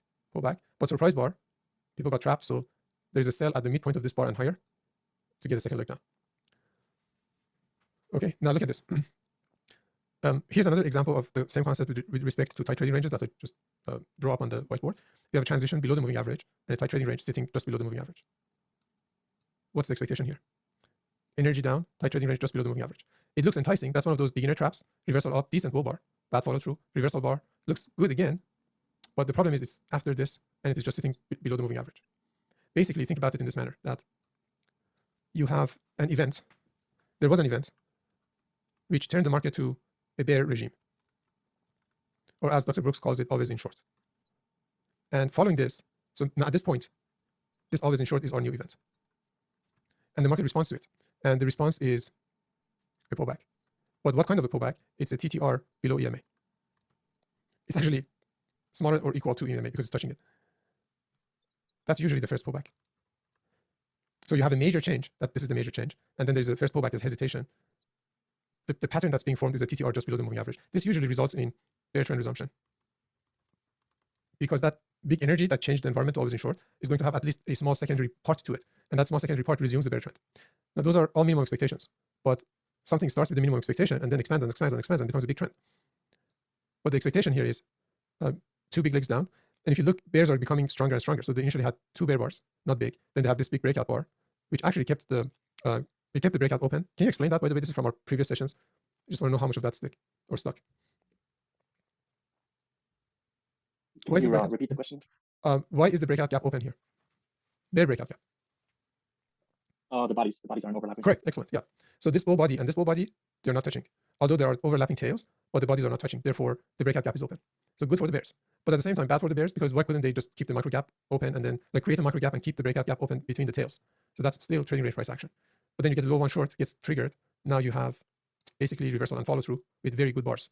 And this puts the market into always in short mode or bear regime now.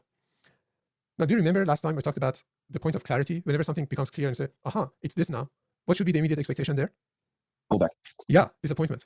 So this is a point of clarity. What's the other name for a point of clarity? Based on everything. Always in. No, breakout mode. A point of clarity is when the market is showing you something that is absolutely undeniably convincing that something's going to happen. That's a point of clarity. But point of clarity, because of the rule of ambiguity that I discussed last time, is usually going to get a pullback right immediately because the market gravitates towards uncertainty. Because if the market gravitated towards certainty, nobody would have been trading. You would open a trade right on the open every day and then go do your shopping or errands and come back at the end of the day, close the trade and have a whole bunch of profits. But markets don't work like that. Therefore, they constantly gravitate towards uncertainty. And because of that, whenever there's a point of clarity, that's also another name for breakout mode. Because that is the point that the market is going to pull back. So if it's going to pull back, it's going to produce a reversal, and all reversals are breakouts in the opposite direction, which means that bar, this bar 7, that was responsible for clearly putting the market into always in short, is also a breakout mode bar. And that's the high 2, which is, or maybe you can say it's a high 3, but this one didn't get triggered. This one did, market went above the high, so that's a high 2. There's a problem with this high 2. I'm going to talk about it, but this big bear bar is also a breakout mode bar because fine, it went below the moving average by a big distance. Most of the range of the bar is below the moving average. It's the second bar after the reversal bar, bar 6. All of those things are good. But once an environment gets established, you also need follow through. So this bar put the market into always in short. If the bears are strong with the always in short environment that they have produced, they should get continuous bear bars. So there should be another one, another one, another one, which means this bar needs follow through. And because it's a point of clarity, it's also breakout mode. Bears want one more bar, bulls want the opposite. Bulls get their say first. Ali, Yes, please, go ahead. let me ask a question. So with taking that into regard, so would you say then though, because point of clarity is the close of bar 7, and so the higher probability event is a pullback. So is it safe to say that fading that bar would work as a lower probability event? It would be follow through. Yeah, that's the message I'm trying to get across, that if the market is in a trading range, every situation that you see there is a breakout mode situation is more likely to lead to disappointment because of the rule of uncertainty. Therefore, this is one of the concepts that scalpers, high frequency traders, use to structure counter trend entries. And it was a mystery to me for years before I could figure it out. Nobody talks about it in this way. Like I've not been able to find anything that explains it in this way. But this is what I developed from my own understanding, that there are certain dynamics in the market that creates these charts. And if you can rationalize them and link them up correctly, then they will lead to a thought process that's very logical and easy to follow, and they produce good results. So that's what I'm trying to get across, especially today. So I've been building foundations to be able to say it today. Yeah, but you're right. Okay, so let's see. What's the problem with this high 2 now? It went below bar 7. Yeah, but that's not the primary problem with it. Prior 2 bars. That's So that's coming after an always in flip. yeah, so all of those things are correct, but you're not putting your finger on the most important thing here. There's a magnet below. Sorry, one at a time, please. Say again. There's a magnet below the moving average, 60 minute. There is a magnet below, but it's not that moving average. Open gap. Most of the body below. No. All right, so what was the prior event that this thing is correcting? Bull wedge. Yeah. Where is the bottom of the last buy climax? 75. 75. Yeah. So that's the big point. I mean, this high 2 is happening a little bit prematurely. Of course, if it gets follow through and starts going, you have to accept it as the current event. But our event was this wedge that's being corrected, and the correction is producing bear surprises, so it has energy. And this high 2 is forming kind of prematurely because market really should fall below the low of 75 to correct this wedge, and that's the minimum target, by the way. It's not the maximum target; it's the minimum target. What's the next target? So let me make it a little bit more difficult. What's the next target? Looks like bears got stuck on bar or selling bar 58 or bar 53. 58 is correct. 53, they got their scalp, so this is diffused. Okay. Oh, 53. This one. 53. I don't think any bear will. 52, I'm sorry. So yeah. Wouldn't bears sell 52? The low of 52, they might, but if they are smart, they won't, because this is already 3 legs down. So this bar is one of those situations where market is asking you for a very big stop, and you basically have no structure to protect your stop. It's just one shot down. Where do you want to protect your stop? It's not a trading. There's no trading ranges in between. There's no good signal bar. The short was here, and that was not a good short, by the way, because of these 3 bars up. But anyway, so that was. I mean, sure. I mean, market can go below this bar, but this is already 3 legs down. And if you look at the prior day, it was a trading range day. So this was already a relief bar. It relieved the bears who got trapped on bar 14. That was the purpose of this bar. So I don't think that there were many people who sold this. If they sold it, they would have been probably beginners. But professionals understand the dynamics on the chart, so they wouldn't sell that bar. Problem is this bar 59, because 59 is an outside up bar, but it really was a continuation of the bear breakout. So let me see if do we have that breakouts? Breakouts main bar, yeah, there it is. So if I program this to only show outside bars. Okay, and we don't care about climaxes, just want outside bars. And we don't need that, we don't need that. That looks quite good. All right, these are all outside bars. And as you see, this one is painted red, which means this is more bearish than bullish. Therefore, it was okay to sell above the high of this bar. I mean, this is theoretical, but the theoretical concepts pan out as magnets for test and resistance, test and support and resistance. As you see, this one was tested there. So this might not be in play anymore because bears who sold here and sold below bear bar, they could exit with full profits. Full profits on this, break even on the first one. So that doesn't count anymore. But this is the minimum. The other one was, I guess, this low too short here, but that is not a good bar either. So I don't think that this is really all that important. I didn't realize that 75 is actually testing the high of that bar. So that was my mistake. But anyway, that's the minimum target. And here we fall below it and test these bars again. But look at the way market's getting there. It's producing micro gaps. And the micro gaps are not strong, so all of them are orange. But the problem is now you have two back-to-back micro gaps here. And that's strong. Because these two count as one big one. They have a cumulative effect. And now there's resistance up above there. Okay, so another second reversal here. This one got triggered. And then we have a bull inside bar. Inside bars are always lower probability reversals. They need follow through and they need good follow through. The only exception for an inside bar reversal is when the price structure leading up to it is completely mature. If the market is at breakout point and you just need one bull bar to start the reversal process, and you get an inside bar that looks like this, most of it is body, very small tails, and it's not all that small, so it's relatively the size of the past few bars. It's acceptable. So this is an acceptable buy. You have 3 or 4 legs down and a decent strong bar here. The problem is it is an inside bar. The other problem is a very tight bear channel. What's the minimum expectation for this? Test above. A correction of half the set of bars. Sorry, I didn't catch that. I was just going to say a correction of about half of the amount of bars. They're maybe 4. Yeah, so 2 things. A correction about half the number of bars in the price structure is being corrected, and at least for the market to go above the last sell climax. And if this is the last sell climax, we have to go above here. Maybe not there, but at least there. And it does the minimum. But market fails. Failure at the moving average. So low 1 short because it's coming from a new high price. It works. And then we have a breakout with follow through, minimal follow through, but follow through below a price that had the potential to become a low of the day reversal. So gap up, wedge down, trend resumption, reversal up, and then the market could have become a bull trend. But usually when you have this kind of bear bars right in the first hour, odds of the market to become a strong bull trend is very low. Usually the market becomes some variant of a trading range day. And lower probability because you're getting reversals constantly, lower probability for this to become a bear trend day as well. So the case for a trading range day of some kind is higher. But if you're going to get a trading range day, then the legs down should be disappointing. And they are not super disappointing. They are somewhat disappointing, but bulls are not doing anything to counter that. So this is still quite good for the bear case so far. And this might be a reset. So you have basically a leg in the trading range up to this point that had begun the reversal process. So we had breakout mode and maybe new leg up. But instead of getting that, we're getting this. Breakout and follow through. This is the minimum to consider that. All right, so maybe we have an upper trading range, basically what we talked about last time. One of the very frequent types of trading range days is a trading range that starts with a day that starts with a trading range.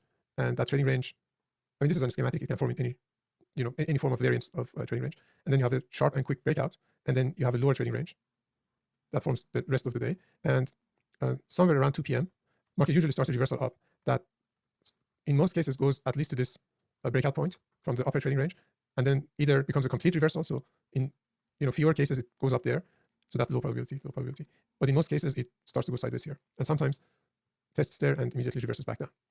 And then you look at this portion of the day, the last part. This is about the last 1 to 2 hours.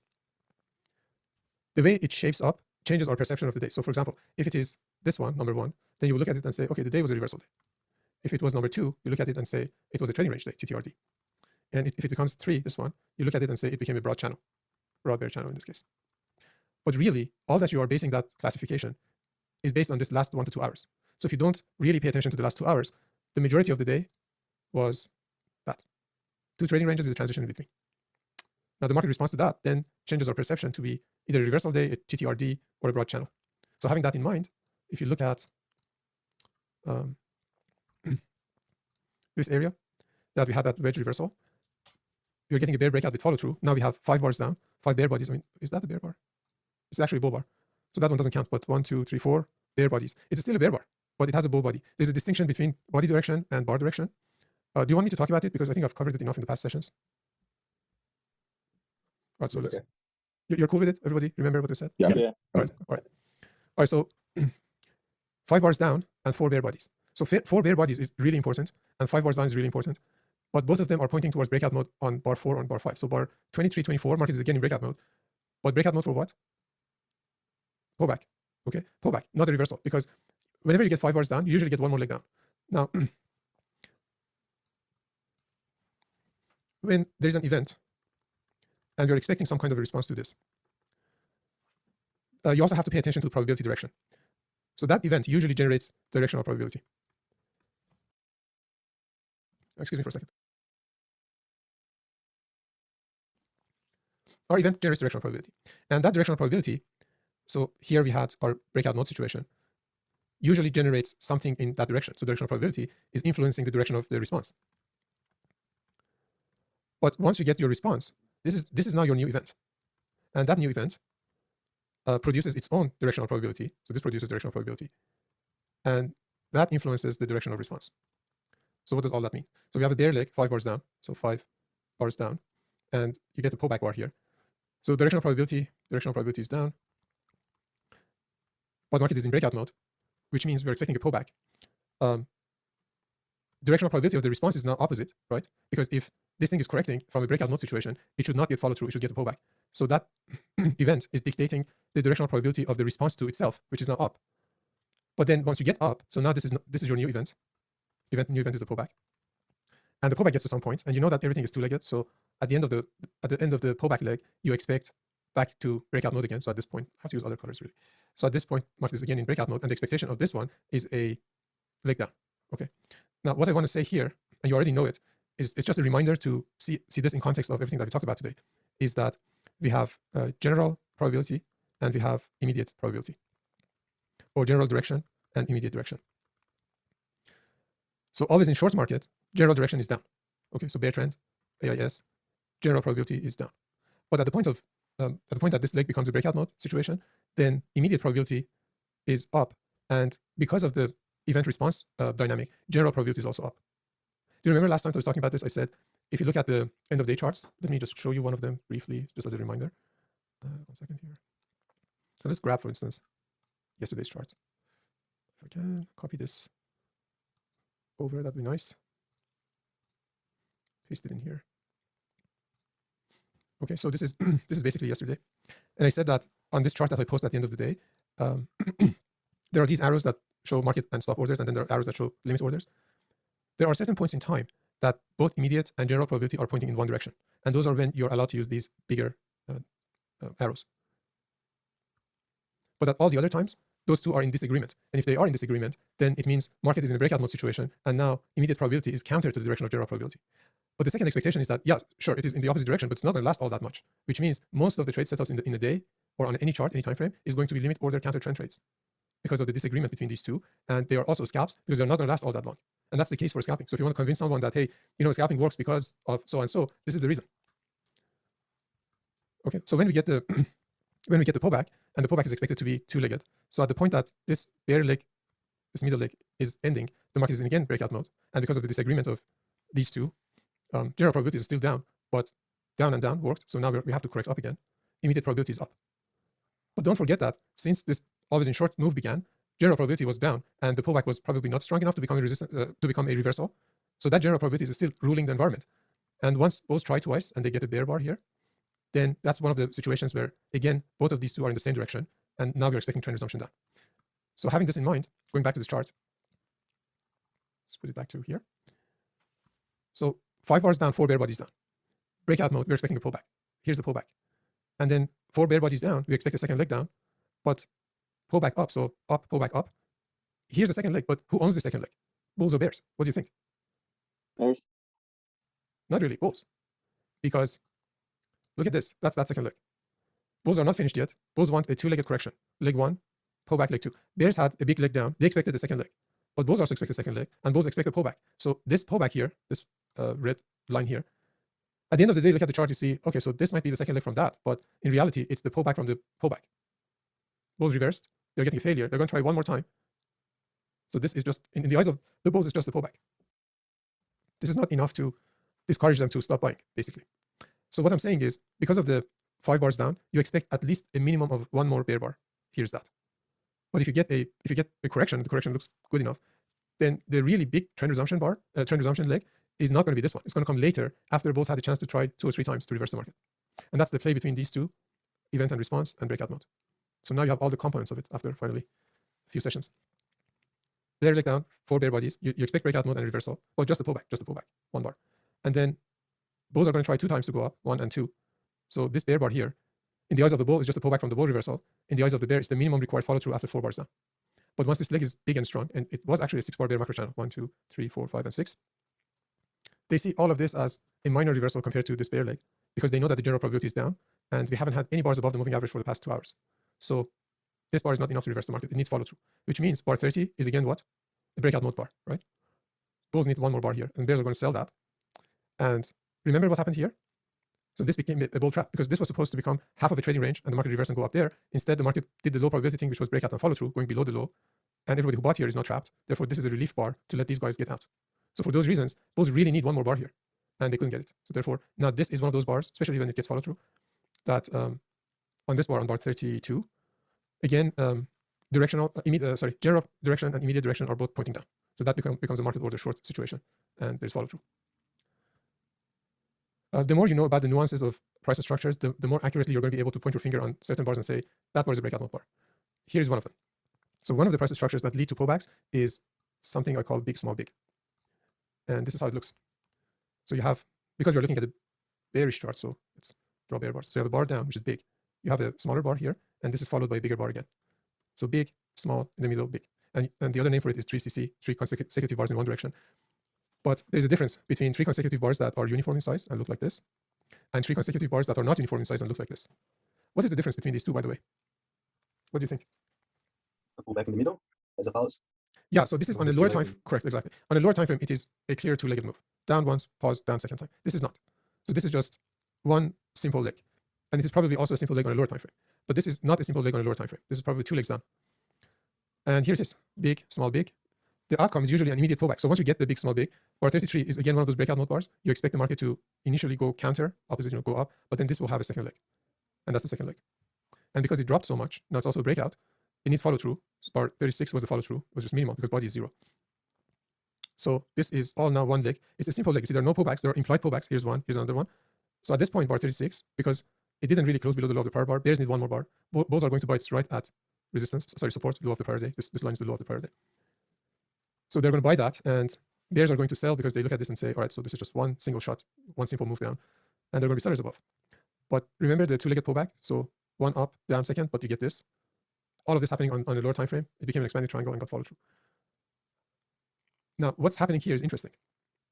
You have a bear bar, you have a pause bar. You have a bear bar, you have an opposite bar. You have a bear bar, you have a pause bar. You have a bear bar. This is not a bear bar. It's a bear body, but it's a bull bar. IBS is 53. So you have a bear bar. What's the expectation here? Pause. Yeah, because if the market is doing this, it's going to continue to do that. And again, that rule of uncertainty means if you're certain that this is going to pull back, it's not going to pull back. Here's follow through. But then you have, at this point, 3 legs down, and this one looks like a parabolic wedge. Therefore, this bar is very low probability for shorting. It's coming late in so many pauses down. And look at the short. What's wrong with the short? Considering our earlier discussion at the beginning of the session. Market is starting a leg down with a bull bar. Yes, exactly. So it's starting the leg down with the bull bar. There is nothing to help you to structure a bear, a short really well. Stop is above there. It's asking you for a lot of risk. So that's a low probability short. And again, breakout mode situation. One of those cases where if you short and you're lucky, you're going to get a big crash bar going down, something that looks like that. And then that's just being lucky. But more likely, after all of this, the market is going to reverse. Now, what's the correct way of playing it? The correct way of playing it is you need a doji or a bull bar to buy below it. Here's that doji. This doji is a bear bar, so not all that good. But here's that doji, bull body. And if you're really aggressive and in control of your actions, because those two should be both present. If you're aggressive and cannot control your actions, you're going to lose money. There's a buy below the low of bar 42. And the expectation is at least a move to the moving average, if not, a complete reversal. Now, this setup happens really almost every day. So that's one of the very good, limit order counter trend entries that if you understand it well, you can get probably more than 2 trades a day out of it. And it's a liquidity provider's style of trading. Like, everybody's selling, you say, oh, no, I don't think so. So I'm buying. You're buying from them. They're selling to you. So you're providing liquidity to other traders. And correction reversal up. That was expected after this bar. Outside up bar, but painted red. So sellers above this bar. Tight channel. Sellers above this bar. Sellers above this bar. Sellers at that resistance line. All of them. It gets follow through. And whenever something that should have reacted within the next bar or two doesn't do that and does the opposite, then that bar becomes support and resistance. So this bar was supposed to provide resistance. That resistance was broken by 44 and then further by 45. Therefore, the high of this bar, 43, is not going to be support right there. 46 is the test of that support coming from a very bad low one short. So there are buyers below 45 and there are buyers at the high of this bar. Test there, surprise bar up. But that surprise bar up is doing something that bulls were expecting the market to do here. Do you remember what I said about this 3CC? down, pause down, up, pause up. So that's the bull version of it. Those expected the market to not fall too far below 30 low and not fall too far below 28 low, below this bar. So those prices are no resistance. This is the closest one to where the market is.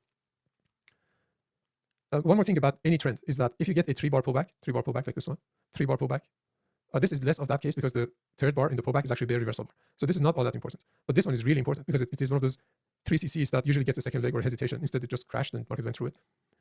Whenever this happens, especially late in a trend, and this is late in a trend, there are usually buyers below that low. And those buyers didn't get a chance to scalp. I was actually one of those buyers on that day. So I bought here. And then I saw this bar and I was expecting 34 to at least overlap that point, that red line by 1 tick, and let me exit break even on my first entry. And it didn't do it. So now there's a breakout gap open, there's a micro gap open. So for me on this day, I stopped and reversed on this bar.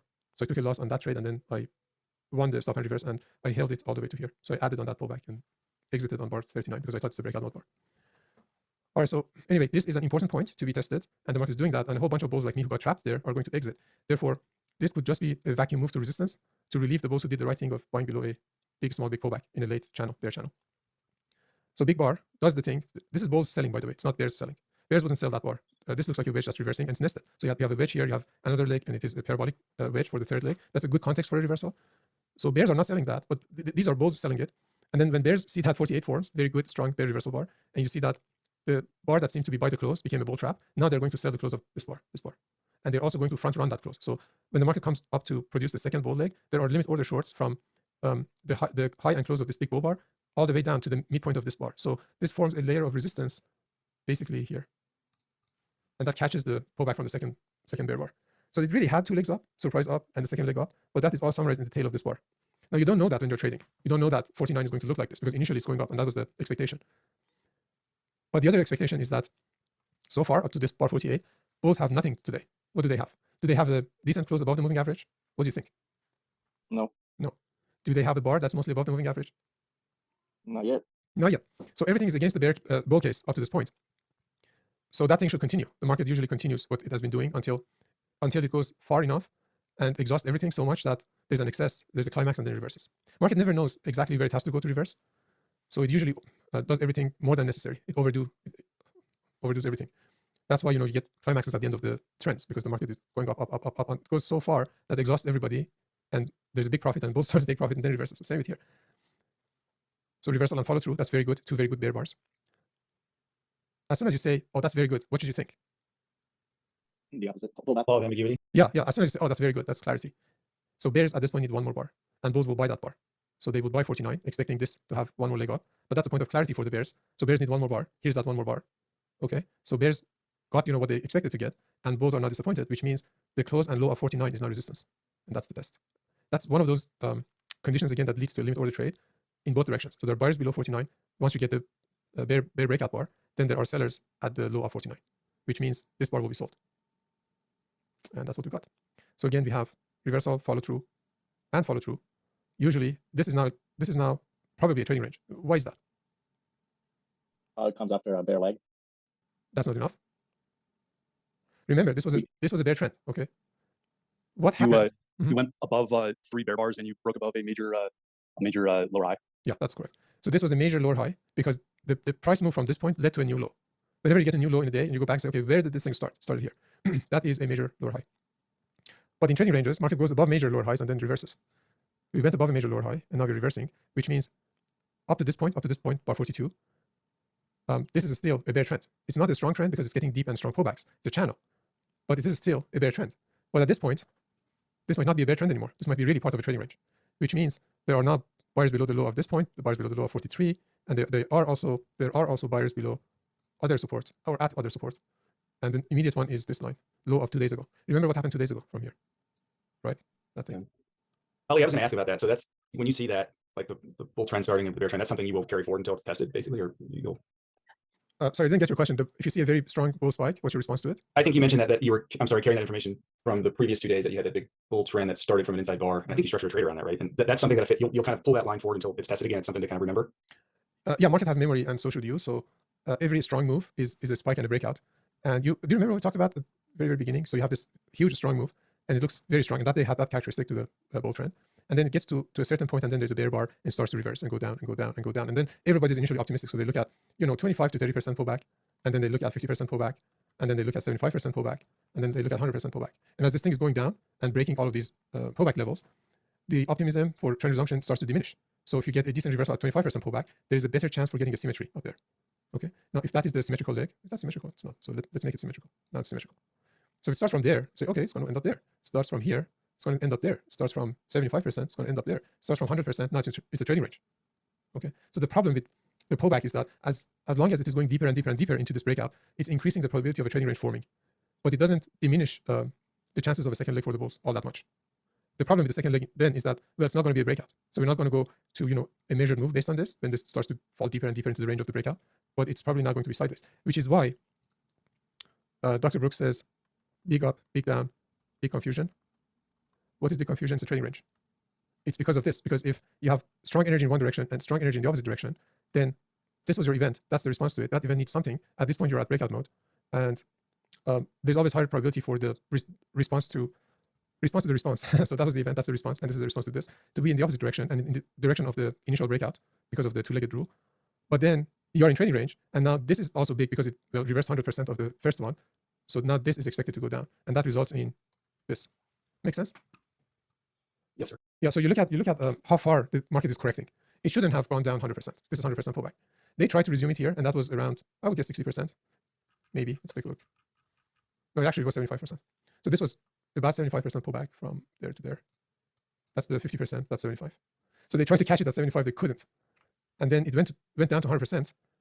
So now we are back into that big confusion scenario. Therefore, leg in a trading range likely to reverse 100% pullback. But then you expect this to be the dominant force now. So all of this becomes a pullback from this bear reversal. So market is going to be in a trading range for the next little while. And here's the range top and bottom. All right, so coming down here, after we have reached a major swing point, market is probably in trading range at this point. We're also testing that important low from 2 days ago. But look at how we're approaching there. So reversal, not very good, has a lower tail. Good follow through. What do bears need? This point. So that's your reversal, right? Reversal and follow through. That's the signal to go short. One more bar.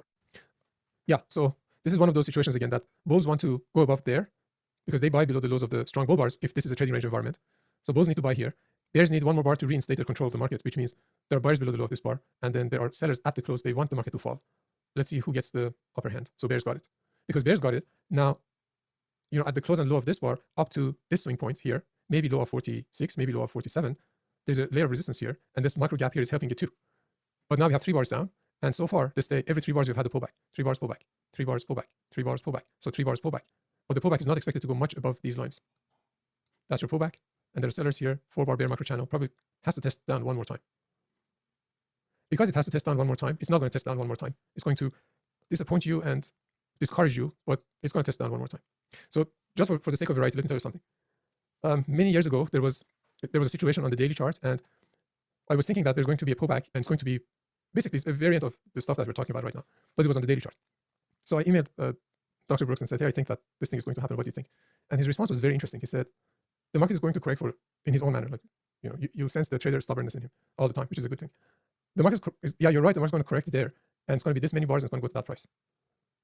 And he said, well, what if it doesn't do that? And he said, no, it will do it. It might delay it, but it will do it. And that got me thinking, okay, so how could he be so sure? And this is how he could be so sure. All the stuff that I talked about since the morning today, that these things have certain logical relationships to one another. The things might get delayed, and they often do get delayed because of the rule of uncertainty, but then the market produces the price structures that are the correct responses to whatever has been going on to this point. Now, a good trader understands all of this stuff, and because of that, they're stubborn. Say, I'm not convinced until I see that, because they know how these things link up together like the links in the chain. So outside up bar, it's actually bear outside up bar. And the market is likely to go down one more time because there are sellers there. The issue with this bar is that it did the minimum, but it didn't go far enough to really let the buyers here scalp out. That's what I think. I have to put the cursor there. It looks like there's a gap still there. So it might have to go a little bit higher to find the sellers and come down, but it's going to come down. That's that. But now we have a big wedge nested here, nested again here, and these 3 legs down are not happening in an environment that is, because of that breakout, should be a trading range environment. Therefore, if this wedge had a chance to pull back and go lower, this one doesn't have that chance all that much because of that breakout. So if bulls get one bull bar here, that could be the end of the bear case. All right, that's not enough. Big bar, small. This is one of those cases that you are in breakout mode and you get the bar that you are hoping for, but the bar is disappointing. It's too small to reverse this. Now, there are 2 ways to handle this. You can buy it and expect the market to give you a surprise follow-through bar, basically, something like this. do we have for the bear case here? Let me see. Yeah, so for example, bar that looks like that, not all that strong, tiny bear body. You want a good follow-through bar, and then you get the good follow-through bar, and then the market goes. So same situation for the bulls. Good context, nested wedge, dwelling lines pattern, wedge testing major support, and then we have a reversal that got triggered, and we have a second reversal, but the bar is small. So the context is really good for buying here, but the bar itself is not. So if you buy it, you need a big follow-through bar. If you don't get that big follow-through bar, you have to be quick to exit. That's not all that good. So what do you think is going to happen here now? We probably need a bigger bottoming formation. So this might be one of those situations that market has to absorb the energy of this bear leg here and maybe form a double bottom, higher low trend reversal or something. This leg down, you might say that the bear trend line was broken here, but that break was not very decisive and was not high energy. So this might not be enough. You need a break that is clear and then a test and then a reversal. Now that's good. What's this now?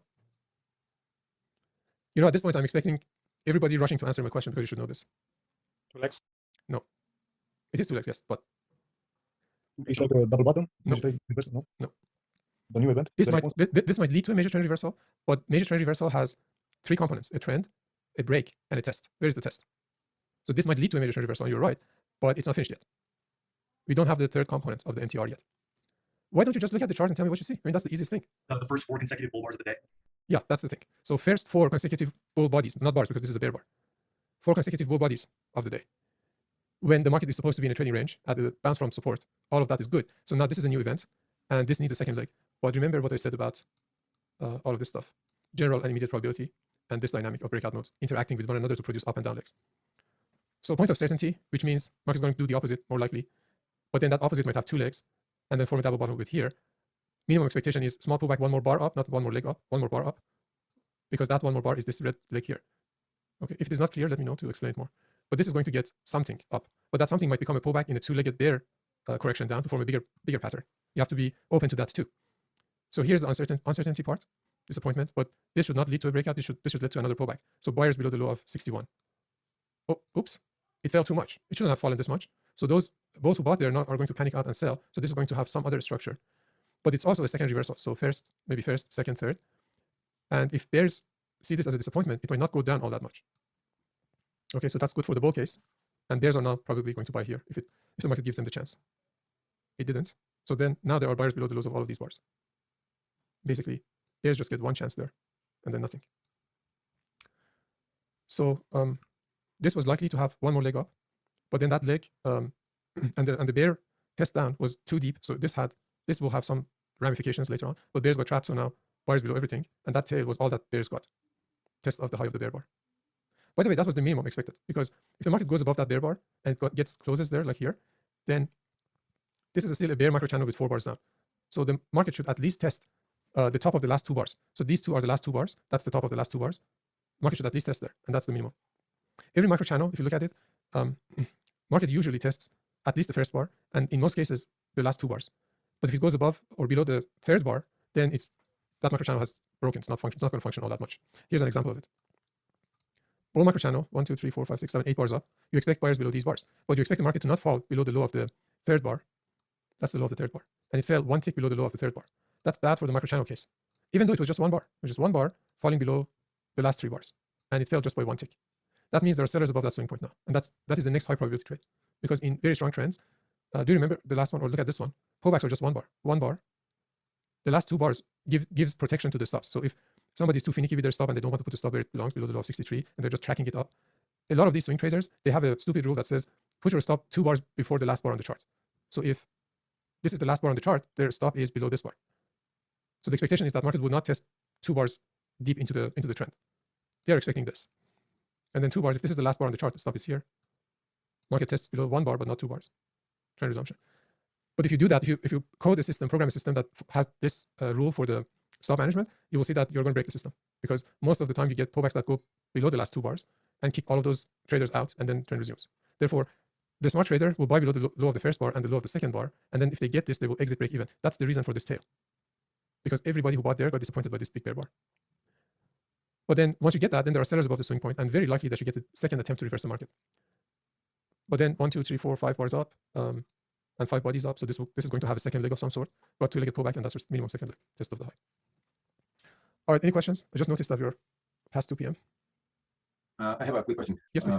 On the percentage that you calculate for the open gaps, have you done any statistics about if it's over 50% if the market goes in one direction or something like that? I've done all of that, and I'm going to show you that study later on when we get to day structure. The issue with teaching trading is that you cannot follow an academic model. Like, you cannot say these are the foundation stuff, and then we build a layer on top of it, and then we talk about these things. Like, it cannot be very ordered because everything relates to everything, and then you have to sort of go 2 steps forward and take 1 step back, and then go another 2 steps forward, take 1 step back. That's why I'm also talking about opening gaps, percentages. So it's a mix of everything, but I try to keep the focus on the primary concept of that session, but also give you enough background information to make that thing make sense. But yeah, I've done the study, and it's actually quite interesting. Sounds great. Thank you. Sure, no problem. Ali, I have a quick question about the situation you were describing on the previous day. It's to the left of the chart where you bought below bar 27. Yeah, right here. Yeah, it was this bar, right this bar here. I bought here, and then I stopped and reversed there. Right. So my question was, how do you compare the immediate directional probability of, like, because 31 and 32 are sort of reversal follow through down, right? And the immediate probability of somebody selling 31 versus, like, the trade you were saying you took off buying below 28 because you were expecting a second, at least one bar sort of a second leg up. Yeah. So look at this. You see this open gap and then a wedge pullback, and it looks like double bottom reversal, and you have this big small big pattern there. Now the big small big was not all that great because this bar is a complete inside bar, so that takes away from the probability of this reversal. But every day, on each bar intraday, you have 5 to 10 seconds to make a decision, and the initial assessment is what counts. For me, this was a big outside down bar, a bad short, because market was asking you to sell this, put a stop there, where the prior structure had a high probability of getting a pullback. So if I'm short, if I want to be short, I want to sell a pullback. If I am flat, and I'm a scalper, which is who I am. I'm primarily a counter trend trader, so this is good to expect a pause here, and I want to catch that. And market gives bears a bad follow through bar and fills my order. So my expectation is we're going to go up and close the gap to 30 low. So I bought there, got filled here. Next bar should go up and close that gap. What does the bar do? Oops, right? So now, point of clarity for the bears. Now they get their 3cc, big, small, big. This should pull back now, and it should at least go above 28 low here. Does it do that? No. So now I have to give up. So that was the logic for it. But I hear you. I mean, if you are a trend follower and market is crashing from a test of the moving average, maybe it's better to go short. But my initial assessment at this point was that we are likely in a trading range, and we should go more sideways than crash down. But sometimes you are wrong, and this is one of the examples. Ali, I have a quick question about the trade you took here. Sure. Al has a rule to go out 1 tick below bull bar, or 30% of the average bar below a bull bar. So should, by all rules, should have exited at the low of 31 or even higher. Okay. Right? So you mean if a bar goes below the low of a bull bar by that much, then the buy situation is invalid? Yeah. Okay, yeah. But what's your exit rule on this trade? Or you just on the trade that I took, or on the trade that you're talking about? The trade that you took, you exit by looking at the events, or you have an exit rule, like simple exit? There are several of them, actually. So the primary one, I mean, the first question that you have to be able to answer is, where's my stop? Any trade that you take, the first question is, where's my stop? So if I'm fading a bear trend, basically, and I'm thinking that the market is in a trading range, that means my stop is based on a measured move from the leg up. If this is the spike, price move from here to there in one shot, that's a bull spike. That bull spike should lead to basically a measured move. So the expectation is test of the high of yesterday if I'm buying anywhere here. But where's the stop? Well, if I'm buying the low of the bull spike, my stop cannot be 1 tick lower. My stop has to be at a distance lower. What's that distance? Every pattern can succeed or fail. But if you're betting on the success of the pattern, basically the idea that you're expressing is that the failure case shouldn't happen, which means the market shouldn't get to this blue line, which is a measured move down based on this spike. So that's where the stop goes. Okay. Now you manage the trade based on the information that the market is giving you as new bars get printed. And the information I got here was breakout with a bar that failed to close the gap. Now, could it have gone up on the next bar? Yeah, for sure. Everything is possible. But you have 5 to 10 seconds to make a decision, and the decisions are based on initial assessments. At this point, what I see is 4 bars down and an open gap and some micro gaps. My trade has failed at this point because the market shouldn't do that. The market should produce something that looks like this. That was the expectation, sideways to up. But instead, I'm getting breakouts with follow through, with micro gaps, with pullbacks that are failing to close the breakout gap. So I have to give up. The other part of it really comes from having seen a lot of this, form as the market is building the chart. And there is about 30% of information that's missing on this chart. And that relates to how the bars are forming. I was disappointed with the way 31 formed. I still took the trade I shouldn't have. And I was disappointed with the way 32 formed, or 33 formed this bar. It went down fairly quickly. And I was also disappointed with how this bar formed. It had a hard time going up. So the formation of these bars, how the bar forms, does it start and go down? Or it goes down and comes up, goes down, comes up, goes down, comes up? That is missing on this chart because this chart is static. But when it is active and it is being built, you have that extra 20-30% of information that market is showing you as it is building the chart. So that's how I decided that this trade is not valid anymore. I have to stop and reverse.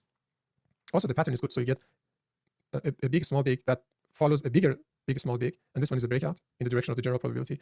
This is going to have a second leg now. That's higher probability. Pause, second leg now. So I know at this point that if I stop and reverse, I'm now taking one of those fat red bars, point that immediate and directional probability match. Let me find the chart, the trade chart of that day. It's here. What was that day, by the way? 14th, okay. Or 12th, that was a Friday, right? Yeah, that was a Friday, so it was 12th. Okay, so this is that day. And that's that situation where I didn't pay attention, honestly, to the previous one, because the previous one was, as you said, was a situation where immediate and directional probabilities are aligned in one direction. So market order short, market order short. I was too concerned that this is going to be sideways, didn't pay attention to this one. So I took this trade, I bought. That was the trade that failed. But you're right, I mean, the directional probability and immediate probability were both in the same direction at that point. But that happens when the market is at the bottom of trading ranges too. And the trading range holds, like here, for example, these are all shorts, but it's at the bottom of trading range. So if you take this one, which I didn't mark because I thought it was so low probability, at this point, it looks like a bear trend, but it is right on support. And if the market is in a trading range because of this breakout, then that trade should fail. And it usually fails. Sometimes, 30%, 40% of the time, it does this. And then think about it not as winning or losing, but just as trading based on probabilities. So if you take this trade and manage it correctly, 30% of the time, you're going to lose. And here's how you're going to lose. 60, 70% of the time, you're going to win. And some of those wins are break evens. So your risk is big. Your probability of winning is big too. But the amount of dollars that you win is small because the trend has always more energy. And the people who trend follow, they win a lot of points, but their position sizes are smaller than scalpers. And we haven't really talked about any of this yet in this class. But that's what happens. So as a scalper, you're taking higher probability trades, looking for smaller profits while having a far away stop. If those things are not in place, you cannot counter trend trade. You cannot scalp, basically. The only other case for scalping is when you see a breakout happening, you sell and you exit. But the more advanced version of scalping, which is based on limit order trading, you cannot do that if you cannot tolerate big stops and small profits. Hey, Ali, can I just ask a quick question? Yeah, when you say like right now we don't see 30% of the information because the chart is static. So let's just say, for an example, bar 31, as it's forming. This one, right? Yes. What are you looking at as far as price action while the bar is forming, and like how does that impact your decision making? Let's just say if you wanted to go long or short on it, would you want the price to be most of the time in the upper range, lower range? Yeah, that's a good question, Rafal. It's very hard to explain. It's easier to show you, and what I'm going to do is I'm going to prepare a simulation. I have to find the correct charts for it, and then show you how it looks like on market replay on Ninja Trader, for example. Okay. But what you want to see is, so this bar starts initially with just a line. The first tick that prints is just a line, and then that line grows to become a bull bar or bear bar. You want that growth to be directional. So if it is going up, it goes up, hesitates, goes up, hesitates, goes up, hesitates, goes up, bar closes. If it's going down, it's the opposite. Goes down, hesitates, maybe bounces one tick or two ticks against you, goes down some more, bounces one or two ticks, goes down, bounces one or two ticks, goes down and closes. That's what you want to see. Those are trends on lower time frames that are just continuing to form this big bar. The opposite is when, and I don't remember honestly which bars they had that kind of behavior, but the opposite ones do not do that. So for example, the bar goes up, comes back, becomes a doji, goes up again, reverses down again within the range as it is forming, more than half the range of the bar that has already formed.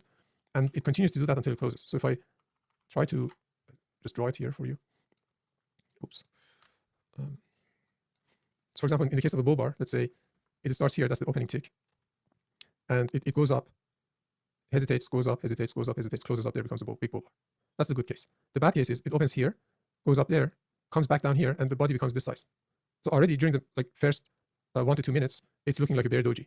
Then it goes up again, some more, maybe to up there. And then in the next minute 3, it pulls back and it looks like that. So bigger than 50% pullback.